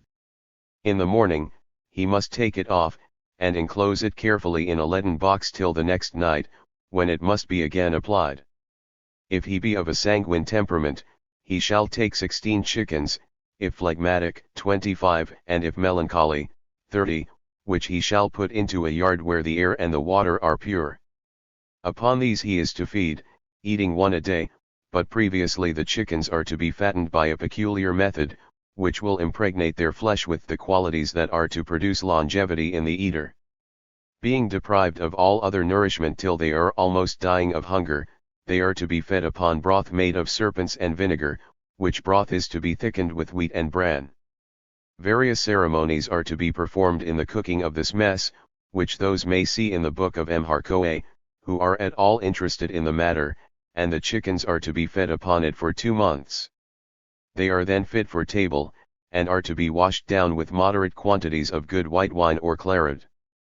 This regimen is to be followed regularly every 7 years, and anyone may live to be as old as Methuselah. It is right to state, that M. Harcourt has but little authority for attributing this precious composition to Arnold of Villeneuve. It is not to be found in the collected works of that philosopher, but was first brought to light by A. M. Poirier, at the commencement of the 16th century, who asserted that he had discovered it in the undoubted writing of Arnold. Pietro di Apone. This unlucky sage was born at Apone, near Padua, in the year 1250. Like his friend Arnold de Villeneuve, he was an eminent physician, and a pretender to the arts of astrology and alchemy. He practiced for many years in Paris, and made great wealth by killing and curing, and telling fortunes. In an evil day for him, he returned to his own country, with the reputation of being a magician of the first order. It was universally believed that he had drawn 7 evil spirits from the infernal regions, whom he kept enclosed in 7 crystal vases, until he required their services, when he sent them forth to the ends of the earth to execute his pleasure.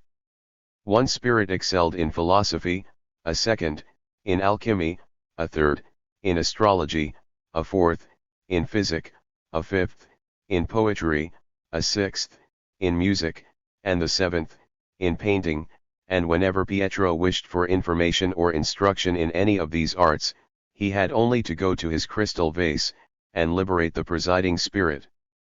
Immediately, all the secrets of the art were revealed to him, and he might, if it pleased him, excel Homer in poetry, Apelles in painting, or Pythagoras himself in philosophy. Although he could make gold out of brass, it was said of him, that he was very sparing of his powers in that respect, and kept himself constantly supplied with money by other and less creditable means. Whenever he dispersed gold, he muttered a certain charm, known only to himself, and next morning the gold was safe again in his own possession.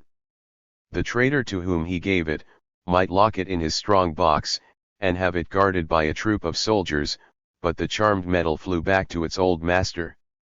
Even if it were buried in the earth, or thrown into the sea, the dawn of the next morning would behold it in the pockets of Pietro. Few people, in consequence, liked to have dealings with such a personage, especially for gold. Some, bolder than the rest, thought that his power did not extend over silver, but, when they made the experiment, they found themselves mistaken.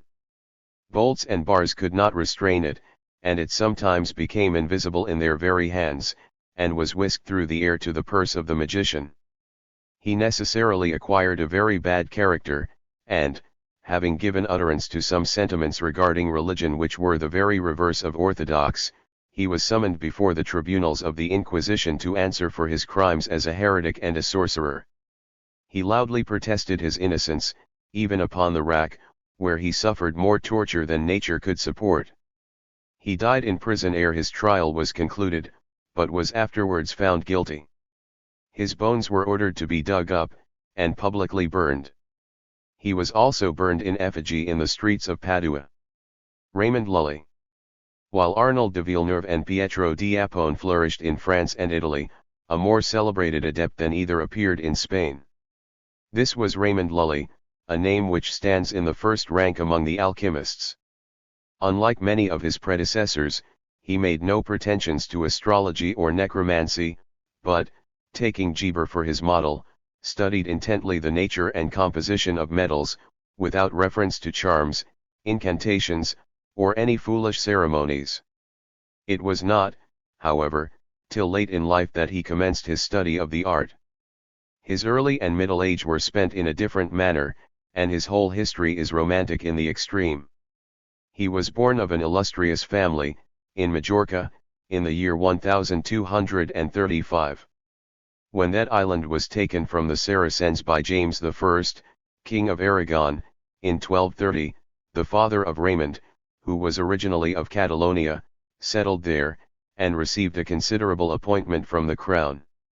Raymond married at an early age, and, being fond of pleasure, he left the solitudes of his native isle, and passed over with his bride into Spain. He was made Grand Seneschal at the court of King James, and led a gay life for several years. Faithless to his wife, he was always in the pursuit of some new beauty, till his heart was fixed at last by the lovely, but unkind Ambrosia de Castello. This lady, like her admirer, was married, but, unlike him, was faithful to her vows, and treated all his solicitations with disdain. Raymond was so enamored, that repulse only increased his flame. He lingered all night under her windows, wrote passionate verses in her praise, neglected his affairs, and made himself the butt of all the courtiers. One day, while watching under her lattice, he by chance caught sight of her bosom, as her neckerchief was blown aside by the wind. The fit of inspiration came over him, and he sat down and composed some tender stanzas upon the subject, and sent them to the lady. The fair Ambrosia had never before condescended to answer his letters, but she replied to this. She told him, that she could never listen to his suit, that it was unbecoming in a wise man to fix his thoughts, as he had done, on any other than his God, and entreated him to devote himself to a religious life, and conquer the unworthy passion which he had suffered to consume him. She, however, offered, if he wished it, to show him the fair bosom which had so captivated him. Raymond was delighted. He thought the latter part of this epistle but ill corresponded with the former, and that Ambrosia, in spite of the good advice she gave him, had, at last, relented, and would make him as happy as he desired.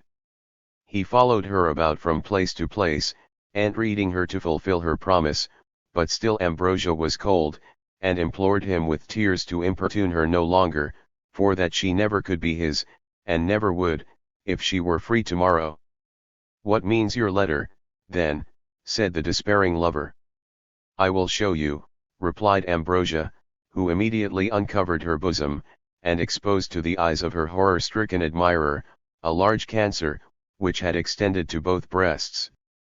She saw that he was shocked, and, extending her hand to him, she prayed him once more to lead a religious life, and set his heart upon the Creator, and not upon the creature. He went home an altered man. He threw up, on the morrow, his valuable appointment at the court, separated from his wife, and took a farewell of his children, after dividing 1/2 of his ample fortune among them. The other half he shared among the poor. He then threw himself at the foot of a crucifix, and devoted himself to the service of God, vowing, as the most acceptable atonement for his errors, that he would employ the remainder of his days in the task of converting the Mussulmans to the Christian religion. In his dreams he saw Jesus Christ, who said to him, "Raymond, Raymond, follow me." The vision was 3 times repeated, and Raymond was convinced that it was an intimation direct from heaven. Having put his affairs in order, he set out on a pilgrimage to the shrine of St. James of Compostello, and afterwards lived for 10 years in solitude amid the mountains of Aranda. Here he learned the Arabic, to qualify himself for his mission of converting the Mahometans. He also studied various sciences, as taught in the works of the learned men of the East, and first made acquaintance with the writings of Geber, which were destined to exercise so much influence over his future life. At the end of this probation, and when he had entered his 40th year, he emerged from his solitude into more active life. With some remains of his fortune, which had accumulated during his retirement, he founded a college for the study of Arabic, which was approved of by the Pope, with many commendations upon his zeal and piety. At this time he narrowly escaped assassination from an Arabian youth whom he had taken into his service. Raymond had prayed to God, in some of his accesses of fanaticism, that he might suffer martyrdom in his holy cause. His servant had overheard him, and, being as great a fanatic as his master, he resolved to gratify his wish, and punish him, at the same time, for the curses which he incessantly launched against Mahomet and all who believed in him, by stabbing him to the heart. He, therefore, aimed a blow at his master, as he sat one day at table, but the instinct of self-preservation being stronger than the desire of martyrdom, Raymond grappled with his antagonist, and overthrew him. He scorned to take his life himself, but handed him over to the authorities of the town, by whom he was afterwards found dead in his prison. After this adventure Raymond traveled to Paris, where he resided for some time, and made the acquaintance of Arnold de Villeneuve. From him he probably received some encouragement to search for the philosopher's stone, as he began from that time forth to devote less of his attention to religious matters, and more to the study of alchemy. Still he never lost sight of the great object for which he lived, the conversion of the Mahometans, and proceeded to Rome, to communicate personally with Pope John XXI, on the best measures to be adopted for that end. The Pope gave him encouragement in words, but failed to associate any other persons with him in the enterprise which he meditated. Raymond, therefore, set out for Tunis alone, and was kindly received by many Arabian philosophers, who had heard of his fame as a professor of alchemy. If he had stuck to alchemy while in their country, it would have been well for him, but he began cursing Mahomet, and got himself into trouble. While preaching the doctrines of Christianity in the Great Bazaar of Tunis, he was arrested and thrown into prison. He was shortly afterwards brought to trial, and sentenced to death. Some of his philosophic friends interceded hard for him, and he was pardoned, upon condition that he left Africa immediately, and never again set foot in it.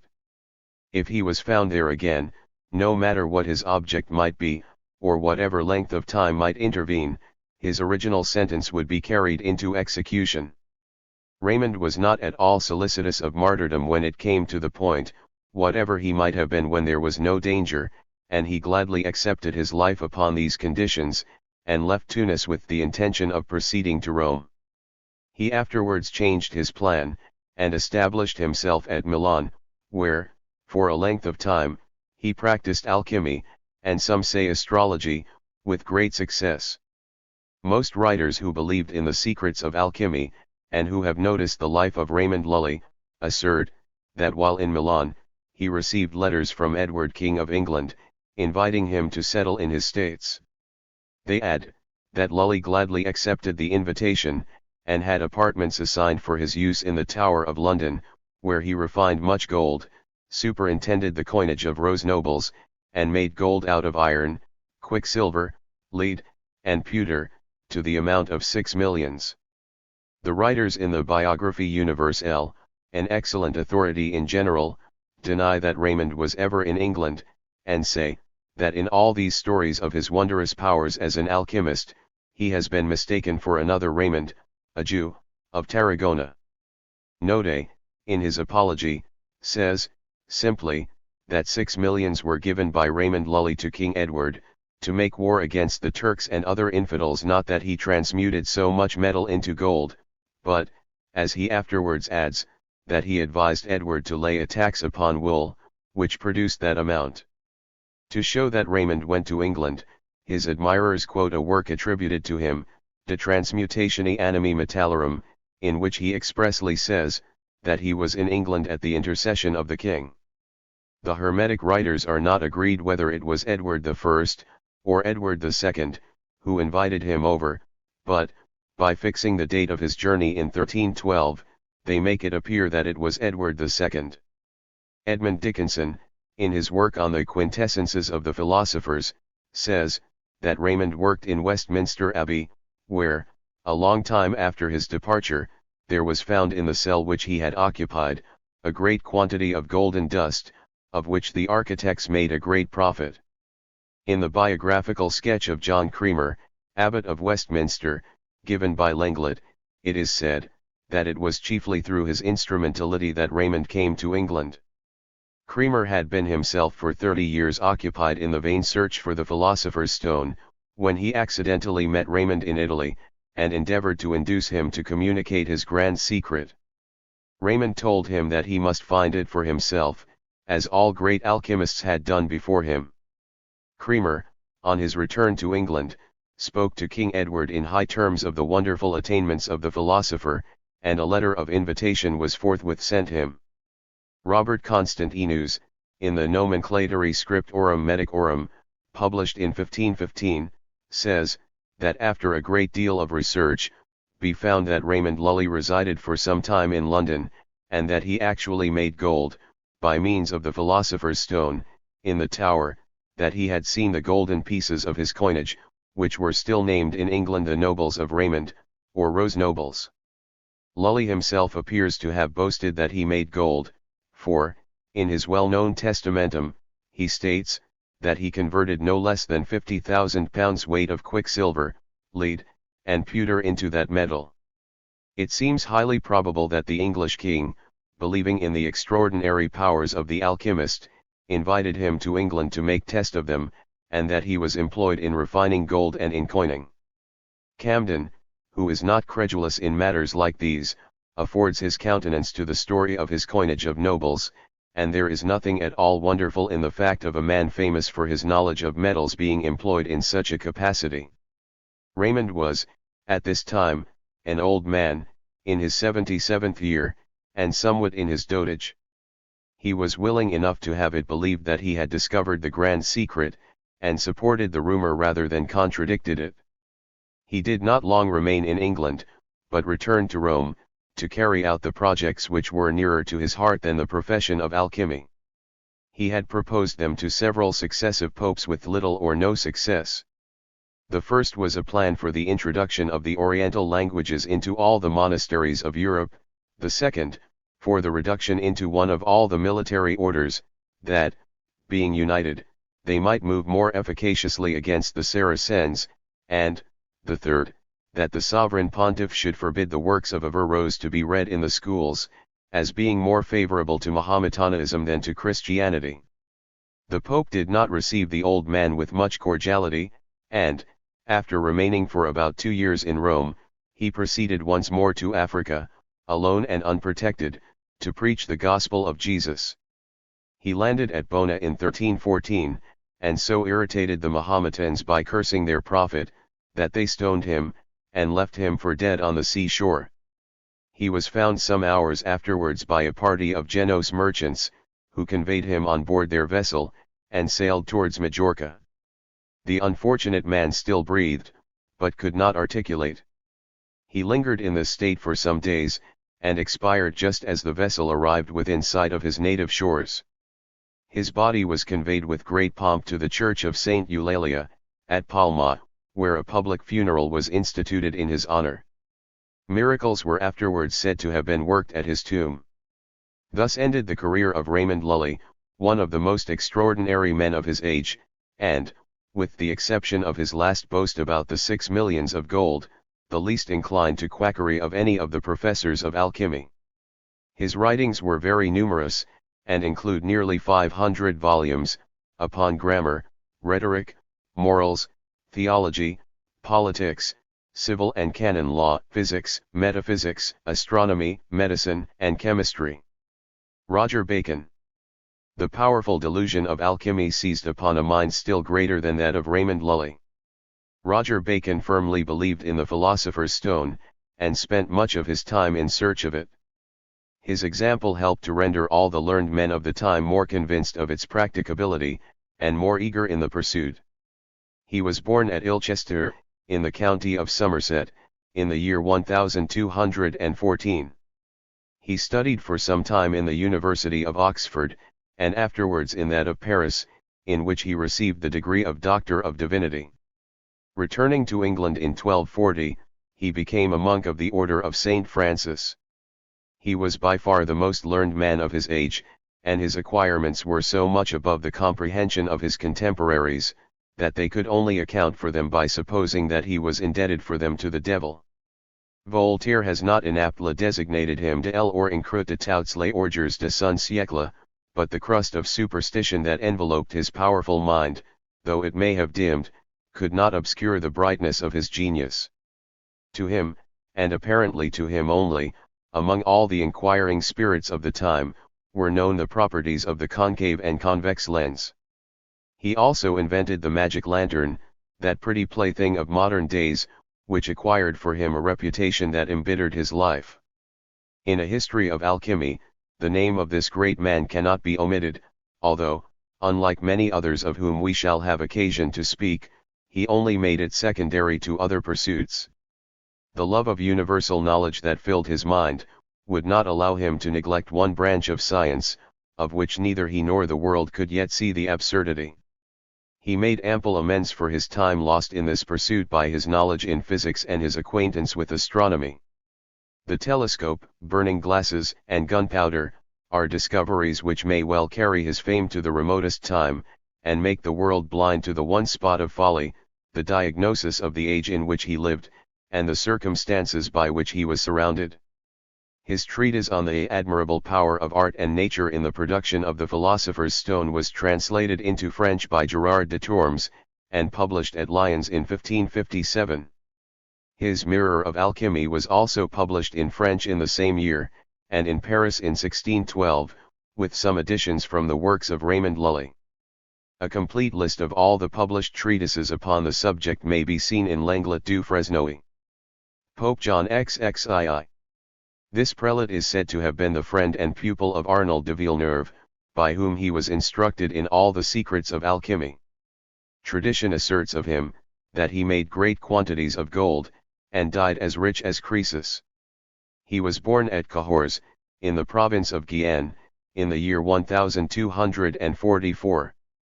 He was a very eloquent preacher, and soon reached high dignity in the church.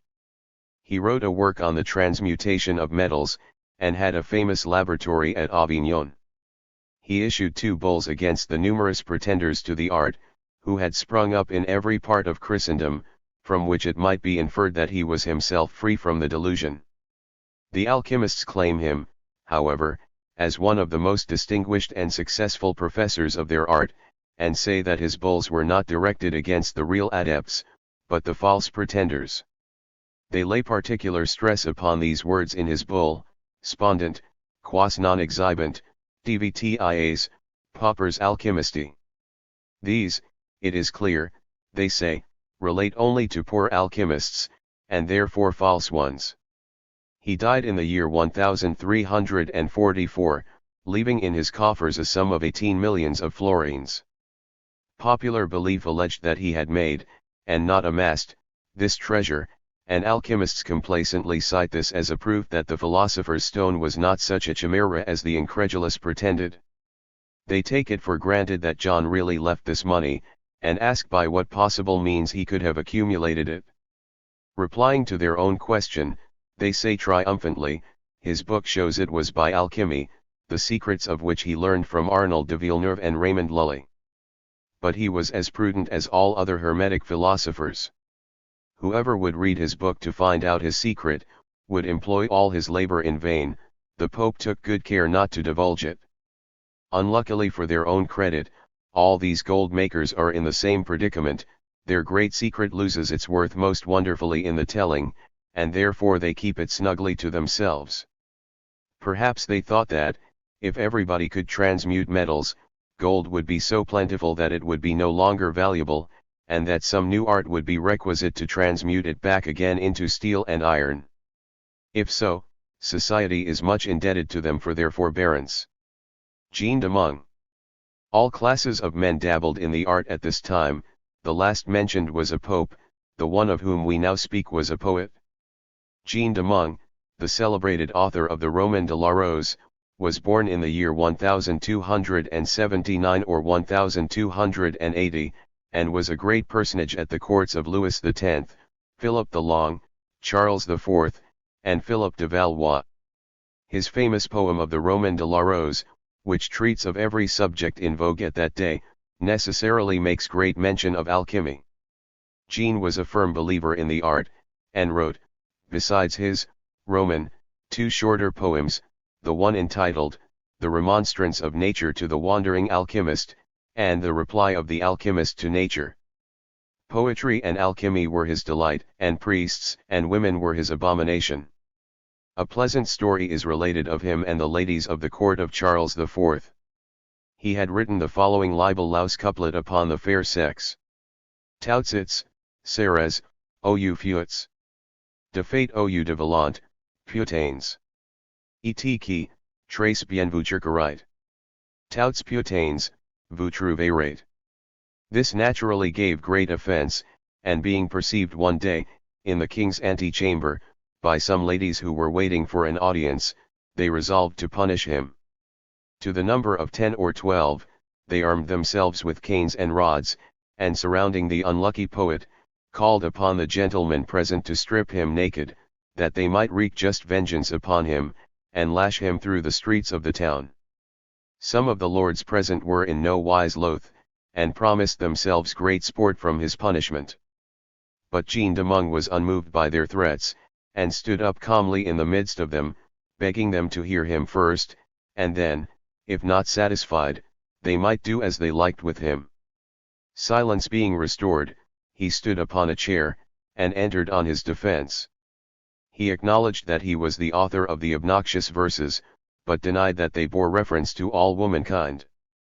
He only meant to speak of the vicious and abandoned, whereas those whom he saw around him, were patterns of virtue, loveliness, and modesty. If, however, any lady present thought herself aggrieved, he would consent to be stripped, and she might lash him till her arms were wearied.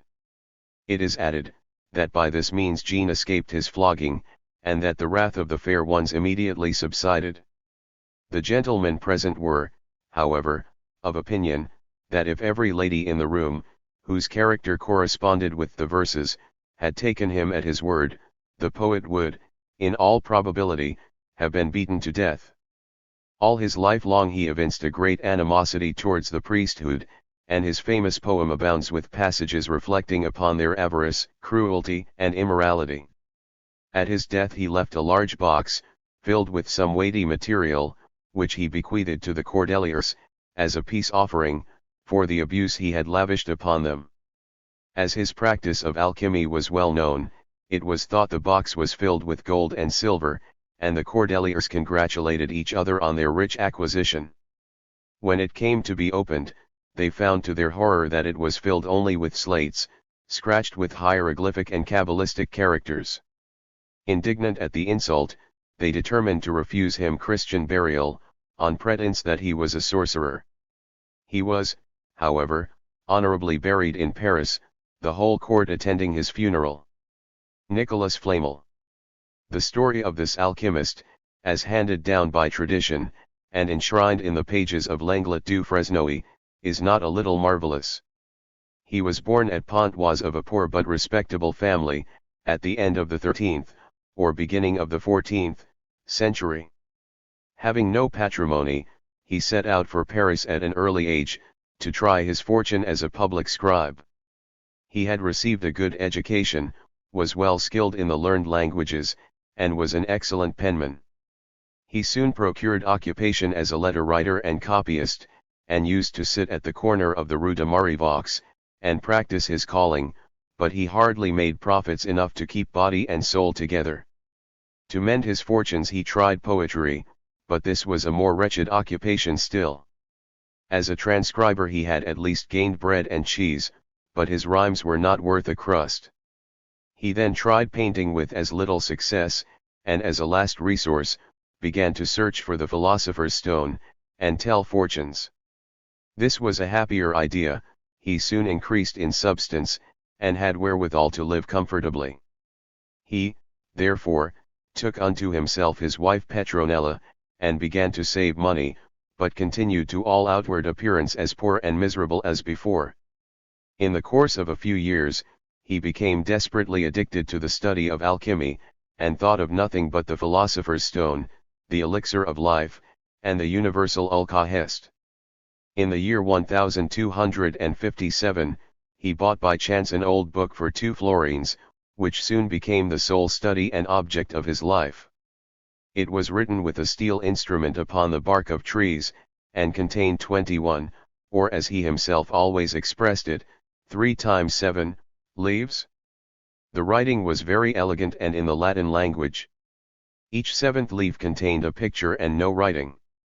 On the first of these was a serpent swallowing rods, on the second, a cross with a serpent crucified, and on the third, the representation of a desert, in the midst of which was a fountain with serpents crawling from side to side. It purported to be written by no less a personage than Abraham, patriarch, Jew, prince, philosopher, priest, Levite, and astrologer, and invoked curses upon anyone who should cast eyes upon it, without being a sacrificer or a scribe. Nicolas Flamel never thought it extraordinary that Abraham should have known Latin, and was convinced that the characters on his book had been traced by the hands of that great patriarch himself. He was at first afraid to read it, after he became aware of the curse it contained, but he got over that difficulty by recollecting that, although he was not a sacrificer, he had practiced as a scribe. As he read he was filled with admiration, and found that it was a perfect treatise upon the transmutation of metals. All the process was clearly explained, the vessels, the retorts, the mixtures, and the proper times and seasons for the experiment. But as ill luck would have it, the possession of the philosopher's stone or prime agent in the work was presupposed. This was a difficulty which was not to be got over. It was like telling a starving man how to cook a beefsteak, instead of giving him the money to buy one. But Nicholas did not despair, and set about studying the hieroglyphics and allegorical representations with which the book abounded. He soon convinced himself that it had been one of the sacred books of the Jews, and that it was taken from the Temple of Jerusalem on its destruction by Titus. The process of reasoning by which he arrived at this conclusion is not stated. From some expression in the treatise, he learned that the allegorical drawings on the fourth and fifth leaves enshrine the secret of the philosopher's stone, without which all the fine Latin of the directions was utterly unavailing. He invited all the alchemists and learned men of Paris to come and examine them, but they all departed as wise as they came. Nobody could make anything either of Nicholas or his pictures, and some even went so far as to say that his invaluable book was not worth a farthing.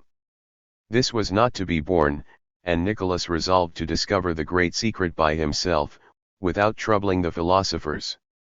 He found on the first page, of the fourth leaf, the picture of Mercury, attacked by an old man resembling Saturn or Time.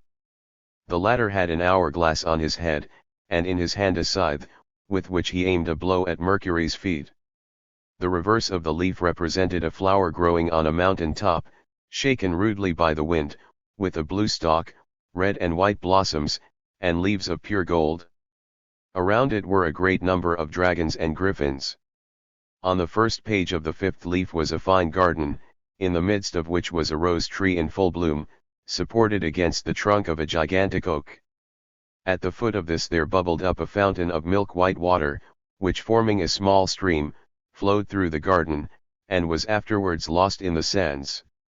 On the second page was a king, with a sword in his hand, superintending a number of soldiers, who, in execution of his orders, were killing a great multitude of young children, spurning the prayers and tears of their mothers, who tried to save them from destruction. The blood of the children was carefully collected by another party of soldiers, and put into a large vessel, in which two allegorical figures of the sun and moon were bathing themselves.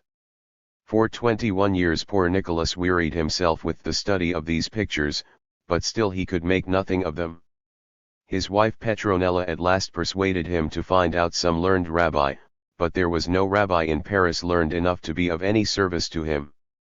The Jews met but small encouragement to fix their abode in France, and all the chiefs of that people were located in Spain. To Spain accordingly Nicholas Flamel repaired. He left his book in Paris for fear, perhaps, that he might be robbed of it on the road, and telling his neighbors that he was going on a pilgrimage to the shrine of St. James of Compostela, he trudged on foot towards Madrid in search of a rabbi. He was absent 2 years in that country, and made himself known to a great number of Jews, descendants of those who had been expelled from France in the reign of Philip Augustus. The believers in the philosopher's stone give the following account of his adventures. They say that at Lyon he made the acquaintance of a converted Jew, named Koches, a very learned physician, to whom he explained the title and the nature of his little book. The doctor was transported with joy as soon as he heard it named, and immediately resolved to accompany Nicholas to Paris, that he might have a sight of it.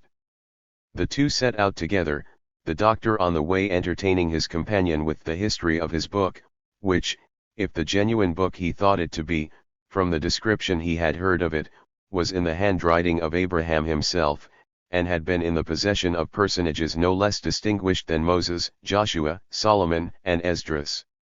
It contained all the secrets of alchemy and of many other sciences, and was the most valuable book that had ever existed in this world. The doctor was himself no mean adept, and Nicholas profited greatly by his discourse, as in the garb of poor pilgrims they wended their way to Paris, convinced of their power to turn every old shovel in that capital into pure gold. But, unfortunately, when they reached Orleans, the doctor was taken dangerously ill. Nicholas watched by his bedside, and acted the double part of a physician and nurse to him, but he died after a few days, lamenting with his last breath that he had not lived long enough to see the precious volume. Nicholas rendered the last honors to his body, and with a sorrowful heart, and not one sou in his pocket, proceeded home to his wife Petronella. He immediately recommenced the study of his pictures, but for 2 whole years he was as far from understanding them as ever. At last, in the 3rd year, a glimmer of light stole over his understanding. He recalled some expression of his friend, the doctor, which had hitherto escaped his memory, and he found that all his previous experiments had been conducted on a wrong basis. He recommenced them now with renewed energy, and at the end of the year had the satisfaction to see all his toils rewarded. On the January 13, 1382, says Lenglet, he made a projection on mercury, and had some very excellent silver. On the April 25 following, he converted a large quantity of mercury into gold, and the great secret was his. Nicholas was now about 80 years of age, and still a hale and stout old man. His friends say that, by the simultaneous discovery of the elixir of life, he found means to keep death at a distance for another quarter of a century, and that he died in 1415, at the age of 116. In this interval he had made immense quantities of gold, though to all outward appearance he was as poor as a mouse. At an early period of his changed fortune, he had, like a worthy man, taken counsel with his old wife Petronella, as to the best use he could make of his wealth. Petronella replied, that as unfortunately they had no children, the best thing he could do, was to build hospitals and endow churches.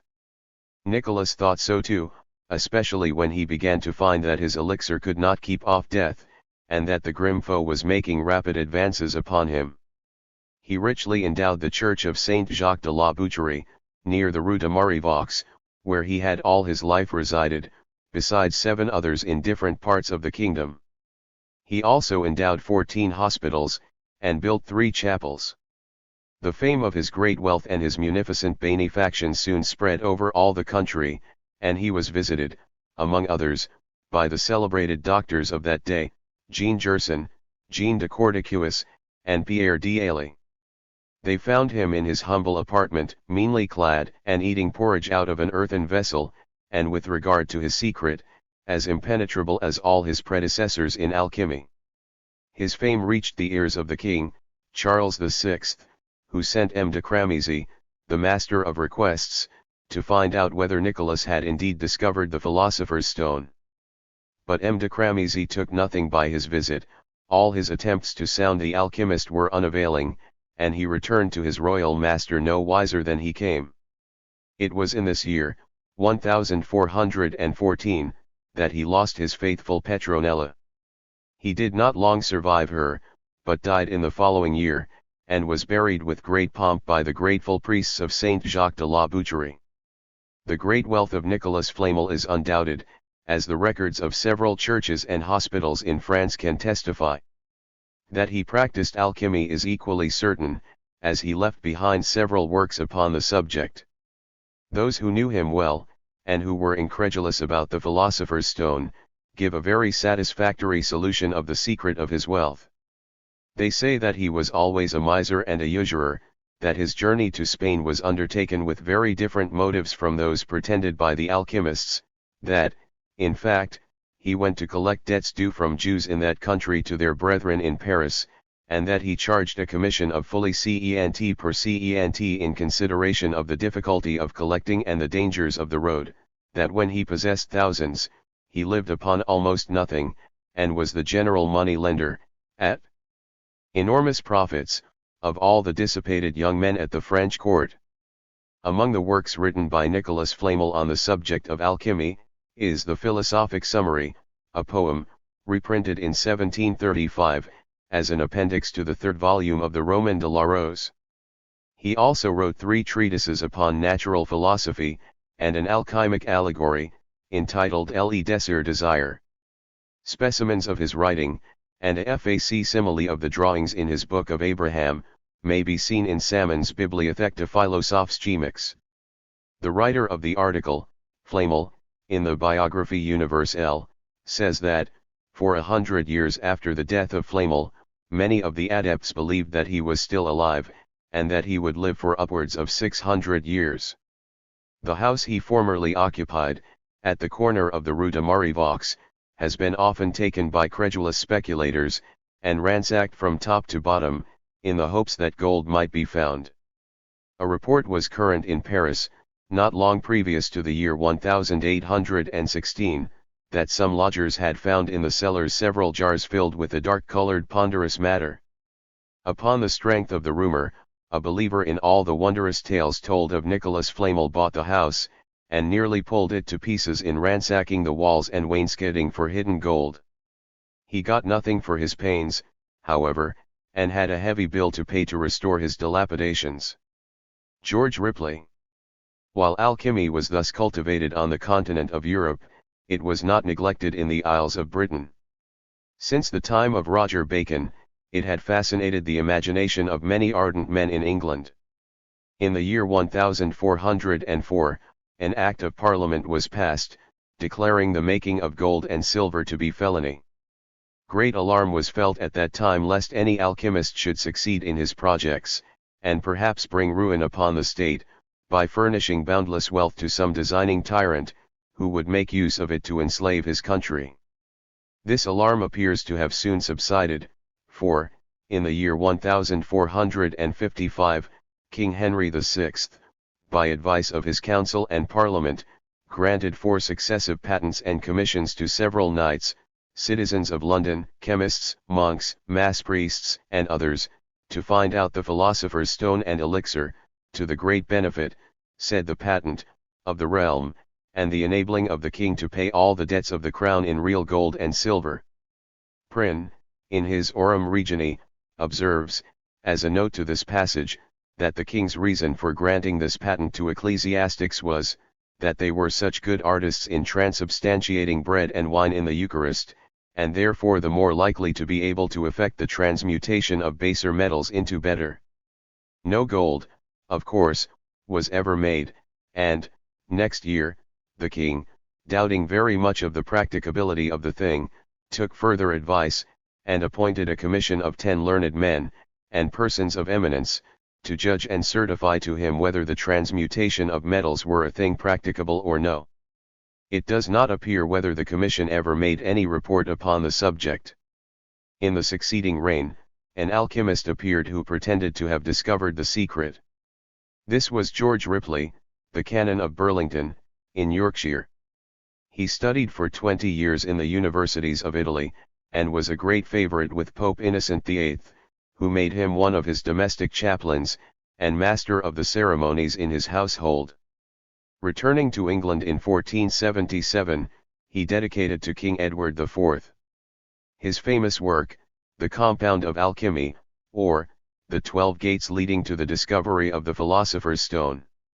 These gates he described to be calcination, solution, separation, conjunction, putrefaction, congelation, cibation, sublimation, fermentation, exaltation, multiplication, and projection. To which he might have added botheration, the most important process of all. He was very rich, and allowed it to be believed that he could make gold out of iron. Fuller, in his Worthies of England, says that an English gentleman of good credit reported that, in his travels abroad, he saw a record in the island of Malta, which declared that Ripley gave yearly to the knights of that island, and of Rhodes, the enormous sum of £100,000, to enable them to carry on the war against the Turks. In his old age, he became an anchorite near Boston, and wrote 25 volumes upon the subject of alchemy, the most important of which is the Duodecime Portarum, already mentioned. Before he died, he seems to have acknowledged that he had misspent his life in this vain study, and requested that all men, when they met with any of his books, would burn them, or afford them no credit, as they had been written merely from his opinion, and not from proof, and that subsequent trial had made manifest to him that they were false and vain. Basil Valentine. Germany also produced many famous alchemists in the 15th century, the chief of whom are Basil Valentine, Bernard of Treves, and the abbot Trithemius.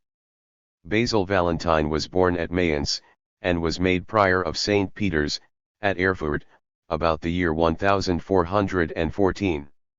It was known, during his life, that he diligently sought the philosopher's stone, and that he had written some works upon the process of transmutation. They were thought, for many years, to be lost, but were, after his death, discovered enclosed in the stonework of one of the pillars in the abbey. They were 21 in number, and are fully set forth in the third volume of Lenglet's History of the Hermetic Philosophy. The alchemists asserted, that heaven itself conspired to bring to light these extraordinary works, and that the pillar in which they were enclosed was miraculously shattered by a thunderbolt, and that, as soon as the manuscripts were liberated, the pillar closed up again of its own accord. Bernard of Treves. The life of this philosopher is a remarkable instance of talent and perseverance misapplied. In the search of his chimera nothing could daunt him. Repeated disappointment never diminished his hopes, and, from the age of 14 to that of 85, he was incessantly employed among the drugs and furnaces of his laboratory, wasting his life with the view of prolonging it, and reducing himself to beggary in the hopes of growing rich. He was born at either Treves or Padua, in the year 1406. His father is said by some to have been a physician in the latter city, and by others, to have been Count of the Marches of Treves, and one of the most wealthy nobles of his country. At all events, whether noble or physician, he was a rich man, and left his son a magnificent estate. At the age of 14 he first became enamored of the science of alchemy, and read the Arabian authors in their own language. He himself has left a most interesting record of his labors and wanderings, from which the following particulars are chiefly extracted. The first book which fell into his hands, was that of the Arabian philosopher, Rhazes, from the reading of which he imagined that he had discovered the means of augmenting gold 100-fold. For 4 years he worked in his laboratory, with the book of Rhazes continually before him.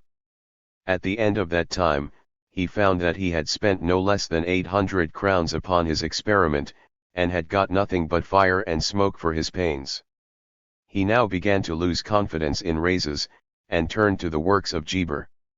He studied him assiduously for 2 years, and, being young, rich, and credulous, was beset by all the chemists of the town, who kindly assisted him in spending his money. He did not lose his faith in Geber, or patience with his hungry assistants, until he had lost 2,000 crowns, a very considerable sum in those days. Among all the crowd of pretended men of science who surrounded him, there was but one as enthusiastic and as disinterested as himself. With this man, who was a monk of the order of St. Francis, he contracted an intimate friendship, and spent nearly all his time. Some obscure treatises of Rapicissa and Sacrobosco having fallen into their hands, they were persuaded, from reading them, that highly rectified spirits of wine was the universal alkahest, or dissolvent, which would aid them greatly in the process of transmutation. They rectified the alcohol 30 times, till they made it so strong as to burst the vessels which contained it. After they had worked 3 years, and spent 300 crowns in the liquor, they discovered that they were on the wrong track. They next tried alum and copperas, but the great secret still escaped them. They afterwards imagined that there was a marvelous virtue in all excrement, especially the human, and actually employed more than 2 years in experimentalizing upon it, with mercury, salt, and molten lead. Again the adepts flocked around him from far and near, to aid him with their counsels. He received them all hospitably, and divided his wealth among them so generously and unhesitatingly, that they gave him the name of the good Trevisan, by which he is still often mentioned in works that treat on alchemy. For 12 years he led this life, making experiments every day upon some new substance, and praying to God night and morning that he might discover the secret of transmutation. In this interval he lost his friend the monk, and was joined by a magistrate of the city of Treves, as ardent as himself in the search. His new acquaintance imagined that the ocean was the mother of gold, and that sea salt would change lead or iron into the precious metals. Bernard resolved to try, and, transporting his laboratory to a house on the coast of the Baltic, he worked upon salt for more than a year, melting it, sublimating it, crystallizing it, and occasionally drinking it, for the sake of other experiments. Still the strange enthusiast was not wholly discouraged, and his failure in one trial only made him the more anxious to attempt another. He was now approaching the age of 50, and had as yet seen nothing of the world. He, therefore, determined to travel through Germany, Italy, France, and Spain. Wherever he stopped he made inquiries whether there were any alchemists in the neighborhood. He invariably sought them out, and, if they were poor, relieved, and, if affluent, encouraged them. At Citias he became acquainted with one Geoffrey Levier, a monk of that place, who persuaded him that the essence of eggshells was a valuable ingredient. He tried, therefore, what could be done, and was only prevented from wasting a year or two on the experiment by the opinions of an attorney, at Berghem, in Flanders, who said that the great secret resided in vinegar and copperas. He was not convinced of the absurdity of this idea until he had nearly poisoned himself. He resided in France for about 5 years, when, hearing accidentally that one Master Henry, confessor to the Emperor Frederick III, had discovered the Philosopher's Stone, he set out for Germany to pay him a visit. He had, as usual, surrounded himself with a set of hungry dependants, several of whom determined to accompany him. He had not heart to refuse them, and he arrived at Vienna with 5 of them. Bernard sent a polite invitation to the confessor, and gave him a sumptuous entertainment, at which were present nearly all the alchemists of Vienna. Master Henry frankly confessed that he had not discovered the Philosopher's Stone, but that he had all his life been employed in searching for it, and would so continue, till he found it, or died. This was a man after Bernard's own heart, and they vowed with each other an eternal friendship. It was resolved, at supper, that each alchemist present should contribute a certain sum towards raising 42 marks of gold, which, in 5 days, it was confidently asserted by Master Henry, would increase, in his furnace, 5-fold. Bernard, being the richest man, contributed the lion's share, 10 marks of gold, Master Henry 5, and the others 1 or 2 apiece, except the dependants of Bernard, who were obliged to borrow their quota from their patron. The grand experiment was duly made, the golden marks were put into a crucible, with a quantity of salt, copperas, aquafortis, eggshells, mercury, lead, and dung. The alchemists watched this precious mess with intense interest, expecting that it would agglomerate into one lump of pure gold. At the end of 3 weeks they gave up the trial, upon some excuse that the crucible was not strong enough, or that some necessary ingredient was wanting. Whether any thief had put his hands into the crucible is not known, but it is certain that the gold found therein at the close of the experiment was worth only 16 marks, instead of the 42, which were put there at the beginning. Bernard, though he made no gold at Vienna, made away with a very considerable quantity. He felt the loss so acutely, that he vowed to think no more of the Philosopher's Stone. This wise resolution he kept for 2 months, but he was miserable. He was in the condition of the gambler, who cannot resist the fascination of the game while he has a coin remaining, but plays on with the hope of retrieving former losses, till hope forsakes him, and he can live no longer.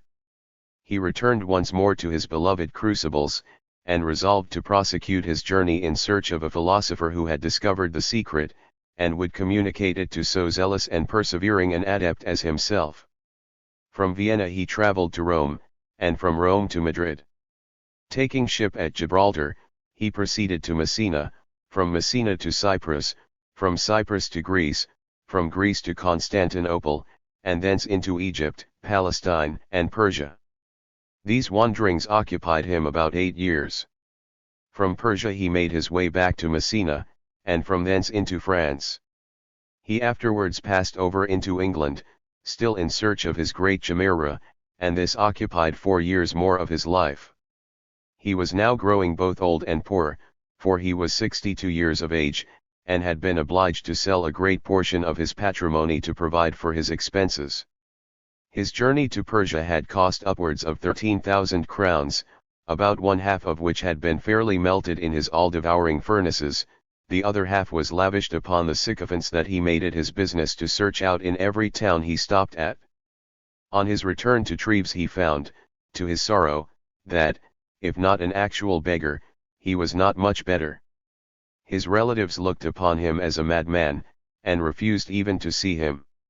Too proud to ask for favors from anyone, and still confident that, some day or other, he would be the possessor of unbounded wealth, he made up his mind to retire to the island of Rhodes, where he might, in the meantime, hide his poverty from the eyes of all the world. Here he might have lived unknown and happy, but, as ill luck would have it, he fell in with a monk as mad as himself upon the subject of transmutation. They were, however, both so poor that they could not afford to buy the proper materials to work with. They kept up each other's spirits by learned discourses on the Hermetic philosophy, and in the reading of all the great authors who had written upon the subject. Thus did they nurse their folly, as the good wife of Tam O'Shanter did her wrath, to keep it warm.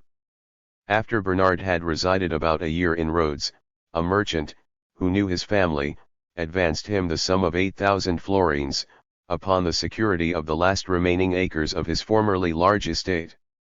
Once more provided with funds, he recommenced his labors with all the zeal and enthusiasm of a young man. For 3 years he hardly stepped out of his laboratory, he ate there, and slept there, and did not even give himself time to wash his hands and clean his beard, so intense was his application. It is melancholy to think that such wonderful perseverance should have been wasted in so vain a pursuit, and that energies so unconquerable should have had no worthier field to strive in. Even when he had fumed away his last coin, and had nothing left in perspective to keep his old age from starvation, hope never forsook him. He still dreamed of ultimate success, and sat down a grey-headed man of 80, to read over all the authors on the Hermetic mysteries, from Geber to his own day, lest he should have misunderstood some process, which it was not yet too late to recommence. The alchemists say, that he succeeded at last, and discovered the secret of transmutation in his 82nd year. They add, that he lived 3 years afterwards to enjoy his wealth. He lived, it is true, to this great age, and made a valuable discovery, more valuable than gold or gems. He learned, as he himself informs us, just before he had attained his 83rd year, that the great secret of philosophy was contentment with our lot. Happy would it have been for him if he had discovered it sooner, and before he became decrepit, a beggar, and an exile. He died at Rhodes, in the year 1490, and all the alchemists of Europe sang elegies over him, and sounded his praise as the good Trevisan. He wrote several treatises upon his chimera, the chief of which are, the Book of Chemistry, the Verbum Dimissum, and an Essay de Natura Ovi. Trithemius. The name of this eminent man has become famous in the annals of alchemy, although he did but little to gain so questionable an honor. He was born in the year 1462, at the village of Tridheim, in the electorate of Treves. His father was John Heidenberg, a vine-grower, in easy circumstances, who, dying when his son was but 7 years old, left him to the care of his mother. The latter married again very shortly afterwards, and neglected the poor boy, the offspring of her first marriage. At the age of 15 he did not even know his letters, and was, besides, half-starved, and otherwise ill-treated by his stepfather, but the love of knowledge germinated in the breast of the unfortunate youth, and he learned to read at the house of a neighbor.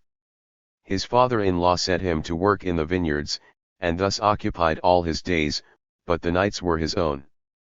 He often stole out unheeded, when all the household were fast asleep, poring over his studies in the fields, by the light of the moon, and thus taught himself Latin and the rudiments of Greek. He was subjected to so much ill usage at home, in consequence of this love of study, that he determined to leave it. Demanding the patrimony which his father had left him, he proceeded to Treves, and, assuming the name of Trithemius, from that of his native village of Tridheim, lived there for some months, under the tuition of eminent masters, by whom he was prepared for the university. At the age of 20, he took it into his head that he should like to see his mother once more, and he set out on foot from the distant university for that purpose. On his arrival near Spanheim, late in the evening of a gloomy winter's day, it came on to snow so thickly, that he could not proceed onwards to the town. He, therefore, took refuge for the night in a neighboring monastery, but the storm continued several days, the roads became impassable, and the hospitable monks would not hear of his departure. He was so pleased with them and their manner of life, that he suddenly resolved to fix his abode among them, and renounce the world. They were no less pleased with him, and gladly received him as a brother.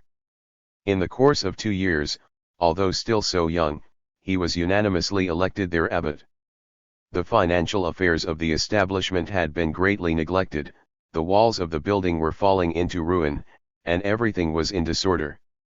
Trithemius, by his good management and regularity, introduced a reform in every branch of expenditure. The monastery was repaired, and a yearly surplus, instead of a deficiency, rewarded him for his pains. He did not like to see the monks idle, or occupied solely between prayers for their business, and chess for their relaxation. He, therefore, set them to work to copy the writings of eminent authors. They labored so assiduously, that, in the course of a few years, their library, which had contained only about 40 volumes, was enriched with several hundred valuable manuscripts, comprising many of the classical Latin authors, besides the works of the early fathers, and the principal historians and philosophers of more modern date. He retained the dignity of abbot of Spanheim for 21 years, when the monks, tired of the severe discipline he maintained, revolted against him, and chose another abbot in his place. He was afterwards made abbot of St. James, in Würzburg, where he died in 1516. During his learned leisure at Spanheim, he wrote several works upon the occult sciences, the chief of which are an essay on geomancy, or divination by means of lines and circles on the ground, another upon sorcery, a third upon alchemy, and a fourth upon the government of the world by its presiding angels, which was translated into English, and published by the famous William Lilly in 1647. It has been alleged by the believers in the possibility of transmutation, that the prosperity of the Abbey of Spanheim, while under his superintendence, was owing more to the philosopher's stone than to wise economy. Trithemius, in common with many other learned men, has been accused of magic, and a marvelous story is told of his having raised from the grave the form of Mary of Burgundy, at the intercession of her widowed husband, the Emperor Maximilian. His work on Steganographia, or Kabbalistic writing, was denounced to the Count Palatine, Frederick II, as magical and devilish, and it was by him taken from the shelves of his library and thrown into the fire. Trithemius is said to be the first writer who makes mention of the wonderful story of the devil and Dr. Faustus, the truth of which he firmly believed. He also recounts the freaks of a spirit, named Heudican, by whom he was at times tormented. The Maréchal de Rays. One of the greatest encouragers of alchemy in the 15th century was Gilles de Laval, Lord of Rays and a Marshal of France. His name and deeds are little known, but in the annals of crime and folly, they might claim the highest and worst proeminence. Fiction has never invented anything wilder or more horrible than his career, and were not the details but too well authenticated by legal and other documents which admit no doubt, the lover of romance might easily imagine they were drawn to please him from the stores of the prolific brain, and not from the page of history. He was born about the year 1420, of one of the noblest families of Brittany. His father dying when Gilles had attained his 20th year, he came into uncontrolled possession, at that early age, of a fortune which the monarchs of France might have envied him. He was a near kinsman of the Montmorencys, the Ronces and the Cruens, possessed 15 princely domains, and had an annual revenue of about 300,000 livres. Besides this, he was handsome, learned, and brave. He distinguished himself greatly in the wars of Charles VII, and was rewarded by that monarch with the dignity of a Marshal of France. But he was extravagant and magnificent in his style of living, and accustomed from his earliest years to the gratification of every wish and passion, and this, at last, led him from vice to vice, and from crime to crime, till a blacker name than his is not to be found in any record of human iniquity. In his castle of Champtos, he lived with all the splendor of an Eastern caliph. He kept up a troop of 200 horsemen to accompany him wherever he went, and his excursions for the purposes of hawking and hunting were the wonder of all the country around, so magnificent were the caparisons of his steeds and the dresses of his retainers. Day and night, his castle was open all the year round to comers of every degree. He made it a rule to regale even the poorest beggar with wine and hippocras. Every day an ox was roasted whole in his spacious kitchens, besides sheep, pigs, and poultry sufficient to feed 500 persons. He was equally magnificent in his devotions. His private chapel at Champtos was the most beautiful in France, and far surpassed any of those in the richly endowed cathedrals of Notre Dame in Paris, of Amiens, of Beauvais, or of Rouen. It was hung with cloth of gold and rich velvet. All the chandeliers were of pure gold, curiously inlaid with silver. The great crucifix over the altar was of solid silver, and the chalices and incense burners were of pure gold. He had, besides, a fine organ, which he caused to be carried from one castle to another, on the shoulders of 6 men, whenever he changed his residence. He kept up a choir of 25 young children of both sexes, who were instructed in singing by the first musicians of the day. The master of his chapel he called a bishop, who had under him his deans, archdeacons, and vicars, each receiving great salaries, the bishop 400 crowns a year, and the rest in proportion. He also maintained a whole troupe of players, including 10 dancing girls and as many ballad singers, besides Morris dancers, jugglers, and mountebanks of every description. The theatre on which they performed was fitted up without any regard to expense, and they played mysteries, or danced the Morris dance, every evening, for the amusement of himself and household, and such strangers as were sharing his prodigal hospitality. At the age of 23, he married Catherine, the wealthy heiress of the house of Thouars, for whom he refurnished his castle at an expense of 100,000 crowns. His marriage was the signal for new extravagance, and he launched out more madly than ever he had done before, sending for fine singers or celebrated dancers from foreign countries to amuse him and his spouse, and instituting tilts and tournaments in his great courtyard almost every week for all the knights and nobles of the province of Brittany.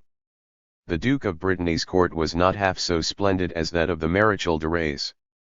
His utter disregard of wealth was so well known that he was made to pay 3 times its value for everything he purchased. His castle was filled with needy parasites and panderers to his pleasures, amongst whom he lavished rewards with an unsparing hand. But the ordinary round of sensual gratification ceased at last to afford him delight. He was observed to be more abstemious in the pleasures of the table, and to neglect the beauteous dancing girls who used formerly to occupy so much of his attention. He was sometimes gloomy and reserved, and there was an unnatural wildness in his eye which gave indications of incipient madness. Still, his discourse was as reasonable as ever, his urbanity to the guests that flocked from far and near to Champtos suffered no diminution, and learned priests, when they conversed with him, thought to themselves that few of the nobles of France were so well informed as Gilles de Laval. But dark rumors spread gradually over the country, murder, and, if possible, still more atrocious deeds were hinted at, and it was remarked that many young children, of both sexes, suddenly disappeared, and were never afterwards heard of. 1 or 2 had been traced to the castle of Champtos, and had never been seen to leave it, but no one dared to accuse openly so powerful a man as the Maréchal de Rays.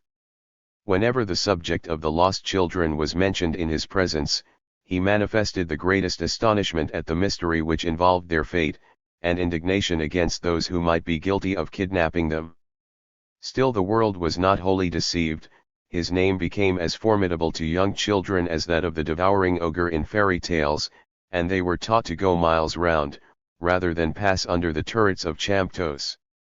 In the course of a very few years, the reckless extravagance of the Marshal drained him of all his funds, and he was obliged to put up some of his estates for sale.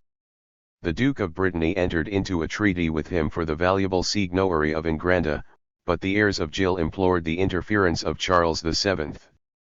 To stay the sale. Charles immediately issued an edict, which was confirmed by the provincial parliament of Brittany, forbidding him to alienate his paternal estates. Gilles had no alternative but to submit. He had nothing to support his extravagance but his allowance as a Marshal of France, which did not cover the 1/10 of his expenses. A man of his habits and character could not retrench his wasteful expenditure and live reasonably. He could not dismiss without a pang his horsemen, his jesters, his morris dancers, his choristers, and his parasites, or confine his hospitality to those who really needed it. Notwithstanding his diminished resources, he resolved to live as he had lived before, and turn alchemist, that he might make gold out of iron, and be still the wealthiest and most magnificent among the nobles of Brittany. In pursuance of this determination he sent to Paris, Italy, Germany, and Spain, inviting all the adepts in the science to visit him at Champtos. The messengers he dispatched on this mission were two of his most needy and unprincipled dependants, Gilles de Sille and Roger de Briqueville. The latter, the obsequious panderer to his most secret and abominable pleasures, he had entrusted with the education of his motherless daughter, a child but 5 years of age, with permission, that he might marry her at the proper time to any person he chose, or to himself if he liked it better. This man entered into the new plans of his master with great zeal, and introduced to him one Prelati, an alchemist of Padua, and a physician of Poitou, who was addicted to the same pursuits. The marshal caused a splendid laboratory to be fitted up for them, and the three commenced the search for the philosopher's stone. They were soon afterwards joined by another pretended philosopher, named Anthony of Palermo, who aided in their operations for upwards of a year. They all fared sumptuously at the marshal's expense, draining him of the ready money he possessed, and leading him on from day to day with the hope that they would succeed in the object of their search. From time to time new aspirants from the remotest parts of Europe arrived at his castle, and for months he had upwards of 20 alchemists at work, trying to transmute copper into gold, and wasting the gold, which was still his own, in drugs and elixirs. But the Lord of Rays was not a man to abide patiently their lingering processes. Pleased with their comfortable quarters, they jogged on from day to day, and would have done so for years, had they been permitted. But he suddenly dismissed them all, with the exception of the Italian Prelati, and the physician of Poitou. These he retained to aid him to discover the secret of the philosopher's stone by a bolder method. The Poitousan had persuaded him that the devil was the great depositary of that and all other secrets, and that he would raise him before Gilles, who might enter into any contract he pleased with him. Gilles expressed his readiness, and promised to give the devil anything but his soul, or do any deed that the arch-enemy might impose upon him. Attended solely by the physician, he proceeded at midnight to a wild-looking place in a neighboring forest. The physician drew a magic circle around them on the sward, and muttered for half an hour an invocation to the evil spirit to arise at his bidding, and disclose the secrets of alchemy. Gilles looked on with intense interest, and expected every moment to see the earth open, and deliver to his gaze the great enemy of mankind. At last the eyes of the physician became fixed, his hair stood on end, and he spoke, as if addressing the fiend. But Gilles saw nothing except his companion. At last the physician fell down on the sward as if insensible. Gilles looked calmly on to see the end. After a few minutes the physician arose, and asked him if he had not seen how angry the devil looked. Gilles replied, that he had seen nothing, upon which his companion informed him that Beelzebub had appeared in the form of a wild leopard, growled at him savagely, and said nothing, and that the reason why the marshal had neither seen nor heard him, was that he hesitated in his own mind as to devoting himself entirely to the service. De Rays owned that he had indeed misgivings, and inquired what was to be done to make the devil speak out, and unfold his secret. The physician replied, that some person must go to Spain and Africa to collect certain herbs which only grew in those countries, and offered to go himself, if de Rays would provide the necessary funds. De Rays at once consented, and the physician set out on the following day with all the gold that his dupe could spare him. The marshal never saw his face again. But the eager lord of Champtos could not rest. Gold was necessary for his pleasures, and unless, by supernatural aid, he had no means of procuring many further supplies. The physician was hardly 20 leagues on his journey, before Gilles resolved to make another effort to force the devil to divulge the art of gold making. He went out alone for that purpose, but all his conjurations were of no effect. Beelzebub was obstinate, and would not appear. Determined to conquer him if he could, he unbosomed himself to the Italian alchemist, Prelati. The latter offered to undertake the business, upon condition that Derays did not interfere in the conjurations, and consented besides to furnish him with all the charms and talismans that might be required. He was further to open a vein in his arm, and sign with his blood a contract that he would work the devil's will in all things, and offer up to him a sacrifice of the heart, lungs, hands, eyes, and blood of a young child. The grasping monomaniac made no hesitation, but agreed at once to the disgusting terms proposed to him. On the following night, Prelati went out alone, and after having been absent for 3 or 4 hours, returned to Jill, who sat anxiously awaiting him. Prelati then informed him that he had seen the devil in the shape of a handsome youth of 20. He further said, that the devil desired to be called Baron in all future invocations, and had shown him a great number of ingots of pure gold, buried under a large oak in the neighboring forest, all of which, and as many more as he desired, should become the property of the Maréchal de Rays if he remained firm, and broke no condition of the contract.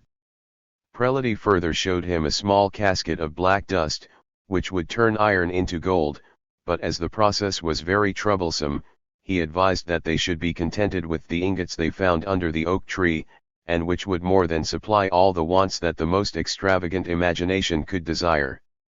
They were not, however, to attempt to look for the gold till a period of 7 times 7 weeks, or they would find nothing but slates and stones for their pains. Jill expressed the utmost chagrin and disappointment, and at once said that he could not wait for so long a period. If the devil were not more prompt, Prelati might tell him, that the Maréchal de Rays was not to be trifled with, and would decline all further communication with him.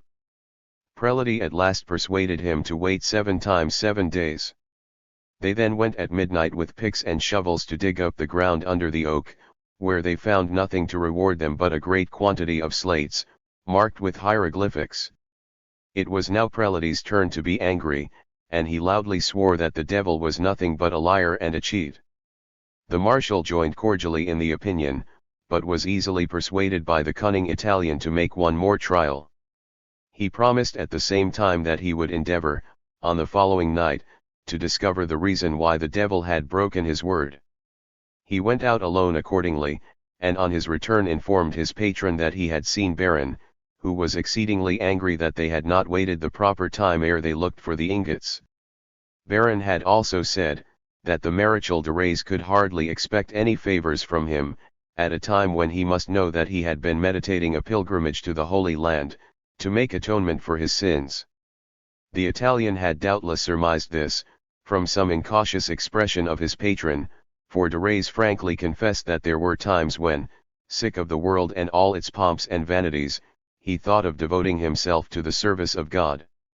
In this manner the Italian lured on from month to month his credulous and guilty patron, extracting from him all the valuables he possessed, and only waiting a favorable opportunity to decamp with his plunder.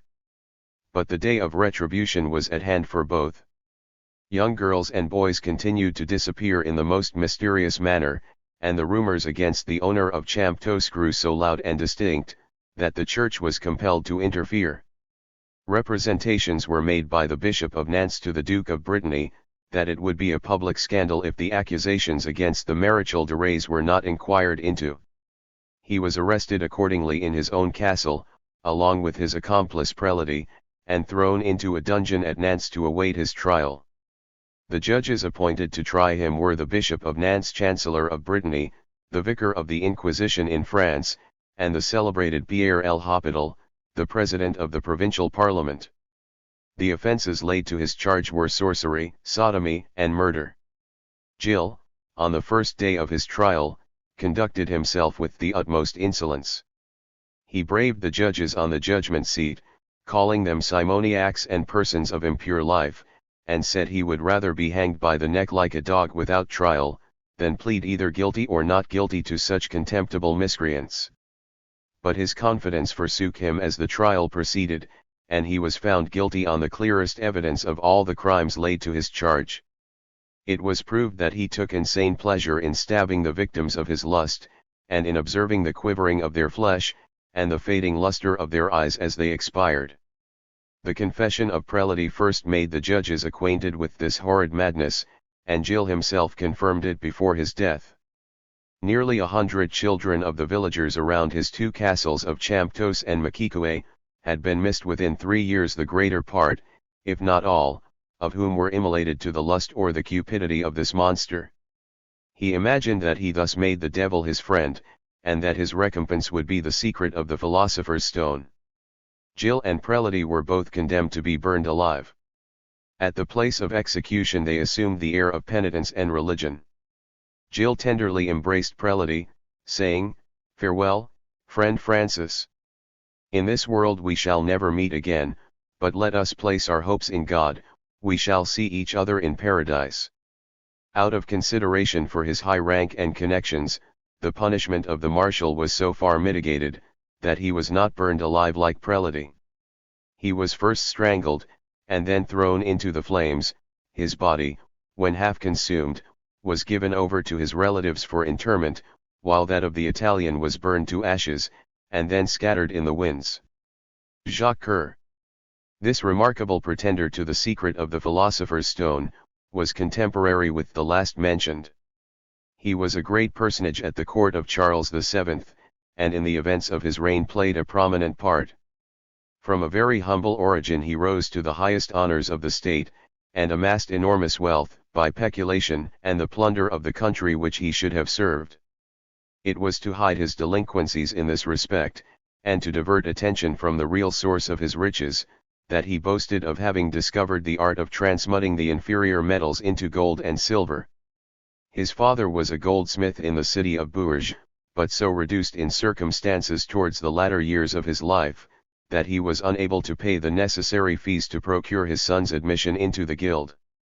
Young Jacques became, however, a workman in the Royal Mint of Bourges, in 1428, and behaved himself so well, and showed so much knowledge of metallurgy, that he attained rapid promotion in that establishment. He had also the good fortune to make the acquaintance of the fair Agnes Sorel, by whom he was patronized and much esteemed. Jacques had now 3 things in his favor: ability, perseverance, and the countenance of the king's mistress. Many a man succeeds with but one of these to help him forward, and it would have been strange indeed, if Jacques Coeur, who had them all, should have languished in obscurity. While still a young man he was made master of the mint, in which he had been a journeyman, and installed at the same time into the vacant office of Grand Treasurer of the royal household. He possessed an extensive knowledge of finance, and turned it wonderfully to his own advantage as soon as he became entrusted with extensive funds. He speculated in articles of the first necessity, and made himself very unpopular by buying up grain, honey, wines, and other produce, till there was a scarcity, when he sold it again at enormous profit. Strong in the royal favor, he did not hesitate to oppress the poor by continual acts of forestalling and monopoly. As there is no enemy so bitter as the estranged friend, so of all the tyrants and tramplers upon the poor, there is none so fierce and reckless as the upstart that sprang from their ranks. The offensive pride of Jacques Coeur to his inferiors was the theme of indignant reproach in his own city, and his cringing humility to those above him was as much an object of contempt to the aristocrats into whose society he thrust himself. But Jacques did not care for the former, and to the latter he was blind. He continued his career till he became the richest man in France, and so useful to the king that no important enterprise was set on foot until he had been consulted. He was sent in 1446 on an embassy to Genoa, and in the following year to Pope Nicholas V. In both these missions he acquitted himself to the satisfaction of his sovereign, and was rewarded with a lucrative appointment, in addition to those which he already held. In the year 1449, the English in Normandy, deprived of their great general, the Duke of Bedford, broke the truce with the French king, and took possession of a small town belonging to the Duke of Brittany. This was the signal for the recommencement of a war, in which the French regained possession of nearly the whole province. The money for this war was advanced, for the most part, by Jacques Coeur. When Rouen yielded to the French, and Charles made his triumphal entry into that city, accompanied by Dunois and his most famous generals. Jacques was among the most brilliant of his cortege. His chariot and horses vied with those of the king in the magnificence of their trappings, and his enemies said of him that he publicly boasted that he alone had driven out the English, and that the valor of the troops would have been nothing without his gold. Dunois appears, also, to have been partly of the same opinion. Without disparaging the courage of the army, he acknowledged the utility of the able financier, by whose means they had been fed and paid, and constantly afforded him his powerful protection. When peace returned, Jacques again devoted himself to commerce, and fitted up several galleys to trade with the Genoese. He also bought large estates in various parts of France, the chief of which were the baronies of Saint-Fargeau, Moniton, Salone, Maubranc, Meun, Saint-Gérant-de-Vaux, and Saint-Aon-de-Boissy, the earldoms or counties of La Palisse, Champigny, Beaumont, and Villeneuve-la-Genette, and the marquisate of Toucy. He also procured for his son, Jean Coeur, who had chosen the church for his profession, a post no less distinguished than that of Archbishop of Bourges. Everybody said that so much wealth could not have been honestly acquired, and both rich and poor longed for the day that should humble the pride of the man, whom the one class regarded as an upstart and the other as an oppressor.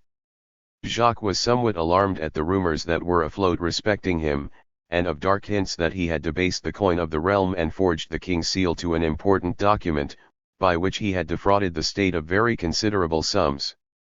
To silence these rumors, he invited many alchemists from foreign countries to reside with him, and circulated a counter-rumor, that he had discovered the secret of the philosopher's stone. He also built a magnificent house in his native city, over the entrance of which he caused to be sculptured the emblems of that science. Some time afterwards, he built another, no less splendid, at Montpellier, which he inscribed in a similar manner. He also wrote a treatise upon the Hermetic philosophy, in which he pretended that he knew the secret of transmuting metals. But all these attempts to disguise his numerous acts of peculation proved unavailing, and he was arrested in 1452, and brought to trial on several charges. Upon one only, which the malice of his enemies invented to ruin him, was he acquitted, which was, that he had been accessory to the death, by poison, of his kind patroness, Agnes Sorel. Upon the others, he was found guilty, and sentenced to be banished the kingdom, and to pay the enormous fine of 400,000 crowns. It was proved that he had forged the king's seal, that, in his capacity of master of the mint of Bourges, he had debased, to a very great extent, the gold and silver coin of the realm, and that he had not hesitated to supply the Turks with arms and money to enable them to carry on war against their Christian neighbors, for which service he had received the most munificent recompenses. Charles VII was deeply grieved at his condemnation, and believed to the last that he was innocent.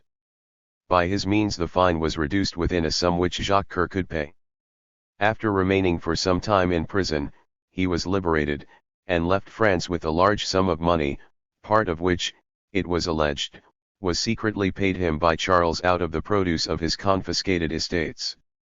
He retired to Cyprus, where he died about 1460, the richest and most conspicuous personage of the island.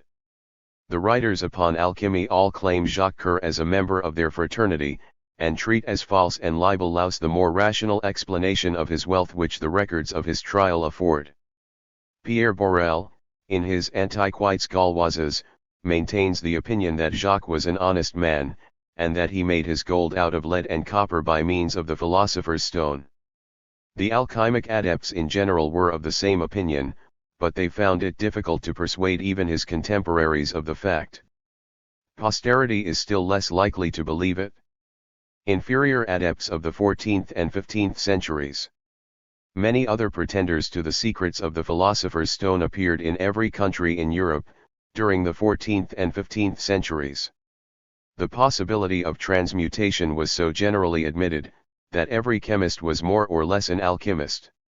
Germany, Holland, Italy, Spain, Poland, France, and England produced thousands of obscure adepts, who supported themselves, in the pursuit of their chimera, by the more profitable resources of astrology and divination. The monarchs of Europe were no less persuaded than their subjects of the possibility of discovering the philosopher's stone. Henry VI and Edward IV of England encouraged alchemy. In Germany, the emperors Maximilian, Rodolph, and Frederick II devoted much of their attention to it, and every inferior potentate within their dominions imitated their example. It was a common practice in Germany, among the nobles and petty sovereigns, to invite an alchemist to take up his residence among them, that they might confine him in a dungeon till he made gold enough to pay millions for his ransom. Many poor wretches suffered perpetual imprisonment in consequence. A similar fate appears to have been intended by Edward II. For Raymond Lully, who, upon the pretence that he was thereby honoured, was accommodated with apartments in the Tower of London. He found out in time the trick that was about to be played him, and managed to make his escape, some of his biographers say, by jumping into the Thames, and swimming to a vessel that lay waiting to seize him. In the 16th century, the same system was pursued, as will be shown more fully in the life of Seton the Cosmopolite, in the succeeding chapter. The following is a catalogue of the chief authors upon alchemy, who flourished during this epoch, and whose lives and adventures are either unknown or are unworthy of more detailed notice. John Dowston, an Englishman, lived in 1315, and wrote 2 treatises on the philosopher's stone. Richard, or, as some call him, Robert, also an Englishman, lived in 1330 and wrote a work entitled Correctorium Alchemiae, which was much esteemed till the time of Paracelsus. In the same year lived Peter of Lombardy, who wrote what he called a complete treatise upon the Hermetic science, an abridgment of which was afterwards published by Licini, a monk of Calabria. In 1330 the most famous alchemist of Paris was one Odomer, whose work De Practica Magistri was, for a long time, a handbook among the brethren of the science. John de Repisassat, a French monk of the order of Saint Francis, flourished in 1357, and pretended to be a prophet as well as an alchemist. Some of his prophecies were so disagreeable to Pope Innocent VI, that the pontiff determined to put a stop to them, by locking up the prophet in the dungeons of the Vatican. It is generally believed that he died there, though there is no evidence of the fact. His chief works are the Book of Light, the 5 Essences, the Heaven of Philosophers, and his grand work De Confection Lapidis. He was not thought a shining light among the adepts. Ortholani was another pretender, of whom nothing is known, but that he exercised the arts of alchemy and astrology at Paris, shortly before the time of Nicholas Flamel. His work on the practice of alchemy was written in that city in 1358. Isaac of Holland wrote, it is supposed, about this time, and his son also devoted himself to the science. Nothing worth repeating is known of their lives. Boerhaave speaks with commendation of many passages in their works, and Paracelsus esteemed them highly. The chief are De Triplici Ordine Elixiris et Lapidis Theoria, printed at Bern in 1608, and Mineralia Opera, Seu de Lapide Philosophico, printed at Middelburg in 1600. They also wrote 8 other works upon the same subject. Kowski, a Pole, wrote an alchemical treatise, entitled The Tincture of Minerals, about the year 1488. In this list of authors a royal name must not be forgotten. Charles VI of France, one of the most credulous princes of the day, whose court absolutely swarmed with alchemists, conjurers, astrologers, and quacks of every description, made several attempts to discover the philosopher's stone, and thought he knew so much about it, that he determined to enlighten the world with a treatise. It is called the royal work of Charles VI of France, and the treasure of philosophy. It is said to be the original from which Nicholas Flamel took the idea of his Désir Desire. Lenglet du Fresnoy says it is very allegorical, and utterly incomprehensible. For a more complete list of the Hermetic philosophers of the 14th and 15th centuries, the reader is referred to the 3rd volume of Lenglet's history already quoted. Part 2. Progress of the infatuation during the 16th and 17th centuries. Augural 0. Cornelius Agrippa, Paracelsus, George Agricola, Denis Zachaire, Dr. D. and Edward Kelly, the Cosmopolite, Sendivogius, the Rosicrucians, Michael Meyer, Robert Flood, Jacob Bowman, John Hayden, Joseph Francis Borey. Alchemical writers of the 17th century. Delisle, Albert Aluis, Count de St. Germains, Cagliostro. Present state of the science. During the 16th and 17th centuries, the search for the philosopher's stone was continued by thousands of the enthusiastic and the credulous, but a great change was introduced during this period. The eminent men who devoted themselves to the study, totally changed its aspect, and referred to the possession of their wondrous stone and elixir, not only the conversion of the base into the precious metals, but the solution of all the difficulties of other sciences. They pretended that by its means man would be brought into closer communion with his Maker, that disease and sorrow would be banished from the world, and that the millions of spiritual beings who walk the earth unseen would be rendered visible, and become the friends, companions, and instructors of mankind.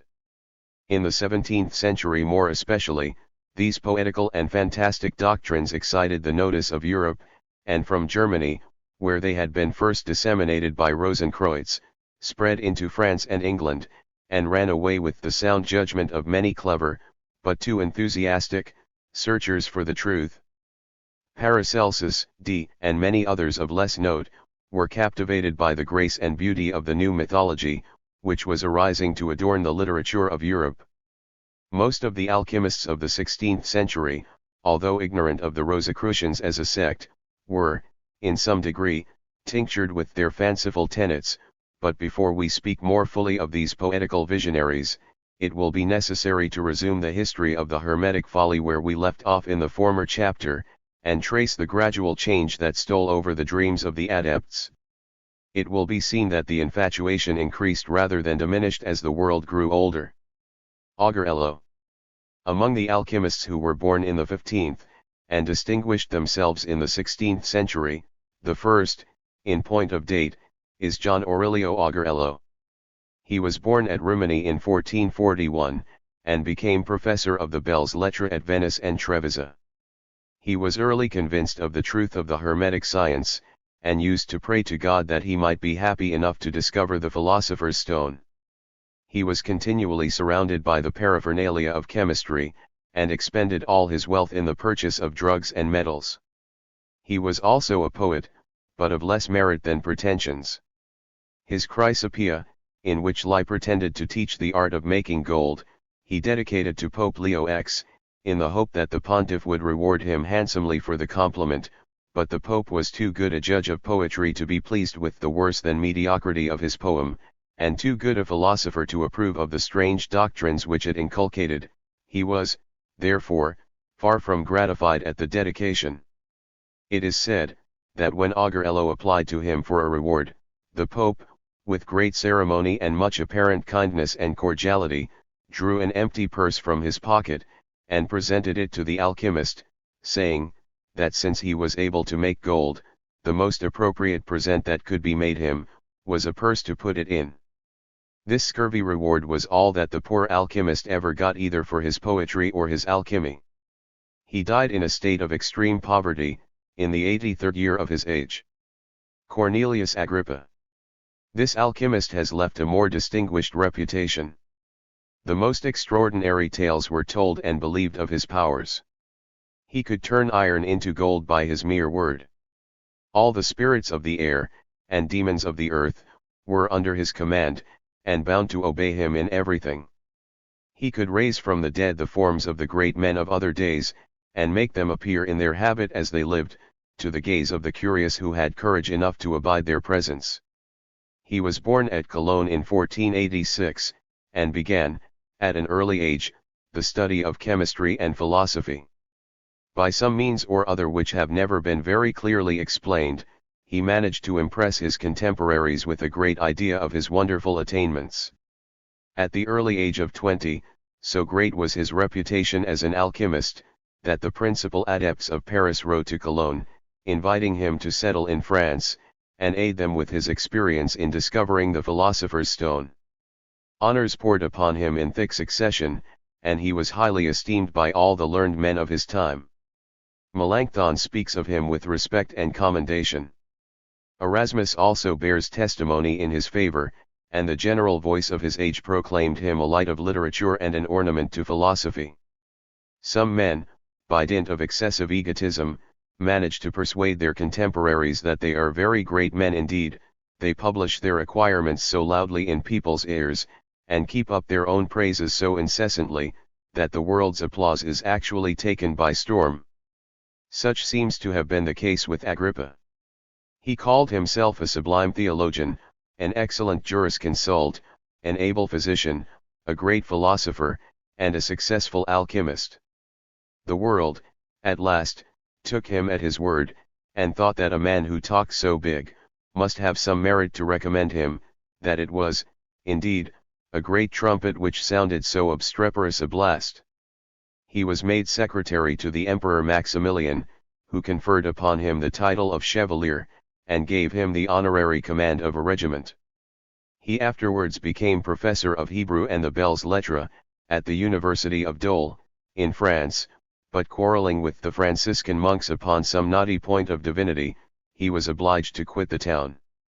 He took refuge in London, where he taught Hebrew and cast nativities, for about a year. From London he proceeded to Pavia, and gave lectures upon the writings, real or supposed, of Hermes Trismegistus, and might have lived there in peace and honor, had he not again quarrelled with the clergy. By their means his position became so disagreeable, that he was glad to accept an offer made him by the magistracy of Metz, to become their syndic and advocate general. Here, again, his love of disputation made him enemies. The theological wiseacres of that city asserted, that Saint Anne had 3 husbands, in which opinion they were confirmed by the popular belief of the day. Agrippa needlessly ran foul of this opinion, or prejudice as he called it, and thereby lost much of his influence. Another dispute, more creditable to his character, occurred soon after, and sank him forever in the estimation of the Metzians. Humanely taking the part of a young girl who was accused of witchcraft, his enemies asserted, that he was himself a sorcerer, and raised such a storm over his head, that he was forced to fly the city. After this, he became physician to Louisa de Savoy, mother of King Francis I. This lady was curious to know the future, and required her physician to cast her nativity. Agrippa replied, that he would not encourage such idle curiosity. The result was, he lost her confidence, and was forthwith dismissed. If it had been through his belief in the worthlessness of astrology, that he had made his answer, we might admire his honest and fearless independence, but, when it is known that, at the very same time, he was in the constant habit of divination and fortune-telling, and that he was predicting splendid success, in all his undertakings, to the Constable of Bourbon, we can only wonder at his thus estranging a powerful friend through mere petulance and perversity. He was, about this time, invited both by Henry VIII of England, and Margaret of Austria, governess of the Low Countries, to fix his residence in their dominions. He chose the service of the latter, by whose influence he was made historiographer to the Emperor Charles V. Unfortunately for Agrippa, he never had stability enough to remain long in one position, and offended his patrons by his restlessness and presumption. After the death of Margaret, he was imprisoned at Brussels, on a charge of sorcery. He was released after a year, and, quitting the country, experienced many vicissitudes. He died in great poverty in 1534, aged 48 years. While in the service of Margaret of Austria, he resided principally at Louvain, in which city he wrote his famous work on the vanity and nothingness of human knowledge. He also wrote, to please his royal mistress, a treatise upon the superiority of the female sex, which be dedicated to her, in token of his gratitude for the favors she had heaped upon him. The reputation he left behind him in these provinces was anything but favorable. A great number of the marvelous tales that are told of him, relate to this period of his life. It was said, that the gold which he paid to the traders with whom he dealt, always looked remarkably bright, but invariably turned into pieces of slate and stone in the course of 24 hours. Of this spurious gold he was believed to have made large quantities by the aid of the devil, who, it would appear from this, had but a very superficial knowledge of alchemy, and much less than the Marechal de Rays gave him credit for. The Jesuit Del Rio, in his book on magic and sorcery, relates a still more extraordinary story of him. One day, Agrippa left his house, at Louvain, and, intending to be absent for some time, gave the key of his study to his wife, with strict orders that no one should enter it during his absence. The lady herself, strange as it may appear, had no curiosity to pry into her husband's secrets, and never once thought of entering the forbidden room, but a young student, who had been accommodated with an attic in the philosopher's house, burned with a fierce desire to examine the study, hoping, perchance, that he might purloin some book or implement which would instruct him in the art of transmuting metals.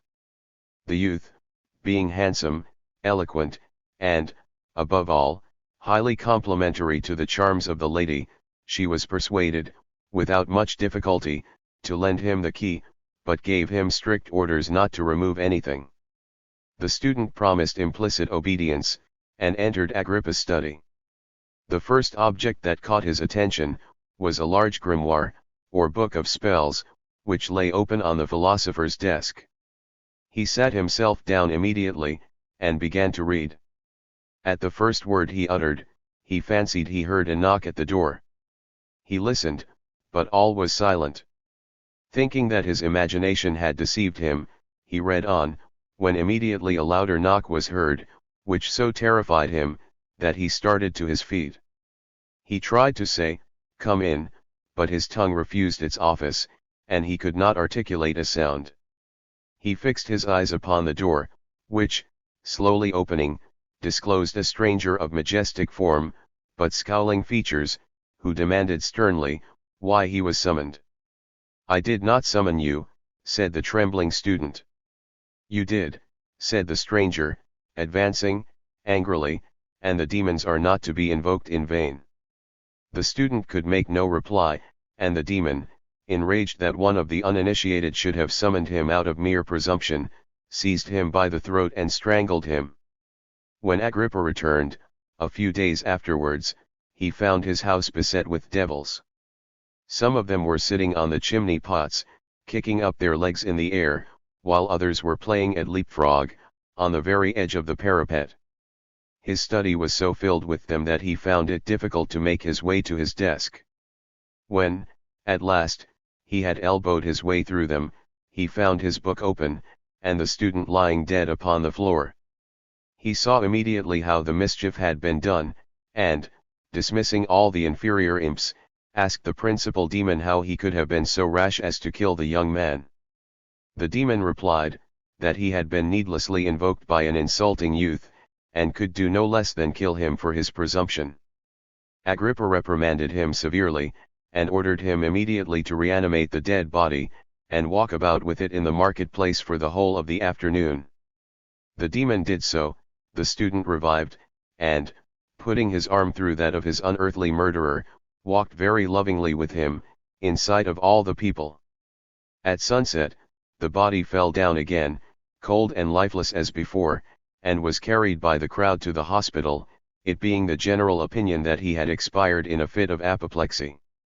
His conductor immediately disappeared.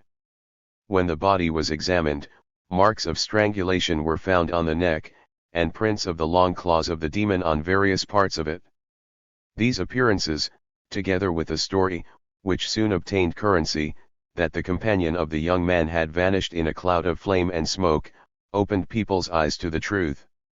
The magistrates of Louvain instituted inquiries, and the result was, that Agrippa was obliged to quit the town. Other authors besides Del Rio relate similar stories of this philosopher. The world in those days was always willing enough to believe in tales of magic and sorcery, and when, as in Agrippa's case, the alleged magician gave himself out for such, and claimed credit for the wonders he worked, it is not surprising that the age should have allowed his pretensions. It was dangerous boasting, which sometimes led to the stake or the gallows, and therefore was thought to be not without foundation. Paulus Jovius, in his Eulogia Doctororum Virorum, says, that the devil, in the shape of a large black dog, attended Agrippa wherever he went. Thomas Nash, in his Adventures of Jack Wilton, relates, that at the request of Lord Surrey, Erasmus, and some other learned men, Agrippa called up from the grave many of the great philosophers of antiquity, among others, Tully, whom he caused to redeliver his celebrated oration for Roscius. He also showed Lord Surrey, when in Germany, an exact resemblance in a glass of his mistress the fair Geraldine. She was represented on her couch weeping for the absence of her lover. Lord Surrey made a note of the exact time at which he saw this vision, and ascertained afterwards that his mistress was actually so employed at the very minute. To Thomas Lord Cromwell, Agrippa represented King Henry VIII. Hunting in Windsor Park, with the principal lords of his court, and to please the Emperor Charles V he summoned King David and King Solomon from the tomb. Note, in his Apology for the Great Men who have been falsely suspected of magic, takes a great deal of pains to clear Agrippa from the imputations cast upon him by Del Rio, Paulus Jovius, and other such ignorant and prejudiced scribblers. Such stories demanded refutation in the days of Note, but they may now be safely left to decay in their own absurdity. That they should have attached, however, to the memory of a man, who claimed the power of making iron obey him when he told it to become gold, and who wrote such a work as that upon magic, which goes by his name, is not at all surprising. Paracelsus. This philosopher, called by Note, the zenith and rising sun of all the alchemists, was born at Einsiedeln, near Zurich, in the year 1493. His true name was Hohenheim, to which, as he himself informs us, were prefixed the baptismal names of Orolus Theophrastus Bombastus Paracelsus.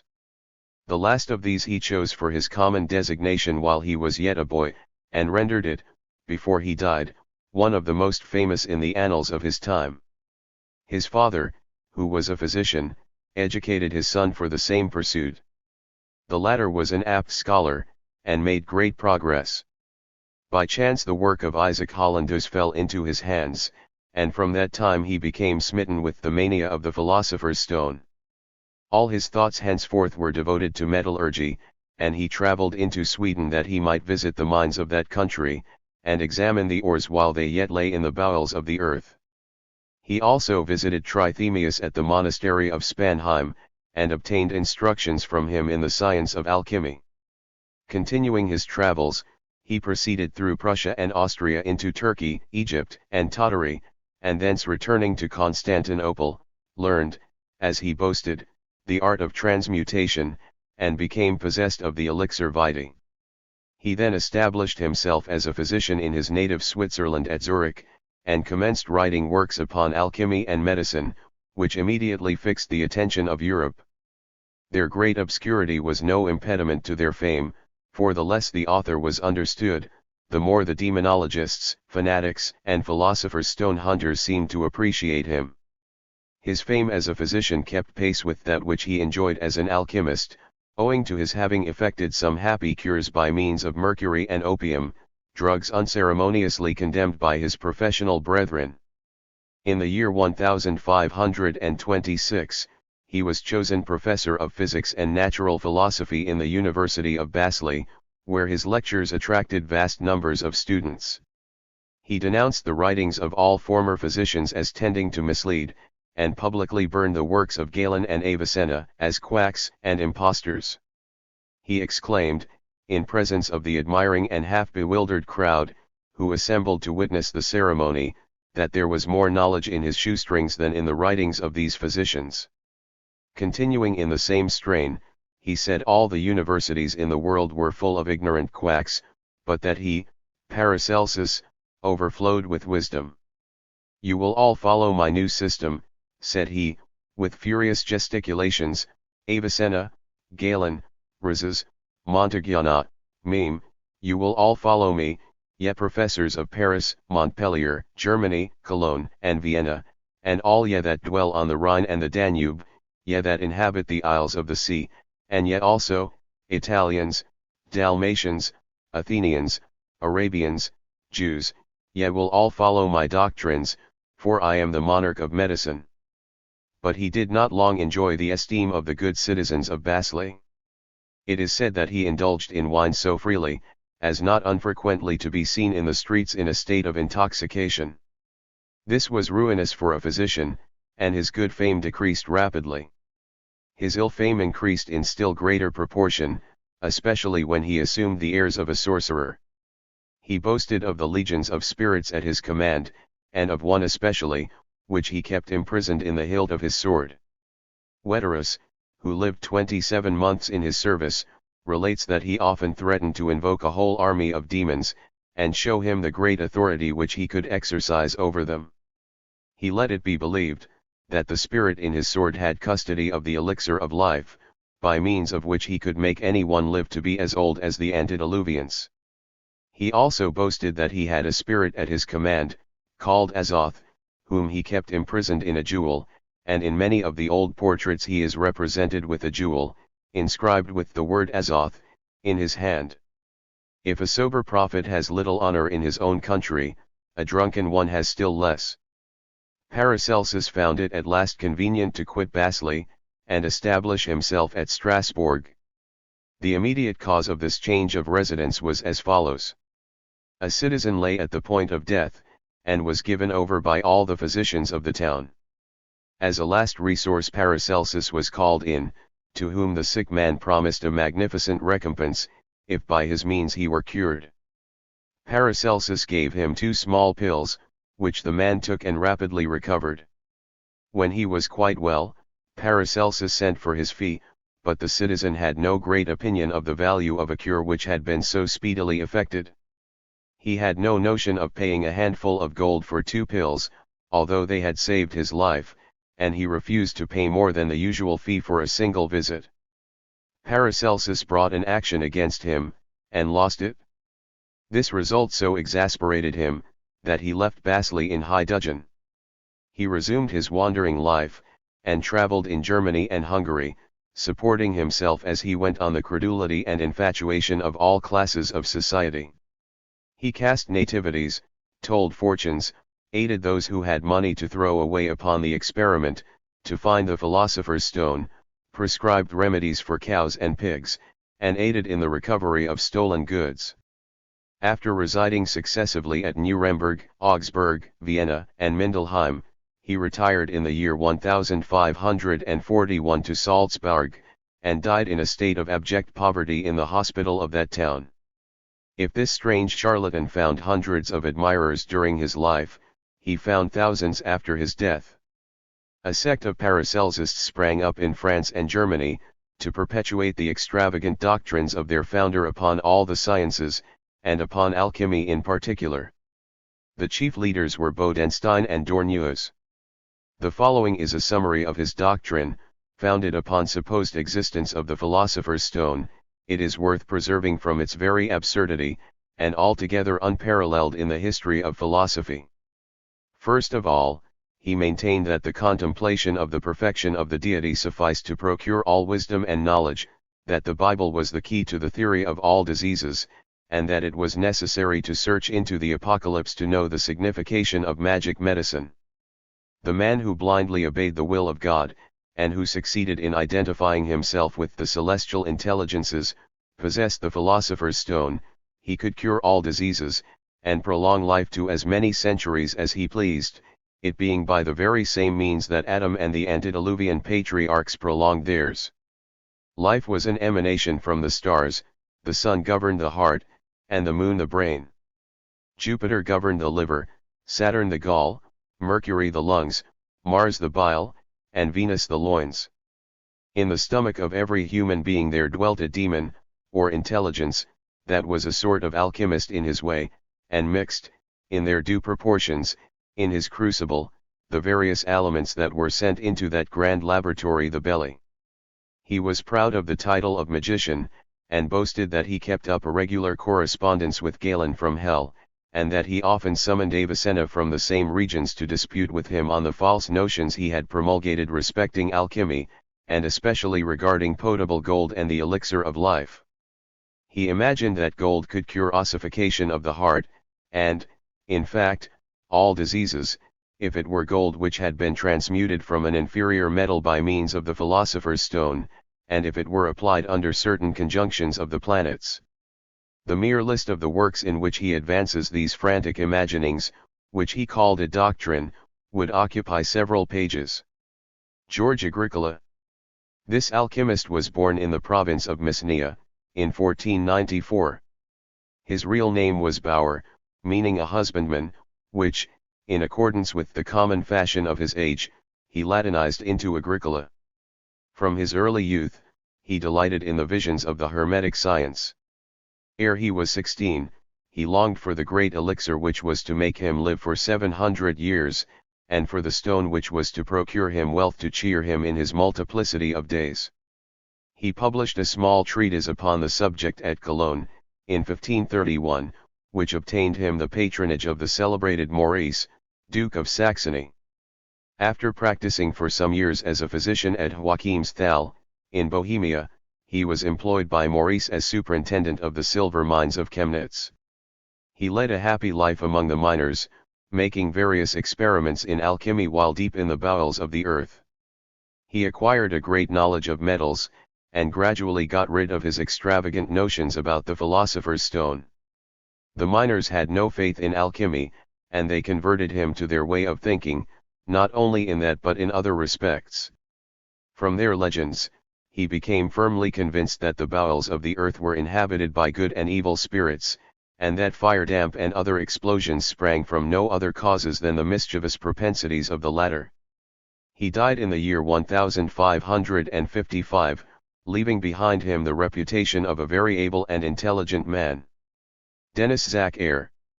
Autobiography, written by a wise man who was once a fool, is not only the most instructive, but the most delightful of reading. Denis Zachaire, an alchemist of the 16th century, has performed this task, and left a record of his folly and infatuation in pursuit of the philosopher's stone, which well repays perusal. He was born in the year 1510, of an ancient family in Guyenne, and was early sent to the University of Bordeaux, under the care of a tutor to direct his studies.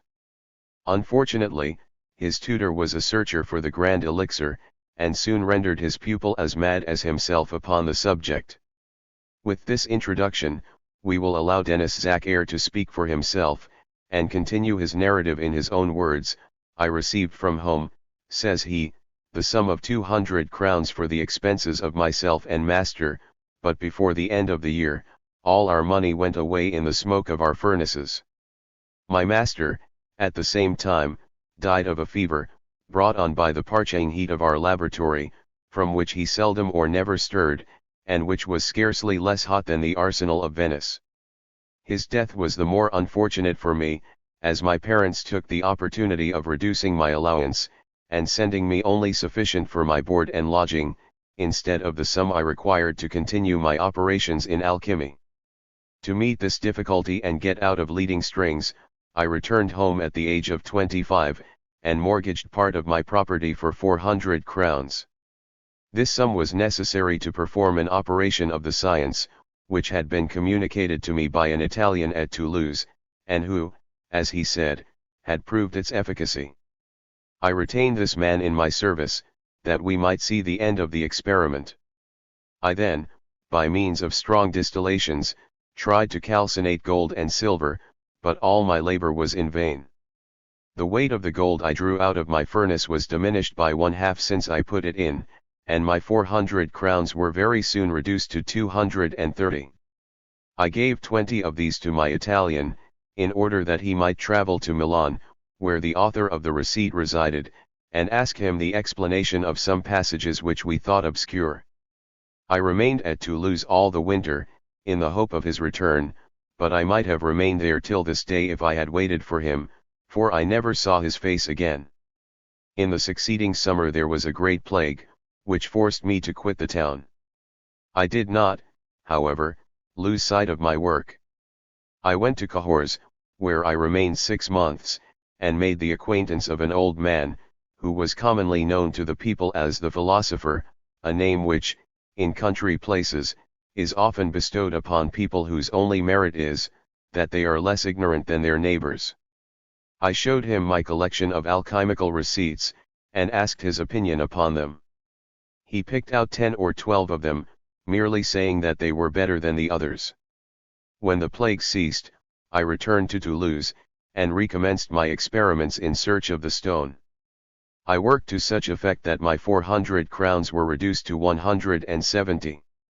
That I might continue my work on a safer method, I made acquaintance, in 1537, with a certain abbé, who resided in the neighborhood. He was smitten with the same mania as myself, and told me that one of his friends, who had followed to Rome in the retinue of the Cardinal d'Armagnac, had sent him from that city a new receipt, which could not fail to transmute iron and copper, but which would cost 200 crowns.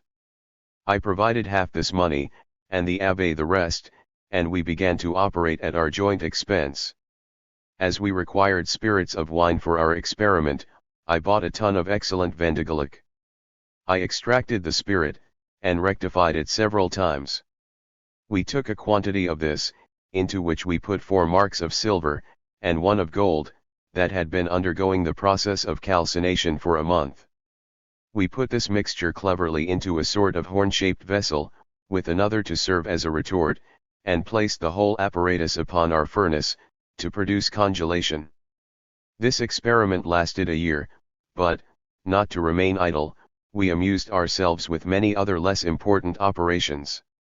We drew quite as much profit from these as from our great work. The whole of the year 1537 passed over without producing any change whatever. In fact, we might have waited till doomsday for the congelation of our spirits of wine. However, we made a projection with it upon some heated quicksilver, but all was in vain.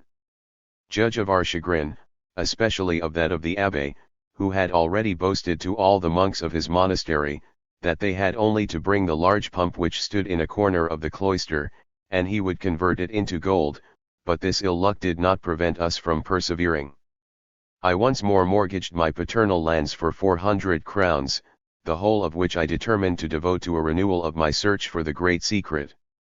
The abbé contributed the same sum, and, with these 800 crowns, I proceeded to Paris, a city more abounding with alchemists than any other in the world, resolved never to leave it until I had either found the philosopher's stone, or spent all my money. This journey gave the greatest offense to all my relations and friends, who, imagining that I was fitted to be a great lawyer, were anxious that I should establish myself in that profession. For the sake of quietness, I pretended, at last, that such was my object. After traveling for 15 days, I arrived in Paris, on the 9th of January 1539. I remained for a month, almost unknown, but I had no sooner begun to frequent the amateurs of the science, and visited the shops of the furnace makers, than I had the acquaintance of more than 100 operative alchemists, each of whom had a different theory and a different mode of working.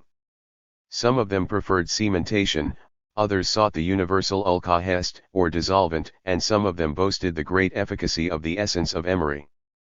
Some of them endeavored to extract mercury from other metals to fix it afterwards, and, in order that each of us should be thoroughly acquainted with the proceedings of the others, we agreed to meet somewhere every night, and report progress.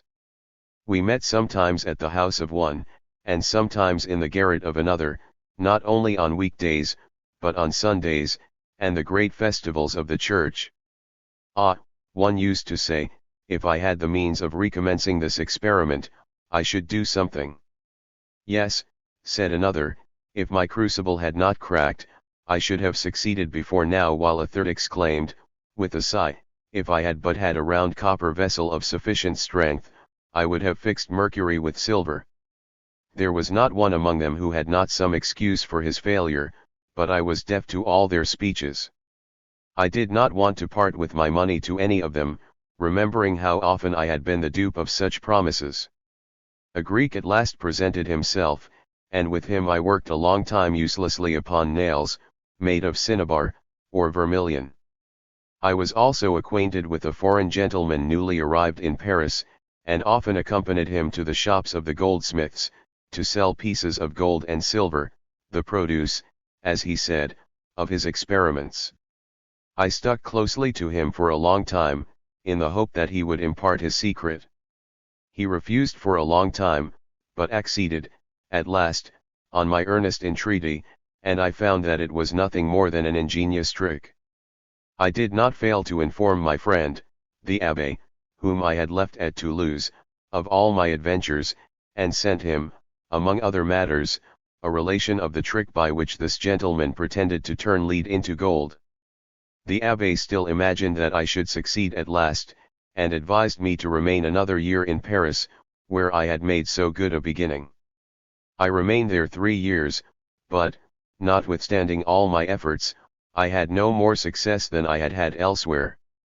I had just got to the end of my money, when I received a letter from the Abbé, telling me to leave everything, and join him immediately at Toulouse. I went accordingly, and found that he had received letters from the King of Navarre. This prince was a great lover of philosophy, full of curiosity, and had written to the Abbé, that I should visit him at Pau, and that he would give me 3,000 or 4,000 crowns, if I would communicate the secret I had learned from the foreign gentleman.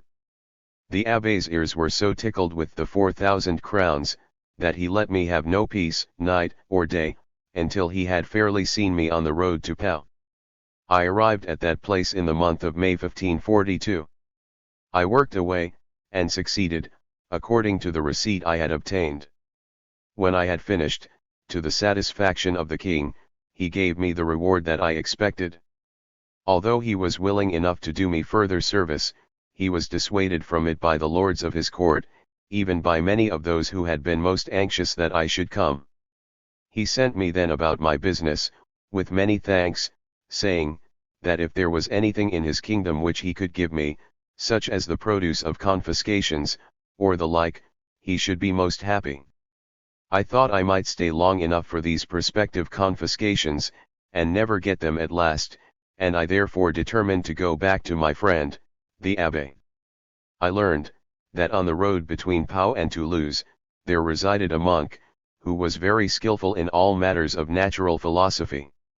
On my return, I paid him a visit. He pitied me very much, and advised me, with much warmth and kindness of expression, not to amuse myself any longer with such experiments as these, which were all false and sophistical, but that I should read the good books of the old philosophers, where I might not only find the true matter of the science of alchemy, but learn also the exact order of operations which ought to be followed. I very much approved of this wise advice, but, before I acted upon it, I went back to my Abbé, of Toulouse, to give him an account of the 800 crowns, which we had had in common, and, at the same time, share with him such reward as I had received from the King of Navarre. If he was little satisfied with the relation of my adventures since our first separation, he appeared still less satisfied when I told him I had formed a resolution to renounce the search for the philosopher's stone. The reason was, that he thought me a good artist. Of our 800 crowns, there remained but 176. When I quitted the Abbé, I went to my own house, with the intention of remaining there, till I had read all the old philosophers, and of then proceeding to Paris. I arrived in Paris on the day after All Saints, of the year 1546, and devoted another year to the assiduous study of great authors. Among others, the Turba Philosophorum of the good Trevisan, the Remonstrance of Nature to the Wandering Alchemist, by Jean de Meung, and several others of the best books, but, as I had no right principles, I did not well know what course to follow. At last I left my solitude, not to see my former acquaintances, the adepts and operators, but to frequent the society of true philosophers. Among them I fell into still greater uncertainties, being, in fact, completely bewildered by the variety of operations which they showed me. Spurred on, nevertheless, by a sort of frenzy or inspiration, I threw myself into the works of Raymond Lully and of Arnold de Villeneuve. The reading of these, and the reflections I made upon them, occupied me for another year, when I finally determined on the course I should adopt. I was obliged to wait, however, until I had mortgaged another very considerable portion of my patrimony. This business was not settled until the beginning of Lent, 1549, when I commenced my operations. I laid in a stock of all that was necessary, and began to work the day after Easter. It was not, however, without some disquietude and opposition from my friends who came about me, one asking me what I was going to do, and whether I had not already spent money enough upon such follies. Another assured me that, if I bought so much charcoal, I should strengthen the suspicion already existing, that I was a coiner of base money. Another advised me to purchase some place in the magistracy, as I was already a doctor of laws. My relations spoke in terms still more annoying to me, and even threatened that, if I continued to make such a fool of myself, they would send a posse of police officers into my house, and break all my furnaces and crucibles into atoms. I was wearied almost to death by this continued persecution, but I found comfort in my work and in the progress of my experiment, to which I was very attentive, and which went on bravely from day to day. About this time, there was a dreadful plague in Paris, which interrupted all intercourse between man, and left me as much to myself as I could desire. I soon had the satisfaction to remark the progress and succession of the three colors which, according to the philosophers, always prognosticate the approaching perfection of the work. I observed them distinctly, one after the other, and next year, being Easter Sunday, 1550, I made the great trial. Some common quicksilver, which I put into a small crucible on the fire, was, in less than an hour, converted into very good gold. You may judge how great was my joy, but I took care not to boast of it. I returned thanks to God for the favor he had shown me, and prayed that I might only be permitted to make such use of it as would redound to his glory. On the following day, I went towards Toulouse to find the Abbé, in accordance with a mutual promise that we should communicate our discoveries to each other. On my way, I called in to see the sage monk who had assisted me with his counsels, but I had the sorrow to learn that they were both dead. After this, I would not return to my own home, but retired to another place, to await one of my relations whom I had left in charge of my estate. I gave him orders to sell all that belonged to me, as well movable as immovable, to pay my debts with the proceeds, and divide all the rest among those in any way related to me who might stand in need of it, in order that they might enjoy some share of the good fortune which had befallen me. There was a great deal of talk in the neighborhood about my precipitate retreat, the wisest of my acquaintance imagining that, broken down and ruined by my mad expenses, I sold my little remaining property that I might go and hide my shame in distant countries. My relative already spoken of rejoined me on the 1st of July, after having performed all the business I had entrusted him with. We took our departure together, to seek a land of liberty. We first retired to Lausanne, in Switzerland, when, after remaining there for some time, we resolved to pass the remainder of our days in some of the most celebrated cities of Germany, living quietly and without splendor. Thus ends the story of Denis Zachaire, as written by himself. He has not been so candid at its conclusion as at its commencement, and has left the world in doubt as to his real motives for pretending that he had discovered the philosopher's stone. It seems probable that the sentence he puts into the mouths of his wisest acquaintances was the true reason of his retreat, that he was, in fact, reduced to poverty, and hid his shame in foreign countries.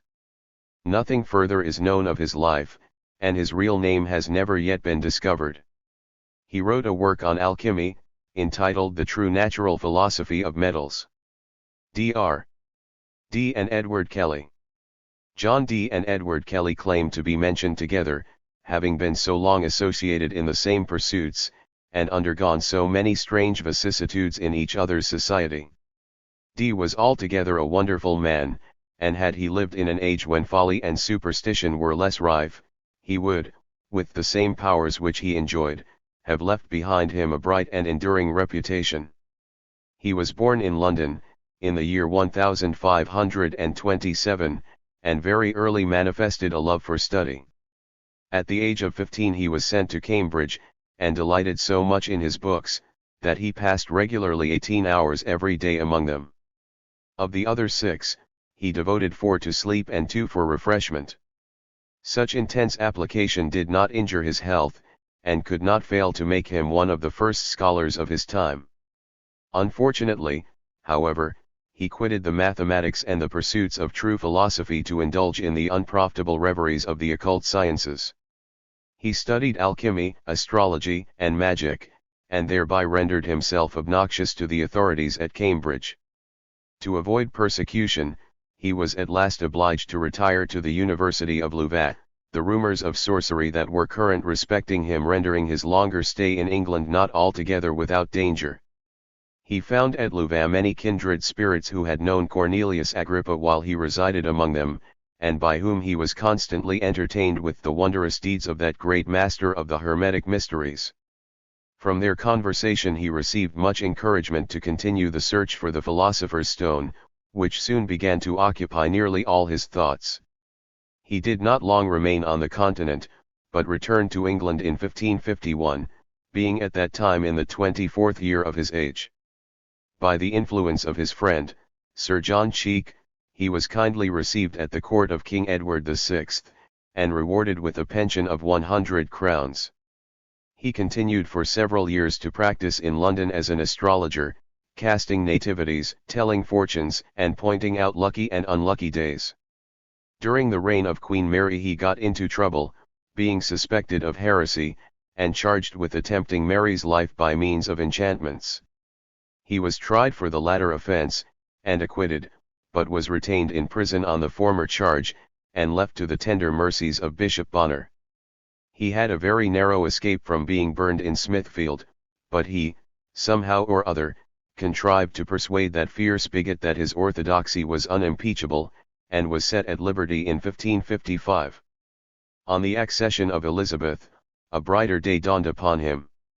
During her retirement at Woodstock, her servants appear to have consulted him as to the time of Mary's death, which circumstance, no doubt, first gave rise to the serious charge for which he was brought to trial. They now came to consult him more openly as to the fortunes of their mistress, and Robert Dudley, the celebrated Earl of Leicester, was sent by command of the Queen herself to know the most auspicious day for her coronation. So great was the favour he enjoyed that, some years afterwards, Elizabeth condescended to pay him a visit at his house in Mortlake, to view his museum of curiosities, and, when he was ill, sent her own physician to attend upon him. Astrology was the means whereby he lived, and he continued to practice it with great assiduity, but his heart was in alchemy. The philosopher's stone and the elixir of life haunted his daily thoughts and his nightly dreams. The Talmudic mysteries, which he had also deeply studied, impressed him with the belief, that he might hold converse with spirits and angels, and learn from them all the mysteries of the universe. Holding the same idea as the then obscure sect of the Rosicrucians, some of whom he had perhaps encountered in his travels in Germany, he imagined that, by means of the philosopher's stone, he could summon these kindly spirits at his will. By dint of continually brooding upon the subject, his imagination became so diseased, that he at last persuaded himself that an angel appeared to him, and promised to be his friend and companion as long as he lived. He relates that, one day, in November 1582, while he was engaged in fervent prayer, the window of his museum looking towards the west suddenly glowed with a dazzling light, in the midst of which, in all his glory, stood the great angel Uriel. Awe and wonder rendered him speechless, but the angel smiling graciously upon him, gave him a crystal, of a convex form, and told him that, whenever he wished to hold converse with the beings of another sphere, he had only to gaze intently upon it, and they would appear in the crystal and unveil to him all the secrets of futurity. This saying, the angel disappeared. D found from experience of the crystal that it was necessary that all the faculties of the soul should be concentrated upon it, otherwise the spirits did not appear. He also found that he could never recollect the conversations he had with the angels. He therefore determined to communicate the secret to another person, who might converse with the spirits while he sat in another part of the room, and took down in writing the revelations which they made. He had at this time in his service, as his assistant, one Edward Kelly, who, like himself, was crazy upon the subject of the philosopher's stone. There was this difference, however, between them, that, while Dee was more of an enthusiast than an impostor, Kelly was more of an impostor than an enthusiast. In early life he was a notary, and had the misfortune to lose both his ears for forgery. This mutilation, degrading enough in any man, was destructive to a philosopher. Kelly, therefore, lest his wisdom should suffer in the world's opinion, wore a black skull cap, which, fitting close to his head, and descending over both his cheeks, not only concealed his loss, but gave him a very solemn and oracular appearance. So well did he keep his secret, that even Dee, with whom he lived so many years, appears never to have discovered it. Kelly, with this character, was just the man to carry on any piece of roguery for his own advantage, or to nurture the delusions of his master for the same purpose. No sooner did Dee inform him of the visit he had received from the glorious Uriel, than Kelly expressed such a fervour of belief that Dee's heart glowed with delight. He set about consulting his crystal forthwith, and on the 2nd of December 1581, the spirits appeared, and held a very extraordinary discourse with Kelly, which Dee took down in writing. The curious reader may see this farrago of nonsense among the Harleian manuscripts in the British Museum.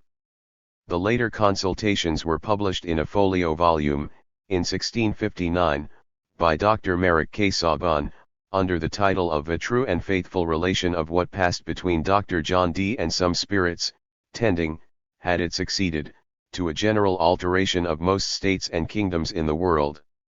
The fame of these wondrous colloquies soon spread over the country, and even reached the continent. Dee, at the same time, pretended to be in possession of the elixir vitae, which he stated he had found among the ruins of Glastonbury Abbey, in Somersetshire.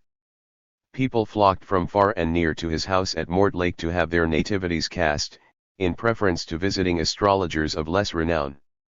They also longed to see a man who, according to his own account, would never die.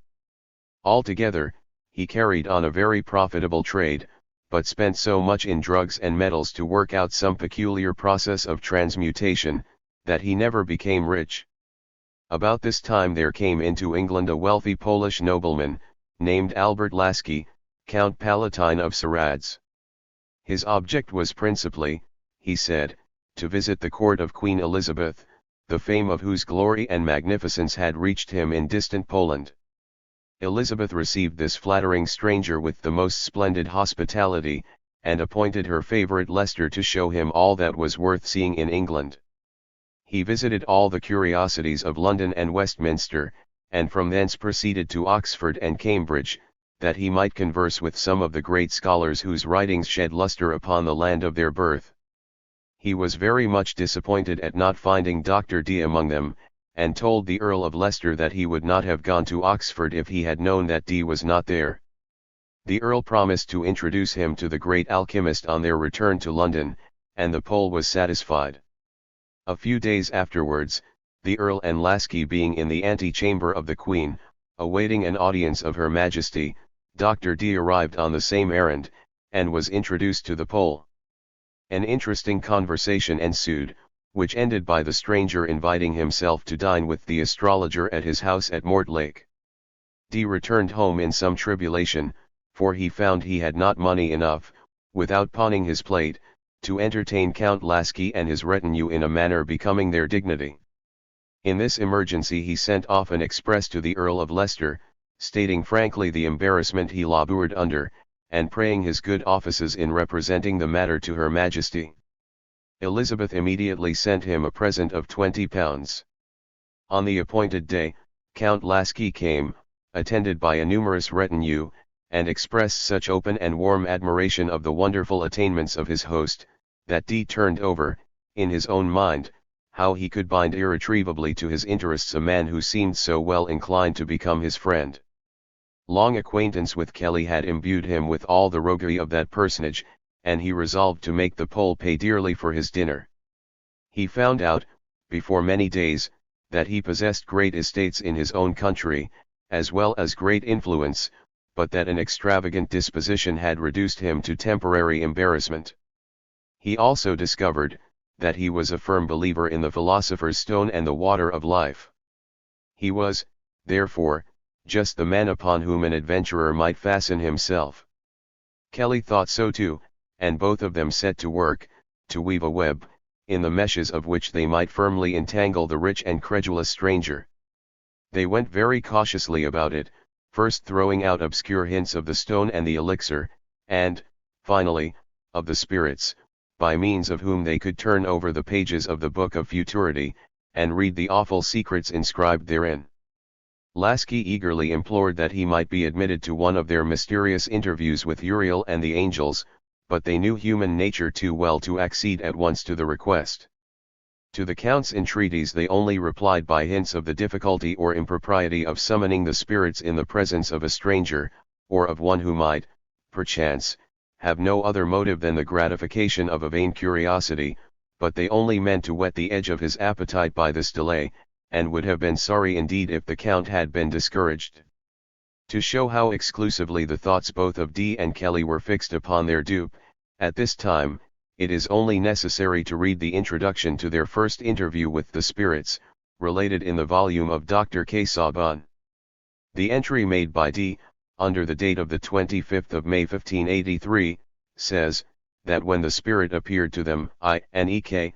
sat together, conversing of that noble Polonian Albertus Lasky, his great honor here with us obtained, and of his great liking among all sorts of the people.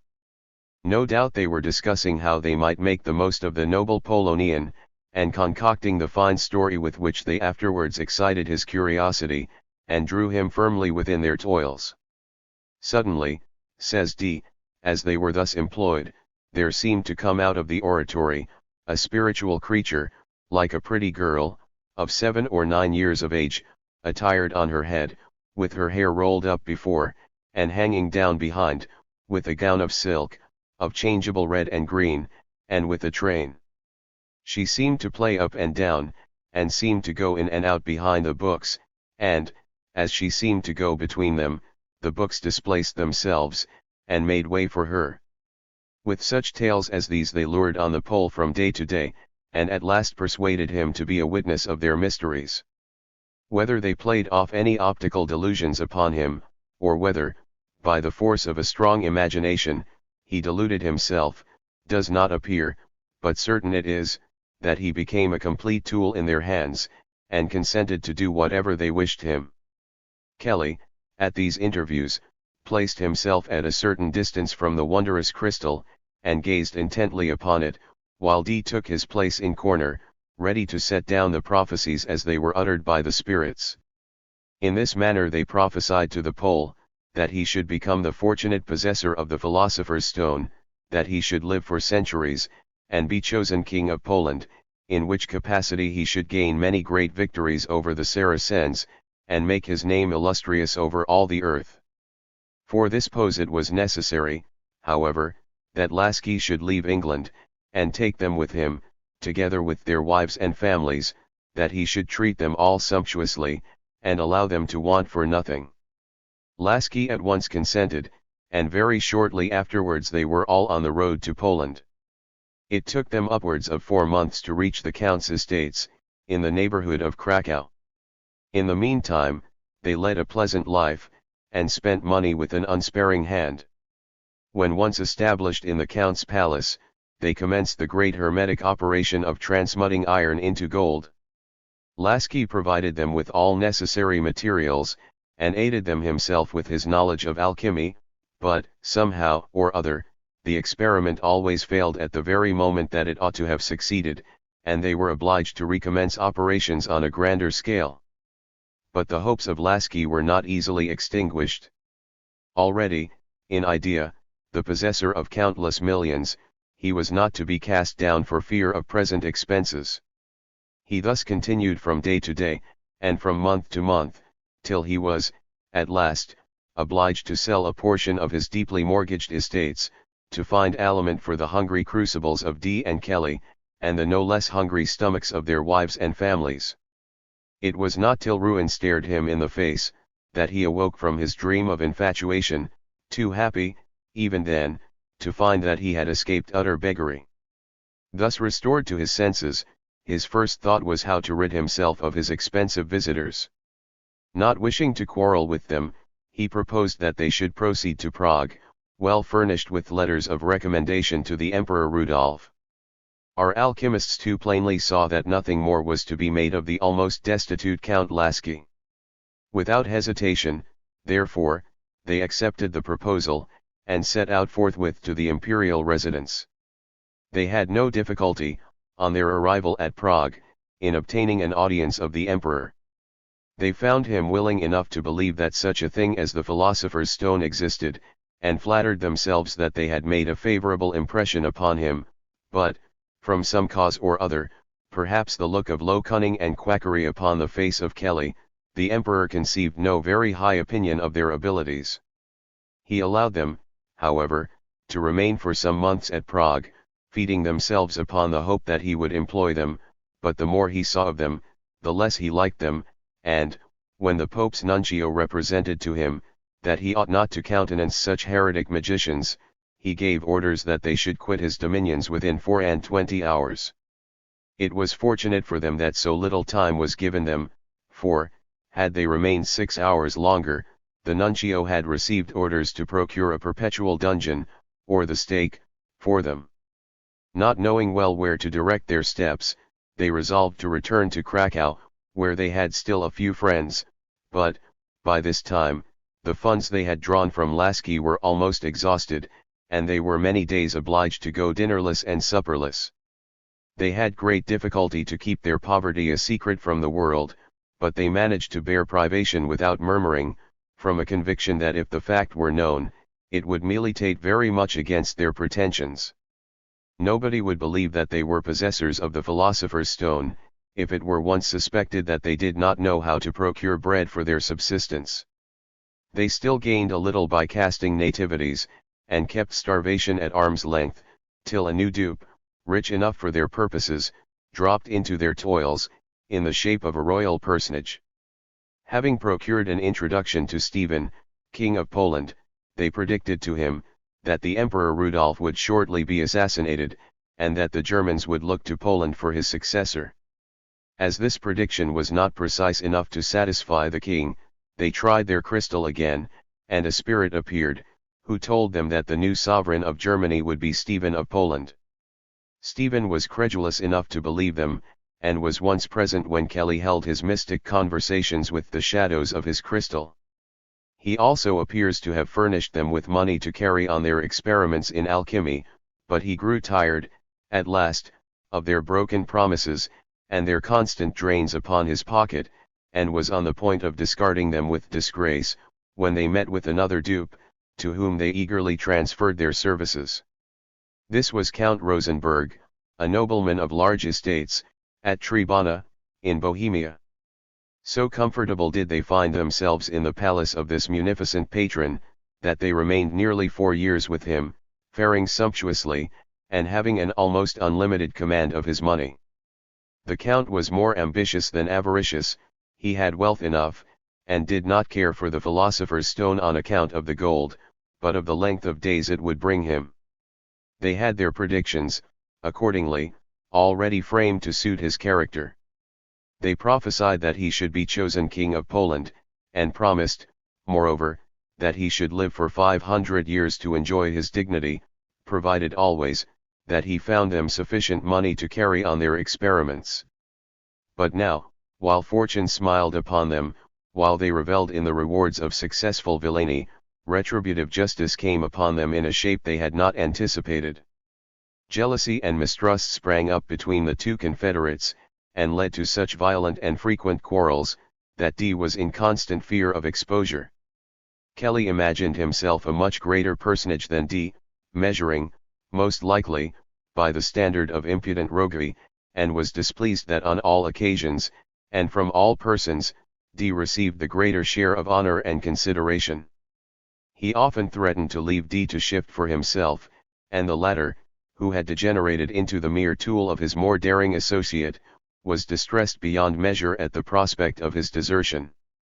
His mind was so deeply imbued with superstition, that he believed the rhapsodies of Kelly to be, in a great measure, derived from his intercourse with angels, and he knew not where, in the whole world, to look for a man of depth and wisdom enough to succeed him.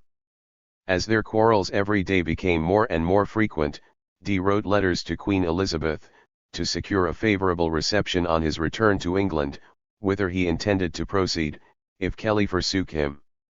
He also sent her a round piece of silver, which he pretended he had made of a portion of brass cut out of a warming pan. He afterwards sent her the warming pan also, that she might convince herself that the piece of silver corresponded exactly with the hole which was cut into the brass. While thus preparing for the worst, his chief desire was to remain in Bohemia with Count Rosenberg, who treated him well, and reposed much confidence in him. Neither had Kelly any great objection to remain, but a new passion had taken possession of his breast, and he was laying deep schemes to gratify it.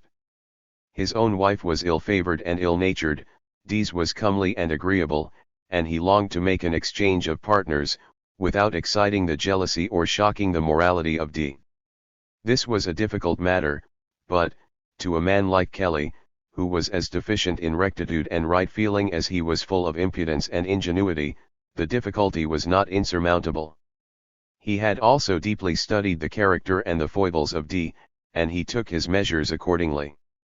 The next time they consulted the spirits, Kelly pretended to be shocked at their language, and refused to tell Dee what they had said.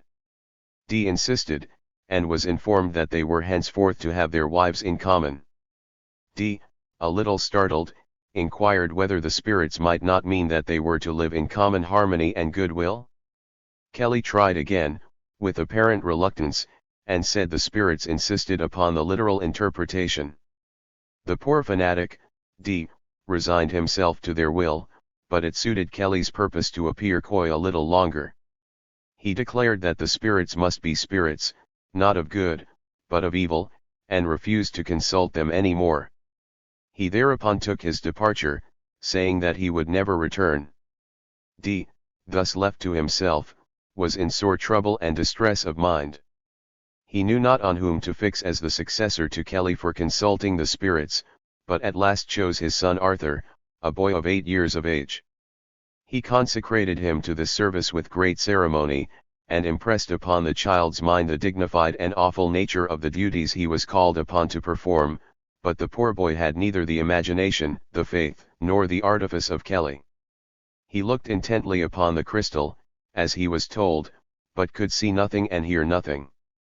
At last, when his eyes ached, he said he could see a vague indistinct shadow, but nothing more. Dee was in despair. The deception had been carried on so long, that he was never so happy as when he fancied he was holding converse with superior beings, and he cursed the day that had put estrangement between him and his dear friend Kelly.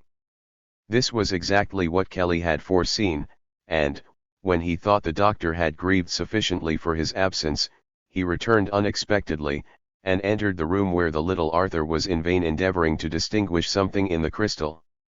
Dee, in entering this circumstance in his journal, ascribes this sudden return to a miraculous fortune, and a divine fate, and goes on to record that Kelly immediately saw the spirits, which had remained invisible to little Arthur. One of these spirits reiterated the previous command, that they should have their wives in common. Kelly bowed his head, and submitted, and Dee, in all humility, consented to the arrangement. This was the extreme depth of the wretched man's degradation. In this manner they continued to live for 3 or 4 months, when, new quarrels breaking out, they separated once more. This time their separation was final. Kelly, taking the elixir which he had found in Glastonbury Abbey, proceeded to Prague, forgetful of the abrupt mode in which he had previously been expelled from that city. Almost immediately after his arrival, he was seized by order of the Emperor Rudolph, and thrown into prison. He was released after some months' confinement, and continued for 5 years to lead a vagabond life in Germany, telling fortunes at one place, and pretending to make gold at another.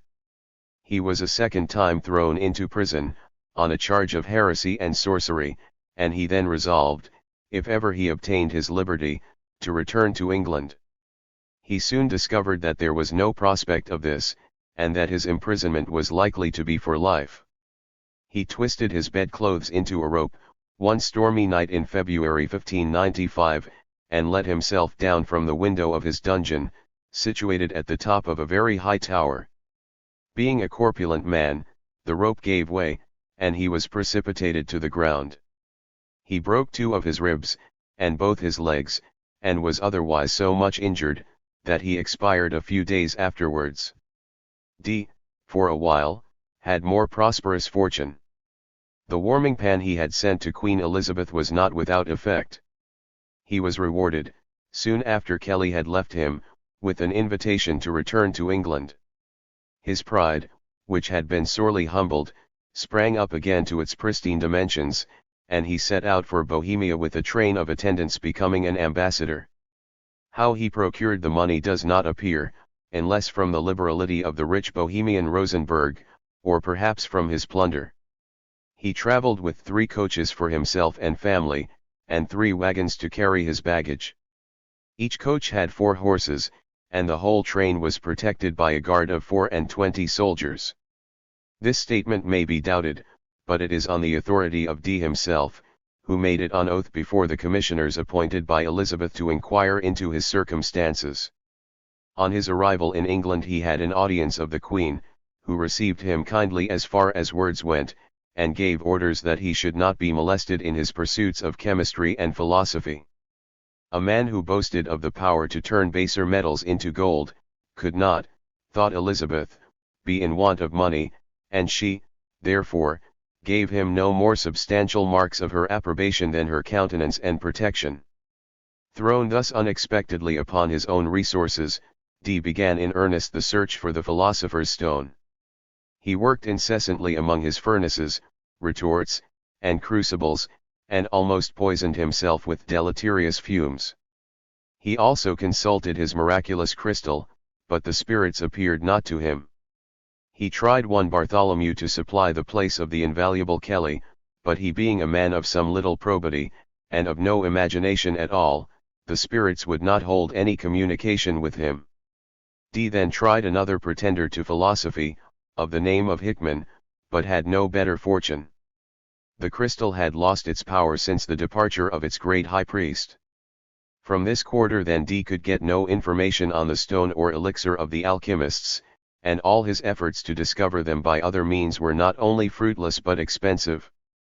He was soon reduced to great distress, and wrote piteous letters to the Queen, praying relief.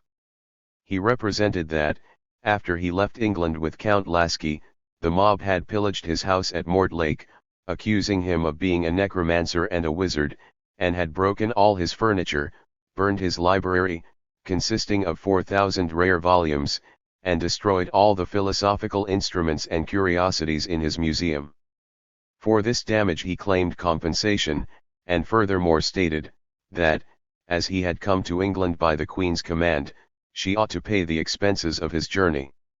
Elizabeth sent him small sums of money at various times, but, D still continuing his complaints, a commission was appointed to inquire into his circumstances.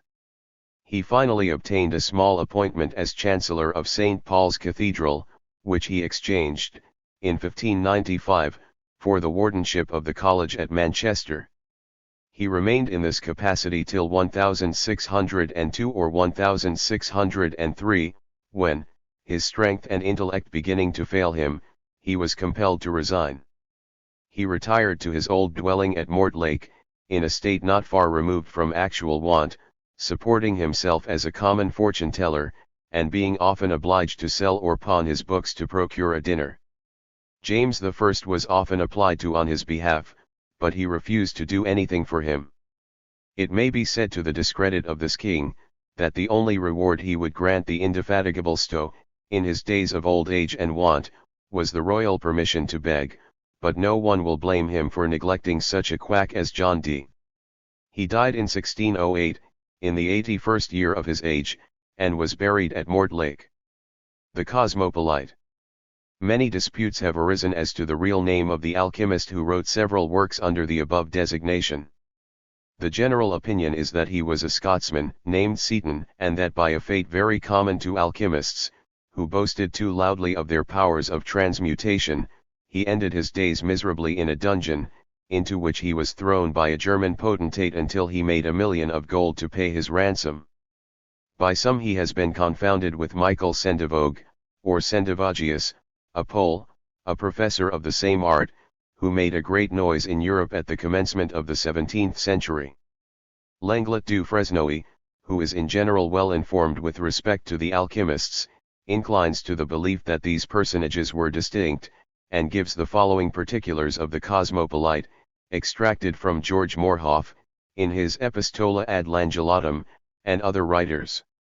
About the year 1600, one Jacob Hosson, a Dutch pilot, was shipwrecked on the coast of Scotland. A gentleman, named Alexander Seton, put off in a boat, and saved him from drowning, and afterwards entertained him hospitably for many weeks at his house on the shore. Hosson saw that he was addicted to the pursuits of chemistry, but no conversation on the subject passed between them at the time. About a year and a half afterwards, Hosson, being then at home at Enkhuizen, in Holland, received a visit from his former host.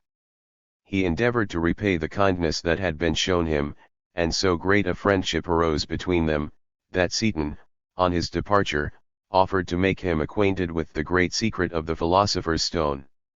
In his presence the Scotsman transmuted a great quantity of base metal into pure gold, and gave it him as a mark of his esteem. Seton then took leave of his friend, and travelled into Germany. At Dresden he made no secret of his wonderful powers, having, it is said, performed transmutation successfully before a great assemblage of the learned men of that city.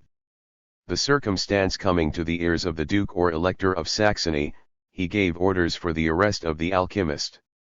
He caused him to be imprisoned in a high tower, and set a guard of 40 men to watch that he did not escape, and that no strangers were admitted to his presence. The unfortunate Seton received several visits from the Elector, who used every art of persuasion to make him divulge his secret. Seton obstinately refused either to communicate his secret, or to make any gold for the tyrant, on which he was stretched upon the rack, to see if the argument of torture would render him more tractable. The result was still the same, neither hope of reward nor fear of anguish could shake him. For several months he remained in prison, subjected alternately to a sedative and a violent regimen, till his health broke, and he wasted away almost to a skeleton. There happened at that time to be in Dresden a learned Pole, named Michael Sendivogius, who had wasted a good deal of his time and substance in the unprofitable pursuits of alchemy. He was touched with pity for the hard fate, and admiration for the intrepidity of Seton, and determined, if possible, to aid him in escaping from the clutch of his oppressor. He requested the Elector's permission to see the alchemist, and obtained it with some difficulty. He found him in a state of great wretchedness, shut up from the light of day in a noisome dungeon, and with no better couch or fare than those allotted to the worst of criminals. Seton listened eagerly to the proposal of escape, and promised the generous Pole that he would make him richer than an Eastern monarch if by his means he were liberated. Sendivogius immediately commenced operations. He sold some property which he possessed near Krakow, and with the proceeds led a merry life at Dresden. He gave the most elegant suppers, to which he regularly invited the officers of the guard, and especially those who did duty at the prison of the alchemist. He insinuated himself at last into their confidence, and obtained free ingress to his friend as often as he pleased, pretending that he was using his utmost endeavors to conquer his obstinacy and worm his secret out of him. When their project was ripe, a day was fixed upon for the grand attempt, and Sendivogius was ready with a post-chariot to convey him with all speed into Poland. By drugging some wine which he presented to the guards of the prison, he rendered them so drowsy that he easily found means to scale a wall unobserved, with Seton, and effect his escape. Seton's wife was in the chariot awaiting him, having safely in her possession a small packet of a black powder, which was, in fact, the philosopher's stone, or ingredient for the transmutation of iron and copper into gold. They all arrived in safety at Krakow, but the frame of Seton was so wasted by torture of body and starvation, to say nothing of the anguish of mind he had endured, that he did not long survive. He died in Krakow in 1603 or 1604, and was buried under the cathedral church of that city. Such is the story related of the author of the various works which bear the name of the Cosmopolite. A list of them may be found in the third volume of the History of the Hermetic Philosophy. Sendivogius. On the death of Seton, Sendivogius married his widow, hoping to learn from her some of the secrets of her deceased lord in the art of transmutation. The ounce of black powder stood him, however, in better service, for the alchemists say that, by its means, he converted great quantities of quicksilver into the purest gold. It is also said that he performed this experiment successfully before the Emperor Rudolph II, at Prague, and that the emperor, to commemorate the circumstance, caused a marble tablet to be affixed to the wall of the room in which it was performed, bearing this inscription: Faciat hoc quispium alias, quod facit Sendivogius Polonus.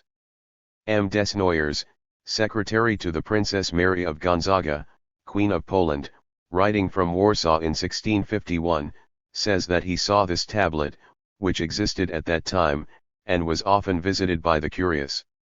The afterlife of Sendivogius is related in a Latin memoir of him by one Brodowski, his steward, and is inserted by Pierre Borel in his Treasure of Gaulish Antiquities. The Emperor Rudolph, according to this authority, was so well pleased with his success, that he made him one of his councillors of state, and invited him to fill a station in the royal household and inhabit the palace. But Sendivogius loved his liberty, and refused to become a courtier. He preferred to reside on his own patrimonial estate of Gravarna, where, for many years, he exercised a princely hospitality. His philosophic powder, which, his steward says, was red, and not black, he kept in a little box of gold, and with 1 grain of it he could make 500 ducats, or 1,000 rix dollars. He generally made his projection upon quicksilver. When he travelled, he gave this box to his steward, who hung it round his neck by a gold chain next his skin. But the greatest part of the powder he used to hide in a secret place cut into the step of his chariot. He thought that, if attacked at any time by robbers, they would not search such a place as that. When he anticipated any danger, he would dress himself in his valet's clothes, and, mounting the coach box, put the valet inside. He was induced to take these precautions, because it was no secret that he possessed the philosopher's stone, and many unprincipled adventurers were on the watch for an opportunity to plunder him. A German prince, whose name Brodowski has not thought fit to chronicle, served him a scurvy trick, which ever afterwards put him on his guard. This prince went on his knees to Sendivogius, and entreated him in the most pressing terms to satisfy his curiosity by converting some quicksilver into gold before him. Sendivogius, wearied by his importunity, consented, upon a promise of inviolable secrecy. After his departure, the prince called a German alchemist, named Mühlenfels, who resided in his house, and told him all that had been done. Mühlenfels entreated that he might have a dozen mounted horsemen at his command, that he might instantly ride after the philosopher, and either rob him of all his powder or force from him the secret of making it. The prince desired nothing better, and Mühlenfels, being provided with 12 men well mounted and armed, pursued Sendivogius in hot haste. He came up with him at a lonely inn by the roadside, just as he was sitting down to dinner. He at first endeavored to persuade him to divulge the secret, but, finding this of no avail, he caused his accomplices to strip the unfortunate Sendivogius and tie him naked to one of the pillars of the house. He then took from him his golden box, containing a small quantity of the powder, a manuscript book on the philosopher's stone, a golden medal with its chain, presented to him by the Emperor Rudolph, and a rich cap ornamented with diamonds, of the value of 100,000 rix dollars. With this booty he decamped, leaving Sendivogius still naked and firmly bound to the pillar. His servants had been treated in a similar manner, but the people of the inn released them all as soon as the robbers were out of sight. Sendivogius proceeded to Prague, and made his complaint to the emperor. An express was instantly sent off to the prince, with orders that he should deliver up Mühlenfels and all his plunder. The prince, fearful of the emperor's wrath, caused 3 large gallows to be erected in his courtyard, on the highest of which he hanged Mühlenfels, with another thief on each side of him. He thus propitiated the emperor, and got rid of an ugly witness against himself. He sent back, at the same time, the bejeweled hat, the medal and chain, and the treatise upon the philosopher's stone, which had been stolen from Sendivogius. As regarded the powder, he said he had not seen it, and knew nothing about it. This adventure made Sendivogius more prudent. He would no longer perform the process of transmutation before any strangers, however highly recommended. He pretended, also, to be very poor, and sometimes lay in bed for weeks together, that people might believe he was suffering from some dangerous malady, and could not therefore by any possibility be the owner of the philosopher's stone. He would occasionally coin false money, and pass it off as gold, preferring to be esteemed a cheat rather than a successful alchemist. Many other extraordinary tales are told of this personage by his steward Brodowski, but they are not worth repeating. He died in 1636, aged upwards of 80, and was buried in his own chapel at Gravarna. Several works upon alchemy have been published under his name. The Rosicrucians. It was during the time of the last mentioned author that the sect of the Rosicrucians first began to create a sensation in Europe. The influence which they exercised upon opinion during their brief career, and the permanent impression which they have left upon European literature, claim for them especial notice. Before their time, alchemy was but a groveling delusion, and theirs is the merit of having spiritualized and refined it. They also enlarged its sphere, and supposed the possession of the philosopher's stone to be, not only the means of wealth, but of health and happiness, and the instrument by which man could command the services of superior beings, control the elements to his will, defy the obstructions of time and space, and acquire the most intimate knowledge of all the secrets of the universe. Wild and visionary as they were not without their uses, if it were only for having purged the superstitions of Europe of the dark and disgusting forms with which the monks had peopled it, and substituted, in their stead, a race of mild, graceful, and beneficent beings. They are said to have derived their name from Christian Rosenkreuz, or Rose-Cross, a German philosopher, who traveled in the Holy Land towards the close of the 14th century. While dangerously ill at a place called Damcar, he was visited by some learned Arabs, who claimed him as their brother in science, and unfolded to him, by inspiration, all the secrets of his past life, both of thought and of action. They restored him to health by means of the philosopher's stone, and afterwards instructed him in all their mysteries. He returned to Europe in 1401, being then only 23 years of age, and drew a chosen number of his friends around him, whom he initiated into the new science, and bound by solemn oaths to keep it secret for a century. He is said to have lived 83 years after this period, and to have died in 1484. Many have denied the existence of such a personage as Rosenkreuz, and have fixed the origin of the sect at a much later epoch. The first dawning of it, they say, is to be found in the theories of Paracelsus, and the dreams of Dr. Dee, who, without intending it, became the actual, though never the recognized founders of the Rosicrucian philosophy. It is now difficult, and indeed impossible, to determine whether Dee and Paracelsus obtained their ideas from the then obscure and unknown Rosicrucians, or whether the Rosicrucians did but follow and improve upon them. Certain it is, that their existence was never suspected till the year 1605, when they began to excite attention in Germany. No sooner were their doctrines promulgated, than all the visionaries, Paracelsists, and alchemists, flocked around their standard, and vaunted Rosenkreuz as the new regenerator of the human race. Michael Meyer, a celebrated physician of that day, and who had impaired his health and wasted his fortune in searching for the philosopher's stone, drew up a report of the tenets and ordinances of the new fraternity, which was published at Cologne, in the year 1615.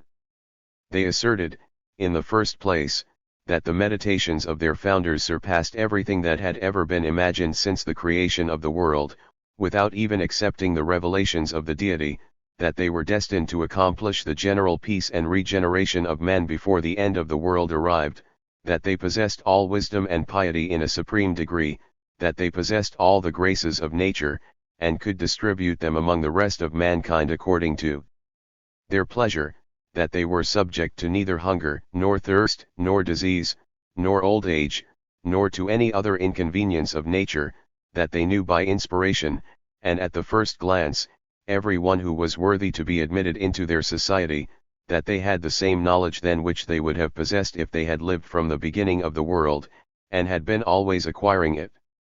That they had a volume in which they could read all that ever was or ever would be written in other books till the end of time, that they could force to, and retain in their service the most powerful spirits and demons, that, by the virtue of their songs, they could attract pearls and precious stones from the depths of the sea or the bowels of the earth, that God had covered them with a thick cloud, by means of which they could shelter themselves from the malignity of their enemies, and that they could thus render themselves invisible from all eyes, that the 8 first brethren of the Rose Cross had power to cure all maladies, that, by means of the fraternity, the triple diadem of the Pope would be reduced into dust, that they only admitted 2 sacraments, with the ceremonies of the primitive Church, renewed by them, that they recognized the 4th monarchy and the Emperor of the Romans as their chief and the chief of all Christians, that they would provide him with more gold, their treasures being inexhaustible, than the King of Spain had ever drawn from the golden regions of Eastern and Western Ind.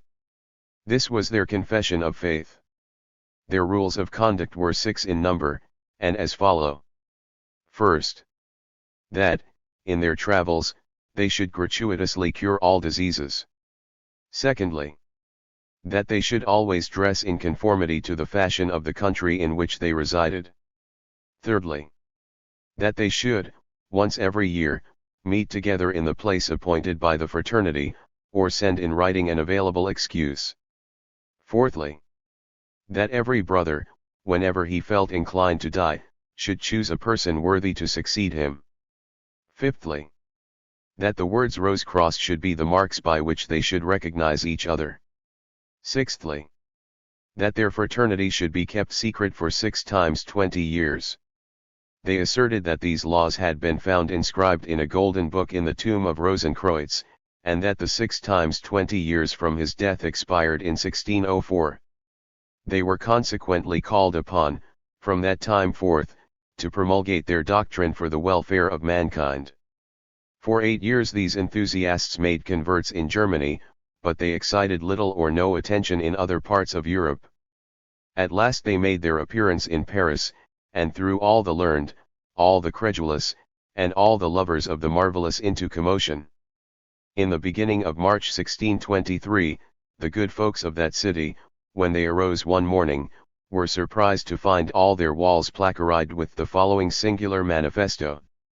We, the deputies of the principal college of the Brethren of the Rose Cross, have taken up our abode, visible and invisible, in this city, by the grace of the Most High, towards whom are turned the hearts of the just. We show and teach without books or signs, and speak all sorts of languages in the countries where we dwell, to draw mankind, our fellows, from error and from death. For a long time this strange placard was the sole topic of conversation in all public places. Some few wondered, but the greater number only laughed at it. In the course of a few weeks 2 books were published, which raised the first alarm respecting this mysterious society, whose dwelling place no one knew, and no members of which had ever been seen.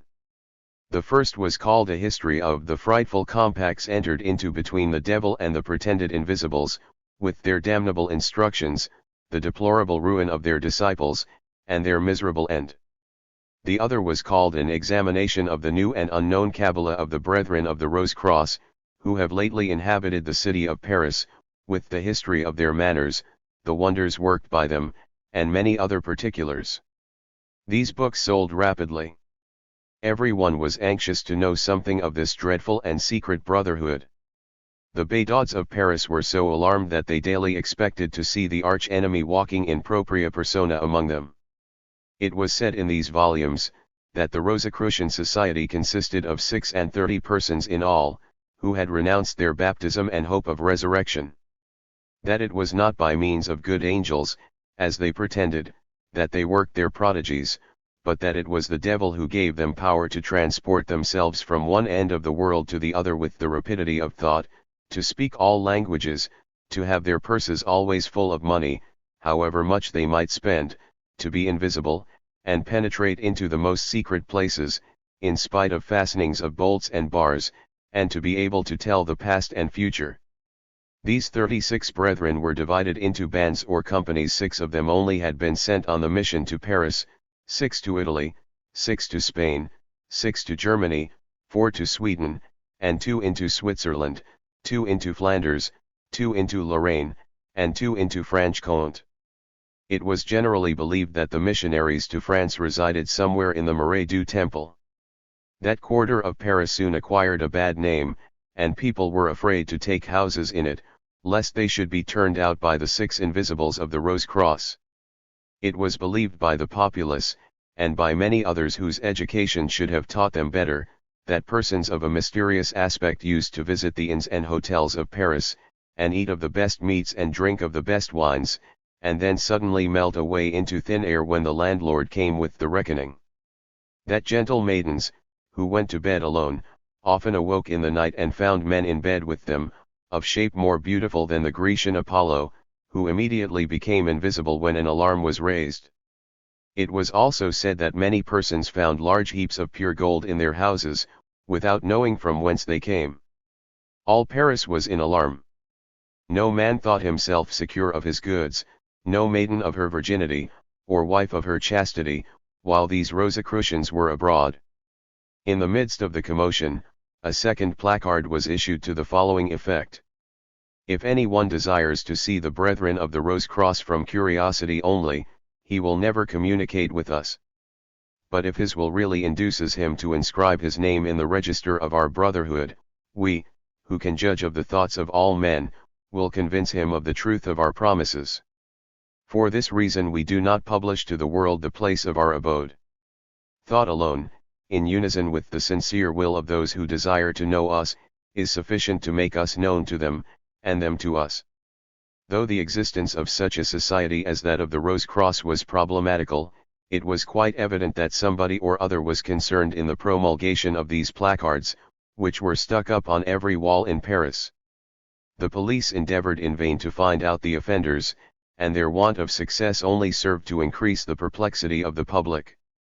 The Church very soon took up the question, and the Abbé Galtier, a Jesuit, wrote a book to prove that, by their enmity to the Pope, they could be no other than disciples of Luther, sent to promulgate his heresy. Their very name, he added, proved that they were heretics, a cross surmounted by a rose being the heraldic device of the arch-heretic Luther. One Garas said they were a confraternity of drunken impostors, and that their name was derived from the garland of roses, in the form of a cross, hung over the tables of taverns in Germany as the emblem of secrecy, and from whence was derived the common saying, when one man communicated a secret to another, that it was said under the rose. Others interpreted the letters FRC to mean, not brethren of the Rose Cross, but Fraterores Cocti, or brothers of boiled dew, and explained this appellation by alleging that they collected large quantities of morning dew, and boiled it, in order to extract a very valuable ingredient in the composition of the philosopher's stone and the water of life.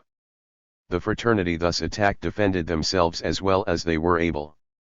They denied that they used magic of any kind, or that they consulted the devil.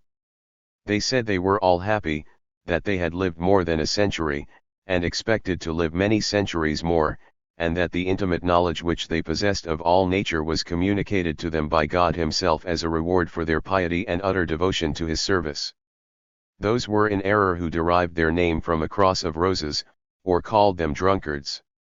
To set the world right on the first point, they reiterated that they derived their name from Christian Rosenkreutz, their founder, and, to answer the latter charge, they repeated that they knew not what thirst was, and had higher pleasures than those of the palate. They did not desire to meddle with the politics or religion of any man or set of men, although they could not help denying the supremacy of the Pope, and looking upon him as a tyrant.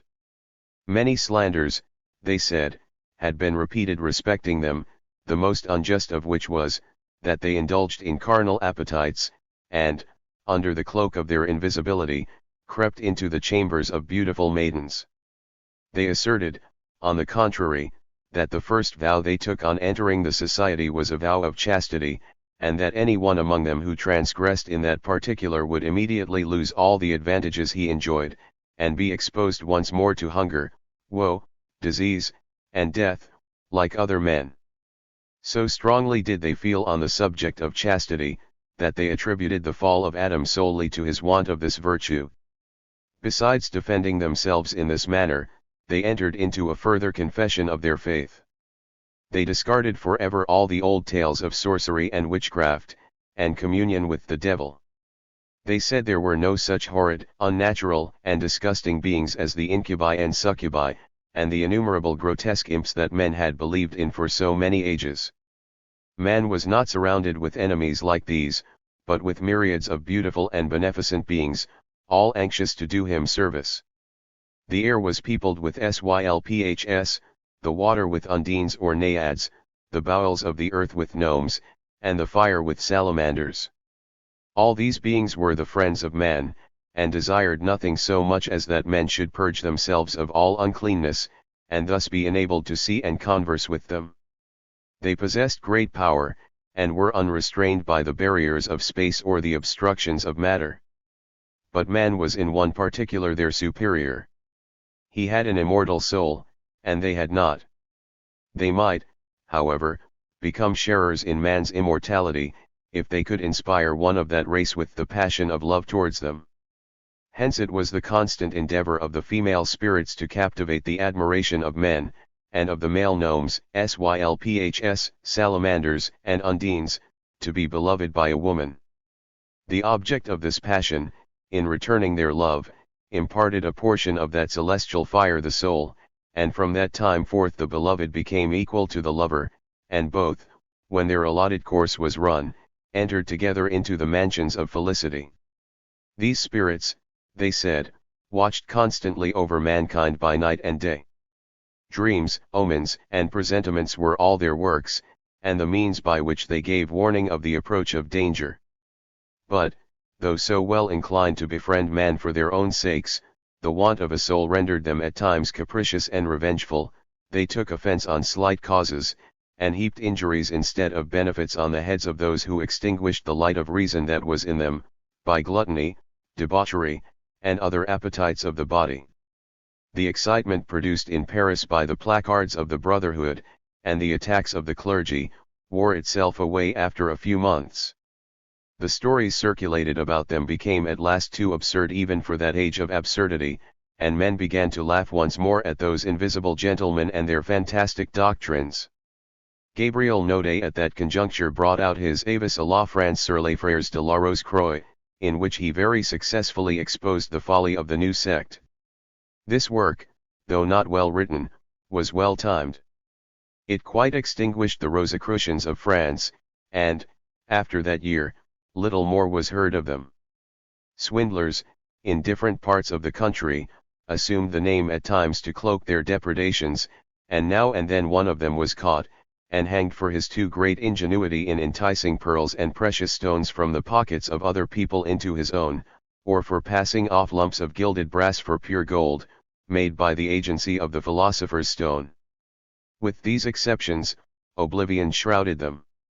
The doctrine was not confined to a sphere so narrow as France alone, it still flourished in Germany, and drew many converts in England.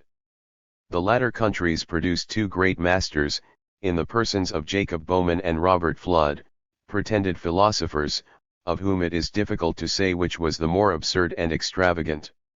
It would appear that the sect was divided into two classes, the brothers Rosii Crucis, who devoted themselves to the wonders of this sublunary sphere, and the brothers Aurii Crucis, who were wholly occupied in the contemplation of things divine. Flood belonged to the first class, and Bowman to the second. Flood may be called the father of the English Rosicrucians, and as such merits a conspicuous niche in the Temple of Folly. He was born in the year 1574, at Millgate, in Kent, and was the son of Sir Thomas Flood, Treasurer of War to Queen Elizabeth. He was originally intended for the army, but he was too fond of study, and of a disposition too quiet and retiring to shine in that sphere. His father would not, therefore, press him to adopt a course of life for which he was unsuited, and encouraged him in the study of medicine, for which he early manifested a partiality. At the age of 25 he proceeded to the continent, and being fond of the abstruse, the marvelous, and the incomprehensible, he became an ardent disciple of the school of Paracelsus, whom he looked upon as the regenerator, not only of medicine, but of philosophy. He remained 6 years in Italy, France, and Germany, storing his mind with fantastic notions, and seeking the society of enthusiasts and visionaries. On his return to England, in 1605, he received the degree of Doctor of Medicine from the University of Oxford, and began to practice as a physician in London. He soon made himself conspicuous. He Latinized his name from Robert Flood into Robertus a Fluctibus, and began the promulgation of many strange doctrines. He avowed his belief in the philosopher's stone, the water of life, and the universal ulca hest, and maintained that there were but two principles of all things, which were, condensation, the boreal or northern virtue, and rarefaction, the southern or austral virtue. A number of demons, he said, ruled over the human frame, whom he arranged in their places in a rhomboid. Every disease had its peculiar demon who produced it, which demon could only be combated by the aid of the demon whose place was directly opposite to his in the rhomboidal figure. Of his medical notions we shall have further occasion to speak in another part of this book, when we consider him in his character as one of the first founders of the magnetic delusion, and its offshoot, animal magnetism, which has created so much sensation in our own day. As if the doctrines already mentioned were not wild enough, he joined the Rosicrucians as soon as they began to make a sensation in Europe, and succeeded in raising himself to high consideration among them. The fraternity having been violently attacked by several German authors, and among others by Libavius, Flood volunteered a reply, and published, in 1616, his defense of the Rosicrucian philosophy, under the title of the Apologia, Compendiaria, Fraternitatem de Rosia Cruz, Suspiciones et Infamii Maculis Aspersum, Abluens. This work immediately procured him great renown upon the continent, and he was henceforth looked upon as one of the high priests of the sect. Of so much importance was he considered, that Kepler and Gassendi thought it necessary to refute him, and the latter wrote a complete examination of his doctrine. Mersenne also, the friend of Descartes, and who had defended that philosopher when accused of having joined the Rosicrucians, attacked Dr. Fluctibus, as he preferred to be called, and showed the absurdity of the Brothers of the Rose Cross in general, and of Dr. Fluctibus in particular.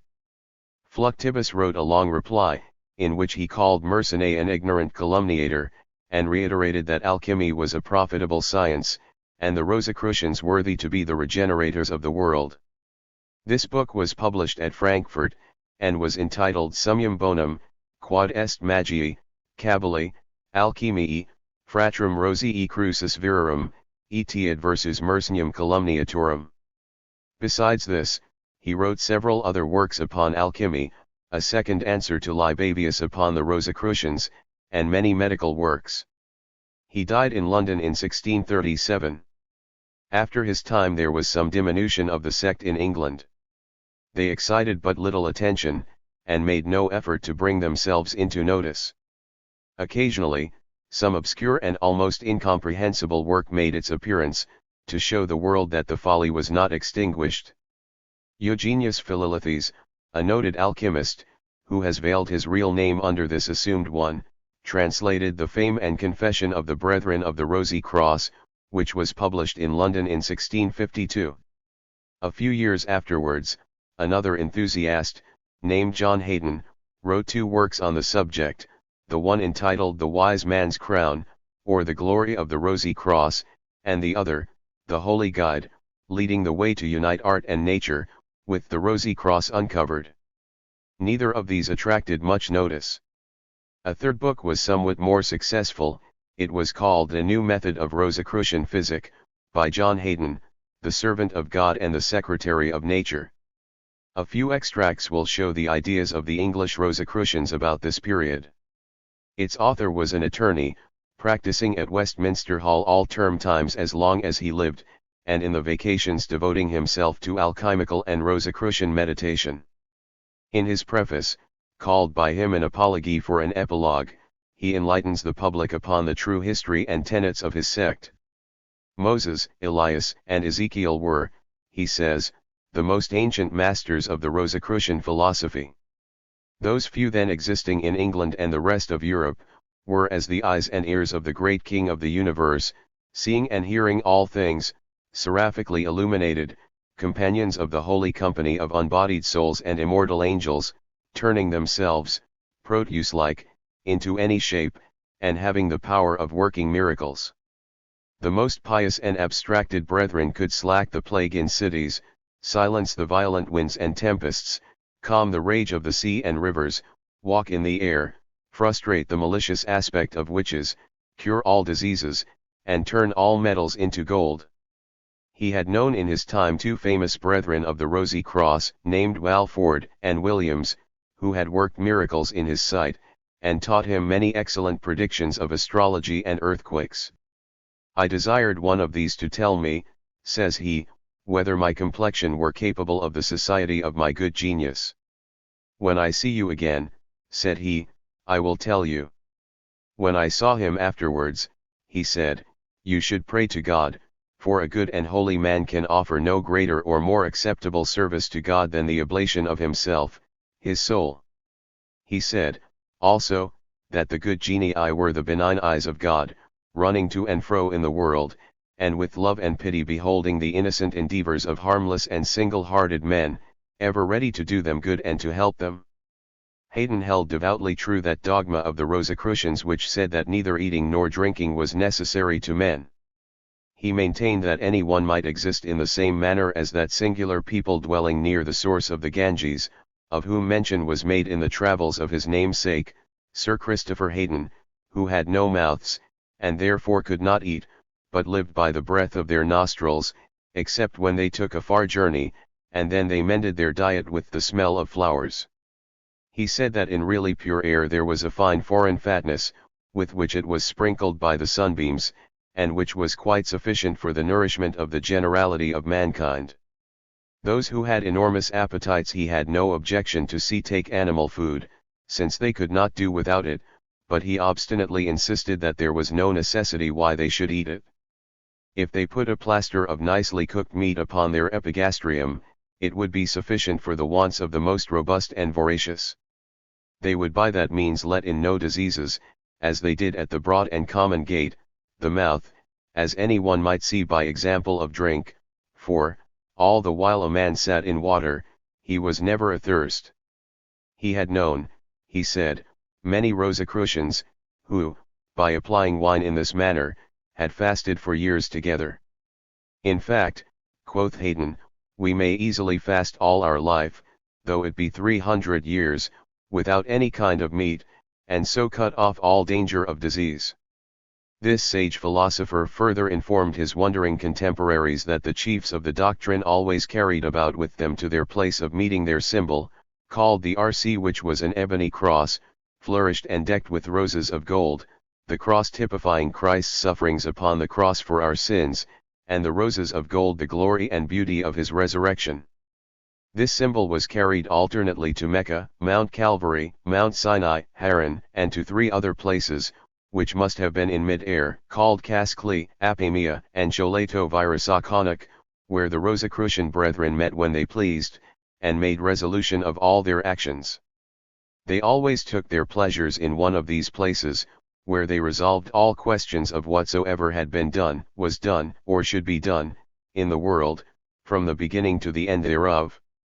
And these, he concludes, are the men called Rosicrucians. Towards the end of the 17th century, more rational ideas took possession of the sect, which still continued to boast of a few members. They appear to have considered that contentment was the true philosopher's stone, and to have abandoned the insane search for a mere phantom of the imagination.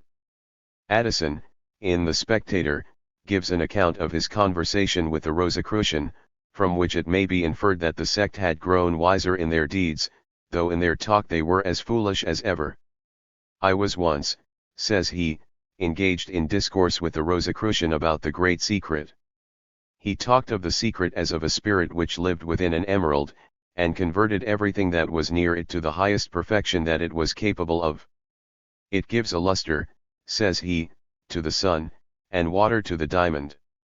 It irradiates every metal, and enriches lead with all the properties of gold. It heightens smoke into flame, flame into light, and light into glory." He further added that a single ray of it dissipates pain and care and melancholy from the person on whom it falls. "In short," says he, "its presence naturally changes every place into a kind of heaven."